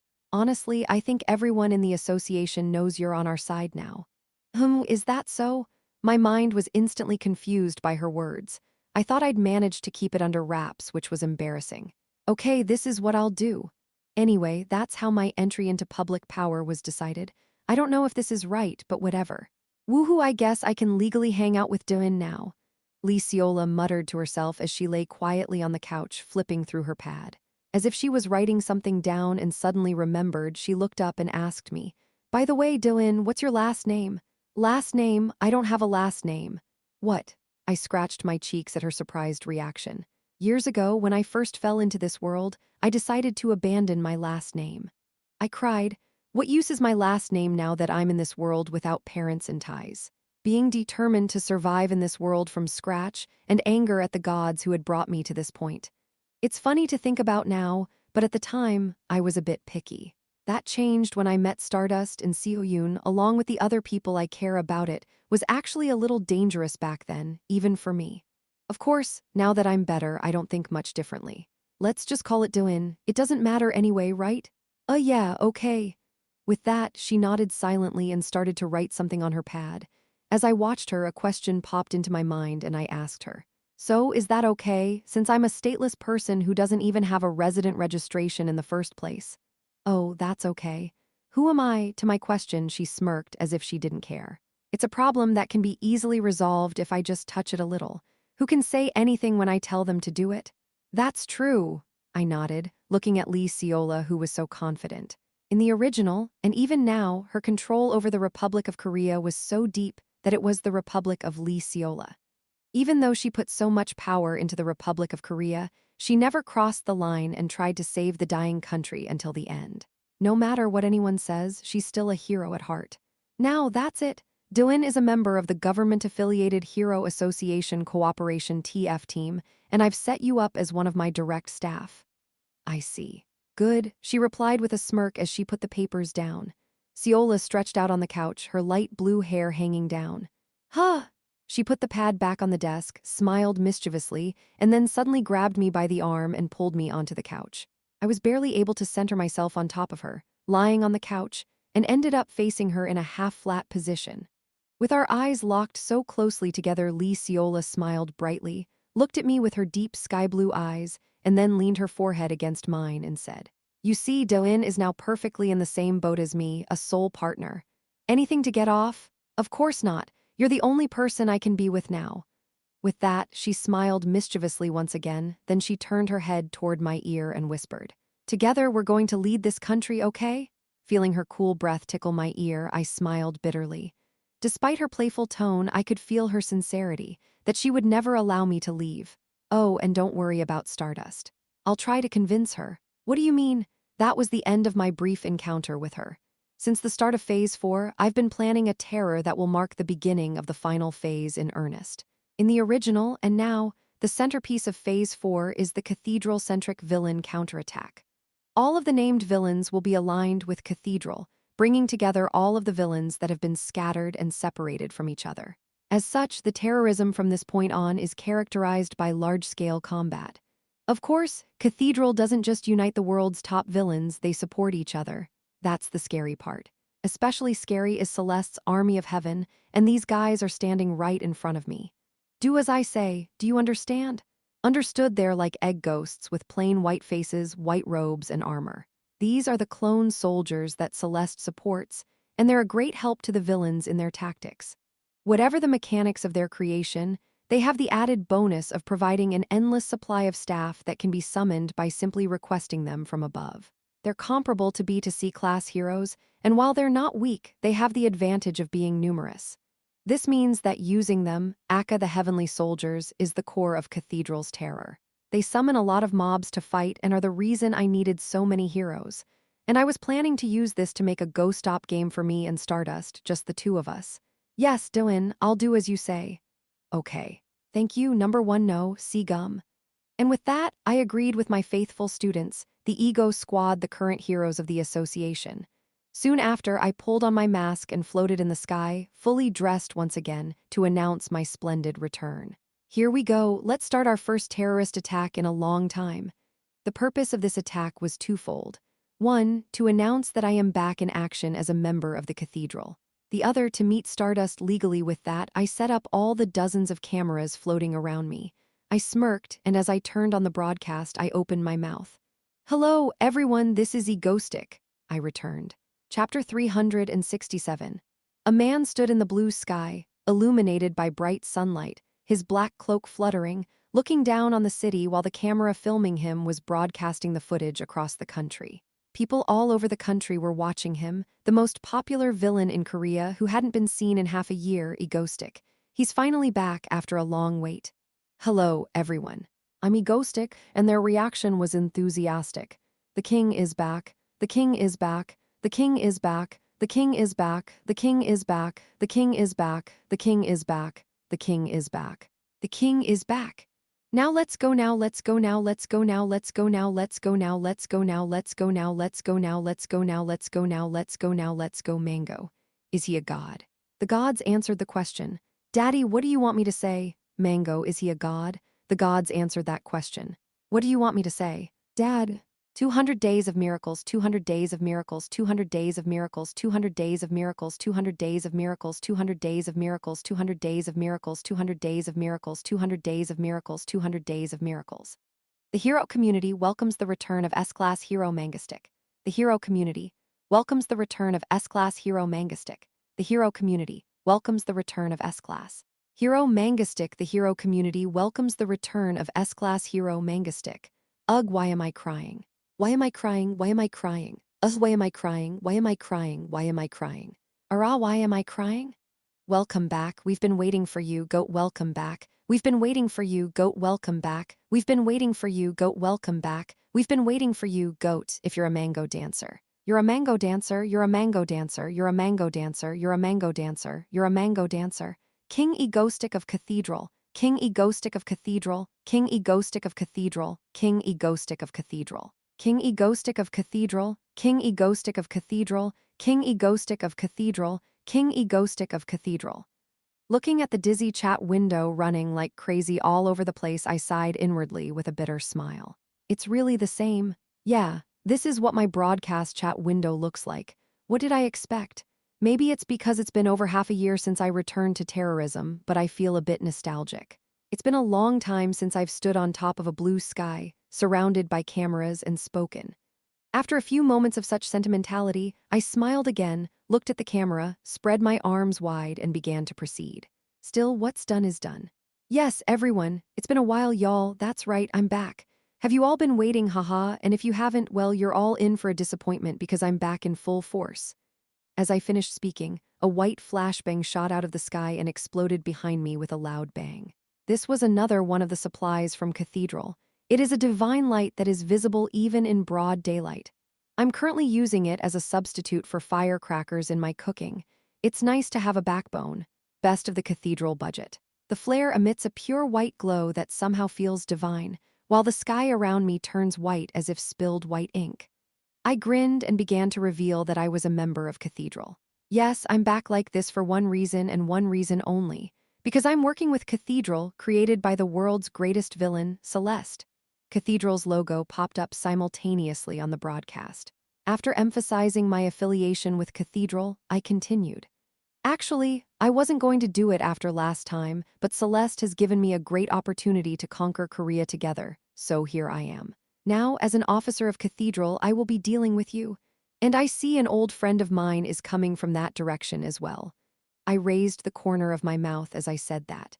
Across the sky, a woman, her blonde hair flying in this direction, visible from there, Stardust, was coming this way. Wow, finally the original star Mango lol, seriously, how long have I been waiting for this? Now, even if I die, there are no regrets jumps. Wow, aren't they also reuniting for the first time in almost 200 days? I can't wait to see their reactions. I glanced at the rapidly rising chat and tried to maintain my composure. Well, not for the first time. We already met last time, and we did a little bit of everything.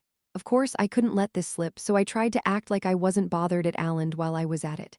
Egotistic, hello, Stardust, long time no see. Stardust was finally in front of me. As soon as her eyes locked with mine, she sent me a pleading look that only I could see. Then, as if on cue, her expression hardened again. Turning to me, she spoke in her icy voice as cold as ever. You. I thought you told me I would never see you again, so why are you here in front of me? Her voice is so cold it's almost freezing to hear. It was a perfect performance, so perfect that a stranger would be instantly convinced that she hated me. In fact, I was creeped out too, of course. I could only respond with a mischievous grin at her words. Ha ha ha, this is embarrassing, but Cathedral is offering me too good of an opportunity. They're giving me their full support in conquering Korea. How could I refuse? You scumbag, at my words, she muttered in a low voice with a stern face. But the problem was that she started to look at me apologetically, like she was having a hard time acting. I guess I'll have to end the conversation here. Okay, that should be enough of an alibi. I wonder if she read my thoughts. Then Stardust turned to me and said in a cold voice, whatever, enough is enough. I'm going to put an end to your viciousness right here. And with those words, the human images of various people began to appear one by one behind her. They were the dozens of other heroes who had followed Stardust to capture me. To be precise, with members of my ego squad, led by the members I had forewarned. Cubuck. Upon arrival, our number one, Seagum, gives me a small, invisible bow. All hands are set. Now it's time to start playing. I looked at the many heroes standing before me. I giggled, raised my hand, and opened my mouth. Haha, looks like a lot of people are here to get a piece of me. Actually, this one has gotten a lot of support from Cathedral. So why don't you try and stop this army of heaven? I snapped my fingers with those words. At the same time, shush, shush, shush. Behind me, the white-faced egg ghost-like heavenly soldiers were summoned in an instant and began to come to life. Just like that, a short time passed. In an instant, the sky behind me was filled with hundreds of white clones standing behind me on tiny wings. In front of them, I stood majestically, my arms folded, my cloak fluttering. It was a situation where dozens of heroes and hundreds of soldiers were about to start fighting. It's all going according to plan. It was all meant to be. There is no need for me to actively terrorize anymore. With Stardust power in orbit, I would have retired by now. I would have been behind the scenes, giving orders, not in the forefront as I am now. But somehow me and Stardust became involved, and things changed. This is all for show, anyway. All I had to do was let the world know that I was doing my job as an officer of Cathedral, invading Korea, and that the association was doing a good job of stopping me. That's how it started, pitting the ego squad, or heroes, against my heavenly army. Or more accurately, I'd order them both to pretend to fight in a suitably simulated and spectacular fashion. It didn't have to be real. It only had to fool the world. And if Stardust and I disappear in the middle of this, fighting separately, bam, a legitimate hero-villain encounter was born. I pitched the idea to Stardust, and she readily agreed. It was a good story with no casualties, after all, and a chance for the two of us to meet. So I started the big show as planned. All right then, let's have a fight, shall we? Now go, soldiers of heaven. Come and show those arrogant heroes a lesson. With that, I commanded my heavenly soldiers. It's war! I don't know who it was, but the shout from one of the heroes filled them with oohs and ahs. Finally, they charged. The battle between the heroes and cathedral soldiers has begun. Or, more accurately, a battle between the members of the Ego Squad and my summons, a battle in which they do not kill each other, but only pretend to fight. And in the midst of the chaos, Stardust shouted loudly, her blonde hair whipping around. I will focus on capturing Egostic, all other heroes focus on dealing with those monsters. Yes, Stardust. Ha, you're going to try to catch me. Well, if you can catch me, go for it. I laughed and teleported away, disappearing off camera. Stardust flew after me at the speed of light, disappearing off screen as well. And the two of us were not seen again until the battle was over. Far away from the city and any cameras, finally, for the first time since our last meeting, Stardust and I had a moment alone together. Egostic, as soon as I teleported up here, Stardust broke through the clouds and smiled at me. Ha, Stardust. And just as I say that, Pook, she flew into my arms and hugged me. Her head resting on my chest, her arms wrapped tightly around my waist. I missed you, as she murmured that in my arms, I smiled and hugged her back. Truth be told, I'm still a little bewildered by her favor toward me. A few weeks ago, we were clearly enemies. Still, she had the courage to stand up for me. I decided to be brave, too. I missed you, too, Haru, I said while hugging her. She blushed slightly and gave me a beautiful smile. And just like that, our first date had begun, but I didn't realize it at the time. Egostic. What the hell is your relationship with her? I never thought things would turn out this way. Chapter 368. I was walking hand in hand with Haru on a street in Seoul. HMPH, a huge city spread out under the blue sky. Shops lined up, the latest songs blaring from street speakers in the middle of a crowded downtown area. The two of us, unmasked and dressed in plain clothes, were walking down the street together, as if we were ordinary lovers. Stardust next to me seems to be in a good mood, smiling, holding hands with Haru. Even though her face was hidden from prying eyes with an anti-recognition device, the charm she exuded with her flowing blonde hair and blue eyes was enough to make people on the side of the road stop and stare. No, I even turned on cognitive impairment so they can't hear us talking, so how can they see this way? Of course, I was walking down the street with my heart pounding, holding her warm, soft hand. Although, as a villain, as an avowed Stardust fan, I felt a tiny bit guilty for holding hands with her without a conscience. Egotistic, do you want some ice cream? As she looked up from holding my hand and spoke with such sparkling eyes, I realized that it sounded like a good idea. Okay, and so we went to get ice cream. Soon after, we each got an ice cream cone and sat down on a nearby bench to eat. Unlike me, who usually ordered vanilla, she ordered mango-flavored ice cream. Mango flavor. Do you like fruit flavors? I asked her as she ate the bright yellow soft cone. Of course, it's no secret that Haru likes sweet things, but I asked because I've never seen her order mango flavor in the original. She smiled and replied, "The mango reminds me of you. Isn't Mangastick your nickname?" She smirked as she said that. "No, you mean that nickname has become so famous that even Stardust knows it. I thought no one else used it except for my fan cafe." I felt a little embarrassed, but then I realized how cute it was that she was ordering mango-flavored ice cream because she remembered my nickname. Haha, yeah. That's what some people call me, I replied with a knowing smile. It's a sunny day and everyone else was out doing their own thing. We were just like any other normal people, enjoying our time together. Of course, it was time we had to work very hard for. Right now, in the neighborhood next door, my Ego Squad heroes and the Cathedral Army are engaged in a fierce battle. Well, technically, they're pretending to be fighting anyway. It was strange to see people going about their daily lives peacefully as if nothing was happening, even though the city next door was in such a state. I wonder if there will ever come a day when Korea's sense of safety will disappear. Of course, if one of those fighters comes right now, Everyone will run away quickly. The only difference was that quite a few people were standing and watching my broadcast on their smartphones. Not exactly a positive difference. Just as I was thinking about that, a cold sensation on my cheek brought me back to my senses. I turned my head to see Haru smiling at me, running her palm over my face. She smiled mischievously, then grabbed the ice cream with the same hand that had touched my cheek, took a bite, and asked me, "Egotistic, what are you thinking?" Oh, nothing much, more like I was annoyed that I was thinking to myself, but then I smiled mischievously and asked her, "Why did you call me egoistic earlier? Weren't we supposed to call each other by our names?" Did I? She flips her hair back in embarrassment at my words. That side of her was new even to me, and I couldn't help but giggle. Don't laugh, HMPH, I guess I'm just used to calling her egoistic. Doin? Yes, Haru. We laughed at each other as we said that. Then, as if she was suddenly curious, she asked me, "By the way, Dylan, how old are you? Come to think of it, I didn't even realize how old you were." Oh, and so I told her my age. "You're 1 year older than me, right?" "Yep, haha, didn't you know that?" "Of course I didn't. I thought we were the same age until now. What should I call you from now on?" She was conflicted like that.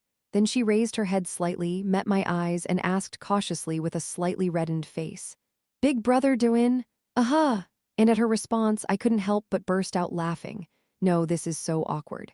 I never in my life expected to be called brother by that Stardust. It was even embarrassing. She must have sensed something in me because she started gesturing in embarrassment. She turned mischievous, held up an ice cream cone to me, smiled mischievously, and said, "What's wrong, brother Dylan or brother egoistic? Stop it." "Yes, brother."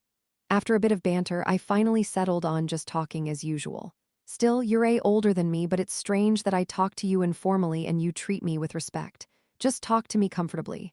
I was torn, but I finally gave in and said, "Okay like this?" "Yeah, look. It's good, like that?" "No, it's the other way around," Haru said with a smile on his face, and I couldn't say no more. Actually, this was kind of awkward too, but whatever, if she wanted to. Of course, I wasn't used to it yet either, so I decided to give her the benefit of the doubt and work it out over time. So we finished our ice cream and decided to get up. "What flavor is that?" Halfway through, she asked about my ice cream and took a bite.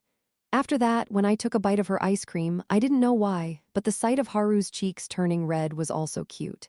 For reference, the ice cream tasted like mango. Afterward, we wandered around the city again, hand in hand, and took our time. We went to the park, walked around, went to the shopping center. Our focus was on one thing, the conversation, because we had so little time together to talk like this, and there was so much we didn't know about each other. Egotistic no doin, so those 4 PMC kids from Seola. You're their teacher, right? Haha, yeah, I didn't mean to deceive you, but in this way she asked me a lot of questions, and I answered them all as kindly as I could without hurting her feelings. I was so excited, I didn't even realize it. I didn't realize that every time the word COA came out of my mouth, she began to grip my hand tighter and tighter, and her expression grew darker and darker. We wandered around like that, and then we moved to the sky to have a more comfortable conversation. There we were, lying among the clouds in the blue sky, enjoying the cool breeze as we chatted. Lying in my arms, supported by the clouds in the sky, she sat snugly in my arms, with me hugging her from behind.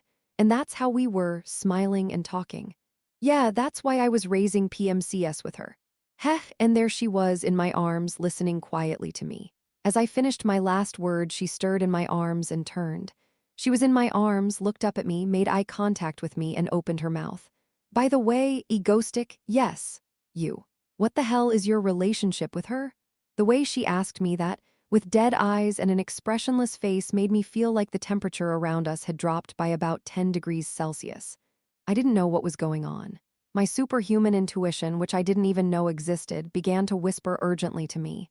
"Hey, shoot, you're ducked. Think fast. What the duck?" In an instant, I am in the biggest crisis of his life.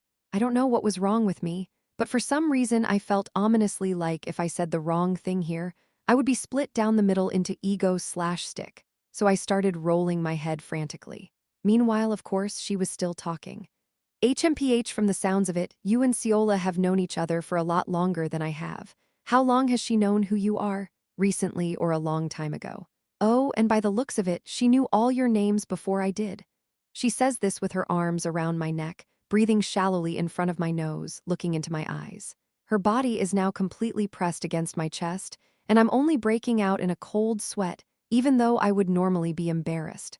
For some reason, I feel like I shouldn't be able to speak properly here. My mind raced even faster than usual. I took a quick, deep breath and then smirked. Sounding confident, I told her, "Stardust, it's a misunderstanding." Chapter 369, Misunderstanding? Yes, a misunderstanding. Stardust Haru, please listen to me. I slightly averted my eyes from Haru's, who was glaring at me in my arms, and began to speak in an authoritative voice. First of all, you do realize that Miss Lee has a lot of influence in Korea, right? She's not only a hero, she's the chairwoman of a major corporation, and she's even dabbling in politics. So, in order to prevent me from being caught and exposed, I contacted Miss Lee Ciola first and blackmailed her. We established a business relationship, and that's the end of it. I see then, why did you hide it until now? Feeling like she was being told something she hadn't even heard, she blurted out. I didn't mean to hide it, but I didn't really care, so I didn't have a chance to tell you, haha. Yeah, I see. She replied as if she understood what I was saying, but she still looked a bit puzzled. Well, it can't be helped. It's been a long time since I realized her true identity, and of course, we were more like business partners, but I wasn't so clueless as to say so here. Anyway, she seems to be a bit bemused by my explanation. Somehow, I felt the need to do something, realizing that this could be a big problem later on. Right, I'll do this. With that, I made my decision. Immediately, I continued to speak to her. And Haru. That you're the only one I have. After saying that, I gently took her hand in mine and smiled through clenched teeth. Haven't I told you before that you're the only one I've ever wanted? Do you think I'd ever turn to another? You've always been the only thing that meant something to me from the beginning and always will be. I said with such sincerity and kept my eyes locked with hers, my hands clasped together. At my words, Stardust said, "Uh-huh." Her face was flushed from ear to ear, her blue eyes unfocused and fluttering with embarrassment. Finally, her face was her usual relaxed self, not the scary one from earlier. Phew, I'd made it through the crisis. After a day of reeling from my awkward confession, I grabbed her hand and pulled her up from the ground. Come on, let's go check out the other places. We're running out of time, and we have a lot to see, don't we? She smiled at my words. She blushed, then nodded and said, Yeah, and just like that, we spent the rest of the day wandering around, enjoying ourselves, and now it was time to really say goodbye. Phew, I guess that's it, huh? Yep. With our clothes disguised as if we'd just been in a fierce fight, we were soon holding hands and standing in an unlikely place. It was time to say goodbye. And well, it seemed to Haru that it was too soon.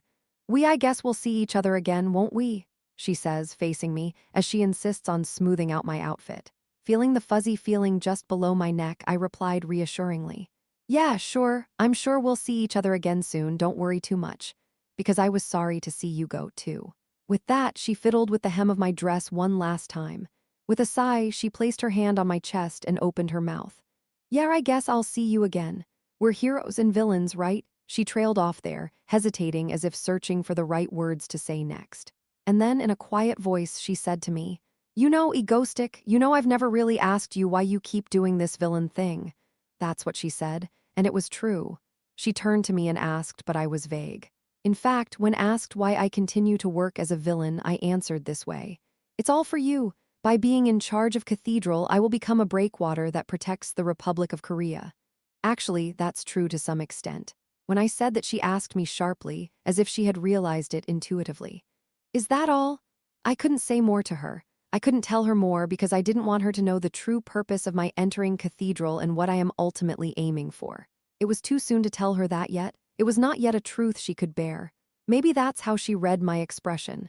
She became quiet and sensed I didn't want to say more, and now here she was again talking about it. I'm worried, but I trust you. I'll keep trusting Yao, so don't get hurt. If anything happens, call me, okay? Okay, Haru. I nodded, ruffling her hair because now it was really time to go home. The sun was already setting. I said, looking up to see Haru looking up at me with a slightly expectant gaze, then I leaned down and kissed her again. Okay, let's go back. Yeah, we returned to the battlefield. From then on, it was all business.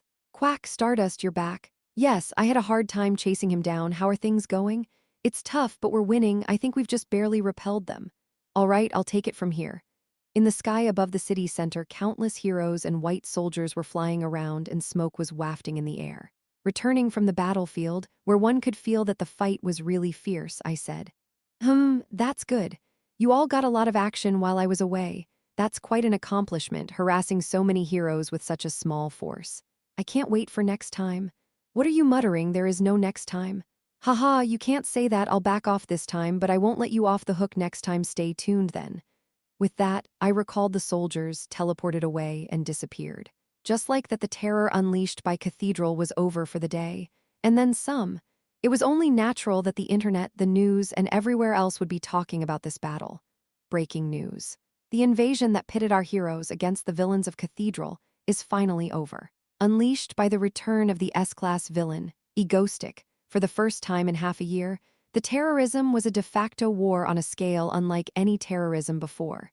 It was a war that the Republic of Korea won, but experts say that it was a wounded victory, and that there's a good chance that what Cathedral showed today wasn't the full extent of its power, and that we need to be even more vigilant, especially considering that the superhuman's abilities have been leveled up since the last inflationary event. The fact that the soldiers summoned by Egostic are powerful enough to take on each, and every one of them suggests that Cathedral's full power. In general, the news reports were summarizing the visible facts well. The S-class villain Egostic has returned. We fought off his soldiers, but they were powerful. We don't yet know the full extent of his power, so we must be cautious. And this, of course, is the official news story. In the internet community, where real people are talking, there are quite different opinions. Fact, didn't Egostic let this one slide? It was an invasion of epic proportions. The villain was a single Egostic. It was like war, it was dangerous. 0 casualties on the hero side. I think Mango's just doing what he's always done, which is to make sure there are no fatalities. Government Association Press, if you're freaking out because he's tied to Cathedral, you're a fool. Just trust the Mango stick. Comment, lol, is this right? Cathedral is invading other places now, and it's not even minor damage like ours. It's not like it ended without any damage at all, especially since they fought in the sky, so there's no damage to the city. Sigh, I don't need terrorism analysis. I just want an explanation for the 5 hours that Egostic and Stardust disappeared. Laughs, what the hell were they doing? I'm the only one who can't figure it out? No, they said there was a chase between the two, but there was nothing recorded, haha. It's suspicious. It's suspicious if you think they need to quickly reveal that they are officially dating, haha. Ugh, you're delusional. Do you think that my brother is that kind of person? Ice Mango Group arrested at Yuseong Group's office. If you look at the posts written by this person, he seems to be a strong supporter of Hacker Mango. I don't need all of them, but I'm glad to see Egostic back. Let's welcome you back, Goat. Defend our country forever. 10,703 comments. I think the number of likes on this crazy fan cafe is the highest ever, haha. It's even more tantalizing, especially since he only shows his face for the first 10 minutes and then disappears, haha. The community was filled with very different opinions. Chapter 370, damn, no answer. In the burning city, flipping her tanned blonde hair, Stardust muttered lowly, "Ahihihihi, where was he hiding?" North Sea Ice Maiden. What's the situation now? Stardust's voice was quiet and hoarse. In the earpiece, Lee Seola's voice could be heard along with her heavy sigh. There are no survivors in that area anymore, withdraw. We'll deal with the Reapers later. Lee Seola conveys the facts in a heavy voice. Stardust gritted her teeth and finally muttered under her breath. Understood, we'll withdraw, yes. Return safely. With those words, the communication was cut off, and with that, Stardust walked away from the ruined city, the only sound being the howling of the villain's mind. Suddenly, lightning crackled in front of her. Quah. Ha, an orange-haired woman landed, hugging the brunette next to her. Electra, Stardust muttered upon seeing the woman.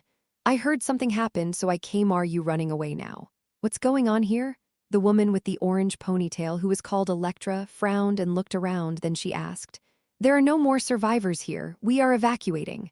Stardust replies in a calm, dejected voice. What? Duck you? Electra responds harshly. The brown-haired woman standing next to her, clad in a white robe, held her with pleading eyes. I think it's true, Sihi. There's no survivor response here right now. Damn it, choice, Sihi muttered. Stardust, standing there with a cold face, was about to walk past her. You! She paused and turned her head back to face Electra, who was about to open her mouth in anger. What the hell have you been doing all this time? What the hell have you been doing all this time while all those people died? What have you been doing? I didn't even have a chance to do anything. Sihi, stop it. The brown-haired woman grabs Electra's hand as she begins to squirm, but her touch doesn't stop Electra and only makes her angrier. The world is getting to this point, and even a villainous idiot like me is doing something about it. What the hell are all those smug associations and heroes doing, huh? Choi Sihi, the woman next to her screamed. No, it's because I'm frustrated. Electra grumbles in a muffled voice at such a loud voice. Stardust glanced at the woman standing next to Electra. She already knew the brown-haired woman. The woman is called the Saint of Villains, Lee Ha-yeol. They had been acting together ever since Choi Si-hee, aka Electra, had escaped during the last Great Escape. Now, it didn't matter. Choi Si-hee scratched her head. She spat out a harsh breath, turned around, and walked toward the ruined city. That's it, I'm the asshole you expected. Let's go, Ha-yeol. Okay, Stardust, I'm sorry on her behalf. With a flash of lightning, Electra and the Saint of Villains disappeared. Alone again, Stardust stared at the ruined city with unfocused eyes for a moment before resuming her pace. She was exhausted. Korea seemed hopeless. After the Moonlight Gate events, her home country had fallen into complete chaos. The entire country was attacked by monsters, and the country's already low number of heroes was decimated. Since then, Lee Seola has relocated the capital several times, but the situation hasn't gotten any better. Especially after the disappearance of Shadow Walker, one of the few A-list heroes, she was left to fend for herself. Even then, she had no answers. In a surprise attack, a group of Korean villains escaped from prison. Dozens of people banded together and destroyed the city, saying they would take revenge on Stardust herself and even the White Witch who planned it all.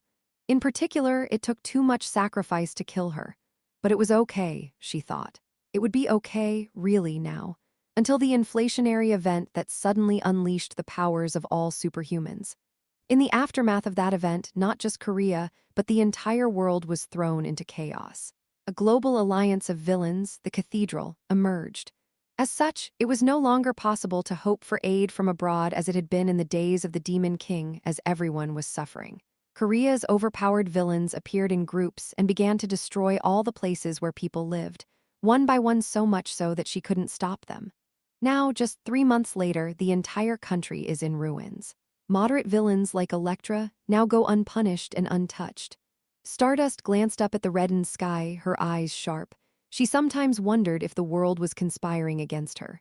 When she pushes one problem under the rug, another arises. When she mourns the death of one, 10 more die. Just when you think there is no place to fall, the bottom is revealed even further, as if the world wants her to spare. Where did it go wrong? How did this world come to be like this? With such thoughts, she quietly closed her eyes and floated up into the sky. She prayed fervently that a peaceful life would come to her someday. Click. HHH. HMPH. Early morning, waking up with sweat all over her body, Shin Haru grabbed her sticky hair, got out of bed, and opened the window. As she opened the curtains, she saw a blue sky with warm sunlight shining through. After staring at the window for a while, she grabbed the remote control and turned on the TV. The anchor's energetic voice was broadcasting the news. Yes, the return of Egoistic has been very popular, and people are excited to see it again. Let's take a look at the streets of Seoul, which have become lively after a long time, and find out the breaking news of the day. Reporter Ryu, the television screen shows the city in the morning, still bustling with people even though so much has happened. But the world is still calm and full of people going about their daily lives. Staring at it with blank eyes, Shin Haru thought quietly. It was like a nightmare so terrible, she never wanted to go back to it. With that thought, she hugged the cushion beside her and closed her eyes. She felt that she should cherish this moment. Ha ha ha, that's it. After the power inflation that plunged the world into chaos, we at the Ego Stream house were somehow more boisterous. This is the power of lightning, I tell you. Quagwagwagwagwagwang. Choi Si-hee raised her hand and unleashed a massive lightning bolt on the forest. Si-hee, you're so excited. Ha-yeol is smiling bitterly while looking at her. Why don't I have the ability to fight like this? Seo-yoon, who laments that her ability hasn't increased. Choi Si-hee, who was particularly obsessed with her abilities, was overjoyed by this increase. HMPH. Shouldn't I be able to defeat Stardust with this? No, I don't think so. What did you say? Seo Ya-young criticizes the excited Choi Si-hee, and Choi Si-hee bickers when she sees Seo Ya-young like that. Seeing the same routine as always, I asked Mr. Dzik, who was gardening with a big pair of scissors next to him.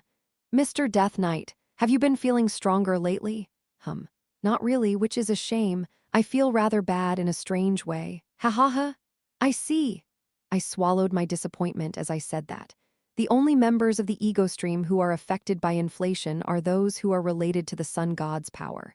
Choi Sihi, Seo Yayung, Hayul, Ariel, and Halo. These are the only ones who are directly affected, and nothing has changed for Yunwoo or Seo Yun. Of course, Yunwoo was always stronger because she used magic, and Seo Yun was a baller, so it didn't matter. Oh, of course, there were others who became stronger. What are you looking at? Shinryong was lying on a sun under a parasol in front of the garden, sipping a drink through a straw. Now, she had taken off the white clothes she usually wore, and was lying down wearing a comfortable t-shirt and sunglasses like kids these days. She looked like a young woman in her 20s. At least it feels like the hairpin she wears behind her head is the only thing that protects her roots. Anyway, Shinryong was also one of the people who became stronger. A person, a dragon, whatever.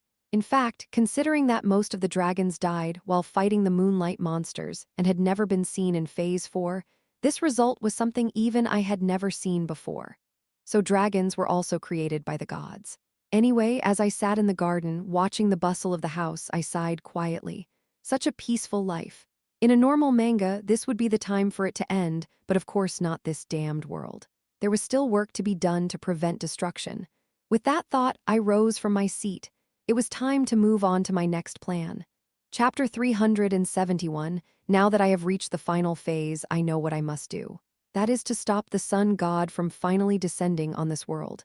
If I can stop him, then I will truly have a happy ending that I didn't see in the original manga. Of course, that wasn't all I had to do.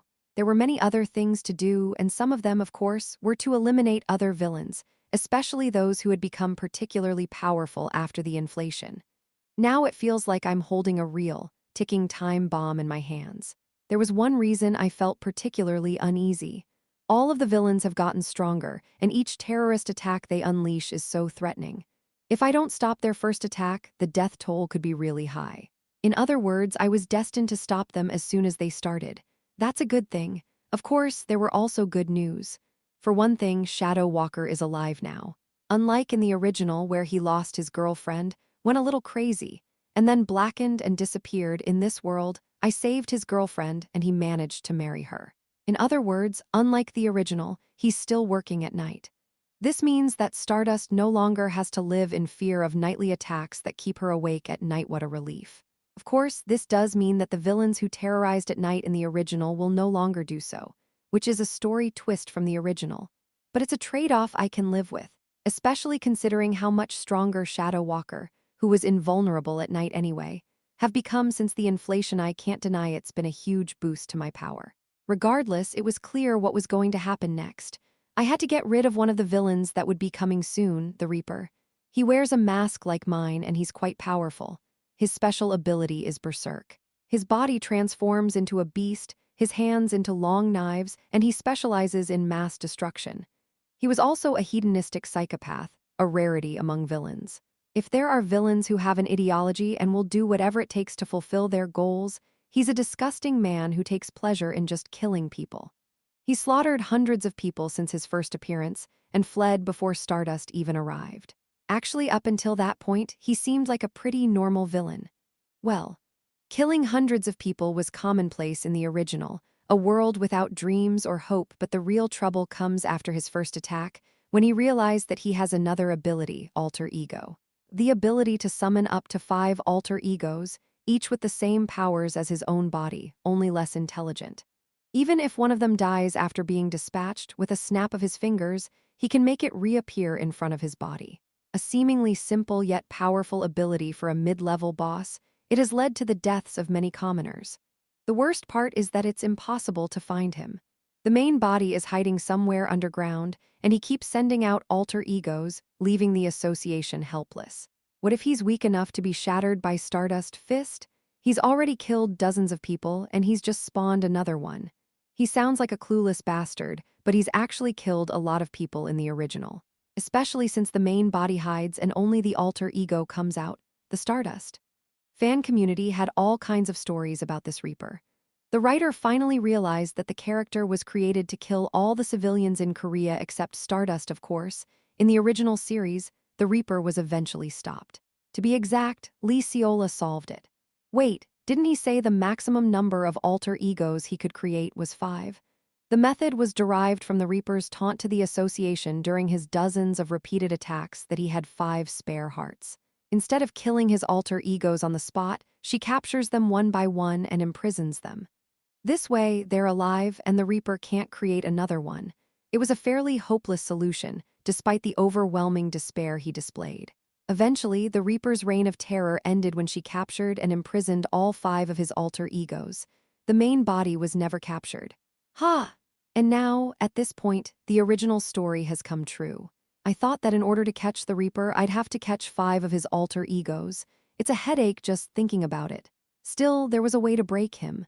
His main body appeared during the first attack. So I just have to do it well the first time. The living room of the Ego Stream house, I muttered to myself as I sat on the couch, staring at the calendar on the wall.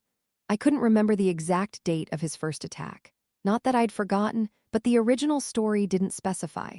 Surely it was a few months after the inflation, so it had to be soon. I was sitting there with my arms crossed over my chin, pondering. Din, what are you thinking? Seo Yayoung, who had come from somewhere and was rubbing her eyes, walked up beside me, grabbed me from behind and looked over my shoulder as she spoke. With that, I let go of Seo Yayoung, who was holding me by the side with a casual touch, and I looked at the calendar, sighed, and said, "Haha, it's nothing else. Some crazy guy is going to do something soon, and I'm worried about how to stop him." HMPH, wait, did you push me? If I don't stop him right away, he's going to go crazy, haha, we're in trouble. HMPH, she gave me a strange look and snorted. Then she pulled her hood up to hide her purple bob and shook her head. But what's the problem with that? You can just beat him up when he comes out? I shook my head at her comment. The problem is, I'm busy.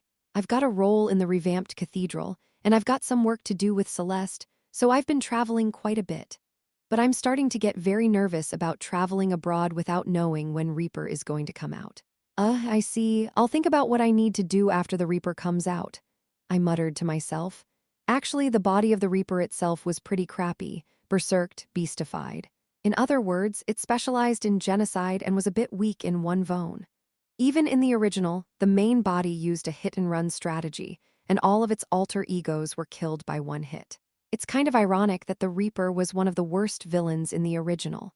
A villain who was clearly the underdog, but who thrived on his brutality and the deceptive nature of his alter ego.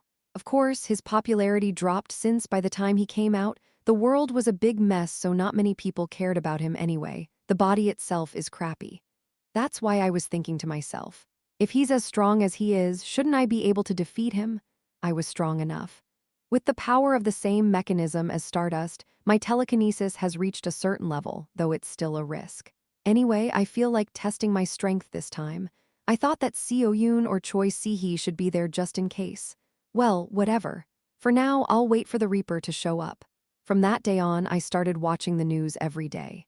Breaking news, the villain has launched an attack. He's currently at Gwanghwamun, it wasn't the Reaper. A villain has launched a terrorist attack by shooting fireworks from the sky. Her name is Joy the Wonderful, and she has a criminal record, not the Reaper. A villain who calls himself a returnee from another world is attacking Busan. He wields a sword and armor, and it wasn't the Reaper. After waiting so anxiously for him, feeling like I was waiting for my auntie. Breaking news, a villain has appeared in Seoul. He's huge like a beast with long blade-like hands. Finally! The Reaper finally appeared. He's here.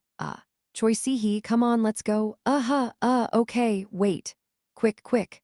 I hurriedly grabbed my mask, put on my coat and cloak and flew into the sky. I don't know how long it's been since I teleported at bullet speed with only Choi Si-hee. Where's everyone hiding? In a flash, I was at the scene of the Reaper's attack. A mask like infrared goggles on his face, long bladed hands, and a huge wolf-like coat of fur trailing behind him as he prowled the streets. The Reaper, I arrived in front of him. By the time he recognizes me, I'm already in the air, guns pointed down at him, quickly switching on the broadcast. Egotistic broadcast on Iguaguadan, Liguaguadan. I feel like I'm back home. This is Mango Broadcasting. The number of viewers quickly reached 10, seeing the chat window that was coming down so fast. I looked down at Reaper, smirked, and opened my mouth to speak. Okay, let's get this show on the road. Haha, Mr. Reaper. Congratulations, you've earned yourself a chance to join us here at Cathedral. How about you come in and join us as one of my men? Naturally, here he will refuse. Then I'll just have to kill him. Hee hee. Yes, it's good. With you, what, you say no? Well, so be it. Goodbye. Quagwagwagwagwang, and just as he opened his mouth to speak, I quickly replied and began bombarding him with a barrage of words he almost caused a broadcasting accident. Chapter 372. No, why the hell not? I'm definitely with you. Quagwagwagwang, the city center of Seoul, I was there, beheading a villain who wouldn't listen to me, the original signature insane serial killer, the Reaper. I gave him a chance to rehabilitate himself in Cathedral, but the fool didn't listen. As such, it's only right that he should be dealt with, right? It was inevitable. Hey, Teacher Reaper has something to say? Oh, the answer was preordained. Listen to the kid, please. Lol. Oh, if he teased us, he should have told us sooner. That was the most villainous thing he's done lately. Let's edit the chat and the video later. I silently thought to myself, breaking into a small cold sweat. No, how can I accept him? He's a crazy guy who kills and tortures people because he's bored. Anyway, for now, let's focus on dealing with him. I did my best to immobilize him with telekinesis, throwing every weapon I had at him. Hey, Ego, do you want some help? Hold on, I'll do what I can. There was a slight problem, he didn't die. Perhaps due to the enhancement of his body from his beastification ability, he seemed to take the firepower of all the guns I'd gathered with a lot of pain. So much so that Choi Si-hee, who had followed me and watched from behind, whispered to me, I'm not going to be able to kill him with weapons. With that neat judgment call, I quickly stopped all the guns with my left hand, chuckled, and raised my right hand. Here we go. Let's do this. With that, I raised my hand and slammed it down. With that, the Reaper's body was lifted into the air, then tumbled back to the ground. I kept the smile on my face and continued to flick my hand, telekinetically slamming him into building after building. Now that's what a powerhouse should taste like. I had forgotten that I had telekinesis until now. Of course, there's the problem that my stamina is shrinking. While I'm doing this, I'm going to go home and puke my guts out. Oh, Egostick, why are you so thin? Kaya, thanks to inflation or something. I see Mango is taking the lead. I can close my eyes in peace now. Is this the true colors of the Cathedral cadre? The chatters are like parents who spoon-feed their kids after they're out of school after attacking with such excitement. I calmed down a bit when I realized that the chat was surprised. Okay, that's enough. Let's ask Si-hee to take care of the rest. That's it, I said to her behind me, pointing to the former serial killer lying in the street in a pasty state. Miss Electra. Finish him off. Okay, I said, and she walked away, chuckling. As soon as the words were out of her mouth, she stretched out her hand. Qua. She released a thick bolt of lightning. Like a missile being dropped, there was a flash of blue light, and then he was gone, reduced to ashes. The Reaper, who had slaughtered tens of thousands of people in the original, is gone now. I felt like a huge burden had been lifted off my shoulders. Phew, I've taken care of the one who doesn't follow the new order of things. If there are any other villains watching this, I'd appreciate it if you could come to me first so I don't have to come to you. Thank you. With that, I smiled brightly and flicked a baton at the camera, then flapped my cloak and turned to leave. And then there it was. Egostick? She had come just as I was about to leave. The voice was all too familiar, and as I turned around, I saw her. Stardust descended from the sky, her blonde hair flowing, and stood in front of me. There's a bit of blood on her suit, so she must have been late taking down another villain earlier. HMPH enters the room late. This is really starting now? Heh, what is it? And at her appearance, Choi Si-hee, who was next to me, became very wary and started to poke at Stardust. Of course, Stardust didn't mind, and just looked at me with a puzzled gaze. She was probably wondering why I suddenly stepped forward, but when she arrived at the scene and saw the other villain lying on the ground, she seemed to understand the situation. I was just doing my usual boss-hunting behavior again. She looked at the ex-Reaper lying on the ground with a slightly confused look, and then flashed me a brief smile that only I could see. She then returned to her normal expression and asked me, Egostick, what the hell did you do? Haha, I was trying to do some casting, but he refused, so I made him an example. Trash. That's right, we were playing tiki-taka. Ha, what did you say to our Egostick? That's ridiculous. Suddenly, Choi Si-hee pulled me toward her and said that as if to protect me. Stardust, face hardened when she realized that I was stuck with Choi Si-hee for a moment. But then she realized what she was thinking, and she relaxed her expression and smiled as she replied. Yes, I apologize for what I said to you, egoistic. What's wrong? Choi Si-hee frowned, puzzled by Stardust's leisurely smile, expecting her to harden her expression or become angry. Seeing that she was looking up at me and gesturing for me to leave quickly, I nodded and turned back to Stardust. Well, that's too bad. We still have a lot of work to do, so if you'll excuse me. I turned off the camera, and Choi Si-hee turned her head away while Stardust gave me a little smirk and a goodbye look.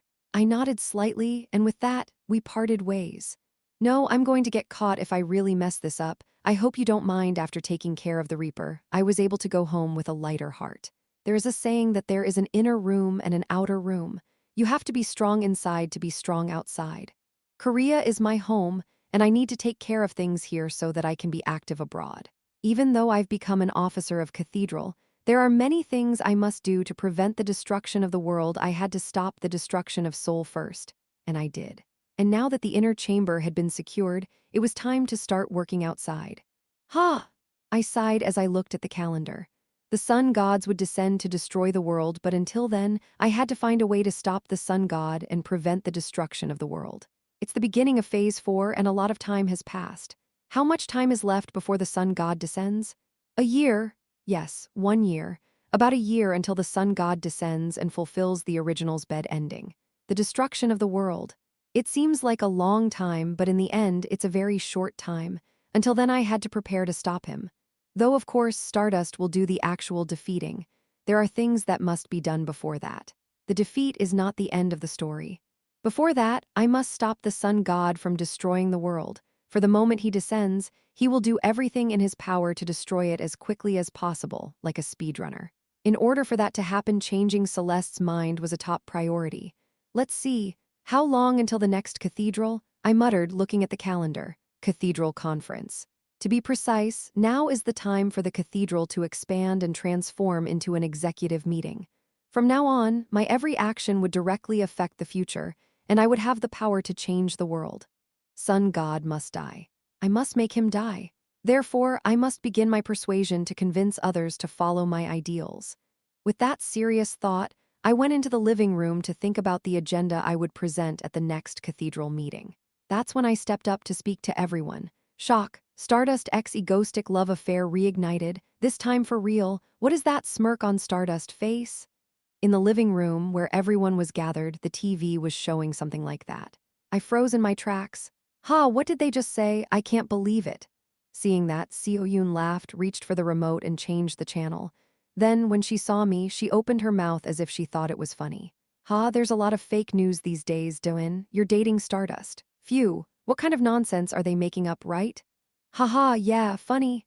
Just as I was replying in the calmest possible tone, Seo-yoon smiled as she lay down next to me and muttered. So, if Do-in really did that, do you think you'd be able to stand up like this right now?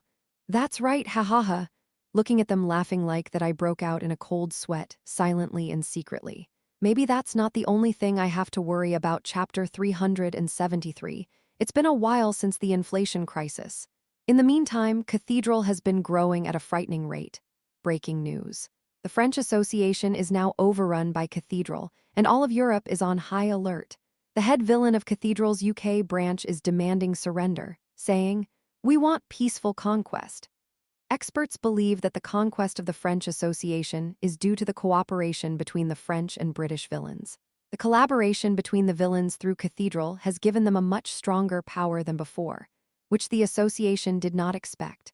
On the Asian side of the world, Cathedral's expansion is also frightening, with local authorities reporting that the number of villains joining Cathedral in Southeast Asia has increased so rapidly that the government is in turmoil. So far, the International Hero Association headquarters has been unable to come up with any clear countermeasures, making the issue even more controversial. The perfect counterpart to the International Association of Heroes is the International Villains Association. Unlike the Hero Society, which aims to keep the peace, the Villain Society, which aims to conquer, is growing at a more frightening rate than ever before. I guess you could say it's the rise of a new force. On my laptop, an internal network of progress is shared amongst the members of the Cathedral. I muttered that as I watched Cathedral running in real time. In fact, just like in the original work, Cathedral was fine up to this point. Unlike the motley crew of villains, the villainous alliance had a clear goal. Whether it was their own country or the oceans, their goal was to conquer rather than destroy. Like China and Japan, which the villains actually succeeded in conquering. The problem, of course, was that China and Japan already had corrupt governments, so it was effectively a coup. The problem with other countries was that they were trying to overthrow the government and eat the country, even though the government was fine. But now things are different. Governments and associations in every country have, in effect, gone bad. The powers are getting stronger and stronger, and there are more villains than heroes. It's always been a world with more villains than heroes, but now it's more polarized. So much so, in fact, that the strongest villains are better able to manage the others. The world has begun to tilt toward the logic of power. In other words, perhaps security itself would be better in a country conquered by Cathedral. After all, the China and Japan that Li Xiaofeng and Katana ate had pretty good security, and there were more villains in the villainous alliance than there were heroes in the association. Of course, if they lost control, there was no answer. On the contrary, it was an opportunity. I could use Cathedral to change the course of world events. Hugh! I'm doing all this to prevent destruction, but I can't have the world ending before the sun god descends. First, I need to seduce Celeste before I can convince her. I need to try this. It just so happens that there's a Cathedral meeting coming up. Perfect. Time to go global. With that thought, I grabbed my notebook from my bookshelf where I'd scribbled down the original lore, just like that. Time passed. Finally, the day came when Cathedral gathered again. What was once a simple meeting to share information has now become a de facto alliance of villains bent on world domination. As such, all of the many villains are now the subordinates, and the ones who used to be representatives have all become executives. As the situation changed, so did the location of the meeting Celeste had organized. Everyone, come this way. The cathedral was a far cry from the small church they had been in before, and was so huge that you couldn't even see the ceiling. The walls and floor were covered in a luxurious white marble-like material. The ceiling depicted the night sky as if it were a universe, and the actual sky was visible outside the huge stained glass windows. A huge rectangular marble table, not even a round table anymore, has been prepared. It was the new meeting place for Cathedral, a world-conquering conclave. I see you're all here. Soon after, Celeste arrived, her white silver hair flowing, and the meeting began. You have all grown so much since we, Cathedral, were gathered by the will of the gods. As usual, I sat next to Celeste, right next to her, and listened with languid eyes. The gist of it was that Cathedral had accomplished something remarkable. We had broken the old order of the association and taken a step forward in our quest for world domination. I didn't need to hear more. I remember the last time Celeste called me over to do something, and I was stunned to find out that she wanted me to hear what she had to say. Well, I thought it was a good thing that we got closer. After some explanation, Celeste looked at me, then at the various villains sitting in the room, and spoke. That's all I have to say, and from now on, you are free to discuss whatever you wish to discuss amongst yourselves. If you have any questions for me, or anything you wish to bring to everyone's attention, please come this way, and we'll get started. With those words from Celeste, the villains in the room looked at each other as if they had been waiting, and began to speak. Hey you, Kawasupki. I'm asking you to lend me a few of your subordinates. Can you give me some? I really think I need just a little more. I've been hearing that the Brazilians have been encamped with heroes lately. Have you heard? Haha, I've already taken care of 10 A-class or lower villains who don't follow Cathedral, just like that, villains who started to do things on their own eagerly. Celeste, who was sitting next to me, coughed and started to talk to me. And Egoistic, Celeste, excuse me, I need to discuss something over there. Avoiding Celeste's not-so-pleased look, I started walking toward the nearest villain.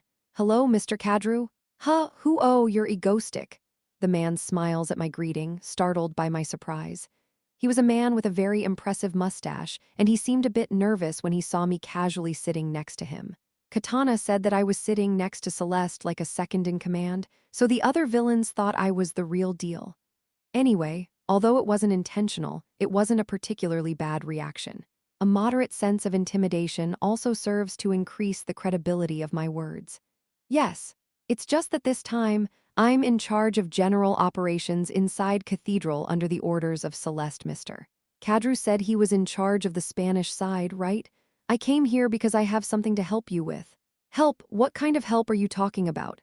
the mustachioed man replies like that, without taking his eyes off my words. He must be French. I pulled out my laptop and held it out in front of him. Here's what I've compiled about the situation in Spain and the association. And here's a description of the Spanish heroes, which you might be able to use to sway them to your side if you'd like. At my words, he looks at my laptop with deep interest. He scrolled down the page and then, with a surprised look, he said to me, "Well written. No, I mean you, an outsider, knows more than I do. I'm embarrassed." He looks at the things I've organized with admiration in his eyes. Of course.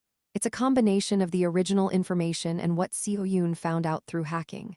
You're welcome. Oh, and if I may offer a bit of advice, isn't your goal to conquer the country? If so, you should only deal with heroes in the process, and try to avoid harming civilians as much as possible, especially since heroes can be persuaded later. With that, I handed him the information and stood back up, walking toward my next target. What I'm doing now is, well, sprinkling. I only give information to villains who are moderate like Katana, or whose governments are so rotten that they'd rather be under villains' control. In effect, creating more allies for my side. After all, I'll need their help if I want to prevent the destruction of the world later. So I've been traveling around, trying to curry favor with various villains in the name of consulting. I've done a few of them that way, and now I can feel the stares when I walk around. Finally, you're here. You've been busy, haven't you? Haha, yeah, I needed to talk to you about something. With that, I headed back to my heart's home, the place where the members of our East Asian Villain Alliance were gathered, and took a seat as Katana greeted me. In truth, my control of Cathedral was already done the moment I befriended Celeste, but I wanted to make sure, and I wanted to take it in a more moderate direction. I needed to have people on my side when it counted. With that thought in mind, I looked out at the many villains sitting around me. All of them were now powerful enough to conquer an entire country by force even if they were this strong. All of them were weaker than Stardust of today. Of course, they don't know that yet. In the small country of Korea, the strongest of the current heroes has emerged. But soon, everyone will know. Strength was not something you could hide if you wanted to. I smiled with pride until I saw Celeste sending me a nasty glare. I'm going to have to go appease her. And so, the rest of Cathedral was spent in Celeste's clutches. Chapter 374. Stardust, the protagonist of this world, and the only one who can save it. Officially, she possessed two powers, physical strength and flight, but in reality, she alone possessed the power of the stars. In other words, there was more to her than meets the eye. Most notably, extrasensory perception. It's most closely related to the ability to discern the truth, which is never shown in the original, and even the ability to see the future. And perhaps most importantly, the ability that actually defines Stardust, growing her powers. Though it's pretty much a rule of comics everywhere that the main character grows over time. Stardust was special. While everyone else only uses their abilities a little better when they grow, her abilities directly become stronger as she grows. That's why she could have been the heroine. The problem was, the other villains were always stronger than her.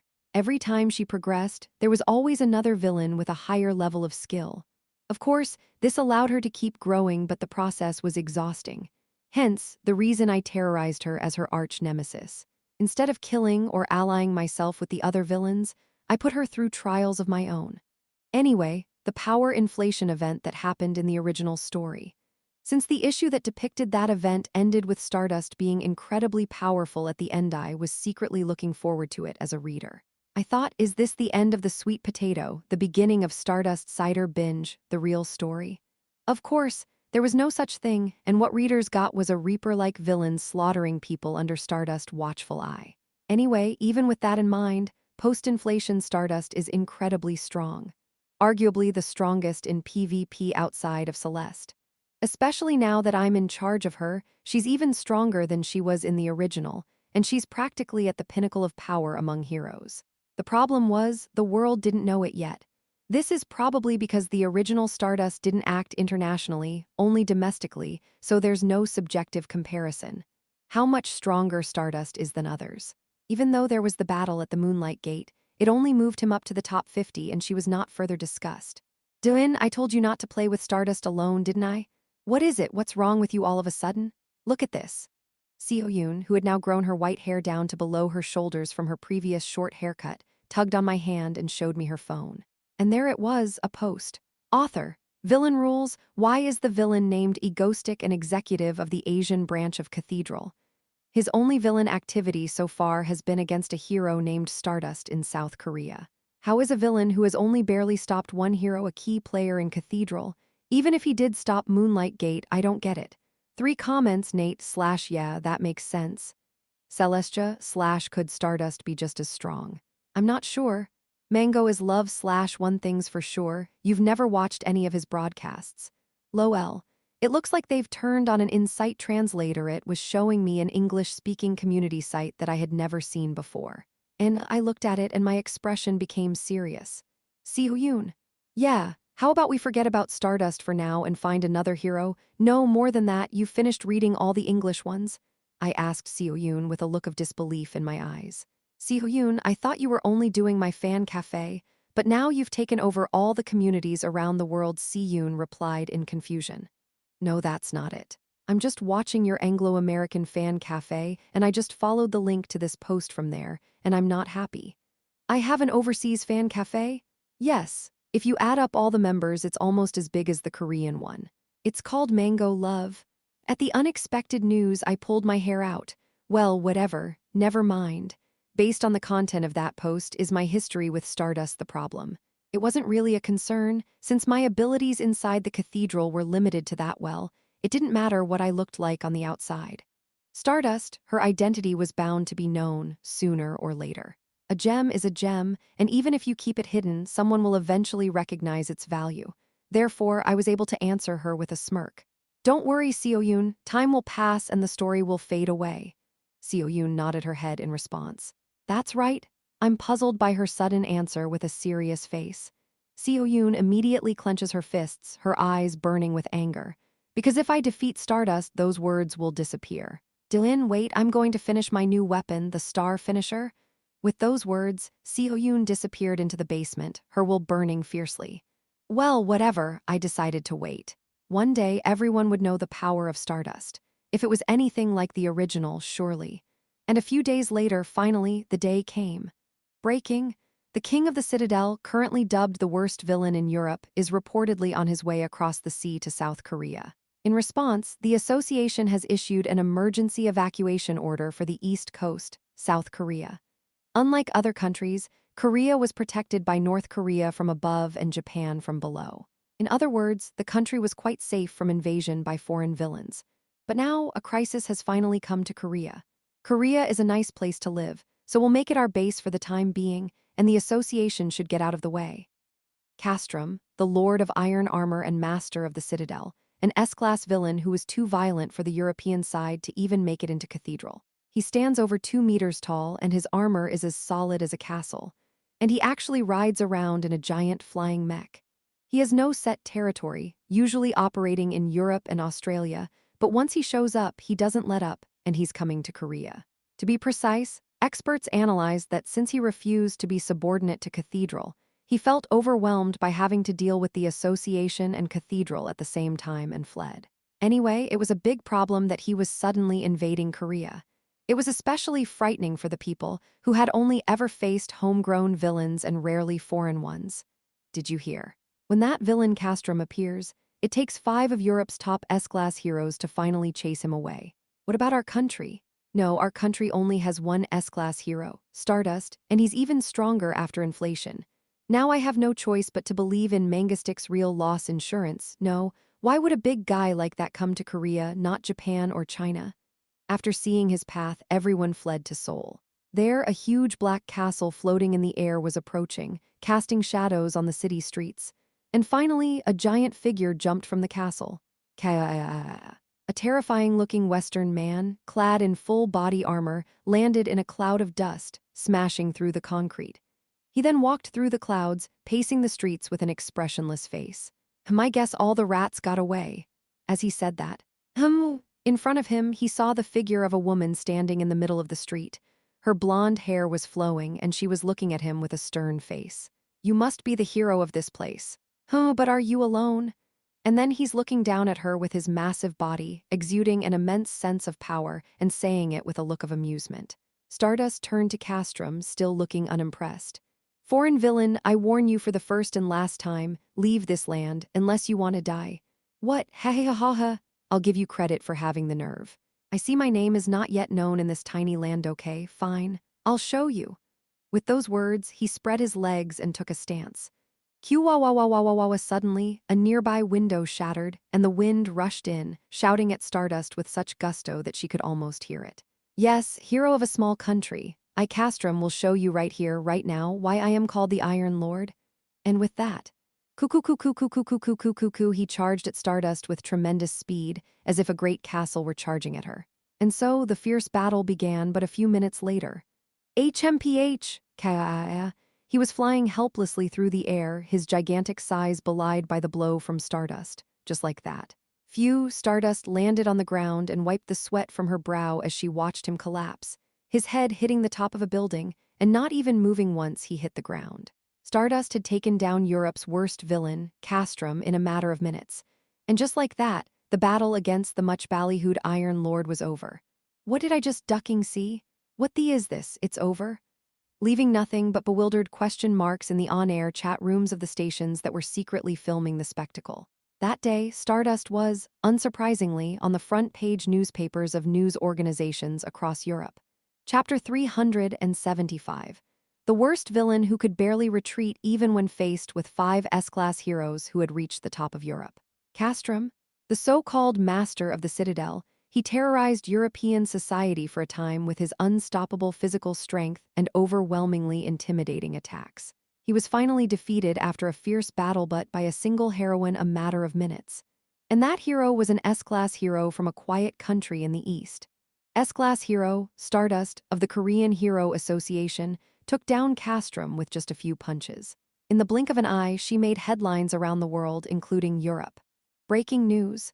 Europe's worst villain, Castrum, who terrorized European society, is said to have been defeated, and it was a Korean hero named Stardust who defeated him, causing great shock. Who is she, and how did she take him down in a matter of minutes when several S-class heroes couldn't beat him? Stardust is the news today. It's on every news organization's primetime news right now, the first story. The world has turned its attention to this superhuman hero who has appeared like a comet. Actually, this isn't the first time the hero named Stardust has been in the news. During the last attack by the Moonlight Church, Stardust was the one who stopped it. She was already a ranked hero. But since she's only been active in her own country, people didn't know her strength. Experts have said that after analyzing the footage, Stardust has strength beyond common sense and seems to be better at hand-to-hand combat than any other hero so far actually. It's kind of funny that she burns like this just for taking down a villain. Because no matter how strong she is, it was just one villain, and that's not enough validation. However, a villain so strong that all of the top 10 European heroes could not defeat, even if they spent hours, was defeated by her alone. HMPH?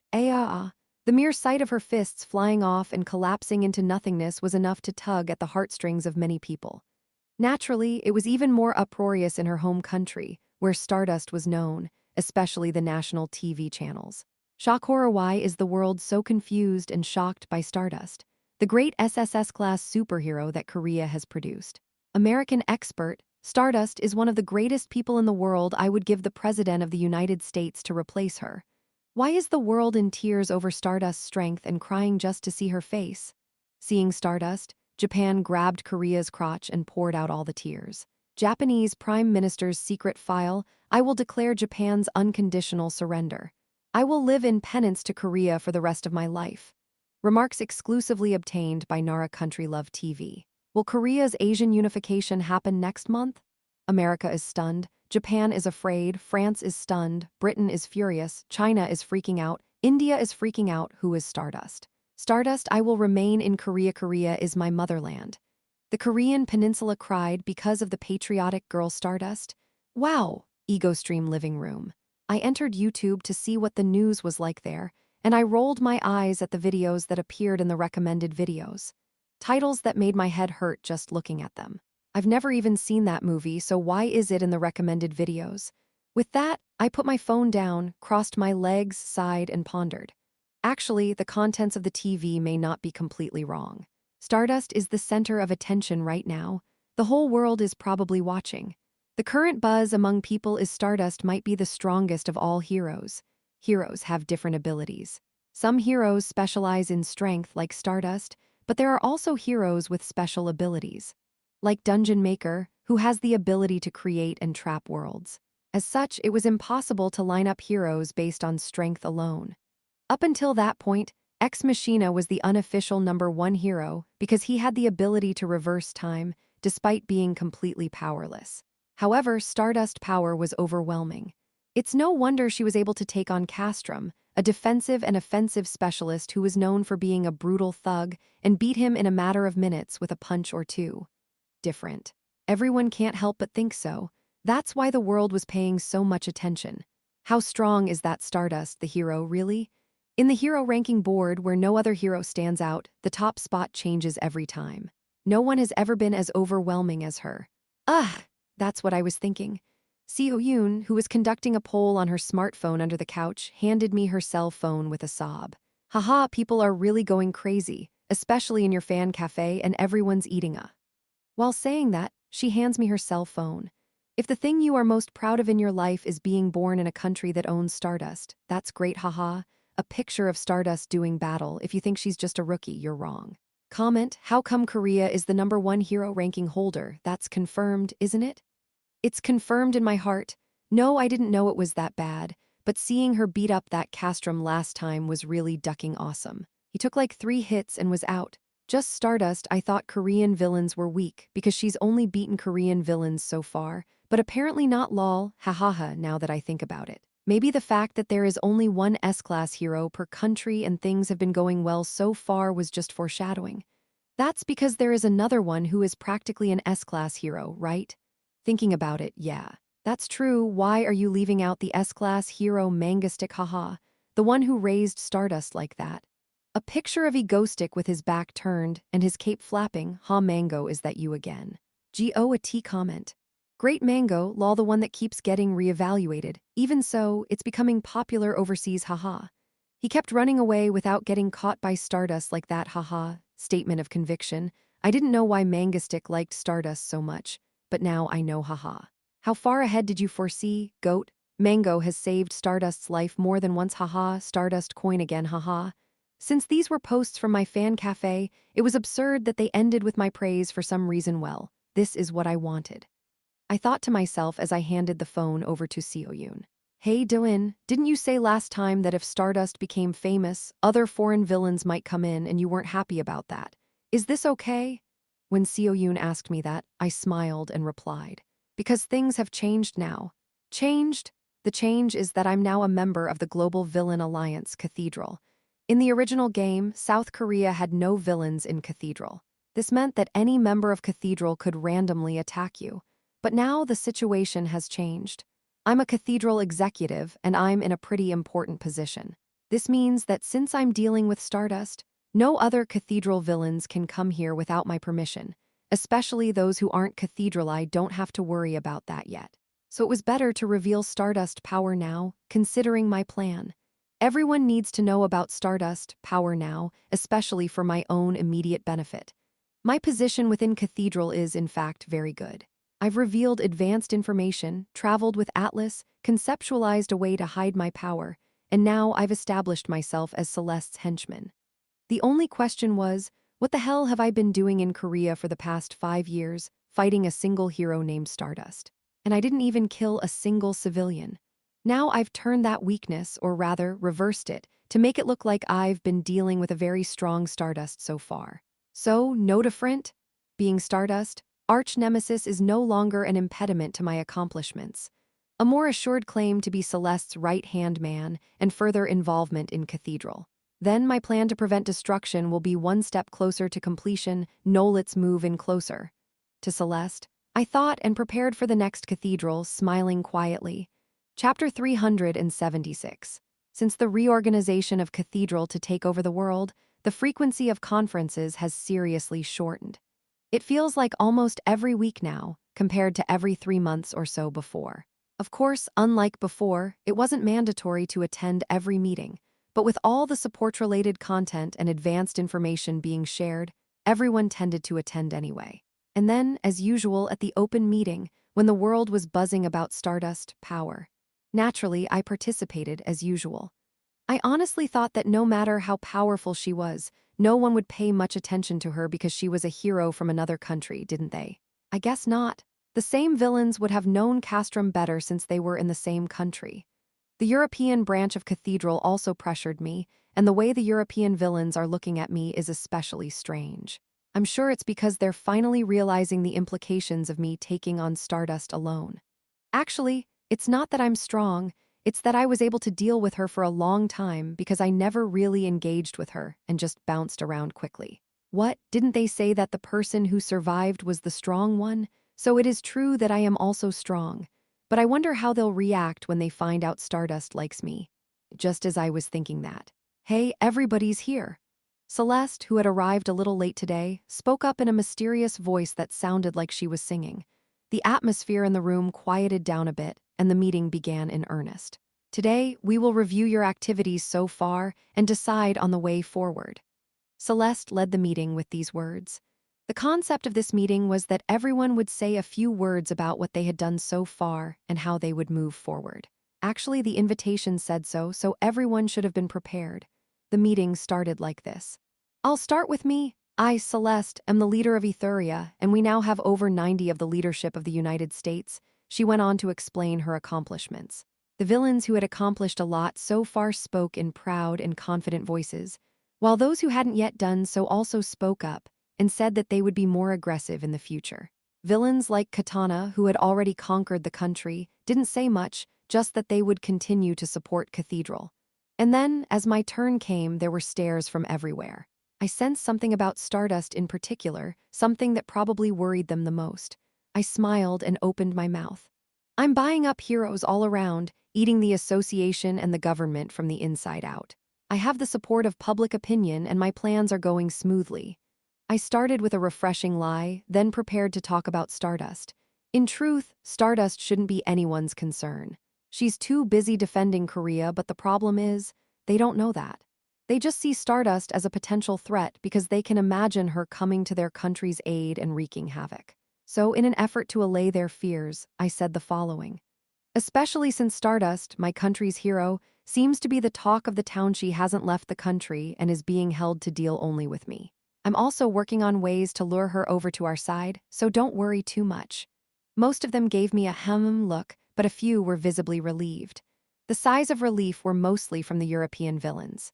Perhaps they knew more about Castrum's strength, and how Stardust's ability to defeat him in one fell swoop was beyond the top, especially since Castrum had traveled all over Europe, unlike the villains here, who were more focused on their own countries. Especially the one with the red Mohican hair, who looked almost impressed. No, he's not that neat, is he? Anyway, that was the end of my turn. I smiled quietly afterward, studying the expressions on the others' faces, and nodded silently to myself. I was already quite influential in Cathedral, but now that Stardust has gotten more attention, I could be even more involved with Celeste. And that concludes our meeting for today. Even as I thought that, Cathedral was finished. If anyone wants to talk further, feel free to do so here. And just like that, the meeting was over. Celeste sits back in her chair, her eyes still closed. Very casually, without even looking in my direction, she opened her mouth. And you, Egoistic, follow me? Lately, it's become more common for her to call me first.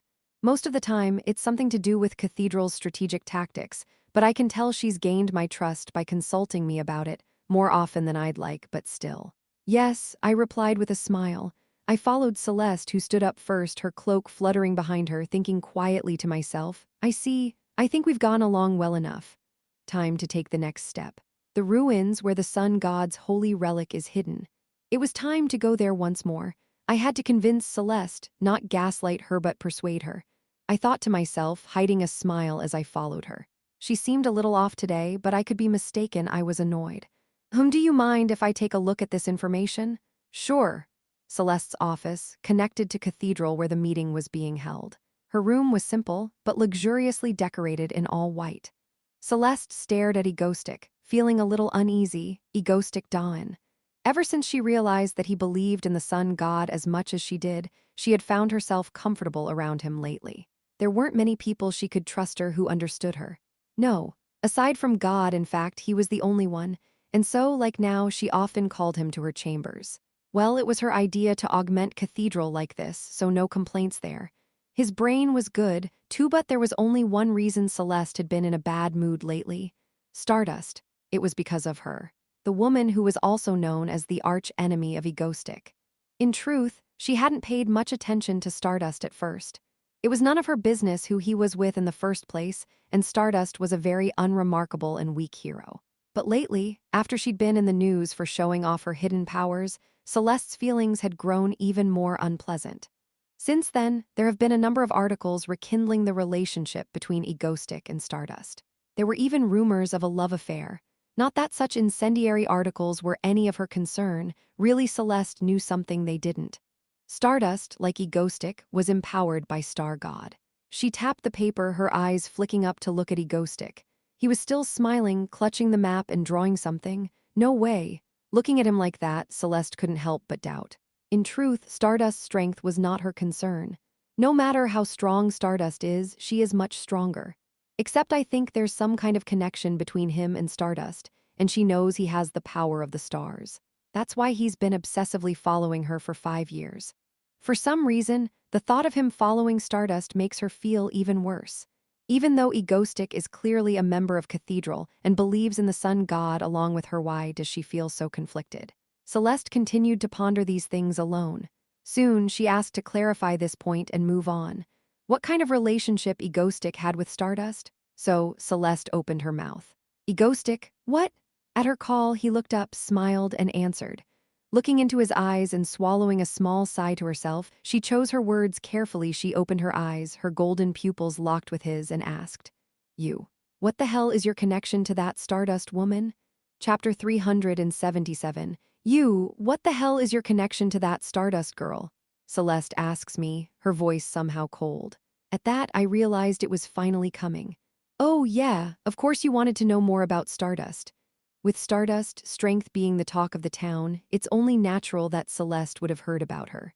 True, Stardust wasn't yet a threat to Celeste, but the problem was Celeste knows that Stardust has the power of the star god. That would make her even more wary. Humans fear that which is alien to them. But the good news is, not yet.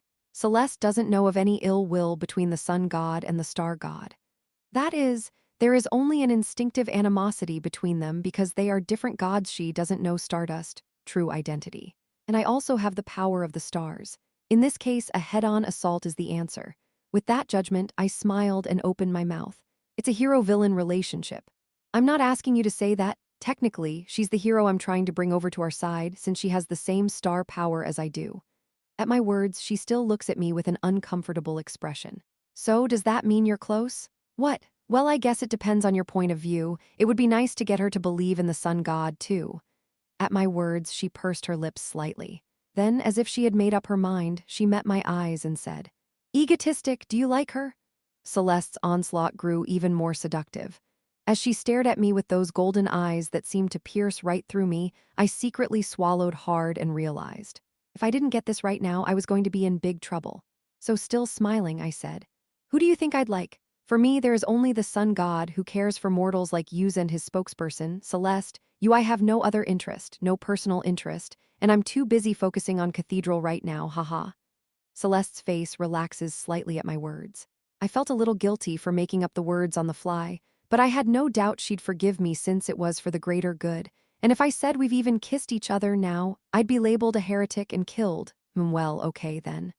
Avoiding my eyes, Celeste replies, "Still, don't get too close to her." "Yeah, I see." As she said that, her cheeks seemed to flush slightly. "I'm safe." I thought to myself, feeling relieved. I noticed a momentary feeling of discomfort, but something was wrong. I expected her to ask me about the power of the stars or betrayal, but instead she focused on my relationship with her. It was a small difference, but I took note of it. Celeste was too important to me, and I focused on the slightest facial expression or tone of voice. Especially, is she a little jealous that I've been with Stardust all this time? Of course not. I think to myself that's ridiculous. The fact that I'm even thinking about it is enough to make me wonder if I'm in trouble.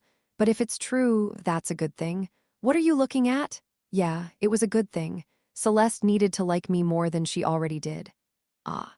Haha, nothing. I thought quietly, watching Celeste turn away from me, her face slightly flushed. I had gotten so much closer to Celeste and had to make her dependent on me. To make her fall for me, to trust and rely on only me, to like me, to depend on me, to the point where she couldn't live without me.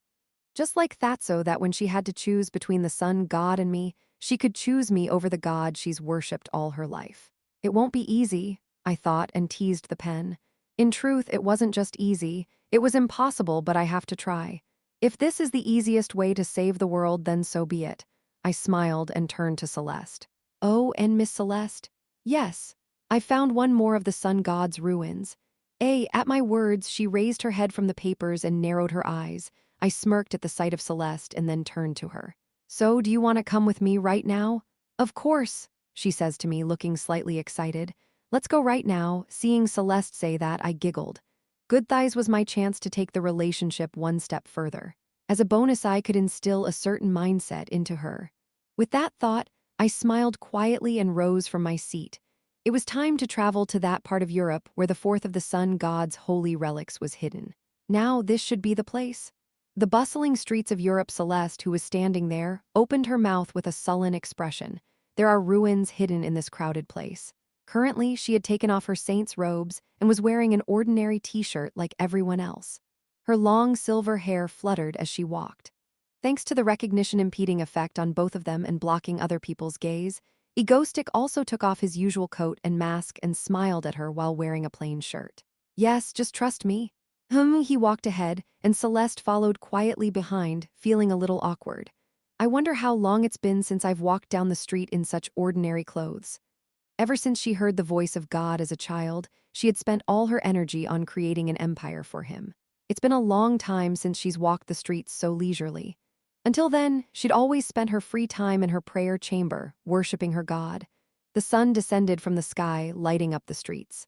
The place was buzzing, filled with the sound of laughter.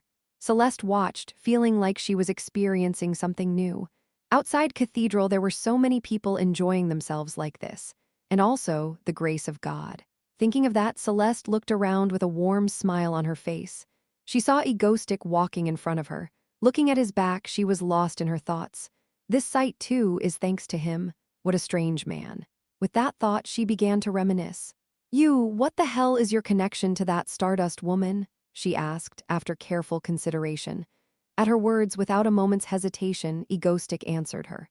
A hero-villain relationship.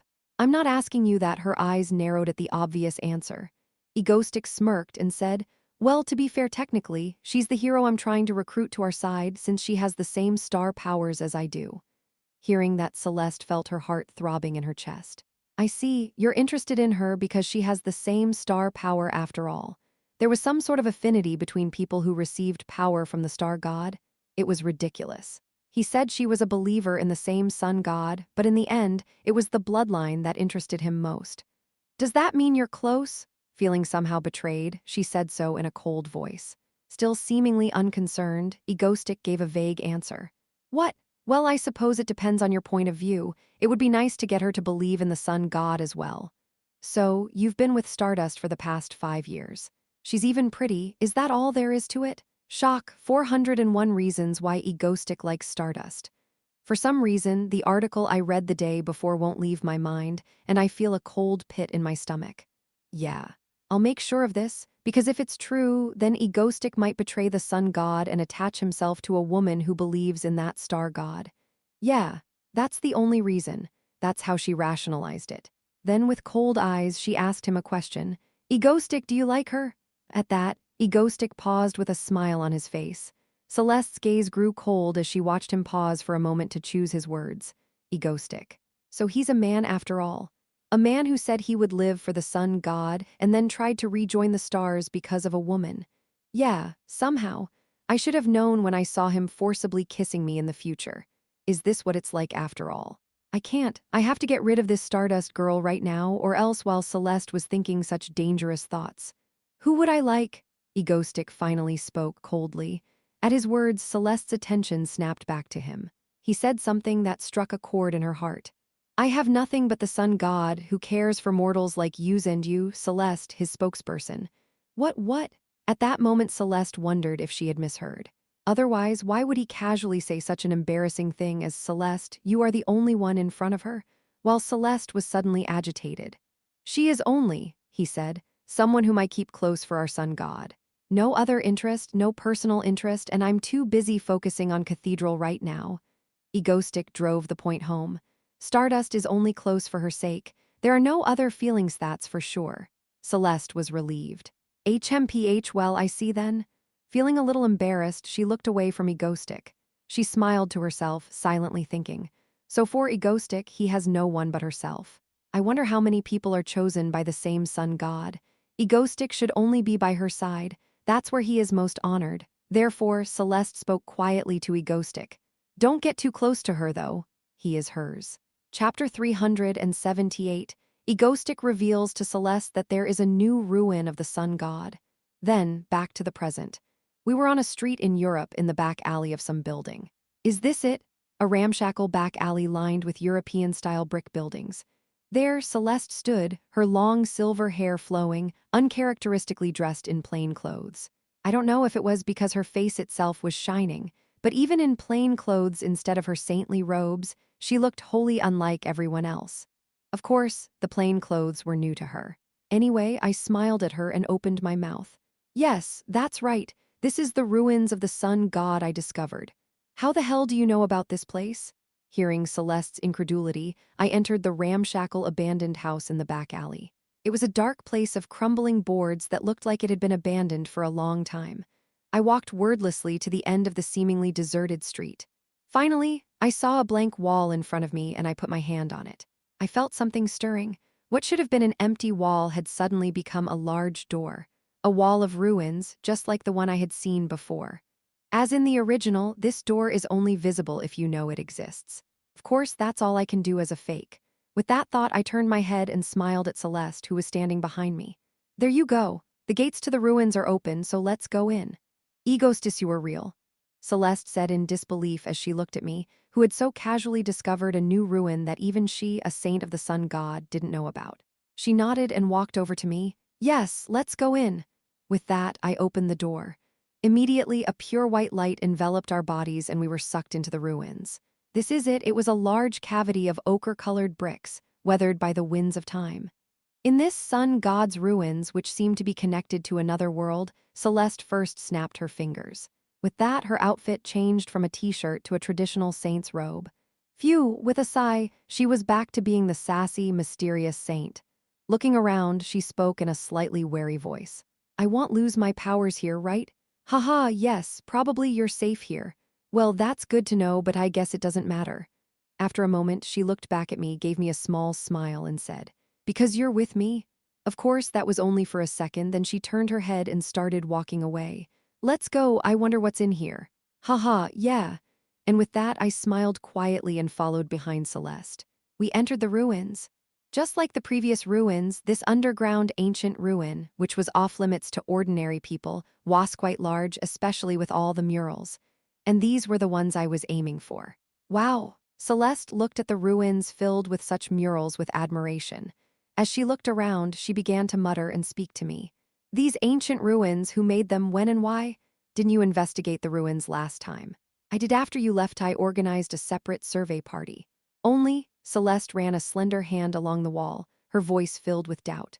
Surely, with these murals and the size of the ruins there, must have been a lot of people who believed in the sun god. So why is it that everyone has forgotten about him now and only believes in other gods? At her incomprehension, I shook my head and replied.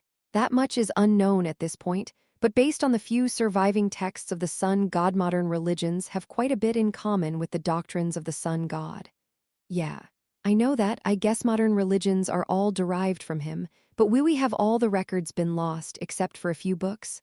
With that, our conversation stopped for a moment. We just stare at a large wall with a huge mural on it, the result of a slow walk through the ruins. Looking at the mural, I felt my heart pounding in my chest. Yes, this is it, this is it. This is my chance to plant the seed of doubt in her mind, the seed that would bring everything down. This is what I've been preparing for all along. With that, I composed myself, and as I stared at the mural, I spoke quietly. This mural unusually has words on it, I said. Una die descenditur, I read calmly in Latin. Una die descendit Deus et dedit nobis gratiam, one day God descended and gave us grace. With those words, I looked again at the mural that accompanied them. A group of what appeared to be humans kneeling, and at the end of it, a man with his head painted as the sun and his arms outstretched. Celeste was looking at it, her face filled with emotion. After all, God must have descended to this world in the past. With that, I continued to read the words. The sun god descended and gave us laws and precepts. The sun god is with us, showing us the way to live our lives. The sun god loved humans and gave each one of them power, and so it was. The words on the mural spoke of how much the god loved humans and how he led them himself. I looked at it, then I turned to Celeste and smiled. Now I see, I guess God really did love humans. Yes, I suppose so. She replied with a warm smile. Her eyes, however, were fixed on the mural, unmoving, as if trying to etch that image into her eyes. Yes, she must be thrilled. To be chosen by the sun god, despite her background, to be his chosen one. She didn't know the details of what he was like, what he wanted, how he made this world. And so, for the first time, she learned more about him.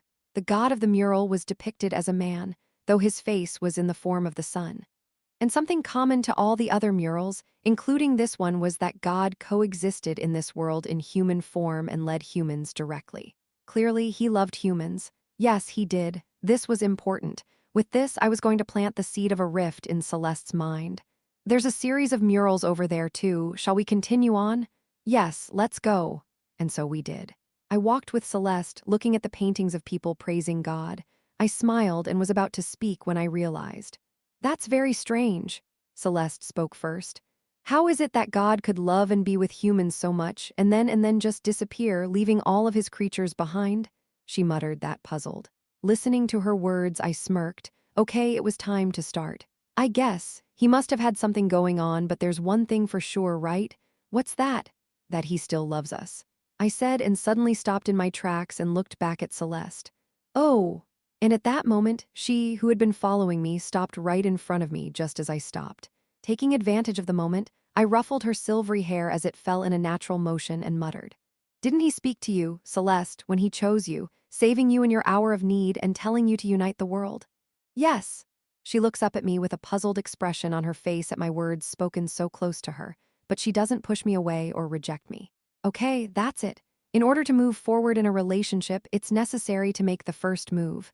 Now it was time to drive the wedge. This must be because he still loves the people of the world. He will return to this world and save them all. What do you think, Celeste? You're right. Celeste smiled slightly, looked up at me and spoke. I smiled back and continued. He definitely told me that he would come back to this world soon. Then again, perhaps it was his will for you, Celeste, to bring the world together before then so that his faith and love could spread more quickly. I guess you're right. After all, I knew God was like that. Celeste still affirmed my words. Seeing that she was convinced by my words, I smiled even more deeply. Now, in Celeste's mind, through the words on the mural and my persuasion, the image of the sun god is now firmly established. He has always cared for people, helped them since ancient times, but disappeared for some reason. Then he returned, saving a damsel in distress, bringing the world together, and soon returning to this world to shower it with love. Clearly, he was a good God who loves humans and wants to save them.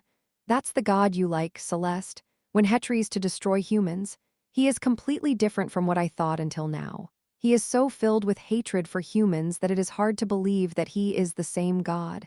He has become no different from the God of destruction. I smiled quietly at the thought. This was the beginning of my grand plan to have a saint defeat her own God. Chapter 379. The original worldview describes the setting for the gods as follows. In the beginning, there were 3 gods. They descended to the world of men and led them in their foolishness. One god gave power. Another gave knowledge. The third gave love. These 3 gods guided the humans. The ancients called them by the names of the things of nature with which they were most familiar. And the gods themselves affirmed the name. They have been called thus ever since. The sun god, the moon god, and the star god. These 3 gods who led men in this way suddenly disappeared one day. All their records were erased and they were forgotten by everyone. Why did the gods leave so suddenly?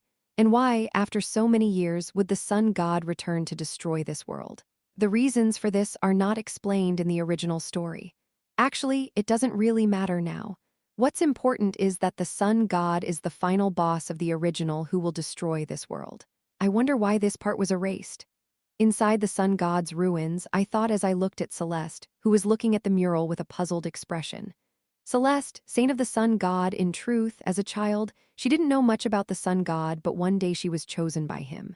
She heard the voice of God and was empowered by him. She was commanded to use her powers to bring peace to the world. Though the god gave her no other information except that it identified itself as the sun, and she has not heard its voice since. She has learned this much about the gods on her own, so much so that she thought her life had been saved by God. Celeste. She believed in God very, very sincerely. Fanatical is not the word to describe her, for she was truly a saint chosen by God.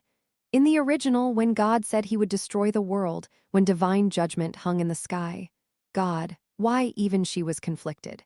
She wondered if it was right to follow his destruction of the world, but in the end, because she had followed God blindly from the beginning. God was everything to her, so the outcome was predetermined. I see, if it is God's will. In the original, with eyes that had lost their light, she had decided. From that day forward, the World Villain Alliance Cathedral changed its course from world domination to world destruction. She became Stardust's greatest enemy in defense of the world, and I was going to stop it. Egoistic, are you listening to me? Of course. The original Celeste also struggled with the idea of not destroying the world. Now that I'm there with her, I might be able to change that choice.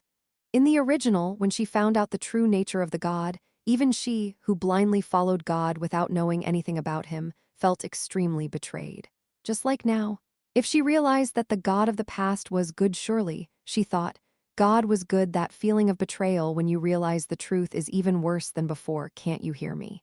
Excuse me, just as I was thinking that a blunt voice came from somewhere. The words brought me back to my senses, and I looked up to find Celeste staring at me with her arms crossed and a pouty expression on her face. Haha, I apologize, I got distracted. What were you talking about? I can't believe you were distracted in front of me. Anyway, look at this. With that, she turned her head and pointed to a letter on the side of the mural. Ancient Latin faded to black in places. The sun god is the god of and the god of. Together they resolved the conflict. I shook my head as I read it. I don't think I saw this mural in the original. First of all, I think the words to come in that part are the god of the moon and the god of the stars, but they have been erased. That's right, it's the temple of the sun god, so it doesn't matter if it's a different god, so it's okay to erase it. Was it really necessary to erase it like that, to the point of destroying the original writing? I questioned, but since I didn't know anything else, I decided to let it go. In this way, we walked slowly together, exploring the ruin of the sun god. We discussed what the inscriptions might mean, tried our own interpretations of the murals, and talked about what the sun god might have been like. Before we knew it, we were nearing the end of the ruins. Wow, we really got a lot out of today, Celeste said, looking rather pleased. Now that I know that God existed in the past, and I know what he's like, I suppose I'm one step closer to being truly devoted to him.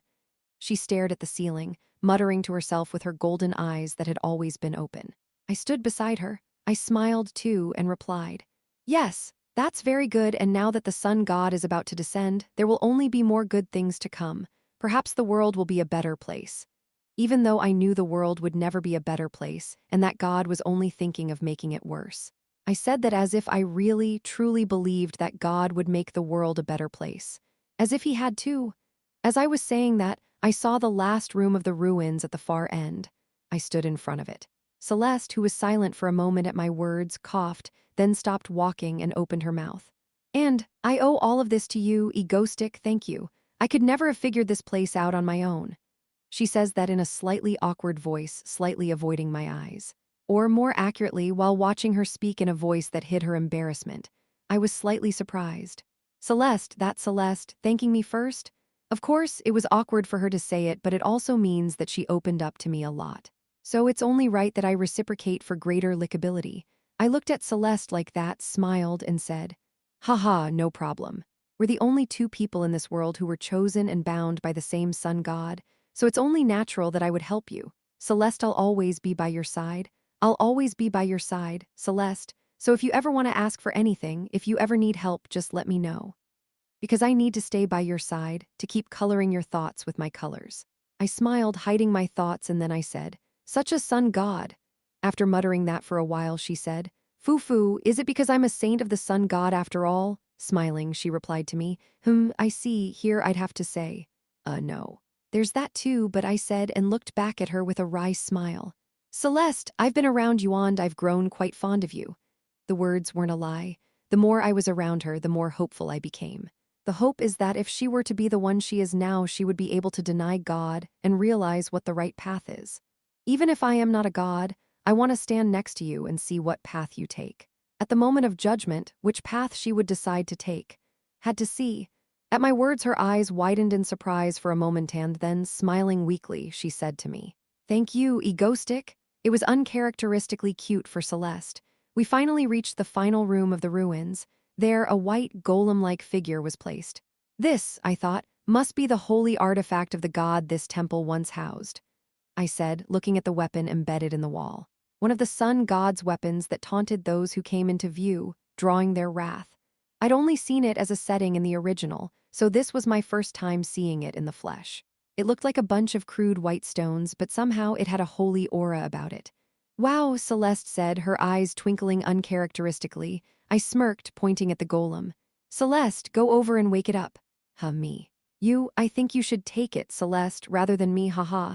I'm sure you'll find something to do with the holy relic besides you're my boss, so I'll give in. I smiled and said so. Actually, it's because I'm a fake, a spy for Star God, and nothing happens when I touch it, so don't be scared. Of course, she didn't know that, and thought that I had given the holy object to her again. She looked slightly impressed. Yes, I would be happy too. With those words, she stepped in front of the golem and silently placed her hand on it. There was a flash of white light and the golem began to move, in synchronization with Celeste. That's it, Egoistic? Celeste was overjoyed at the sight while I watched in silence. Good, just as planned.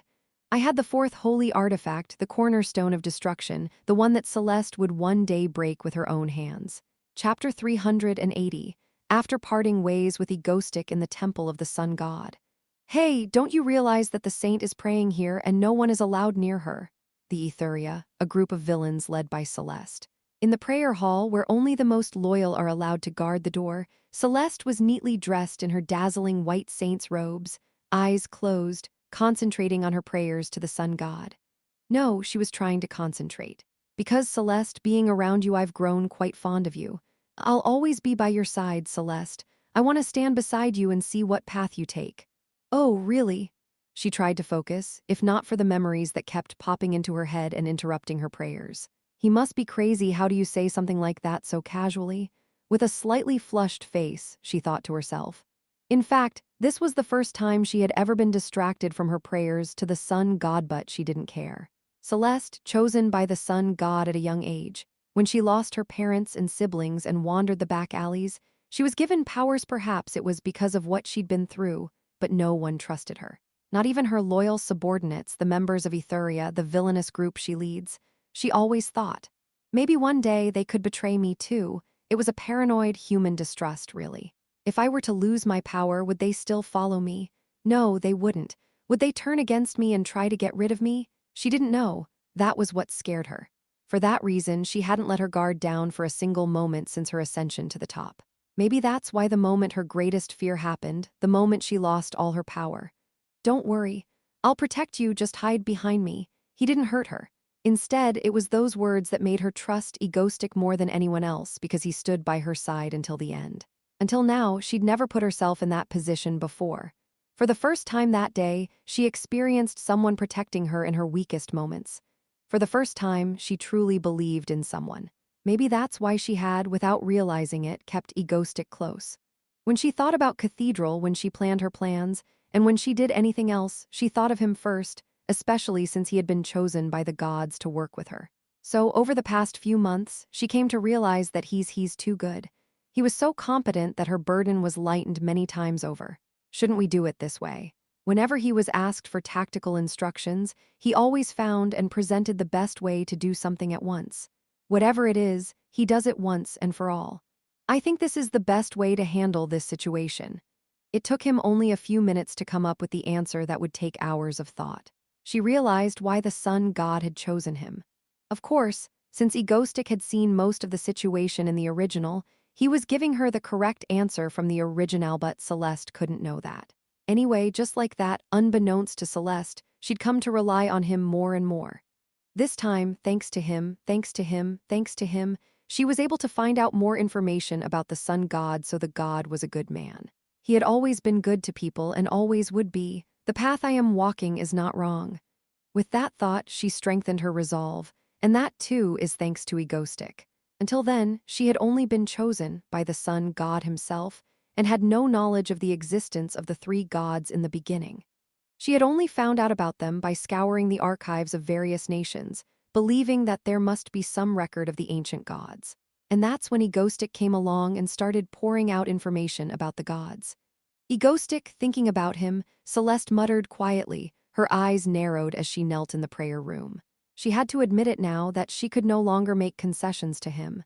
Even, wait a minute. Now she can accept the prophecy that her future self is going to kiss Egoistic. That's all well and good, but why is he in the position of being the one who gets to take the lead still? She had some complaints. After the tour of the sun god's ruins with Celeste, I returned home, feeling like I hadn't been here in a very long time. Actually, I traveled all the way to the temple of the sun god after cathedral, so it's been a long time, right? Anyway, slowly, Celeste's side is being finished. I muttered to myself as I headed home. I have to do two things to turn Celeste against the sun god on Judgment Day. One is to make her believe that the sun god is good, and the other is to make her psychologically dependent on me. Slowly, these two things were working well. Of course, I still needed to go deeper and harder, but at this rate, it would be enough to get me through until Judgment Day. I'm going to try to find the rest of the relics and get as close as I can to Celeste, which is hard to do. Anyway, the point is, the important stuff is over for Cathedral. So now, it's probably time to focus on internal stability. For that reason, as soon as I got back to Korea, I didn't go home, but I went to the office of the chairman of Yuseong Group where Lee Seola was. Dylan, what's going on? I heard you went abroad. Take a look at this. When she heard I was here, she sat down in front of me with her light blue hair flowing. She looked puzzled at the USB I handed her, then walked over, plugged it into her computer, and looked surprised. What is this? It's some overseas data I got from Cathedral. If you can use it, use it. Oh, thank you, Dylan. I have a lot more work to do, but at least I have this information before I knew it. She was sitting in front of her computer, smiling like a child who's had a bad idea. I left her behind, made myself a cup of tea, and went through the materials I'd brought with me. Inwardly, I was thinking of something else. Okay, let's look at my situation. How many elite troops can Korea field? Well, on the hero side, we have Stardust, Shadow Walker, etc., the combat members of our Ego Squad. Seo Yoon, Yoonwoo, Choi Sihi, Seo Yayoung, Shin Young-san, and Halo. The heroes from our PMC, one by one, stronger and stronger, now numbering in the hundreds. Especially now, it was important to identify the heroes from PMC and Ego Squad. Seola, do you have a list of our kids or some sort of data book? Give it to me. The PMC kids, they're organized, here you go. Thanks. I casually pulled a few papers out of the printer, looked them over, and muttered to myself. I see, what is it again? Nothing, I'm going to go now. Yeah, see you soon. Yeah. I smiled sheepishly, gathered the materials, and quickly took the elevator out of the building. The sunny blue sky welcomed me with the warmth of the sun. Let's see, I wonder if I should teleport there. After exiting the building, I thought about how to get home from here and came to that conclusion. As I walked down the street by the side of the Yuseong Group building, I heard a familiar, cold voice behind me. Egoistic. I spun around, startled. Hey, where have you been? There, smiling at me, was Stardust. Hey, Stardust, it's been a while, haha. How did you know I was here? I ask, momentarily stunned, and she puts a finger to her mouth, still smiling. Well, I hadn't heard from you lately, and I was worried, so I had a hunch and came here, and there you were. Her senses are scary. While I'm breaking out in a cold sweat, she glances up at the Yuseong Group building next to me, then back at me and smiles. Of course, her eyes weren't smiling at all. I thought you had gone abroad for business, but here you are. Haha, that Stardust, I don't know what you're thinking, but you're wrong. I'm just here to pick up some materials. I say, and she replies, still smiling. Yes, of course I believe you. You can do no wrong, Egoistic. Which means someone else is at fault. Oh, well, I have someone to see. Can I go first? What? Wait, and before I could respond, Stardust disappeared like a mirage. I looked up at the Yuseong Group building one last time and muttered to myself. I watched her go, and after a short moment of silence, I began to walk away. Hopefully, she'll survive to tell the tale. Seola, can we talk? A class hero and chairman of the Yuseong group, Lee Seola, thought to herself as she watched Stardust walk toward her, dead-eyed as soon as Doin left. Finally, she's here. Chapter 381. Determination. Chapter 381. Determination. Lee Seola, the current chairwoman of Yuseong Group and South Korea's de facto Black Hand, was extraordinary from an early age. The Yuseong Group was one of Korea's leading conglomerates.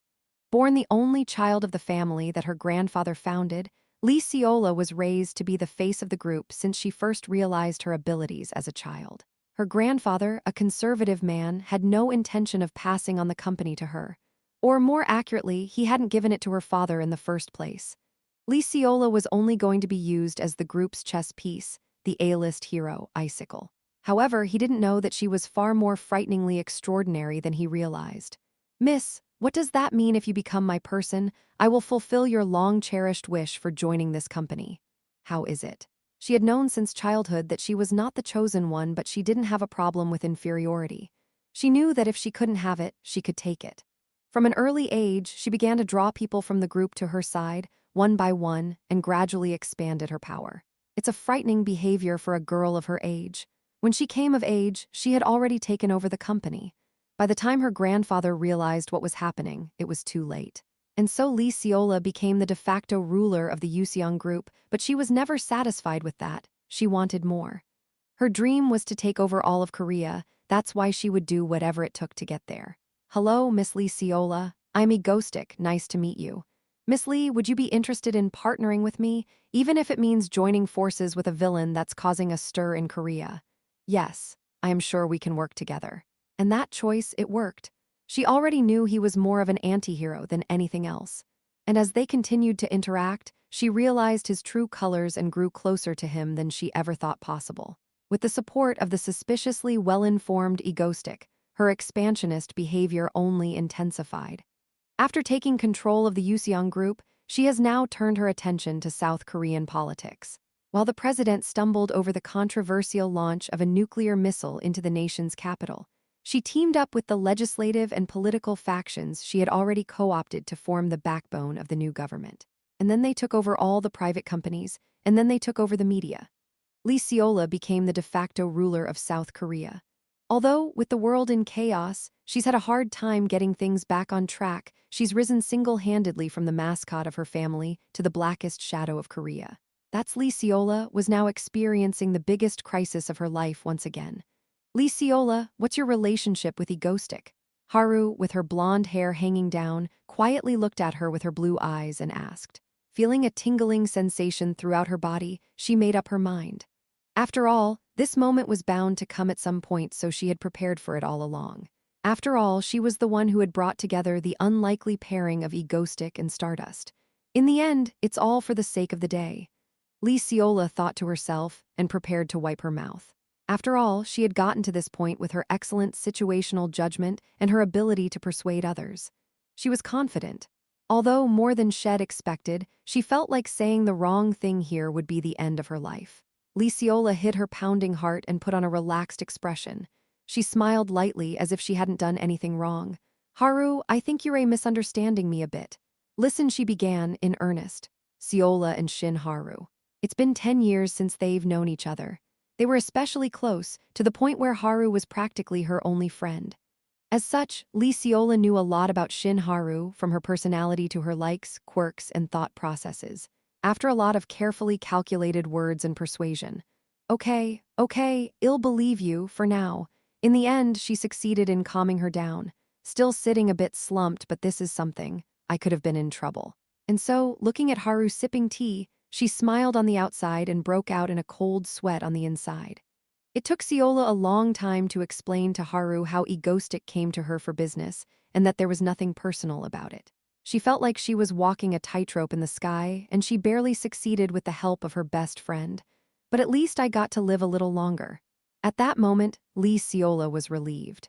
"So Seola, what did you say earlier, that the Ego Stream kids are targeting Egoistic?" That's right." In response to Stardust's question, Seola said, "Let's make a common enemy and build up for the future." Seola informed Stardust that Ego Stream had formed a group and was targeting Egoistic. With that, Haru's face became cold again, muttering coldly to herself. I see. We have to take care of all of the ego stream villains now. No, that's not right, Haru. Haru started muttering in such an emotionless and frightening tone, so Ciola quickly stopped her. Then what do you want them to take him away from me? Haru replied with such cold words while Ciola swallowed hard and thought quietly to herself. From now on, the grand plan she designed, the plan that would resolve the egoistic quarrel, would begin. The reason Shed kept Stardust and Egoistic together all this time. The ego stream is hard to keep apart. Already, the cohesion within the ego stream was unbreakable. There was no room for interruption. They've already said that they want to be connected. It would be very hard for her to fit in since the ego stream connected with Egoistic first. In that case, it's best to have her connect with Stardust first. Stardust was the only person she could open up to and her friend. Of course, even that won't be easy. The problem is the ego stream. If they find out he's dating Stardust, will they give up? No, of course not. They'd either kidnap him or imprison him. Either way, it wouldn't be good for her or for him. Especially not if there was a fight between the ego stream and Stardust. Uthat would be the day of our nation's destruction. Shed have to stop that. So in the end, the only way to make everyone happy is to accept everyone. That was Ciola's conclusion. As long as Stardust is the first, then the ego stream will be happy as long as it continues. The same goes for everyone else, and Ciola sees herself as a natural fit as a mediator between Stardust and ego stream. The law, well, I can change it. In other words, she just needed to convince Stardust. This was the only answer that would make everyone happy. So Ciola, alone and with a huge mission, began to speak to Stardust solemnly. But Haru, the ego stream, they probably don't want to give up Egoistic. What? They'll probably kidnap him or they'll go to extreme lengths to get to him, even if it means risking their lives. They've been living together for a while, and it'll be hard for even the most emotionally weak of them. Haru's eyes grew even more sullen at Ciola's words. I see we should throw them all in jail. No, that would make him sad, and he might resent you. Imagine him giving you a look of resentment. Can you handle that? Haru's eyes widened slightly at that. I am disappointed, Stardust. Ciola wondered if Haru thought of Egoistic. Anyway, now was her chance. HMPH. Haru, so I've got an idea, a way for you to have the strongest connection to Egoistic, while still keeping the ego stream in check. What is it? At her words, Haru looked intrigued. Seeing Haru like that, Ciola spoke in a calm voice. Haru, have you ever heard of the term legal wife? Ciola began to prepare to open her mouth in earnest, using her years of experience as the president of a large company, with the determination that the fate of the world rested on her back. Chapter 386. After barely appeasing Celeste, who pouted at me for bringing up Stardust, we continued on, up and down the hill, me leading the way. After a while, Hugh. What the hell is going on here? Now, for some reason, the wind was blowing harder up the hill. I brought her to this place, a unique meadow with green hills.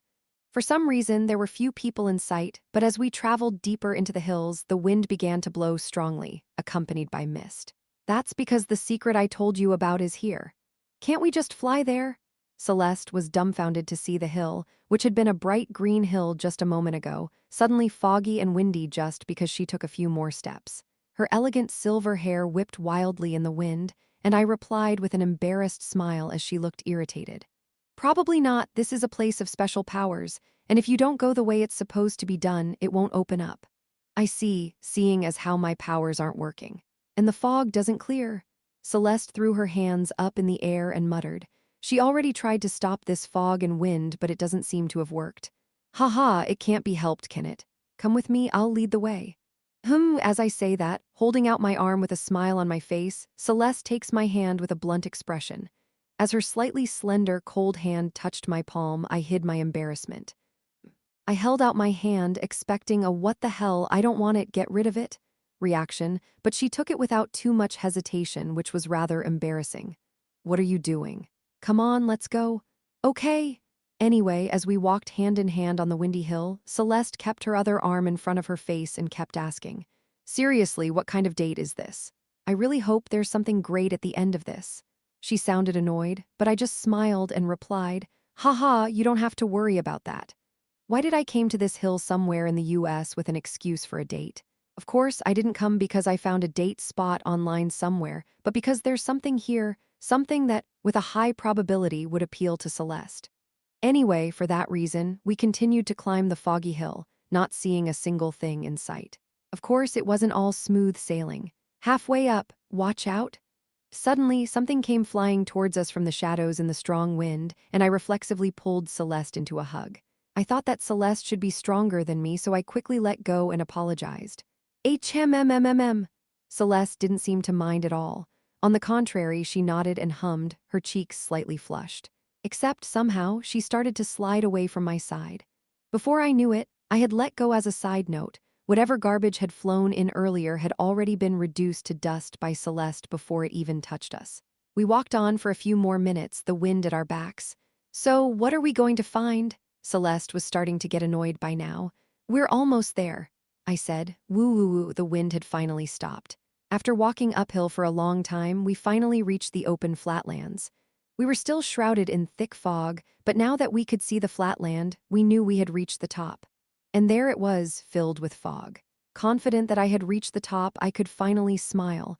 I had finally made it to this place I could never reach on my own. Surely this isn't the end, is it, egoistic? Up there in the fog when Celeste asked me. Of course not. This is just the beginning. Now, Celeste, don't you feel something is off? What do you mean? Wait a minute. She mumbled that, her hand on her chin as if she sensed something strange. I gave her a hint. Try using your sun power. I mean, try to channel it to its fullest extent. Okay, HMPH. At my words, Celeste immediately closed her eyes and stretched out her hand to chant. Ping. With a clear sound, a warm golden color erupted from her hand. At that moment, as if the ocean was parting, all the thick fog on top of the hill began to dissipate.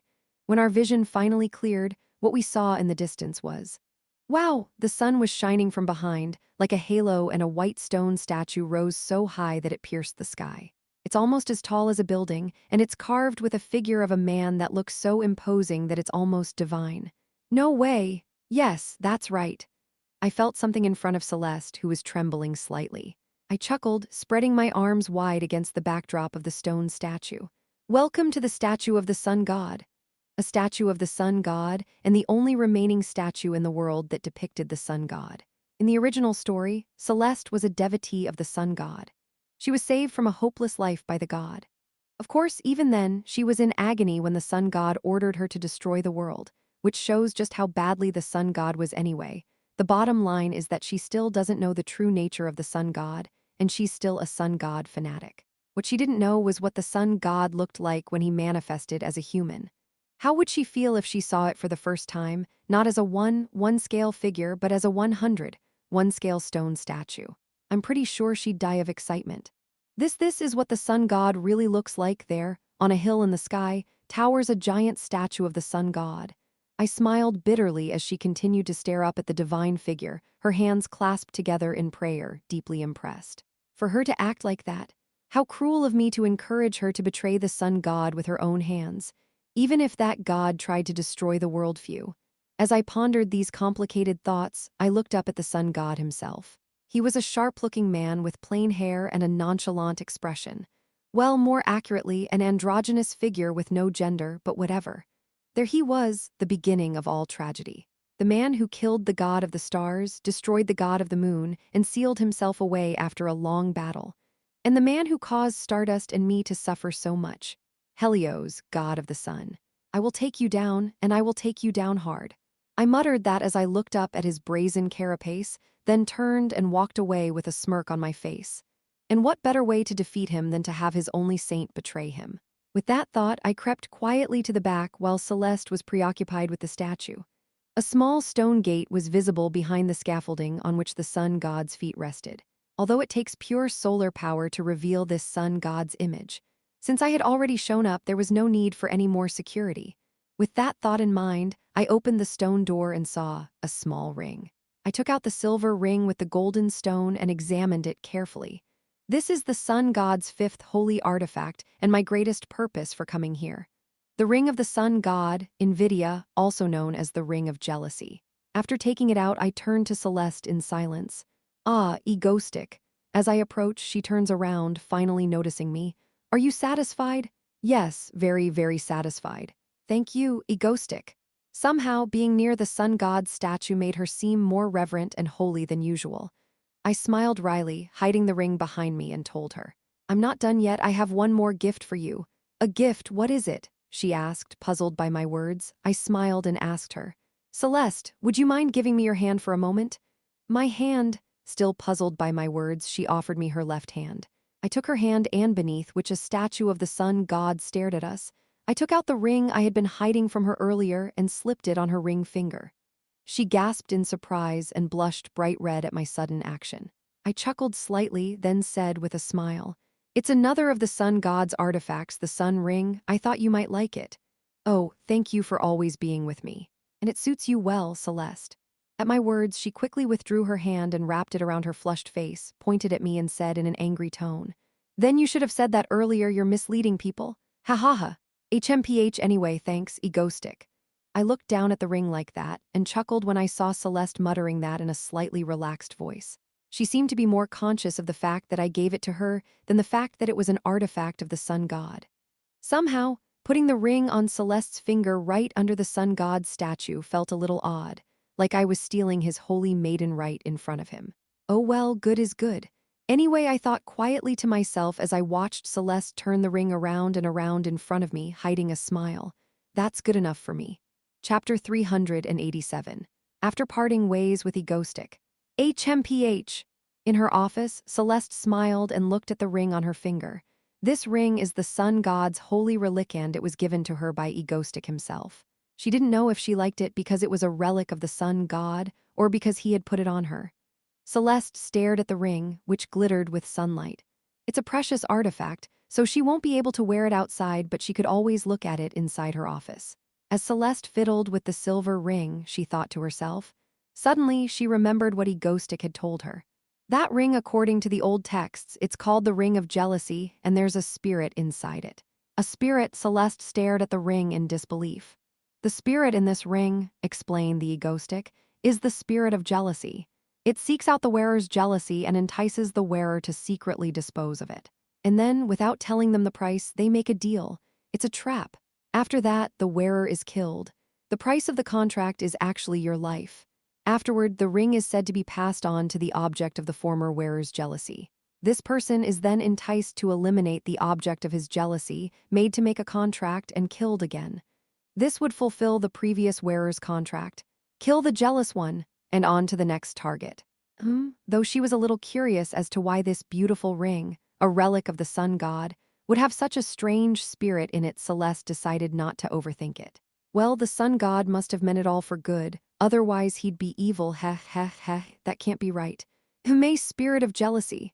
Well, it doesn't matter to me, I'm not jealous of anyone. With that thought, Celeste leisurely strapped on the ring. At least I should see the spirit's face. But how do I summon this thing? Ugh! Celeste struggled for a long time, and then, just as she had done in front of the statue, she felt a force inside her chest. She realized that she needed to channel the power of the sun. Finally, she succeeded in summoning the spirit. Soon, smoke began to rise around the ring, and the golden gem turned pink. Simultaneously, pink light radiated from the ring, and then it popped out of the ring. HMPH. Greetings, Master. A pink spirit, looking like a ghost, connected to the ring from within. Yes, hello. Celeste greeted the spirit that popped out of it. It was the first time she had ever seen one of the sun god's artifacts speak, so it was a strange feeling. As she observed the spirit with interest, it introduced itself with a smile. My name is Invidia, and I am the one who removes the object of your jealousy. It spoke the exact same words as Egoistic had described. Celeste continued to stare at the spirit in wonder, for she wondered why the sun god would create such a creature. It didn't even seem to recognize her as a saint of the sun god. Well, I'm not jealous of anyone anyway, so it doesn't matter. Celeste thought lightly. It's understandable. Celeste, she was always the pinnacle, the one who would always be on top of everyone else, the one who had no one above her. That's what she was thinking at the time. But you, are you jealous of someone? Celeste frowned at what the spirit was saying to her. What was this spirit talking about? What are you talking about? Celeste asked, frowning. The spirit laughed and then spoke a shocking statement. You're jealous of a woman named Stardust, aren't you? What? Hearing those words, Celeste was shocked beyond belief. Stardust, the S-class hero of Korea, the one with the power of the stars. Why on earth was she feeling jealous of her? There wasn't a single thing she lacked compared to that woman, Stardust. When she thinks about it, she doesn't even think about her that much. Even when she watches the news, she turns it off when she sees Stardust and Ego stick together. Even when she looks at Stardust activities, which are reported by people below her, she get a bad feeling when she sees her strangely involved with Ego stick and stops. She never really cared because she stopped him from talking about Stardust in the first place, but when he does, she gets annoyed and tells him to stop. Something must be wrong with the ring. Celeste could only conclude that. Even the sun god could make mistakes sometimes. Celeste was a faithful servant of the god, and even his mistakes would be quietly overlooked out of devotion. What? It's obvious. Every time someone mentions that woman Stardust, you get all annoyed and arg. Sigh, let's go inside and rest for a bit. With that, she forced the spirit back, sighed, removed the ring, and left it on her desk.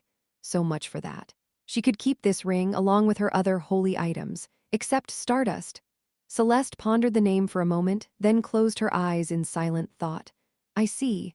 She definitely has the power of the stars, so it's only right to be careful. She's also rumored to be one of the strongest heroes in recent times, and I'm also a little, very curious about her relationship with Egostic. I'll have to find out for myself, Celeste murmured, opening her eyes again, her cool golden eyes shining. And just like that, no one knew. Celeste, leader of the cathedrals, has scheduled a tour of Korea. Something is sending chills down my spine. Egostream Mansion. After returning from my date with Celeste, I sat in a chair at the table with my legs stretched out, thinking. I don't feel like I've ever felt this way after hearing Stardust's true feelings, but whatever. Celeste, I think that's enough, I muttered, looking at my journal. My first objective for Phase 4, flirting with Celeste. Or, more precisely, get her on my side. To make her dependent on me, to make her choose me over the sun god of doomsday. My grand plan, it seemed, was coming together. I think it's safe to say that Celeste is on my side now.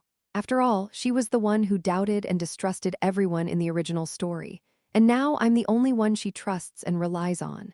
Especially after seeing her reaction to me in front of the statue once again. Perhaps, if I speak well, she won't destroy the world like in the original.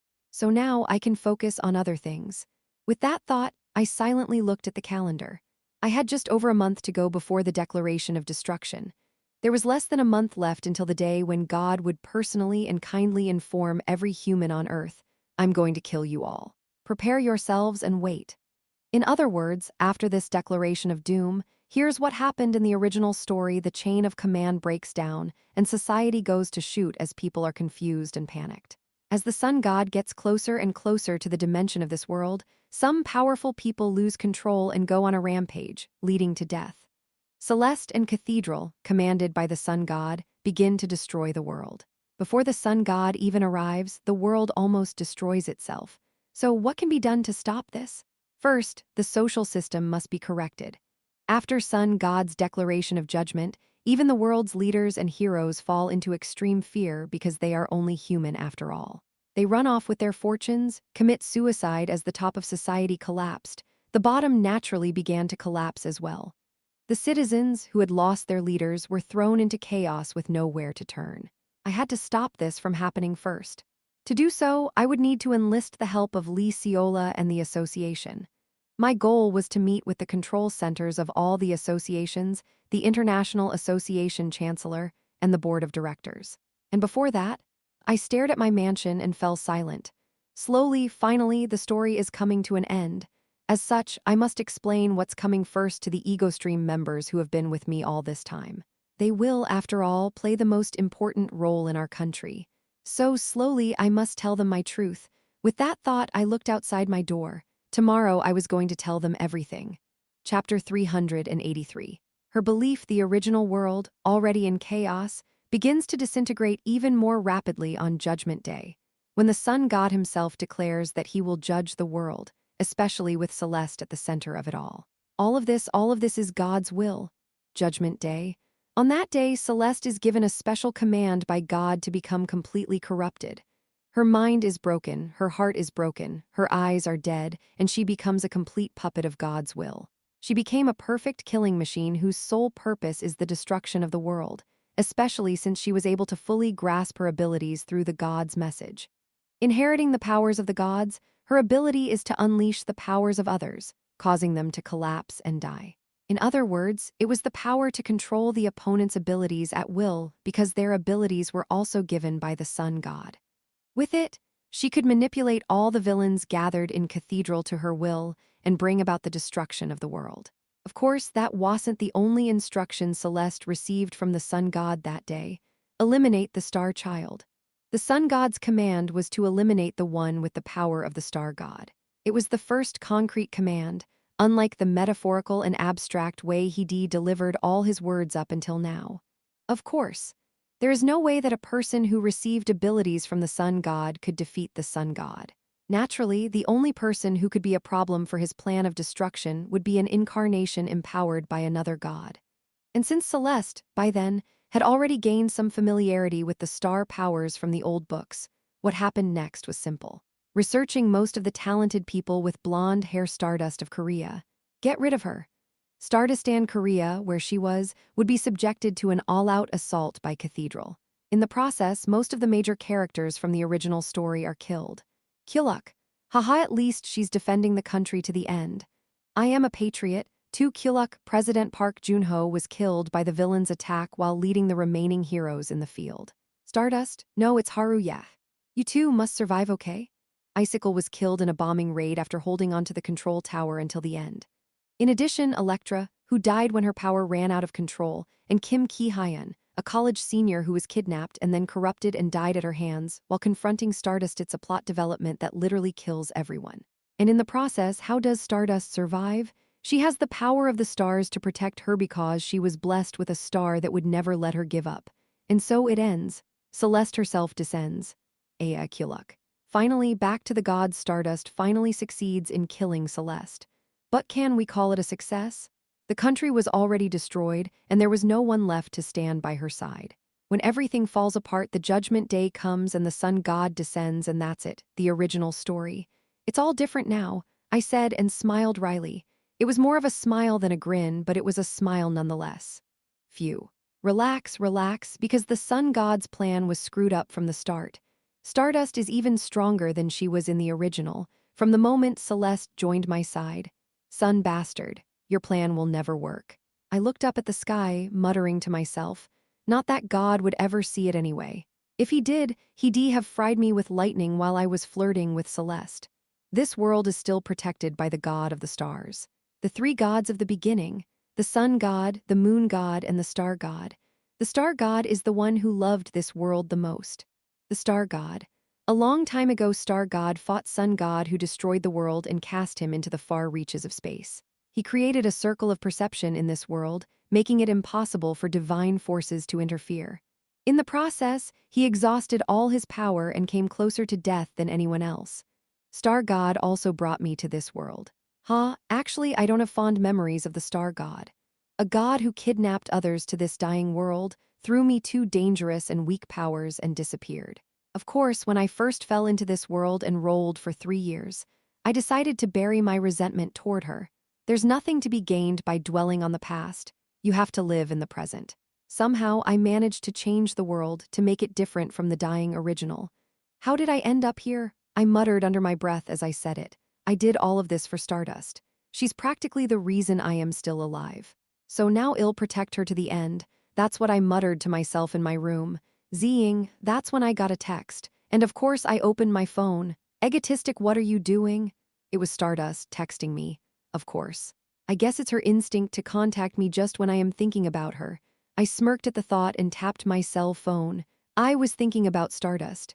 Just like that, there was no reply from Stardust for a while. What's going on? Is she busy? Just when I thought so. Really? What a coincidence. I was thinking about you too. Smiling teddy bear emoji holding a heart. I couldn't help but smile. I texted her in a panic, feeling an uncanny sense of foreboding. Stardust, where are you now? She replied as if it were a given.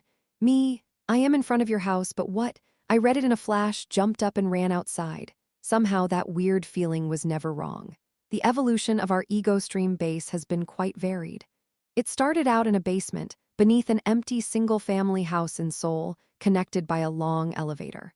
After living there with Seo-yoon and Subin, we moved to our current mansion in the mountains after the arrival of healer Hyul. In the process, we used a teleportation device to connect the old basement to the mansion. This created a three-level connection between the mansion, the basement, and our home in Seoul. It only took one teleportation device to get from the basement to Seoul. Anyway, the bottom line is, I gave Stardust my Seoul home address because she should know where I live. The mansion in the mountains is shielded from intruders by Seoyoon, and it's too far away. So there, in front of my home in Seoul, I was reunited with Stardust after a long time. Actually, I had seen her in front of the Yuseong group building the other day, but it was too brief and she was in a terrifying mood. Egoistic Stardust, there she was in the sky in front of my house, dressed in her usual red suit, her blonde hair flowing, smiling as soon as she saw me. And just like that, Stardust hugged me. I missed you. Haha, me too. She buried her head on my shoulder and said that while breathing lightly. Apparently, she decided to neatly forget about meeting me in front of Yuseong group before. Yeah, this reaction is normal. Wait, normal. Is it normal for Stardust to hug me as soon as she sees me? I've finally gotten weird now. I am used to it. Just when I was thinking that she poked her head out of my shoulder holster, her blue eyes meeting mine. Egoistic. You're not busy today, by the way. Do you mind if I spend so much time with you? She hesitated, looking at me. Seeing her like that, I smiled bitterly. I've been pretending to be busy all this time. No, I was busy, but still. Yes. It's only a matter of time before the world is plunged into extreme chaos by God's declaration of destruction. Maybe we should meet every so often while there's still peace. With that thought, I smiled and opened my mouth to tell her. Yes. I'm free today, and if you're free, I'd like to stay with you. Really? Seeing her eyes light up like that, I smiled weakly. Yes. And I'll take this opportunity to let her know that soon the world will be thrown into chaos by a god. We enjoyed our date for a day, and at the end I told her, blandly, the truth of what was to come. And soon God will declare destruction, and the world will be in chaos. Somewhere, on a pier in front of a sunset ocean, gazing out at the scarlet shore, I couldn't meet Stardust eyes as I said it. I wonder what her reaction will be. When she heard the words of God in the original, Stardust had almost lost it. She cursed the world, broke down, and finally shed a single tear. I wonder if she'll have the same reaction this time, but Stardust's reaction was unexpected. Really? She replied as if she didn't care. Then with a hint of laughter in her voice, she replied, Then, egoistic, you have other plans, don't you? At the sound of her voice saying that to me, yes, that's right, I said, a little surprised by the response, and turned my head to study her face. Then it's okay. I saw her smile. She smiles at the ocean, then turns to look at me as she sweeps back her golden hair, reflecting off the water, and smiles back at me. Egoistic. Since you're here, I am sure you have another plan, so I'll do what you say because I trust you. Unlike the original, she smiled. Clearly, she's relying on me, and that's not a good thing. Even though I know it's not, nevertheless I was also smiling. Yes, just trust me. And with that, we parted ways after watching the ocean for a bit longer. And egoistic, what?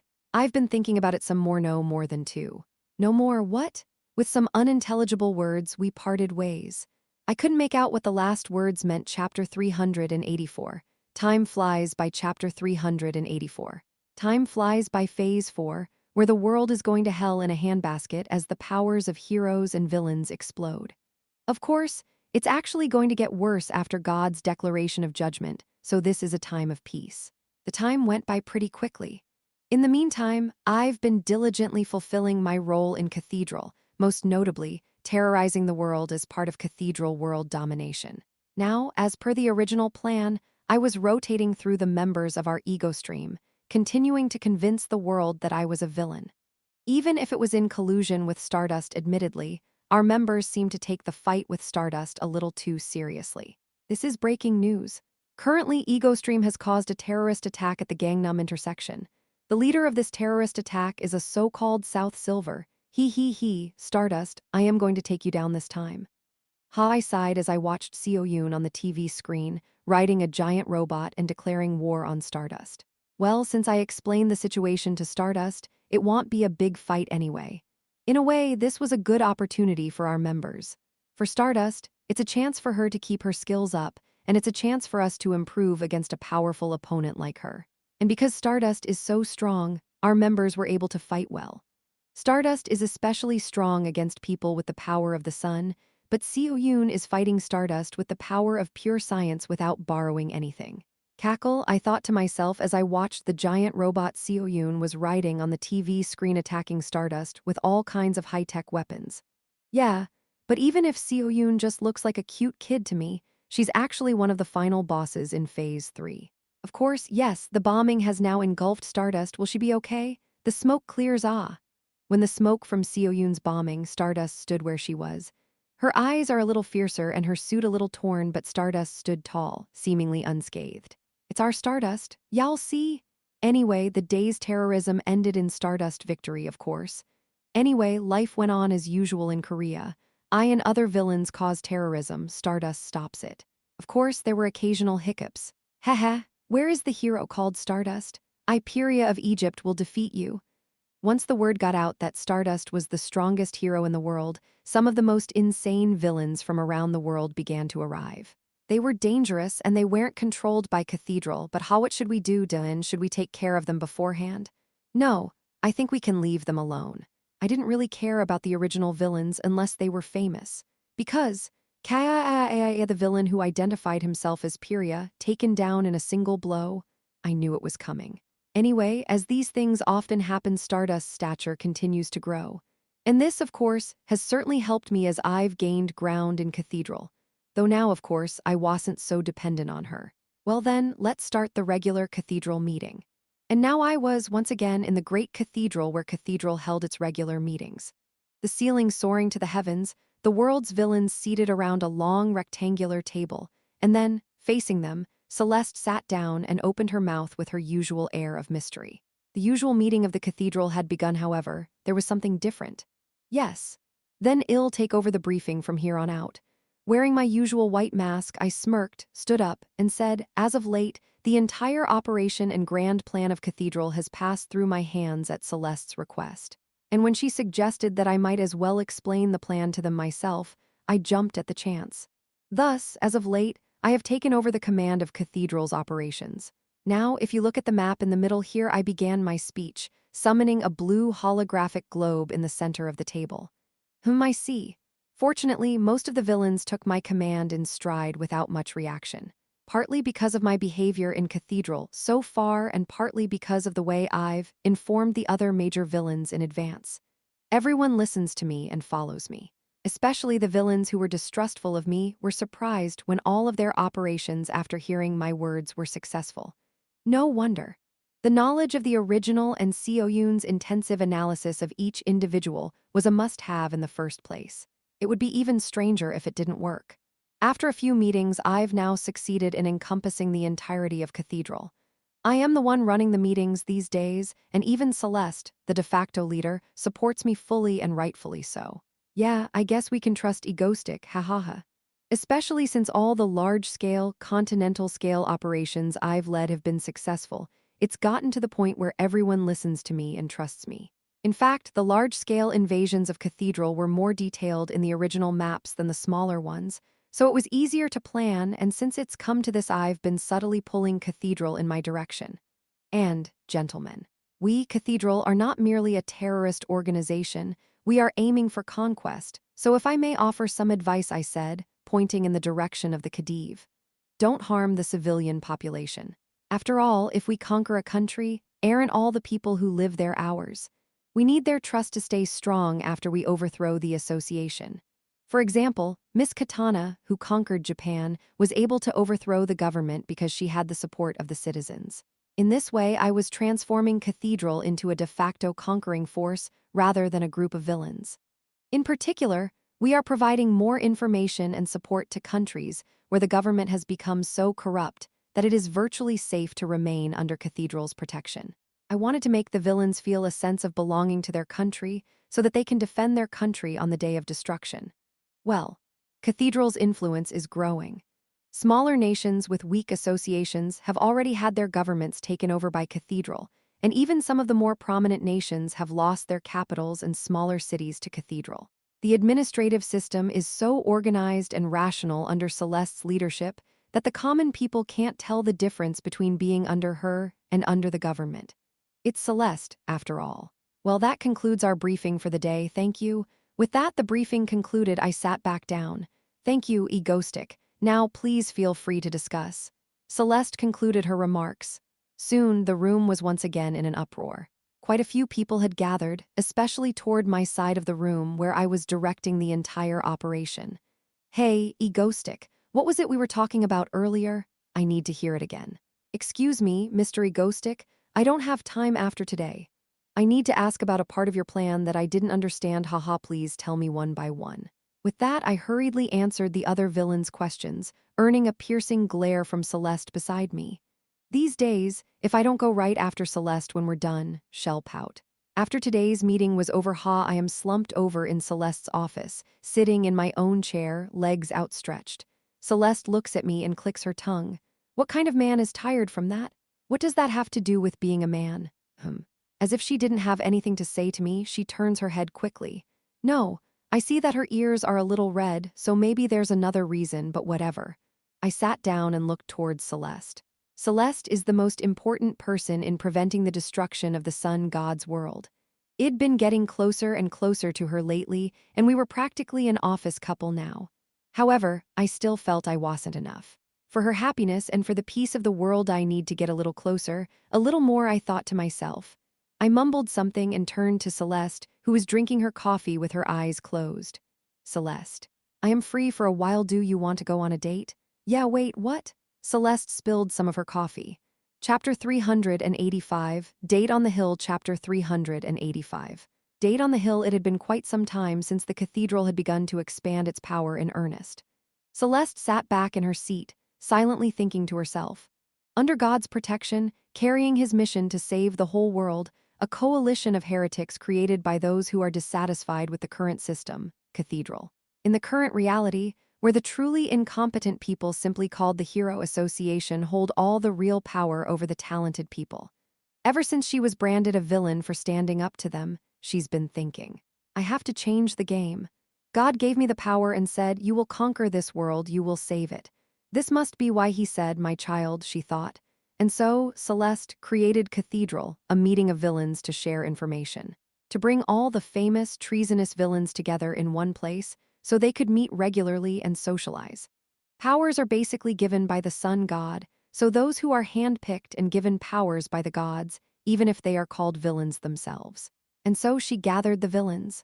Finally, the moment she had been waiting for came. The moment she'd been waiting for, the sensation that God was close to this world. She couldn't put her finger on it, but she could feel it clearly, for she had received her powers directly from the sun god himself. At the same time, the powers of all the powerful people in the world grew stronger. Surely, the influence of the gods. And just like that, Celeste felt her own power grow unimaginably stronger. Only then did she realize that now was the time to fulfill her destiny. It was time to overturn the system and save the world at last.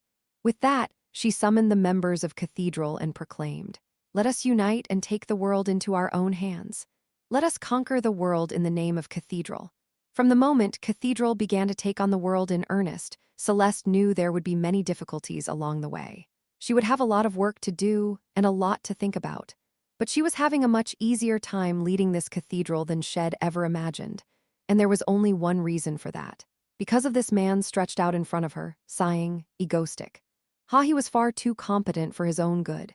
If you gave him a job, he took care of it, and everything he did was perfect, especially when it came to planning and executing. His plans were always meticulously laid out and never deviated from. He was strong in the face of the unexpected, and he always saw the big picture, so everything worked seamlessly. As a result of his game plan, Cathedral's influence has spread across countless nations. The rebellious heroes of the Hero Association were few and far between, and one by one their hopes were dashed or they were imprisoned. The heroes were not harassed, as they had all been chosen by the sun god, and given their powers, most of them were locked up. With all this going on, Celeste had to admit, as she looked at him, that he was irreplaceable. I wonder how long it's been since I've been able to rely on one person so much. Always at the top, always alone, it was the first time someone understood her completely and was there for her. Celeste found herself relying more and more deeply on Egostic. So much so that she often found herself thinking of him. No, calm down, I am fine, okay? Well, just have to wait here, wait. If such a kiss was destined to happen at some point as prophesied, I'd rather not have my first kiss be so overwhelming. Wouldn't it be better if I approached Egoistic and kissed him first? Wait.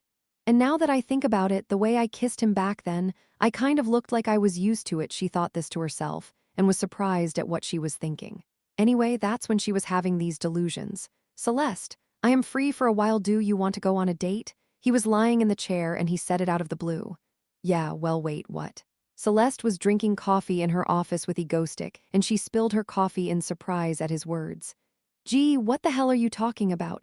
Egoistic laughed as if it didn't matter, looked at her, smiled, and replied. Isn't going out to play called a date in America? I thought so, he said, sounding so naturally virtuous at her question. Her blood ran cold at his words. Yes, that's how it's used. It is used, just be quiet. With that and a slightly flushed face, Celeste looked up at his smirking face and said, just shut up. He must have known what he was talking about. He's the kind of guy who likes to play pranks in the first place. Ha ha ha. All right, let's go then. Who's going? While Egoistic laughed at that, Celeste crossed her arms and replied bluntly. Of course, even as she said that, her body was shaking. Shed never said she wasn't going. Where are we going? An open garden beneath a bright sun, covered in lush greenery. There, with sun-kissed green leaves blowing in the breeze against the blue sky, Celeste looked at me with a puzzled expression. The scenery here is nice, so I wanted to come here with you once, Celeste. Isn't it pretty? Well, it's not bad. She tilted her head at my words, but judging from her expression, she seemed to like it quite a bit. I've been here before, and it's a nice view. Or maybe she's just happy to be here with me. No, I had to, because the more she liked me, the less likely the world would end, which is to say, that is, all of it for Stardust, remember. The reason for all my actions is for our Stardust. With that resolve, I smiled wryly at Celeste. After all, the reason I came here was to get closer to her, and there's also a secret. HMPH.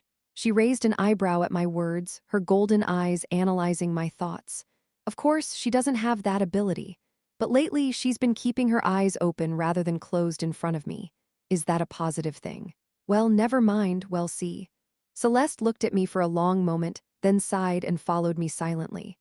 After all, she's got her hands full with Cathedral right now, and she followed me when I asked her to just hang out, so she should have feelings for me. It has to be anyway. As we walked, I asked Celeste a few questions. So, what's your favorite food?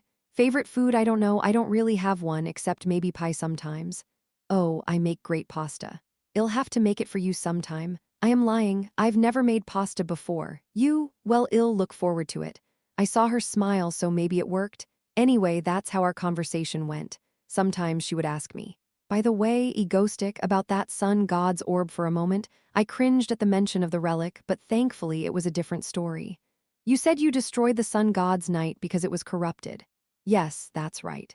I replied, secretly breaking out in a cold sweat, but fortunately she didn't look suspicious or resentful. Rather, it was pure curiosity. I wondered if this was the same woman who had tried to kill me once upon a time when she heard I had broken a holy relic. How did you break it? It should be hard to break. That's the thing. At that question, I smirked. I used the power of the stars. So far, so true. The power of the stars, yes. The star power I possessed was alien to the sun's power, so they clashed and could be destroyed. I believe that's why the sun god chose me to be his messenger. This was just a quick setup. It was pretty plausible for something like that. Nodding her head in understanding, Celeste smiled slightly before continuing. It's a shame that the holy object was corrupted, but I suppose it was inevitable, but I'm quite curious as to what you did there. She wonders what happened in the ruins of the holy relic. I guess I could paraphrase a bit, right? I opened my mouth to say something like that. Yeah. It was hard to get through there, so I used my country's hero, Stardust. Stardust. Yes, there the sun god's knight was attacking. And I had just given Stardust all the patterns of the knight's attacks in a message from the gods. And she fought him off with some fantastic moves. The corner of my mouth twitches up at the mention of Stardust. Oh man, that was spectacular. And so I excitedly explained, but Celeste's response was simple. Ha! The icy cold voice next to me as I was trying to explain stopped me in my tracks and I turned around. You must have been very excited being with that woman named Stardust, right? Just stay next to her. Why are you with me? Ugh. Celeste said that in a low voice full of coldness. Haha, are you pouting? No, just don't follow me. Ahaha, I wonder why. I struggled for a while to calm her down as she bolted up the hill ahead of me. Chapter 388. South Korea, Seoul, a villa next to a university. Phew, I'm tired. After a long day of work, I returned to my dorm room, washed up, and sat down on my bed. With so many things to do these days, the day goes by so quickly. Normally, after a long day like this, I would fall asleep reading my favorite manga, which I have almost memorized. Today, I was so tired, I decided to just sleep. I'll see what I have to do tomorrow. Senior Doin, you have to come. I'll have to stop by there tomorrow. I smirked at the thought and slowly drifted off to sleep. I felt as if my body had become heavier, and then I seemed to have a strange dream. I'm please here, hey? The boat, senior, no, hey, ah. After waking up, what is it? Feeling a little heavier, I stood up. Something's giving me a headache. Wait. What? I find myself waking up in an empty, white space. What the hell? Where am I? I surely slept in my own bed the night before.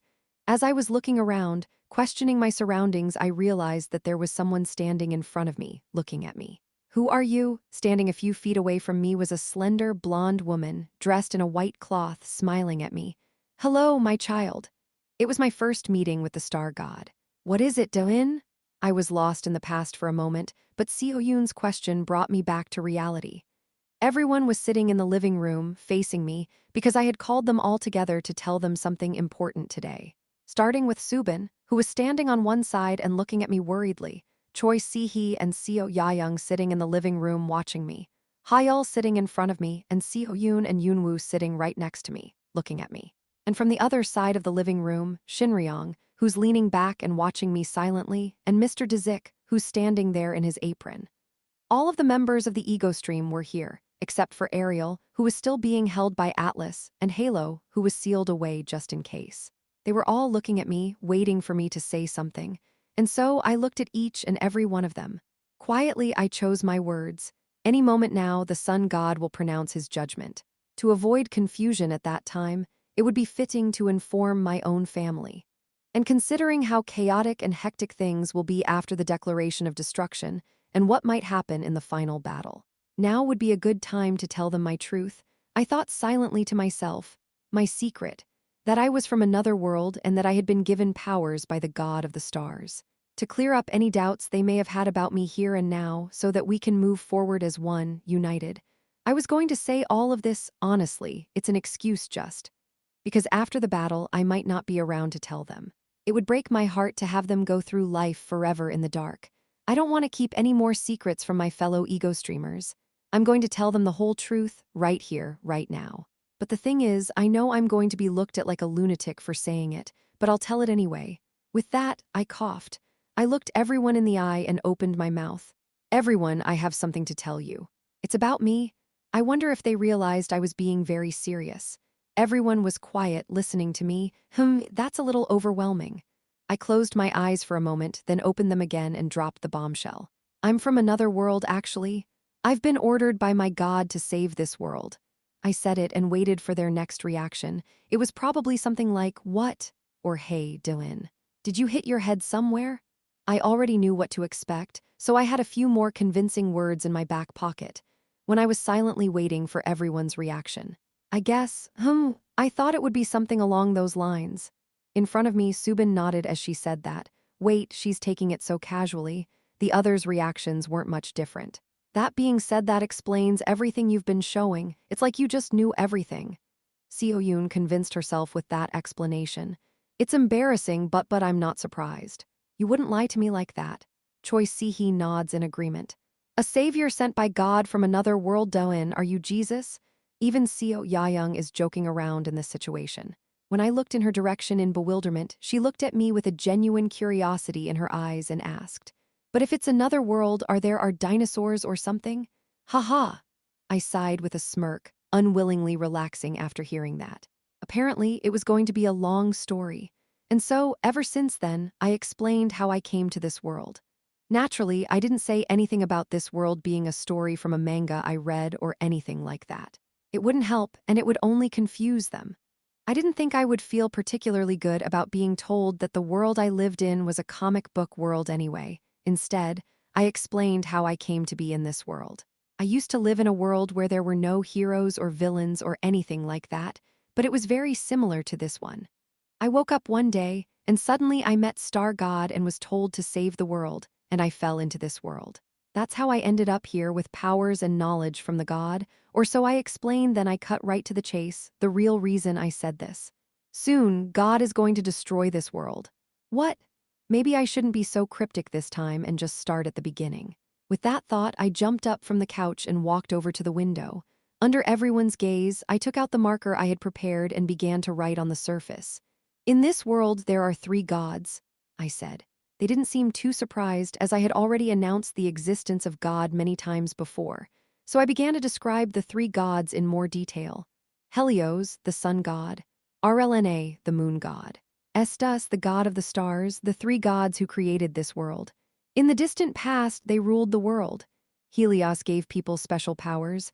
Rlna gave people magic. Estus gave love to all. But this didn't last long, for there was a feud among the gods. Perhaps because the sun god wanted to destroy all humans. The god of the stars, who loved humans more than anyone else, stood in his way, and after a long battle, finally succeeded in driving the sun god away. Even here on Earth, she created a great intangible circle of cognition that separated the world from them. The result, Helios was banished to the otherworld. Rlna, the moon god, who was said to be neutral from the beginning, soon left for his own world.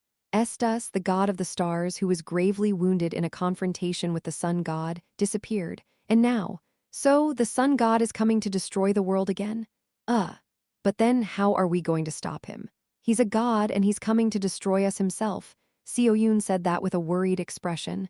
I chuckled and said to her, "Don't worry too much. God can't use his full power here." To be clear, God's body cannot directly descend into this world. They can only come in human form, in the form of an incarnation. They're on different planes. And Helios would be greatly weakened by his battle with the star god. The star god has placed barriers in this dimension. There is only one chosen one who can fight the sun god himself and stop him. I started to say, but stopped myself. The one chosen to fight and defeat the sun god, that's Stardust. But should I say her name here?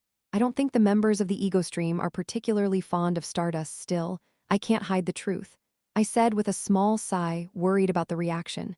And it is Stardust, like me, who has been chosen by the god of the stars to save this world. And the reaction to these words was a little different than I expected. Really? Yeah, as expected.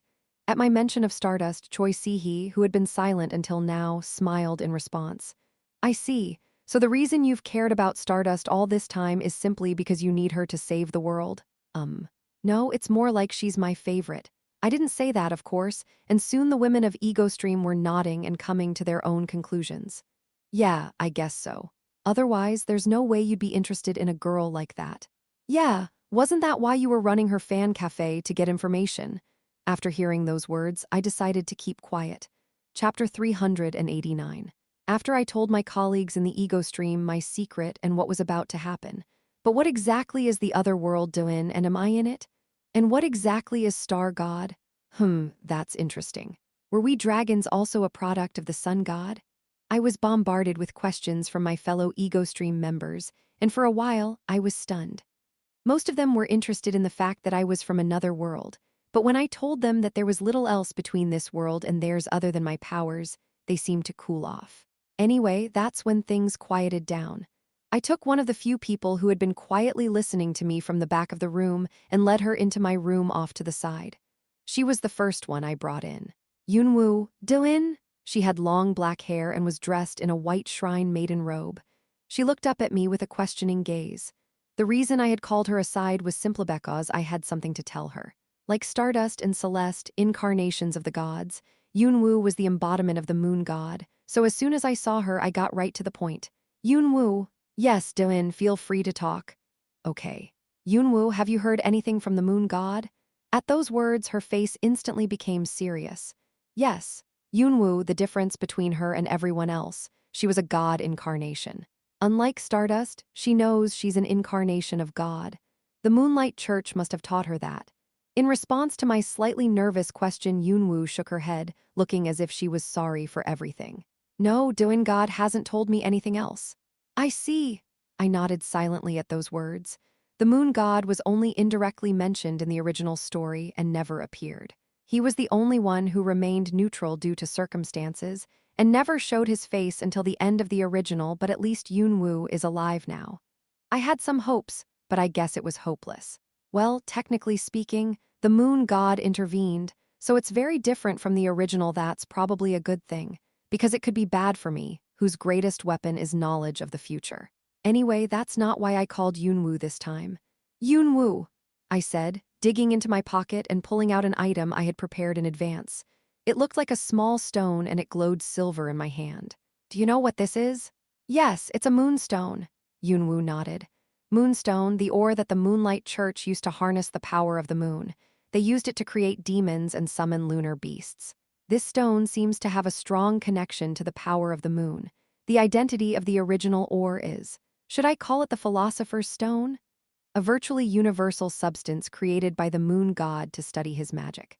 It could store any power and never break. If my plan worked, it could be quite useful, hence I handed the moon ore to Yunwoo and asked, Yunwoo, with your powers, can you make these moonstones? I asked Yunwoo to mass-produce the moonstones. Honestly, I was a little skeptical.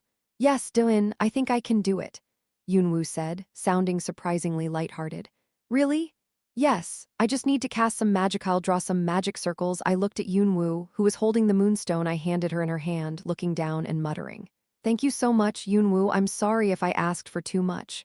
I said that as I grasped Yunwoo's hand warmly. Oh wait, if I do this, she'll be embarrassed again.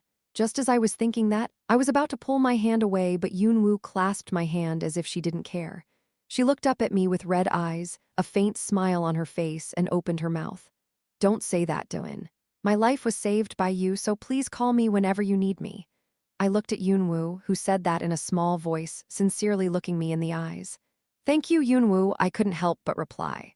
In my heart, I vowed to be nicer to her in the future. I also figured out how to make the moonstone. I'm glad I didn't use that method, because if I felt sorry for her, I would have had to use a different method. With that thought, I moved on to the next step. Okay, so I've warned the members of our ego stream about divine judgment. Now it's time to warn those in higher places. Is it time? Next, I turned to Lee Seola. Mr. Doin, welcome. The chairman's office of the Yuseong Corporation, seeing Lee Seola waiting for me there with a bitter smile on her face, I shook my head. What's wrong? No. I was just thinking about how to excuse your visit to Haru this time, and well.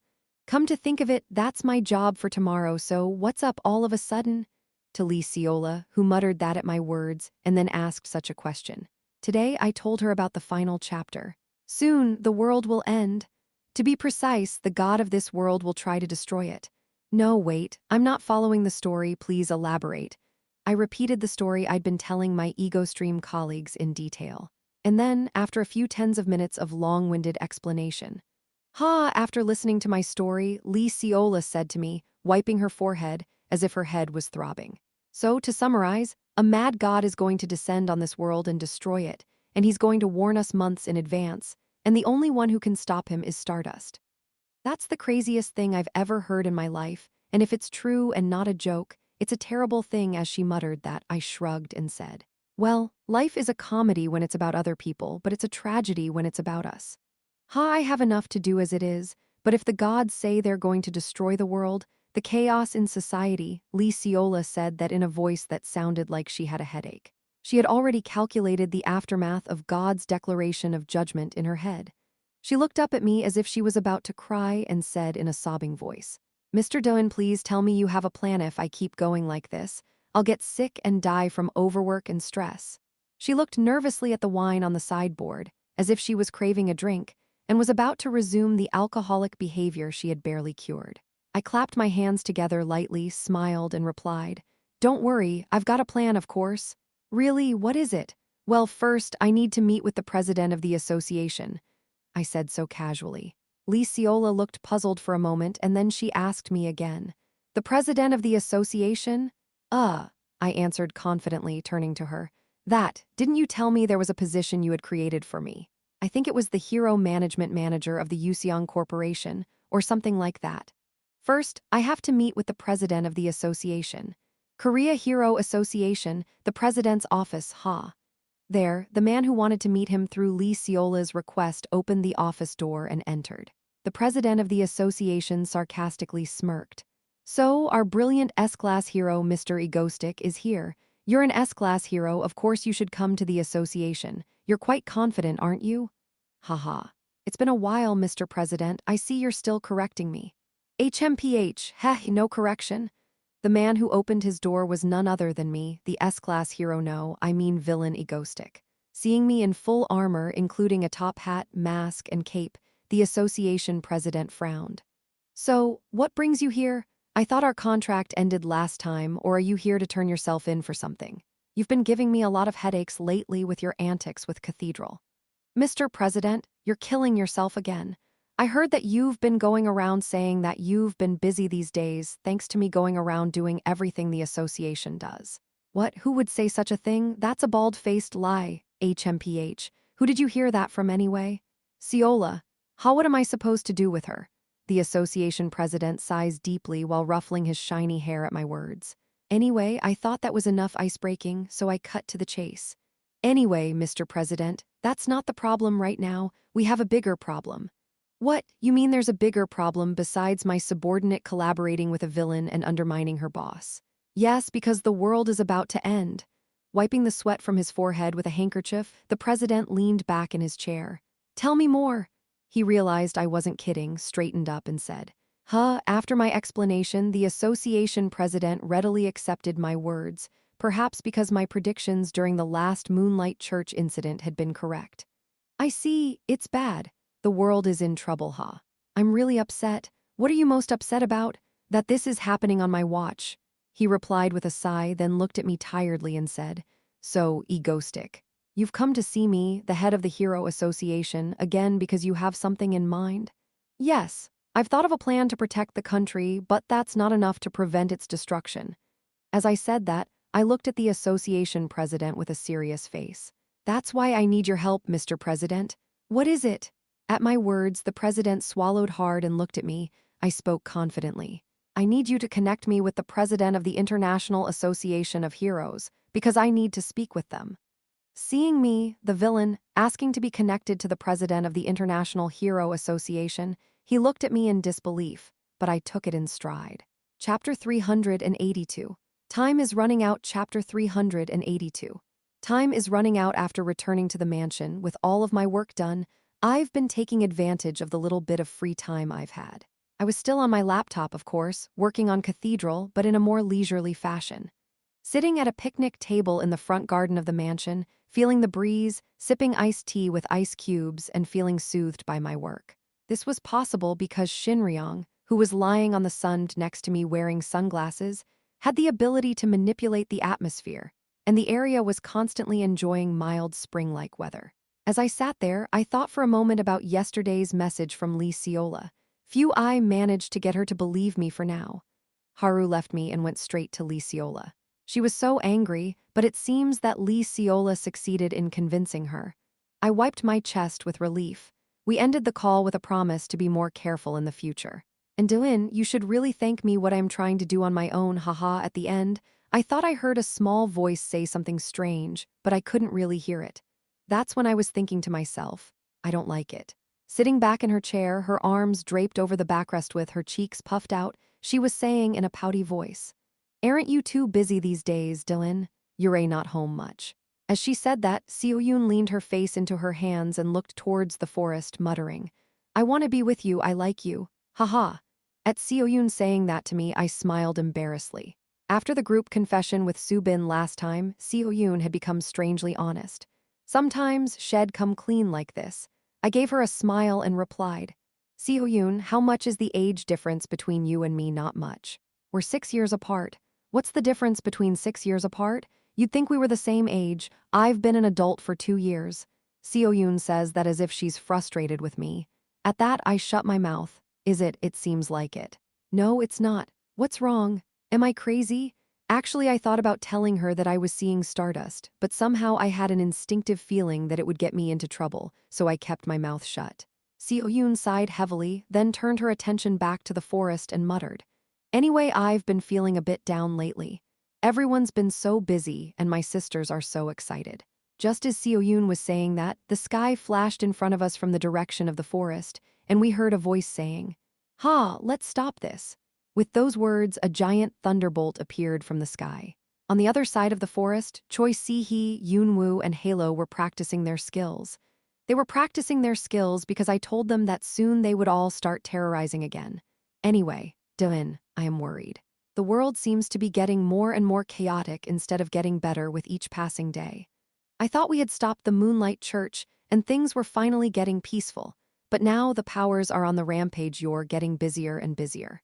When will you ever be able to relax? Seo-yoon says that in a worried voice. Unexpectedly, her words penetrated the current reality. Of course, what she didn't know was the truth that it's a miracle that society is functioning at this point in time. In the original, it was like this. Seoul was ruined. New Seoul was ruined. The country was almost apocalyptic. The big cities have all but collapsed. Unlike now, when I intervened, the country was hit by the Han Yun Group, the Demon Resurrection, the Moonlight Church, and the Great Jailbreak. That's how it was in the original. It was a devastating development that shows that there is a bottom at the bottom. If you're this unhappy, you can't get any more unhappy, right? When the worldview is this ducked up, it gets ducked up some more. Of course, now it never happened because I stopped it and I'll make sure it doesn't happen again. Unfortunately for Seo-yoon, I am only going to get busier from here on out. Especially since the incident will happen.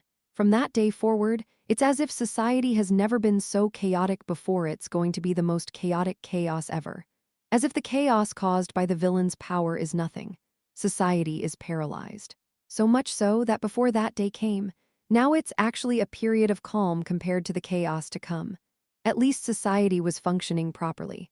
So I will enjoy this last calm before the day. That's when I was thinking to myself. Hoo, Seo-yoon, were you bullying Dylan again? What? No, I am not. Why are you so angry, Dylan? I brought some fruit, please eat it. Seo-yoon, you too. With her brown hair swept back with the scent of lavender coming from somewhere, Soo-bin came out from the back with a plate of fruit while wearing a cardigan. I smiled and thanked her as she set the plate down, smiling brightly. You're welcome, but I'm sorry, it's the least I could do for Dylan after all he's been through.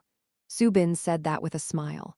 With a small sigh, she picked up a water bottle and towel and started walking towards where Choi Si-hee and Seo Ya-young were fighting. Just like that, I looked behind her. I had mixed feelings. HMPH, hearing the humming sound of Mr. Death Knight behind me, wearing a red apron and holding a huge pair of scissors, doing gardening work, I began to look back at the other members of our ego stream. The people I gathered when I fell to this world to increase my power and to prevent destruction. Seo-yoon, Soo-bin, Hayeol, Choi Si-hee, Yoonwoo, Seo Ya-young, Dazik, and Shinryong. At first, I didn't have much in mind. I only gathered them to save Stardust and the world. I didn't have any feelings for them, and we lived together in the same house so we could get to know each other. But after all that time together. Now, at the end of the world, I realized that they had become people I could not give up. I've grown too attached to them. Now I find myself wishing for their happiness. Seo-yoon, I'll go in first. What, already? Yeah. I have to plan something, I replied. With a stiff face, I headed to my room. I would prevent the destruction of this world and I will continue to live happily ever after with them. With that vow, I entered the mansion. I closed the door and entered my room. The first thing I did when I got there was here it is. I pulled out a thick notebook from my bookshelf. The one I'd sealed with the power of the Vine Witch, where I'd written down all the original lore before I'd forgotten it. Pulling it out once more, I opened the notebook to the first page. I've come a long way. And so, for the first time in a long time, I reviewed the contents of the original as I recalled the path I had taken so far. I eliminated the villain's teleporter, crocodile man, scream maker, and weapon maker. I stopped the behemoth from destroying the southern part of the Korean peninsula and prevented the Han Yun Group, the final boss of Phase 1, from destroying the country with their weapons. After that, Seo-yoon, Soo-bin, Healer Hayeol, Electra, and other original villains were recruited in advance. I stopped Moonlight Maiden Yoonwoo from destroying Seoul, defeated the Moonlight monsters before they appeared, and prevented the birth of the Demon King. Finally, with the final boss of Phase 2, the Moonlight Church leader, the gate was open to the whole world, but I managed to change their location, preventing the world from being ruined. I also prevented the Great Jailbreak and strategically sent the true final boss of Phase 3, Wish Granter, away. And so, dodging the seeds of destruction, I have finally arrived here. I flipped through the pages with my hands, retracing my steps. Finally, am almost to the end of the notebook. This is where the final chapter is written. Soon, the true beginning. I muttered quietly to myself as I flipped through the pages. Phase 4, the resurrection of the sun god and the destruction of the world he causes. The goal of this final chapter is to stop the sun god from destroying the world. In the original, the world ended in destruction, but I was trying to change that. The event was about to happen and everyone would know about it. The sun god. He was about to destroy the world he had created with his own hands, and he would descend one day and destroy it. But he would warn the people beforehand, so that they would be terrified and collapse, and that day had finally arrived. And now, almost. The beginning of Phase 4 and the beginning of all the chaos, the fateful day when God himself would announce to all the people of the world that he would destroy the world. Aka, Judgment Day. That day had finally arrived. Chapter 390. President Chapter 390. President International Association of Heroes Headquarters, Office of the President. There, a tired-looking woman with her hair tied up sat down with a deep sigh. Her identity was none other than the president of the International Hero Association. She sat there, flipping through a stack of papers with tired eyes. She was the representative of the entire Hero Association, with branches all over the world, and was practically the president of the association. Currently, she could only sigh in frustration at the lack of answers. So much for the association. She put the papers down and muttered that bitterly. The current state of affairs of the World Hero Association was very bad. What was already creaking at the seams has been completely shattered by the inflation of the powers and the rise of the villainous alliance, Cathedral. Now she was being contacted by branches of the association all over the world, asking for help, but there was only so much she could do. The international organization had no resources or power. Too many villains. Yes. The problem was that there were too many villains. If there was one more hero a year, there were 100 more villains. The number of villains a hero has to deal with now is dozens of times that in a year. Are the powers of the powerful mostly reserved for evil? The number of villains was growing dozens of times faster than the number of heroes, enough to make her wonder. When Cathedral, a group of villains who banded together, came into existence, they couldn't hold out any longer. Few with that, the president pulled out a cigarette from the papers and lit up. With a cheerful expression on her face, she held the cigarette in her hand and reminisced about the past. In truth, she hadn't always been the head of the association. As events continued to unfold around the world, she was forced to step down in the middle, taking on all the responsibilities. She thought her successor would do a good job, but in the end, he didn't. After that, well, she was rushed back into the fold by the board of directors when the association was on the verge of total collapse after Cathedral's arrival. Anyway, the board is pretty much disbanded now. Furthermore, the head of the International Association of Heroes has been forced to flee from her home base in the United States to Europe after numerous threats. Naturally, with the headquarters in this state, the chain of command has been shattered, and the national organizations are practically on their own. With some of the branches already falling completely to Cathedral, she could only hope to do what she could today. She flicked her cigarette into the ashtray and sighed. This was no time for lamentation. Her next appointment was just around the corner. Let's see. The next appointment. A meeting with the president of the Korean Hero Association. She had heard of him. He was appointed by himself. The first generation anyway. Why did he want to see me? I thought Korea was holding its own when she's thinking about it. Ding. Just then, there was a knock on the door, so she told him to come in without thinking. She looked up, papers in hand, and what she saw was, ha ha. Hello was a figure she hadn't expected at all. A black hat, a black cloak, and a white half-mask, he was a distinctive figure that even she recognized. Korea's S-class villain, Egoistic, appeared before her. This place is getting old. She looked at the villain sitting nonchalantly in front of her, her face cold. Egoistic, S-class villain of Korea, and the de facto vice president of Cathedral. Why did you come to see me? HMPH. You knew that much. I see the reputation of the president of the Hero Association isn't going anywhere after all. Watching him raise an eyebrow at her, the president silently thought to herself that Egoistic already knew her. Once an A-list villain in the Republic of Korea, the only A-list to participate in what was then a simple conference, Cathedral.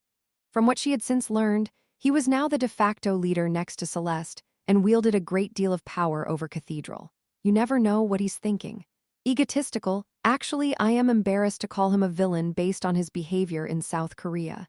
His terrorist acts have always resulted in 0 casualties. In fact, the number of times he has saved the country is almost equal to his terrorist acts. That's why he's so popular among Koreans despite being a villain. That doesn't explain it. His connections were too tightly woven with other villains for him to not be a villain.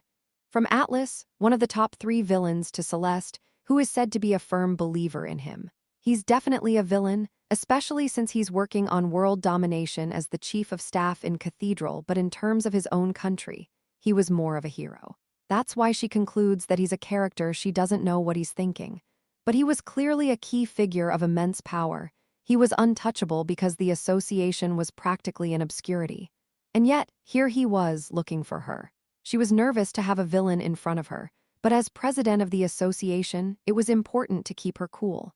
The fact that he had come to see her at all was a good thing, since the association was already in a bad light. What if he betrayed Celeste and joined this side anyway? This will speed things up. It's not like it's a betrayal or anything, so don't get any ideas. He smiled at how he had read her mind just when she was thinking such thoughts. HMPH. Anyway, so why did you come to see me, impersonating the head of the Korean Association?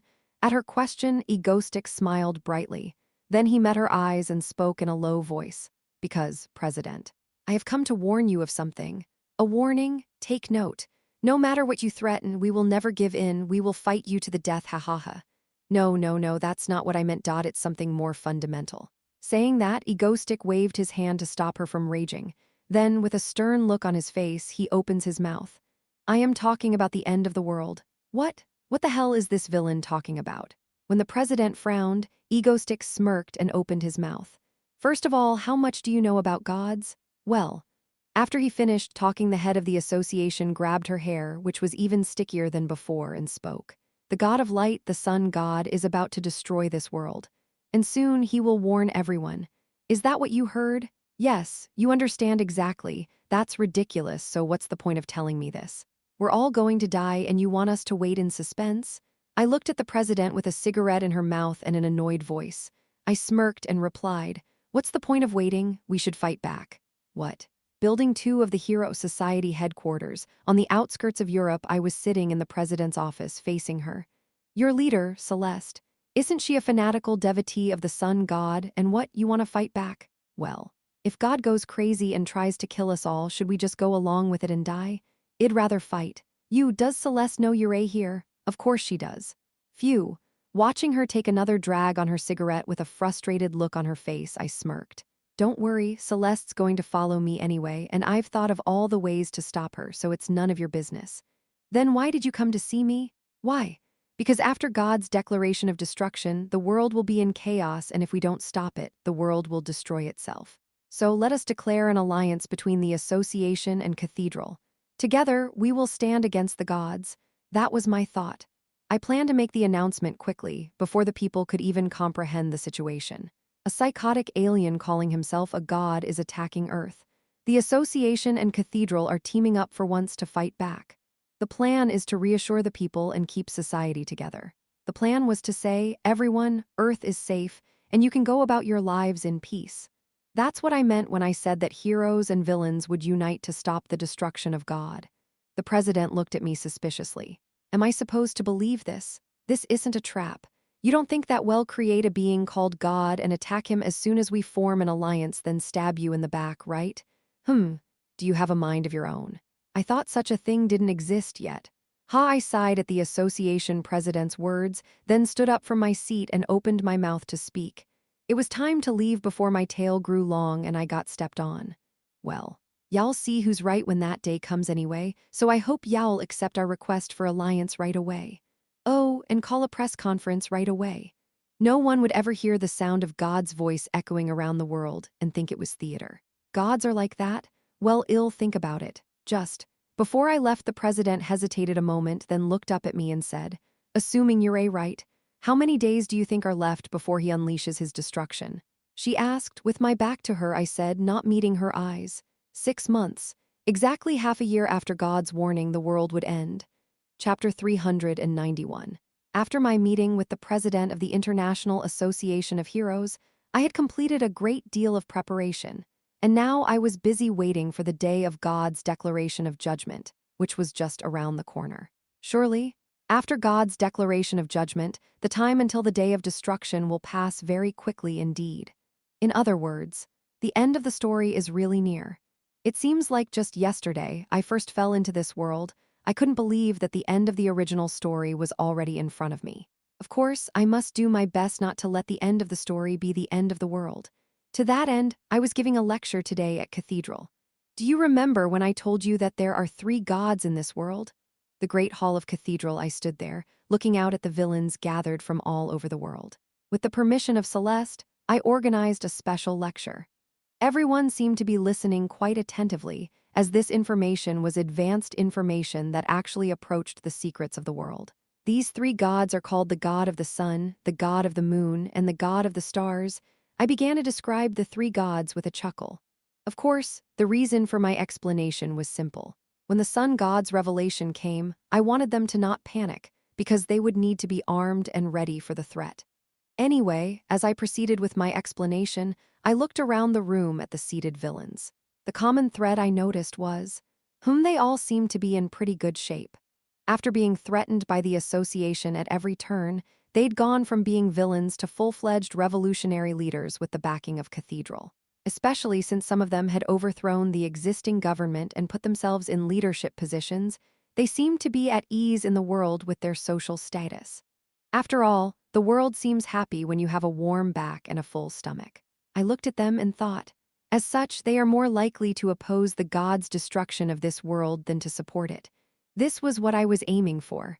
I didn't want the villains to be like, oh yeah, let's destroy the world. So I gave them something to keep, give them a taste of honey, and make them want to keep living in this good world. The world was so ducked up anyway, it didn't matter who was in charge now. Anyway, I don't know exactly what a god is. I've looked it up in the old books, and some say they're just ordinary beings like us, just a little more powerful than us. I explained about the gods and subtly mentioned that I had this view. You have to throw this shoot out there up front so they don't cringe when you ask them to fight gods. Of course, Celeste immediately coughed uncomfortably at my words. I had no choice but to make an immediate U-turn, smile, and speak quickly. Of course, it's just speculation, but one thing's for sure, the sun god was a very good being who cared about humans, which is why you, our leader Celeste, are following him. A good god who looks out for us is worth following, right? I immediately praised the sun god. But of course, I'd already planted the words, the sun god is good, and that's why Celeste follows him. Why? Because I needed to build this logical structure so that I could later say, the sun god is bad, so Celeste doesn't have to follow him. That's all I have to say for today. Thank you, and with that, my explanation of the gods, every word of which had been carefully calculated and designed, ended. I sat back in my seat. Ha ha ha, well said, egoistic. A god. I'm always amazed to hear that there really is such a thing. Why doesn't he ever show himself? HMPH. Egoistic, would you care to explore the subject of God more personally with me? I'd like to know more. As I sat down, I was greeted by a number of villains who spoke to me, the last of whom, a woman in a pink cat belt, seemed most interested in me. She must be a French villain. Anyway, she seemed to be quite favorable to me, probably because I'd helped everyone so much. Well, I think we're done here for today. Celeste, who had been looking uncomfortably at me while talking to the others, ended the meeting and turned to us with her eyes closed. Also, Egoistic needs to go with me, so please excuse yourself. Oh, come on, Celeste, can I borrow Egoistic? At that moment, the woman with the cat belt said that. Celeste quietly opened her eyes, looked at the woman with her golden eyes, and said a single word. Get out of the way. Yes, yes. The frightening response left the woman who had been shoving her way past me with nothing to do but think I'm just kidding. It is, isn't it, haha? Ahaha, yeah. But I need Egoistic right now, so I'm taking him with me, please understand, okay? Yeah, of course, it was Celeste, who closed her eyes again, smiled, and casually said she was just kidding, but that scared me more. It didn't look like a joke at all. Let's go, Egoistic. Haha, yeah. Anyway, I was dragged by Celeste to the truth room further back, or rather, her office. Anyway, that's the way things are going these days. I'm now spending more and more time with Celeste in Cathedral. Of course, the rationale was that we were supposed to plan together and lead the organization, but I wonder if that's all there is to it. Of course, with the sun god's revelation just around the corner, I've been paying more attention to Celeste, to make sure she was happy with her current situation, and to make her trust and rely on me even more. Though in truth, it was a good thing she trusted me even more than my original plan. Anyway, that's how it ended up, an exciting time of work with Celeste. Egotistic, what do you think we should do with this? I think this is probably, oh, we should do it while we eat. Yeah, MMMMMM. Anyway, this is, while I was doing this and that with her, she asked me this question. Oh, right, egotistic, when are you going to organize the next terrorist attack in your country? What, my terrorism? Yes. I was wondering how your occupation of Korea is going these days. Seeing her ask so casually, I tensed inwardly. Has she realized I've been playing games with Stardust? At the momentary sense of danger, I opened my mouth quickly. Haha, don't worry, it's going well. I'll have the next one in just 2 days. I see. She was silent for a moment at my words. Then suddenly she asked a question out of the blue. So, will Stardust be there? What? Well, since I'm causing the terror, of course she'll be there. She's a hero. Okay, just asking. With that, she turned her head again, looked down at her papers, and ended the conversation with those words. What? Why did you even ask? Anyway, I hope I didn't get caught, I guess, and that it was just a random question out of the blue. I patted my chest at the thought. I should have known what was going to happen 2 days later in the Ego Stream mansion. Okay, so it's time for our regular terrorization. I thought to myself and sat back in my seat. I didn't have to do much today because I don't do much terrorizing myself these days. That's because, Dylan, what the hell are you doing with Stardust on every raid? You two are never seen together, something's fishy. You're not doing anything dangerous, are you? Didn't I tell you that long tails get stepped on? I've been going on dates with Stardust behind their backs lately, and the members of the Ego Stream are starting to get suspicious, so I can't help it. Well, I don't do terrorism anyway. I use the angel soldiers I got from Celeste, so it shouldn't be a problem. Of course, there was the problem of viewers complaining that the broadcast was a no-jam because I wasn't there, but it wasn't a big deal. Anyway, I've been doing this for a while now, and remote terrorism has become somewhat established. I was doing it with Stardust anyway, so I wasn't too worried about it. In other words, I don't really care. Which is why I was lying in my room, even though it was supposed to be the time of the terror.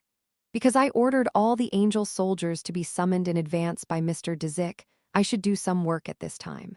There is not much time left until the revelation. Doin, Seo Yoon suddenly burst into my door. We're in trouble. What is it? Seeing her sudden panic, I frowned and said, What? There's nothing going on. Celeste. That Celeste villain is here in front of Stardust in our country? What? I gasped. Seo Yoon's voice sounded so ridiculous that I doubted my ears were hearing her, and I jumped to my feet. No. What does that mean? Why is Celeste suddenly here? I rushed out to the living room, and what I saw on the TV was breaking news, Celeste, head of Cathedral, 1 minute away from confrontation with Stardust. The subtitle was written in big letters against a red band.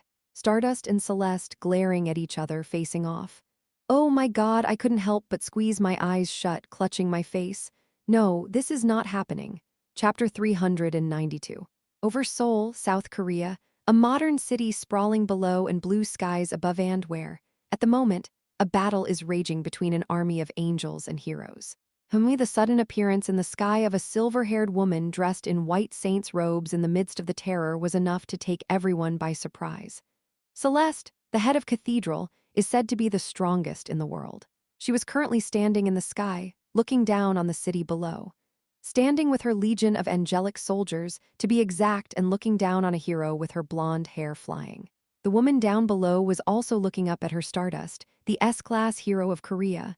Looking down at Stardust, Celeste thought to herself, my guess there's a reason why Egoistic is so concerned.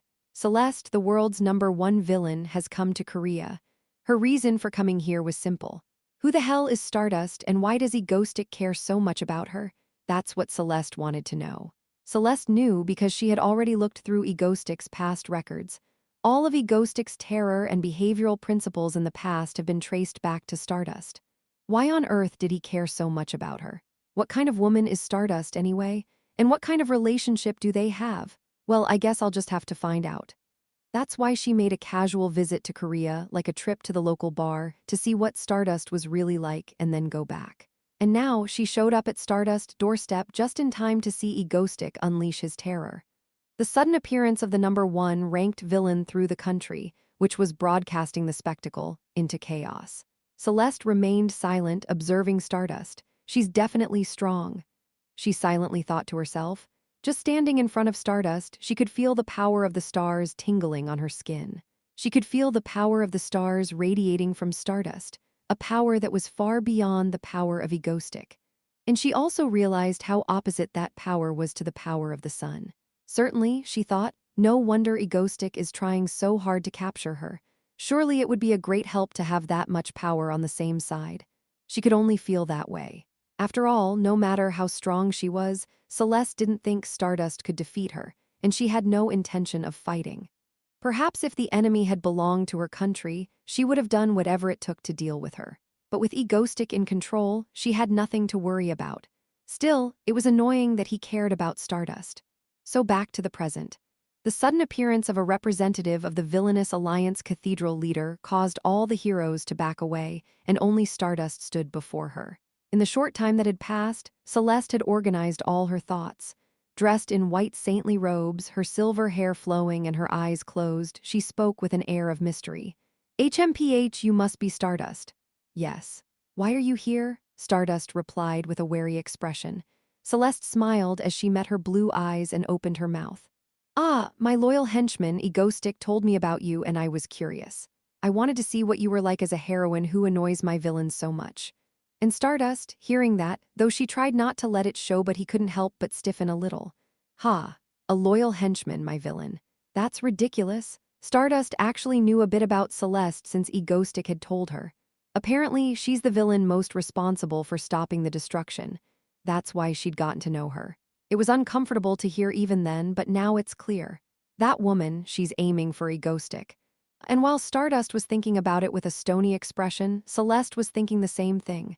Oh, look at that stony face. Stardust face freezes as she talked about Egostic. It was clear that she cared about him. I knew it. And look at that red suit, clinging to her body. I wonder if she was trying to seduce him with that. How unscrupulous of her. As she thought that, Celeste couldn't help but sneer at the golden eyes staring back at her. You're not much to look at, and I don't see why Egostic would care about you." An obvious provocation. For a moment, Stardust almost lost it, but then she took a deep breath and thought, "Yeah, let's stay calm. Anyway, that woman probably couldn't even handle Egoistic. If she gets excited, she'll lose."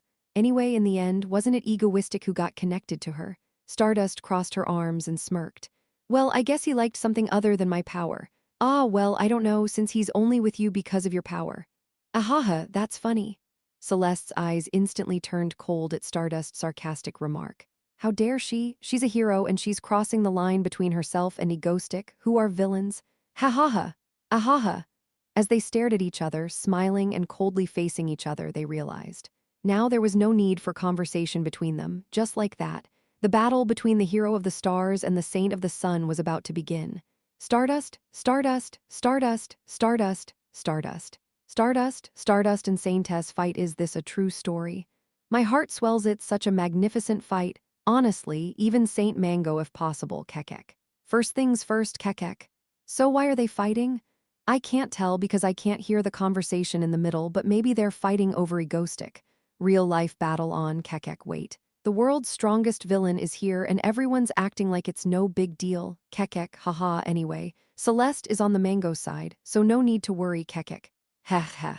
Heh. After suddenly getting the news that Celeste and Stardust are fighting with each other, I flew to the scene in a hurry and leaned against a nearby building, gasping for breath in the aftermath of teleportation. Hukuluk. Oh shoot, now there's blood. I quickly wiped the blood off my face and leaned against the wall, watching the fight. Flash, flash, flash, pow, pow, pa pa pa pa pa pa pa. The sky flashes a bright yellow and white color, and it's all ducked up. There were all sorts of loud noises, and the wind was blowing so hard it sounded like the sky was falling. I looked up at the sky where such a battle was taking place and marveled inwardly. Oh, one thing's for sure. Fortunately, neither of them seem to be fighting for real. It seems like they're fighting with the intention to win against each other for now, but they're also maintaining some boundaries. Since I explained Stardust that Celeste is on our side, that's how it is. However, considering Celeste suddenly coming in and potentially wrecking Korea, I have my concerns too. But still, it was clear that they were competing against each other. What caught my attention was Stardust, who was battling Celeste with a whistle. Again, as I thought, Stardust is really strong. At this point, she's evenly matched against Celeste, who was a flying disaster in the original, even if you're being generous. Especially considering that Stardust gets exponentially stronger as the sun god gets closer and closer to our dimension. Yeah, I've raised one hell of a hero. Except, this is a little awkward. I muttered that while looking up at the two still fighting with a puzzled expression. With the sun god's revelation just around the corner, it was no good for the two of them to be fighting like this when they should actually be on the same side from now on. So, let's end it quickly. With that, I pulled out my Max megaphone, enhanced by Yunwu's magic, from my arm. I spoke into the megaphone from the building below where they were fighting. Ah, stop, stop, stop. Stardust, Celeste, stop fighting. And just like that, my voice echoed through the city. Well, it was so loud that the windows of the neighboring buildings rang. Ah, I didn't expect it to be this loud. Anyway, it was definitely an aggro effect. Egotistic? HMPH, the fight between the two slowly began to die down. I didn't miss the opportunity and teleported towards the two of them, who were now flying on opposite sides of the sky. Ha ha ha. Greetings, Stardust and Celeste. In the windy blue sky, Stardust was glaring at Celeste, her blonde hair blowing and sweating, and Celeste floating with her arms outstretched, her saint's robes clinging to her clothes in a similar fashion. I give Stardust a quick wink, then turn towards Celeste, smiling and addressing her. "Haha, Celeste, what brings you here?" "HMPH. I came to see if I could help you with that woman who's been bothering you, but you stopped me." "Ah. Now, why don't we go over there and talk about that?" Feeling Stardust prying eyes on me from behind, I hurried over to Celeste. Wait a minute. Is she wearing the ring I gave her? I glanced down in horror at the thought and sighed in relief when I realized she wasn't. Kulk. Well, Starus, haha, I guess we'd better get going, bye-bye. With that, I hurriedly grabbed Celeste and fled the scene, worried about the aftermath to come. Chapter 393. I am on your side, Chapter 393. I am on your side. The sudden battle between Celeste and Stardust, though it was only a short fight due to my quick restraint, and it was more of a skirmish than a battle. Naturally, it was the talk of the town. Celeste, who hasn't been seen outside of the US, suddenly storms South Korea. Why? First of all, the question of why Celeste came to Korea for what reason became a hot topic. Shock. Korean S-class hero Stardust faces off against world number 1, Celeste, with a whistle. Overseas experts declare that Stardust is the strongest of the current heroes. There is also talk of her being the hope of the new era. In particular, the fact that Stardust fought Celeste with a whistle is the most important issue. Up until now, Celeste's battles have always consisted of her overwhelming attacks being quickly blocked by the opposing hero. So Stardust, who fought on a fairly even playing field, has gotten a lot of attention. There was talk of her being the #1 ranked hero in the world, and now she's firmly established herself as such. Of course, Celeste might have cut her some slack, but they didn't know that now. Anyway, the result was this. Stardust, it's not just Korea's pride, it's the goat of mankind. It's not Stardust, it's a real star. Recommended 4471, not recommended. 1, just that the number of people praising Stardust has increased tremendously. Egotistic, isn't this guy a real nut job? Stardust, the supernova of the rising hero world Celeste, the strongest villain in the world. They're both in the middle of a fight and stop at Mango's words. What the hell are you? Manipulating two of the world's strongest abilities with a few words. Thank you, goat. I worship you, goat. I praise you, goat. Great yellow mango comment. Originally, the foreign media said that Egostic was behind Cathedral. But now everyone thinks it's for sure. It's the first time I've seen Celeste react like that. We're still living thanks to you, S-class hero Apple Mango. Please stay with us until the end. It seems like there are quite a few Saint Mangoes now. Lol, and I saw Celeste for the first time. She's so ducking cute. That's it. I think Ice is more pretty. Ice Mango surprise praise. King God General Guac 100 Pro D Mango, are you again? My fans were also singing ignorant praises of me. In conclusion, the surprise visit to Korea by Celeste, the head of Cathedral, for such an unexpected event, it seemed to have been handled well. Of course, I didn't think anything of it. No, I mean, why did you do that? What, can't I just visit your country to see what it's like? No, not that. Cathedral, Celeste's office there. I looked at Celeste, who was turning her head away, and sighed as if she had no choice. Well, it worked out for the best, so I guess good is good. With that thought, I opened my mouth. My throat was slightly strained from the bloodletting earlier, so I spoke in a low voice. Few know. With that, I sat back down and grabbed my papers. There's less than a week until God's declaration of destruction, so it's time to get to work. I glanced up. Celeste, who had been sitting at the table in front of me with her arms crossed and her head turned away, suddenly glanced to my side with a look of urgency. What? Why did you do that? Celeste snorted, turning her head away from him at the sheer absurdity of his words in front of her, sitting there. HMPH, what, can't I just visit your country to see what it's like? She could only say that. You know, because it'd be too embarrassed to say I went to see Stardust because you cared about her, I let myself go that way. No, not that, he said, sounding slightly annoyed. Then, as if he was disappointed in her for some reason, he said in a cold voice, "Few know," he shrugged. With that, he sat back in his seat without even looking in her direction, as if he had lost interest in her. And then, unexpectedly, his reaction of coldness towards her for the first time. Kung. For a moment, Celeste was terrified. No way was he disappointed in her, acting on her own accord. Her eyes widened slightly at the realization. Then she turned her head back towards him and asked cautiously, HMPH, are you angry? At her words, he coldly replied without looking in her direction. What? No. My boss says she's going to do as he pleases, and she doesn't care what I say. In truth, Egoistic said that because he truly thought so. He didn't raise his head, though, because he was in the middle of something. To Celeste, already paralyzed with a sense of victimization, it sounded different. It was as if he was sarcastically dismissing her relationship with him as nothing more than a simple boss-subordinate relationship, of course. This was all a big mistake on her part, caused by the fact that Egoistic was a bit slow to speak up in the first place, which was quite a big deal, considering she already thought she had offended him. Never in her wildest dreams had she ever imagined that she would fall out with him. Egoistic, is he disappointed in me? As she pondered that thought with an uneasy expression, she heard his voice in her ear. HMPH. Celeste. I don't need someone like you who just wants to get their own way. I guess I'll just have to be Stardust associate after all. I am disappointed. Don't pretend to know me in the future, then bye. Oh no. And it was the first time I'd experienced this since I was abandoned as a very young child. Unknowingly flipping her own trauma switch, Celeste suddenly went off the deep end and began to shake with terror.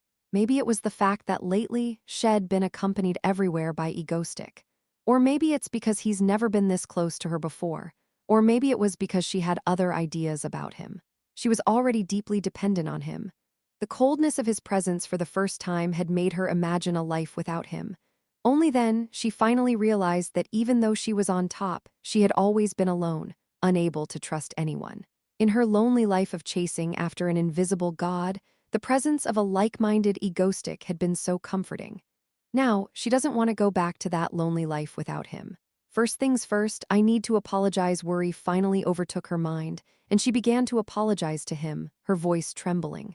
Me, I am sorry, Egoistic, what? That, ahaha, you were angry, right? I won't do that again, okay? Perhaps it was Celeste's first apology. What's wrong?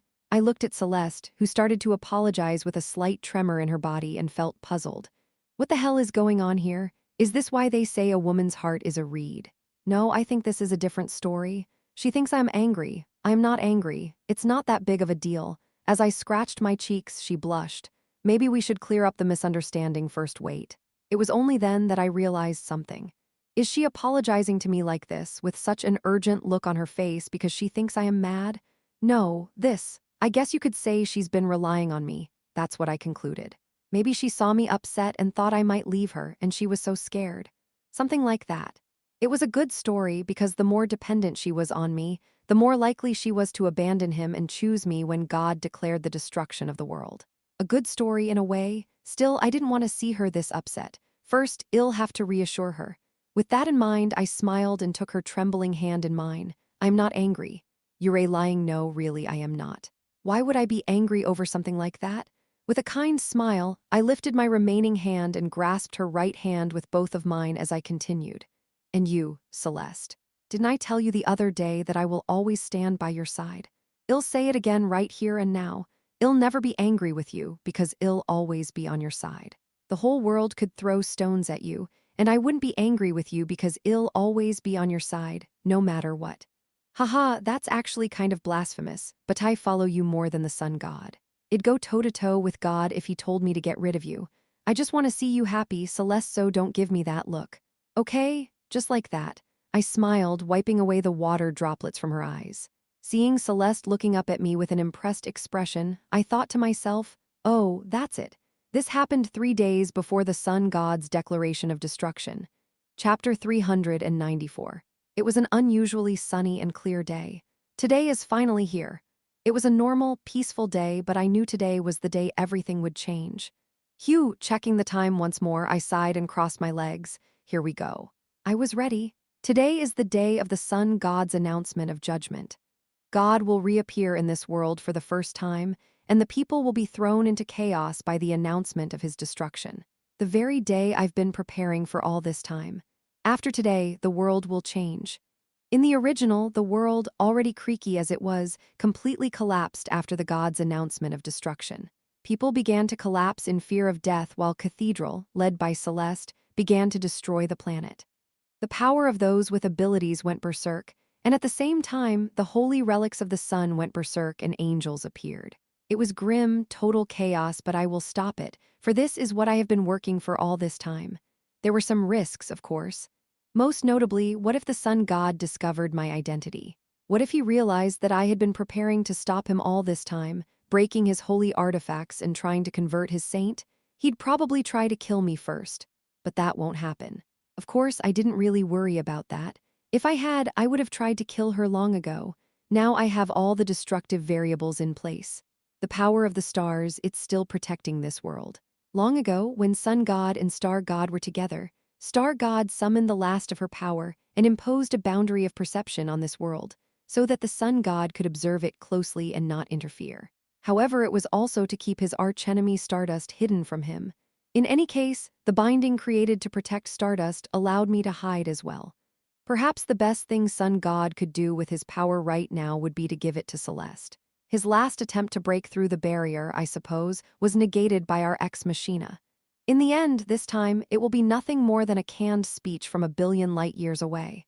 Of course, the chains will soon be broken. But the day it does, it will be the day the Sun God descends, and the world will be destroyed. So that was not my concern now. Right now, I must save the world from the chaos that will ensue when the Sun God declares its destruction. I'll take my leave. With that, I finalized my thoughts, stood up and left the room. Time was running out, and as I trudged to the living room, I saw it. Duin, you're home, Duin. Duin, you're finally here.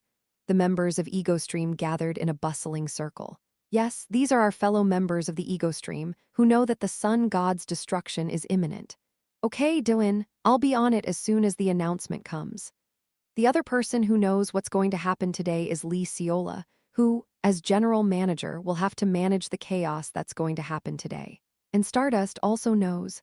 I thought to myself silently.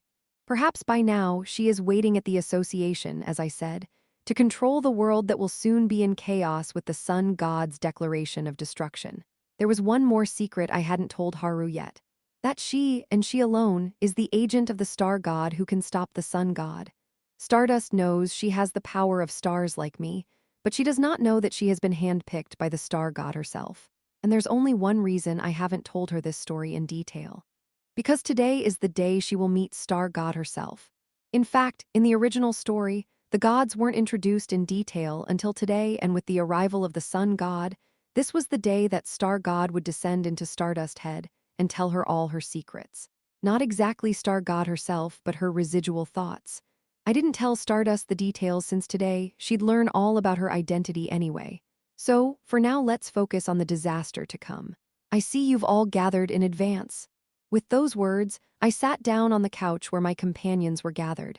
It was time to wait in suspense for what was about to happen. At this moment in downtown Seoul, the day is sunny and the outdoors are. Is everyone ready? I wonder how much time has passed when I saw a bright living room with warm sunlight shining through the window. Sensing that the time was almost up, I looked around at my companions and said, "It's time." Phew, this is getting a little tense. They all nodded, looking nervous. In the original story, it was clearly described as a great burden to hear the voice of a god in a human body.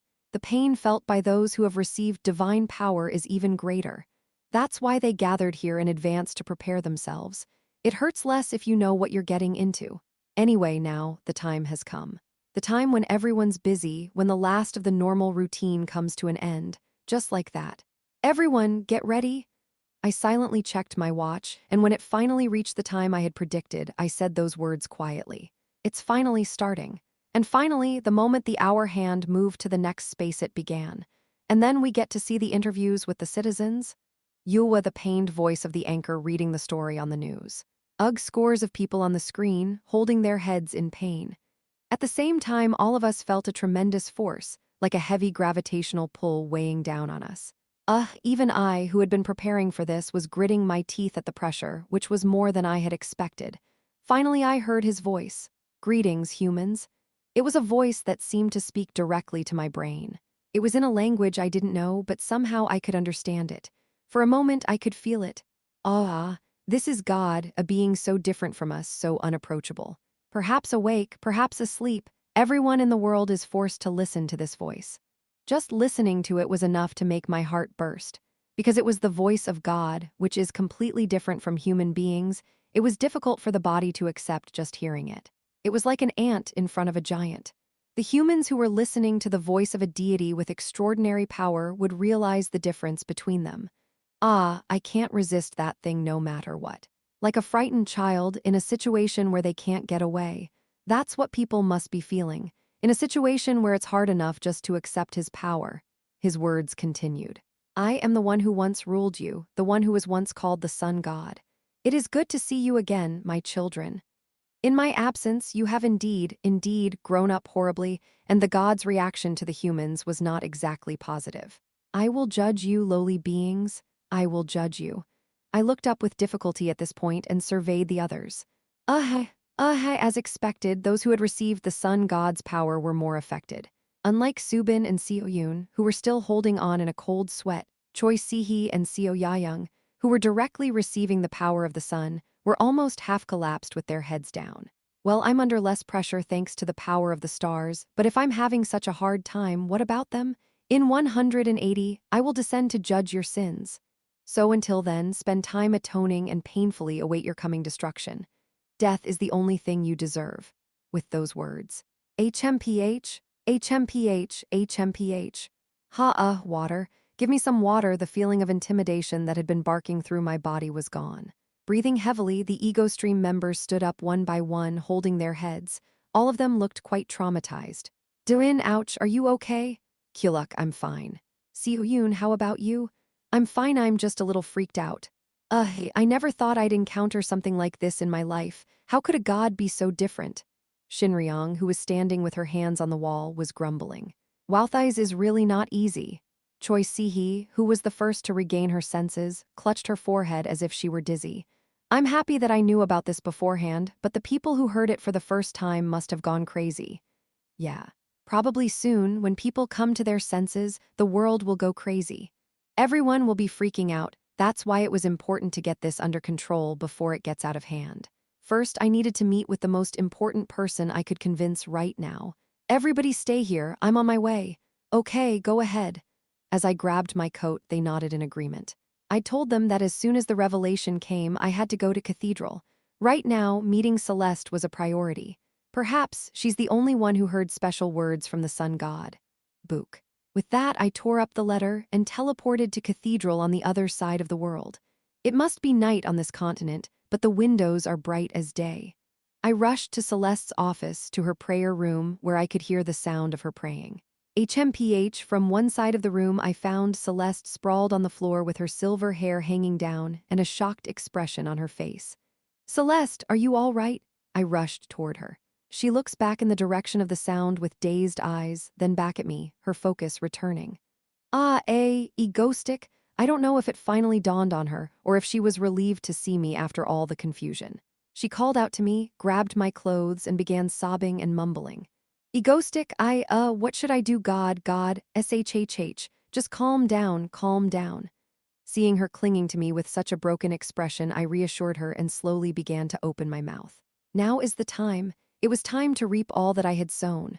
Chapter 321.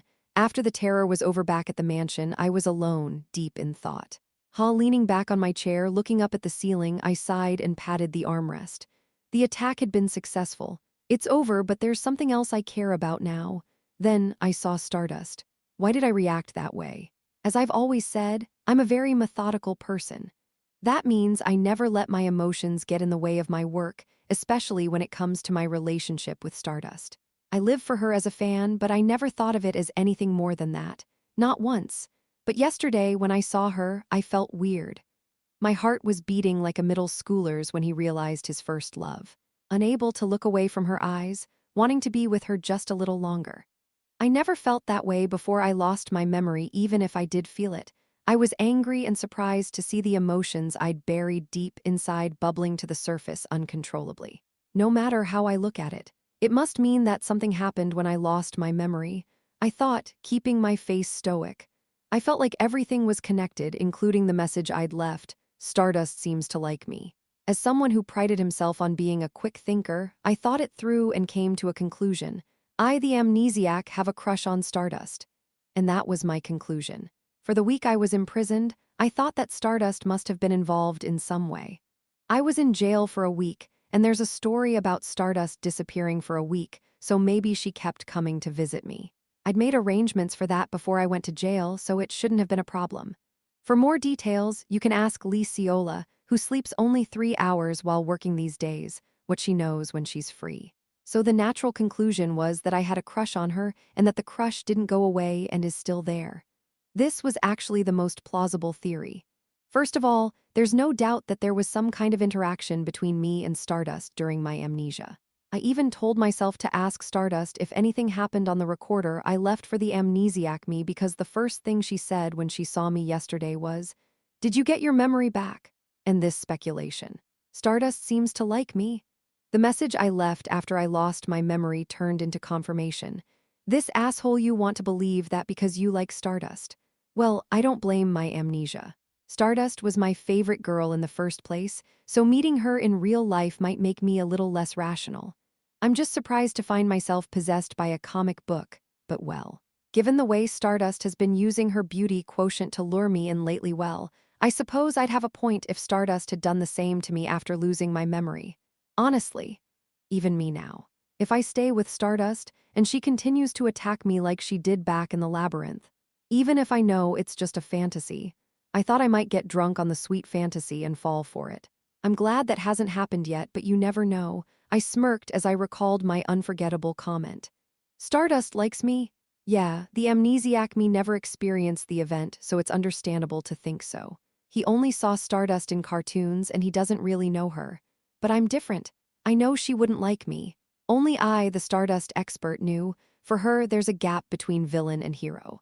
But this isn't about what Stardust thinks of me, I thought, and then shook my head. Actually, that wasn't the problem. The problem is that I'm starting to like her now. It was a quick getaway now, but later. I might not be able to control myself, which means I'll get into trouble. Of course, no matter what I do, Stardust will snap his fingers and it's over. The problem was our ego stream. I quickly came to a conclusion after that horrible thought. Okay, I guess I should really do it now before it's too late. My retirement. Well, I guess there's no reason to terrorize anymore, I muttered to myself as I turned on my laptop. Now that I've easily defeated the final boss of part 3 of the original 4-part story early on, the ending is in sight. I've been wondering if there's any point in continuing my reign of terror, especially now that Stardust is already strong enough, especially now that villains with all kinds of abilities are slowly coming out. I'll just have to add the members of the Ego Stream to the mix, and I'll have no problem growing her abilities. Ego Squad would be complete without Ego Stick. Originally, I would have delayed it a bit longer, but with the original story coming to an end, and Stardust being as shaky as she is now, I don't think it would be a good idea to get involved with her. In fact, it's a bit awkward for me to do, since I've already destroyed the original storyline. But I wondered if I need to come to the forefront more since all the important things have already been done. That it's time to leave when they applaud, that it's time to step back from the front lines of terrorism. Nothing good comes from my involvement with Stardust. Yeah, maybe it's time to get out of it for her sake, I muttered to myself, fiddling with my mask on my desk. Actually, now that I think about it, I probably meant too much to her. I kept bothering her and calling her my archenemy, which eventually drove her to the extreme of becoming a beauty queen. That never happened in the original. TLN, Stardust used her beauty to seduce him, something that never happened in the original. I didn't think it was right for me to keep making her care about me, considering there's a lot of story that's going to unfold in the final chapter. I shouldn't be doing it anymore. Sure, I'll still be out there, just not terrorizing, but I'll have less to do with Stardust, I predicted. Anyway, I'll continue to prepare for Phase 4 in the meantime. I'll probably be more outgoing than I am now, and since I don't have time for terrorism anymore, I might as well announce to her that I'm not going to do it anyway. The biggest reason is that I want to take a break. Honestly, I think I've done my job for Phase 3. Retirement, retirement, I muttered and tapped on my laptop. I've done all the big things, including the Han Yun Group, Moonlight Gate, and the Great Jailbreak. It's time to go. What terrorism at my age? Of course, before I leave, I was planning to do a few more attacks. And there are still those events left. It'll be fitting to retire after that. What about the last one? It's going to be the biggest one yet, and it's going to be spectacular, and at the end, I'll just announce to the nation and to Stardust that I'm retiring. Okay, perfect. And with that, I started planning my retirement plan in earnest. Slowly, I'll prepare to move away from Stardust. And a few days later, hey, Dylan, we've got a message from Cathedral. There comes a moment when my retirement doesn't matter. No matter how I think about it, I think Celeste has noticed. Something else would happen if I went, but I still had to go. I had to go because the centerpiece of Phase 4 was Celeste and Cathedral. In fact, up until this point, Cathedral had almost no presence in the original story, which is set in Korea. In the final phase, it's where they really come into their own. In other words, all of the build-up with Cathedral up until this point was really for this.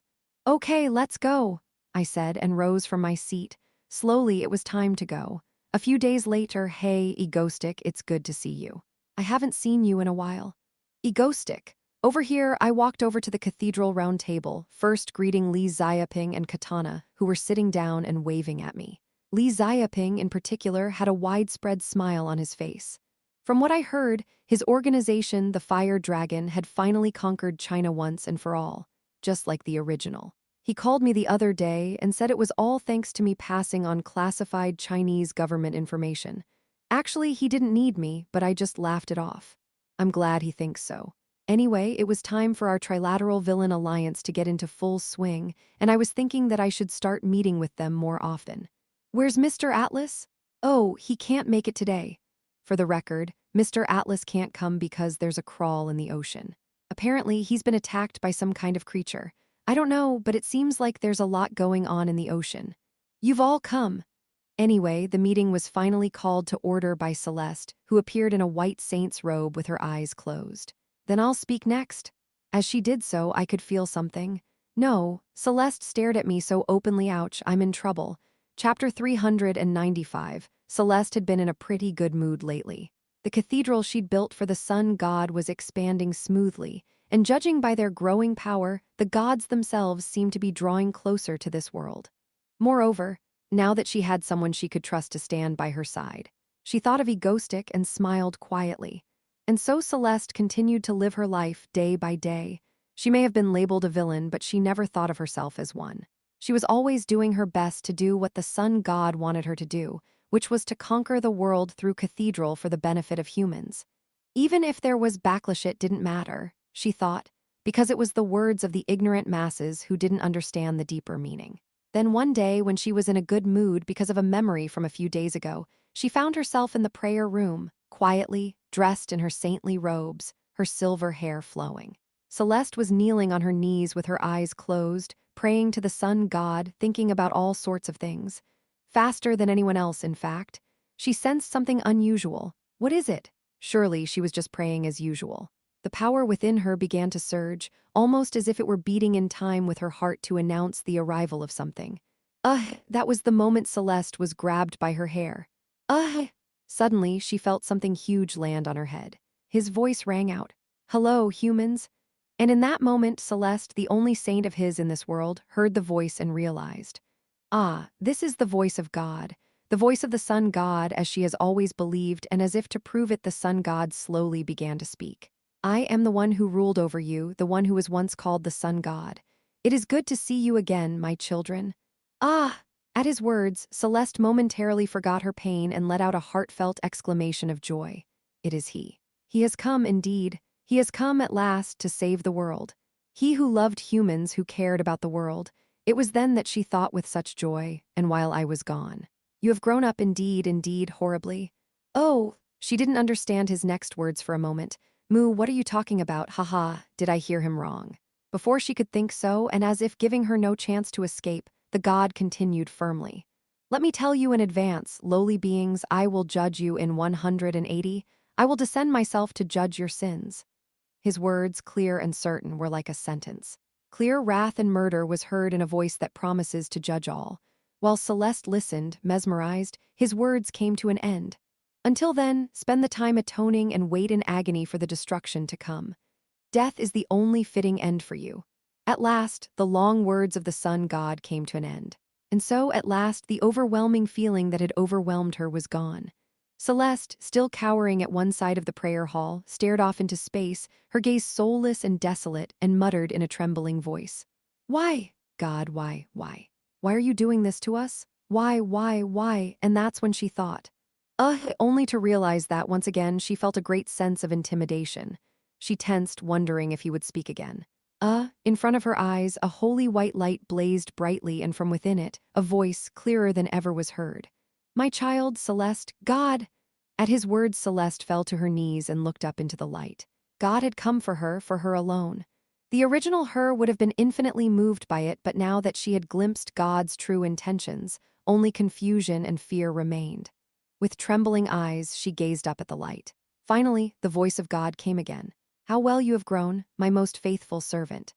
I thank thee. There is one thing I would like to ask of you. His words continued nonchalantly, as if he didn't hear her, but up until this point, she had been hopeful that maybe God's earlier words were just a warning, that maybe he was telling her to take charge and control this world, but Celeste's hopes were crushed by his next words. Until I arrive, you will destroy this world first. You must eliminate as many humans as you can, for the sole purpose of eliminating more humans. The power I have given you is the ability to unleash the powers of other superhumans and bring them under your control. With that power, judge this world first. His words are firm, leaving no room for argument, and compelled her to stain her hands with blood. Even as she despaired deeply, his next words were enough to send her into even deeper shock. And this is the most important thing. Get rid of the star child. Somewhere in this world, there is a person with the power of the stars. He is the most dangerous. Eliminate him first and quickly. Do you understand? At his words, a person immediately appeared in front of her eyes. The one who had always smiled, who had always been there for her, who had always been by her side. The one who had laughed and said he believed in the sun god, even though he had the power of the stars. To get rid of him with his own hands, the unbelievable words were enough to bring her back to her senses. Wait. Why on earth? I'm counting on you, Celeste, please don't disappoint me. But her words were cut off by the sun god's next words. Only then did Celeste realize. The god hadn't been listening to her in the first place. The message had been a one-way street, and just like that, the light faded. She collapsed in the prayer room, alone. She stared in disbelief, her mind struggling to process the truths she now knew. Celeste had always been a firm believer. That the sun god who had saved her must be a great god, and that he would one day save the world. This belief was reinforced when Egostic found ancient records in the sun god's ruins that said he ruled the world. But you must eliminate as many humans as possible for the sole purpose of eliminating more. His voice was so clear and murderous. God was not what she thought.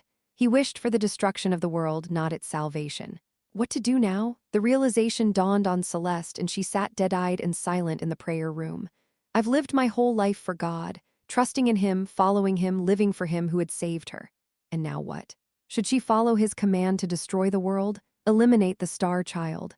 Should I also follow his words to kill Egostic? That I can't. HMPH. That's what she was thinking even before she realized it. Celeste, are you all right?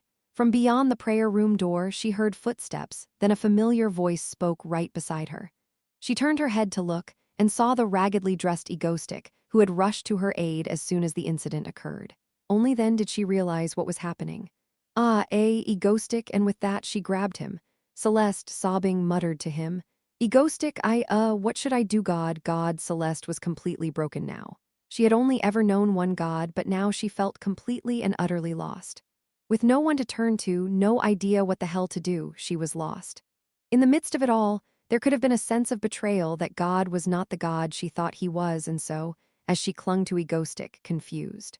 SHHH, just calm down. Egoistic said with a calm expression. At that, Celeste opened her mouth with a slightly trembling voice. How can I calm down? The God I've believed in and followed all these years, the God, he gave me such a command. And he told me to kill you when she couldn't get the words out. She broke down, helpless. Egoistic stood before her and spoke quietly. Celeste, why did we, follow the sun god? What? Though Celeste didn't know it then, it was in that moment that her fate was sealed. Chapter 396. After the divine revelation, I immediately rushed over to Celeste, and after seeing her current state, I silently finished my thoughts. She's in a very unstable state. It was as I expected. With tears in her eyes, she was crouched on the ground, shaking with a confused expression. Of course, it was natural. In the original story, the sun god was declared to be a good god, and she was confused and despairing at his declaration of destruction. I can only imagine the loss she must be feeling now, having firmly believed that the sun god was a good god. Perhaps she feels as if the ground she was supposed to stand on has collapsed. Now is my chance. While she was in a state of deep despair at the sun god and confusion about what to do, she was the most unstable. This was my chance to bend her to my will. Everything I've done, everything I've ever done, has been for this moment. That's why I opened my mouth. Celeste, why did we follow the sun god? What? I said that with a serious expression, and she asked me back with a confused expression. To her, I opened my mouth quietly. We followed the sun god because he was a good god, because he saved our lives, and we knew he would do the same for this world. Yes, this is what I had been whispering to her all along. The reason we believe in the sun god is because he's a good god. Actually, Celeste probably didn't have a reason to believe in the sun god. It was just blind faith.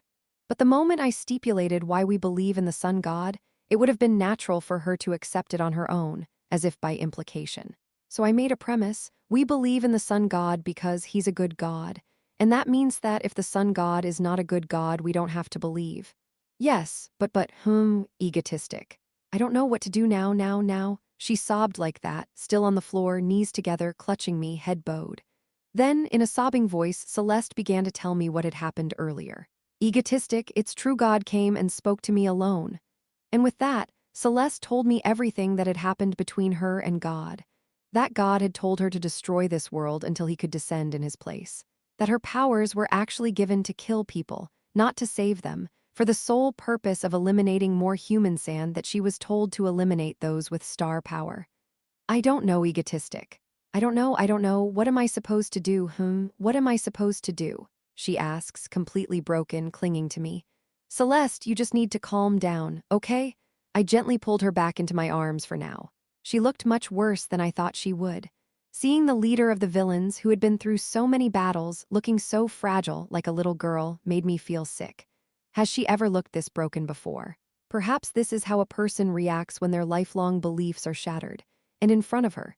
HMPH, yeah, just calm down. With a pitying expression, I stroked her back as she sobbed in my arms. I stood in front of her, face to face, with a stern expression, and pretended to think for a moment. I looked at Celeste, narrowing my eyes. With a look of determination, I grabbed her by the shoulders and said, Celeste, listen. At my words, she struggled to raise her head and looked up at me. I looked at her dazzling silver hair and watery golden eyes and began to speak bravely, as if after much deliberation I had come to a conclusion. Celeste, we believed in the sun god because we believed he was a god that would save mankind. The sun god will save the world just as he has saved us. In ancient times and now, he has always cared for humans alone and looked after us. Though he is not present in this world due to unavoidable circumstances, he will surely return one day to lead us once again. But now, I realize that he is not such a god at all, and that he is trying to destroy the world out of sheer malice, for reasons unknown. Should we follow his words? You mean? She looked up at me with a confused expression, as if she had misheard me and couldn't understand what I was saying. Now, this is important. I put on my best serious face and began to speak with determination. I don't think so. If God is going down the wrong path and you've ever been his follower, it is right to stop him, even if it means dying. And now, God is not who we thought he was and is about to destroy the world, even using you as a pawn. I think we should stop him, even if it takes all of us working together to stop him from destroying humanity. I exhaled after speaking so forcefully. And then, at the end, I added, And you, Celeste, what do you think? Celeste's response was, She looks up at me with watery eyes and trembles, unable to continue. She was even more confused than before, but she's shaking. I, who had betrayed the god she had worshipped her entire life. She wasn't angry, but she was confused. I could tell that she was shaking now, which means that she just needed a little more push. I grabbed her hand and held it tightly. Celeste, do you remember what I said before, that I'll always be by your side? Yes. And I also told you a few days ago that if the world turns against you, I'll be the only one left standing by your side. I'll defend you against anyone. Well, I think it's about time I made good on those words. I turned so I was eye-to-eye with her and spoke in a serious voice. When I say that to protect you, I would have to face God. I would stand up to God, only to protect you because you are far more important to me than an invisible God. Until the day I die, I will stand up to God for you and watch over this world. I say, while silently I run my hand through her hair as a single tear drips down her cheek. She smiled and then opened her mouth. When I asked you why you believed in the sun god, you said it was because he saved your life when everything else was falling apart, and you started following him. And now I will save you. I will protect you. I will be the new direction of your life. As much as that is true, I need you to trust me now. I will take charge, I will save this world, and I will right the wrong god. I will be the rock you can lean on. Celeste, please, will you join me? I said and reached out my hand. The devil whispered. Yes, everything I'd said so far was practically a whisper of the devil. Don't think too deeply. Lean on me. I'll do all the hard work for you if you just lean on me. I mean, depend on me. We are not betraying God. We're just correcting a God who has gone astray. So come with me. For this moment, in effect, I have spent all of my time since I joined Cathedral. Celeste had been listening silently, her silver hair hanging down, her head bowed, since the middle of what I had just said. Then, still keeping her head down so I couldn't see her face, she muttered quietly to me, "Egotistic. Yeah, did you know how long I believed in the sun god?" She gave a hollow laugh as she said it. From my childhood until now. For decades, I've spent my entire life following only him, wondering how I could live according to his will, what would be right for him, what would please him. Yeah. So, perhaps the old me, if that same God told me to destroy the world, I would have hesitated, but I would have followed him. After all, I am his body, reborn because of him, and I am obligated to follow him. But now, and with that she raised her head and looked up at me with reddened golden eyes. Then, in a trembling voice, she confessed to me. Because of you, I'm going to lose it all. You have to take care of me all the way. Do you understand? She grabs my hand as she says that to me. I squeezed her hand firmly, looking her in the eye and saying, "Yes, I understand. I'll see it through to the end." Just like that, I had succeeded in bringing Celeste, the greatest variable on the road to destruction, to my side at last. And that time, Stardust opened her eyes to an unfamiliar space. Chapter 397. The day that Egostic told me would be the day that God would declare his destruction. The Korean Heroes Association had been in a state of emergency all day. I'm sick of this already.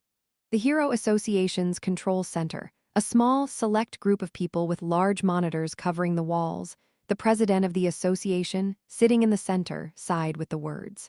Standing behind him were his closest advisors and the class hero Shadow Walker. And beside him, the country's only S-class hero, of course. Stardust, the only current S-class hero in Korea, stood there with a determined expression. Next to the control center's monitor, which was showing CCTV footage of numerous cities across the country, the association president sighed heavily. What's happening to me in my later years? I'm enjoying a little bit of heaven as the head of the association, but I'm losing more hair every day, Mr. President. Egostic says it's just beginning, so could you please be quiet? Look, now I'm just being cursed at by a brat. Liciola, on the monitor right next to the president of the association, is silent as if she can't believe her ears. She was participating remotely from her office, not from the control center, as she was in charge of the Korean national response to the doomsday revelation. Stardust listened to the chatter between the president and Liciola, leaning against the wall behind her, was alone and silent, lost in thought. Soon, it's coming, the thing that Egostic told me about. A divine revelation that the world would end soon. A god. No, the sun god. If it's the sun, it's daytime. I don't like daytime, haha. She listened to Shadow Walker, who was muttering to himself. Stardust was silent, preparing herself for what was about to happen. Finally, greetings, humans. Suddenly, without warning, the voice of the god echoed loudly in her head. Loud along with her, one by one, the figures in the association grabbed their heads with pained expressions. Ka. KKKKKKK. At the same time, the screens of the association's control center were also showing the figures of citizens across the country holding their heads and collapsing one by one. Of course, somehow it didn't seem to affect Stardust much. Aside from a slight headache, she was the only one who was strangely unaffected. She didn't realize it, Mother Power of the Stars was almost fully grown, so the sun god power had little effect on her. Asa egoistic, you didn't say that. Is that it? Oh, sure, unlike Liciola, who had already collapsed into a bubble on the screen, Shadow Walker was holding his own. Anyway, in the midst of all the grunting, Stardust listened with a serious expression on her face as the god spoke. In my absence, you have indeed grown up horribly, and sure enough, what he said was exactly what Egoistic had warned her about. That he was a god and that he would destroy the world in roughly half a year. After a short time, which seemed like hours to the listener. The only thing you deserve is death. And with those words, the divine revelation came to an end. Ha ha! The sound of gasps could be heard here and there. Though it didn't shock anyone here as they all knew what was coming, she can only imagine how the general public would react by now. After all, the overwhelming sense of powerlessness and helplessness that the sun god artist displayed forced them to admit that he was indeed a god. Ugh me head. Oh wow. I knew what was coming, but to actually hear it, that's some serious horror. Yeah, I feel like an ant in front of a human. Just like that, the others in the association came to their senses. Stardust, with a stern look on her face, spoke up as planned. Come on, we're running out of time, so I'm going to declare a state of emergency, and that's when she said it. Zing. Stardust staggered at the sensation of a ringing in her head, her hand on the wall. Stardust, are you okay? It's nothing, just a little dizzy, ah. Stardust replied as best she could. Suddenly, she felt her head ring once more. Stardust, hey, wait a minute. With the feeling of being sucked somewhere, she lost consciousness. Just like that, back to the present. Stardust opened her eyes in an unfamiliar space. Where am I? She sat up, frowning, and what she saw was, an endless, empty, white space. The floor, the sky, everything was white, and it was only when Stardust opened her eyes properly that she realized what was happening. She could see a woman coming toward her from one side. Just as she was about to take a closer look at who it was, she heard a soothing voice from the woman in front of her. Hello. My child. A beautiful woman with bright blonde hair that shone as brightly as stardust, dressed in ancient Greek-style robes of white cloth, with a thin gown-like robe draped over her shoulders, and her arms wrapped around her collarbone in front of her. She had a mysteriously beautiful body and aura that could be considered a work of art at first glance at the same time. She was a fragile and sickly-looking woman, as if she could break at any moment. Who are you? Seeing her like that, Stardust spoke cautiously. She was clearly a stranger. Yet somehow she looked familiar, as if she had seen her many times before. The woman smiled at her and spoke in a warm voice. I am the one who gave you your power. I was once called the god of the stars. A god? Yes, my daughter Haru. This is going to be a long story. Stardust still didn't understand what was going on. The woman who identified herself as the goddess of the stars smiled again, and with a wave of her hand, a white chair and bench appeared in front of her. Here, sit here and I'll explain everything you want to know, she said with a warm smile. And don't worry about reality. Time flows differently here, the star god added.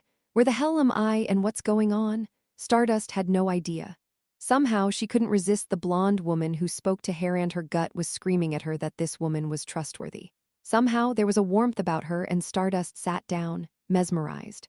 Before her, seated at a circular table, was the star god. She was more beautiful than any woman she had ever seen, yet she looked so strangely like her that Stardust felt overwhelmed and averted her eyes. Star God smiled kindly at Stardust, and with one more gesture she produced a drink on the table. Foo-foo, drink some, calm down and listen. Yes.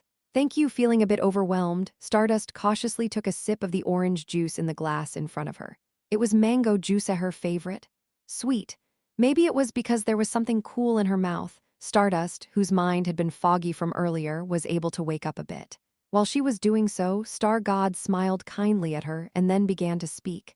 Well, I suppose we should start here. Let me introduce myself once again. I was called the Star God, one of the 3 deities that existed in this world. My name is Sidis. Sidis? Yes, that's the name you vaguely remember me by when we first met and chose as your hero's name, though you've changed it up a bit. Star God hummed the words with a wry grin, then met Stardust questioning eyes and nodded before continuing. When you were a child the day you lost your parents, to be exact, I went looking for you, and then I chose you and gave you all my remaining power. Star God Sidis opened her mouth and continued. You are my chosen one, the only one who can save this world from the sun god. What? Stardust eyes widened in surprise at the words while Star God smiled benevolently and said, Now I will tell you all my secrets. Listen carefully, and so the long story of Star God began. Chapter 398. Talking to the Stars, Chapter 398. Talking to the Stars, a place somewhere where everything was white there, Stardust sat face to face with the god of stars and soon heard the truth of the world from the god. In the beginning, there were three gods who created this world. They created the world, and upon it, they created creatures like themselves, humans. So the three gods led the humans, and life went on in peace. The one called the sun god bestowed special powers upon humans, making them strong. The one called the moon god gave humans the knowledge of magic, making them wise. The one called the star god taught humans harmony and coexistence, so that they might love one another. And so it seemed that the gods' work went on until one god had a change of heart. Helios, the sun god, has suddenly decided that he had had enough of the humans. He wanted to get rid of humans and use the resources to create other intelligent life forms. Naturally, the star god disagreed. How could you do that? How could we throw away the work of our hands, our creation, so futilely? And so we fought and fought, and the end of the fight was war. Realizing that they could not compromise, they finally fought in earnest. The moon god, who had been neutral from the beginning, went into hiding. The two remaining gods fought a fierce war, finally ended in the victory of the god of the stars. But a victory that only wounds. As she said this, the star god smiled bitterly. The star god had finally succeeded in driving the sun god out of this world's dimension, but in the process, the star god's body had suffered great damage. It was no longer able to maintain its strength. But I knew, one day, the sun god will inevitably return. He would try to destroy this world once more. And so the star god held on with diminished strength, watching the humans, waiting for the right time. Thousands of years have passed since then. In the aftermath of war, the gods were forgotten from humanity's memory, and peace seemed to have been achieved without them. Suddenly, the power of the sun god began to take root in the world again. The paranormal power, as it is called. One of the powers given by the sun god in the distant past, the power of the sun. Suddenly, that power has begun to be given back to the people of this world. A power that would bring chaos to the world. Then I realized, Sun God was drawing closer and closer to this world again. His influence, once again, was being manifested in this world. But to fight him again when he returns me power is insufficient, and my very existence is already unstable. Hoo-hoo, saying that, the star god smiled weakly. It was enough to make Stardust heartache. Therefore I needed someone to protect this world for me, someone to take my place in my weakened state, to inherit my power and continue my mission to protect this world. As she spoke, she waved her hand, and above them the pure white Milky Way appeared. The star god looked up at it, gesturing with her hand, and continued. The realm of the gods is very separate from the realm of mortals, and as such, the gods have only a limited amount of power to interfere in the realm of mortals. Even that, of course, you would be enough to destroy this world.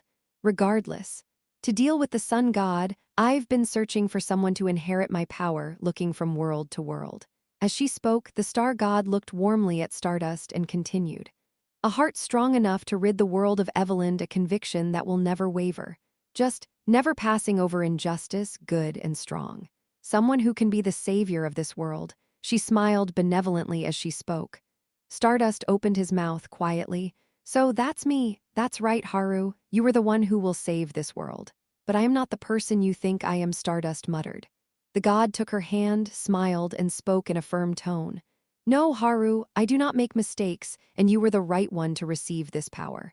With such conviction in her voice, Stardust was speechless, but then she saw the look on his face and smiled. Then the god continued. In any case, since it is so, I have given you almost all of my remaining godhead. This power is the only thing that can match the sun. Anyone, please. If there is a god, give me the power too, power to defeat them.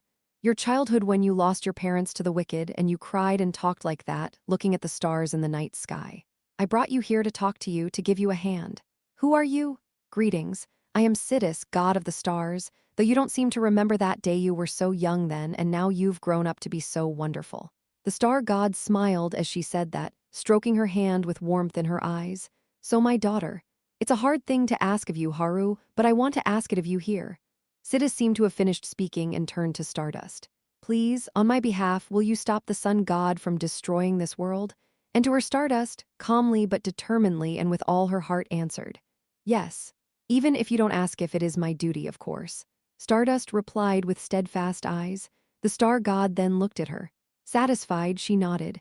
And so ended the tale of the secrets of this world told by the god of stars. Haru stood in the white space again, and the star god warmly waved goodbye. Farewell, my daughter Haru, and I am sorry I asked such a difficult favor of you. No, it's not. It's the right thing to do. Thank you, and if there's anything else you want to ask before you go, you can do it now. And with that, she leaves, giving him one last chance to ask her a question. Stardust had many questions, ranging from the current state of the star god's body to she hesitated, and then asked the question he had been wondering about earlier. Egoistic. Egoistic, that is Dylan. I know that Dylan also has the power of the stars. You said earlier that I am the only savior of this world, but I wonder if he is too, Stardust asks. The star god smiled weakly and answered quietly. Yes, he is a savior too. Technically, he is the savior of us all. Ahaha. To Stardust, who didn't hear the rest of the sentence, the star god simply smiled. I'll tell you more about him later. By the way, Haru, you like him? Star God asked out of the blue. Stardust blushed and was taken aback, not expecting such a conversation from a god who spoke with such a stern expression. Oh, that's not what I meant. No, I mean it is, but Stardust stammered. For a moment, Sidis smiled sadly. Then, as if on cue, she smiled again and opened her mouth. Hoo-hoo, I see you get it without me saying it. Okay, do as Haru wishes anyway, it's time for me to go. With those words, the star god walked over to Stardust and patted her on the head. Farewell, my daughter. Please save this world with your power. Yes. Stardust felt herself warm inside, feeling nostalgic in that way, and answered with a voice full of determination. The beautiful goddess with blue jewel-like eyes held her in her arms, gazing down at her with a loving gaze. In her arms, Stardust thought quietly. The god of the stars. Though their meeting was brief, their parting was fleeting. During that time, Stardust felt as if she was in her mother's arms, and she reaffirmed her mission. I must save this world. It's my destiny. Stardust, after realizing her identity. Filled with determination, she felt her eyes slowly closing in a warm glow. Silently steeled herself. Haru, please, don't be afraid of parting. She closed her eyes completely, listening to the muffled voice of God. And with that, her mind, too, flew away. Now it was time to return to the reality that awaited her. And with that, she left Stardust behind. Staring at the empty white space where she had left her, the star god began to cough. Kuluk, kuluk. And with that, she covered her mouth and coughed, the yellow glow of stardust on her hands. The star god watched for a moment as the stardust on his hands turned black and disappeared with a single wave of her hand. Oh no, that's not right, no, that's right, but she muttered bitterly, remembering her last conversation with her daughter, Stardust. I am sorry, Haru. And with that, the star god Sidis was gone. Only the stardust on the floor remained. Ah, no, what do we do? Did our sun god kill Haru? Don't be so jumpy, Icicle, it's highly unlikely. Even Stardust has fallen, we're all doomed. Korean Heroes Association. After the sun god's warning, there was a flurry of activity around the suddenly collapsed Stardust. Finally, Stardust opened his eyes. Oh, Stardust, you're finally awake. Thank goodness, Haru, I was worried about you. And with that, she heard voices around her. Stardust woke up and grabbed her head, then looked around and asked, How much time has passed? Not much. You woke up almost as soon as you fell. That's what the association president said. Stardust stood up and looked at everyone in a clear voice. Well, we don't have time for this now. It's going to be chaotic out there.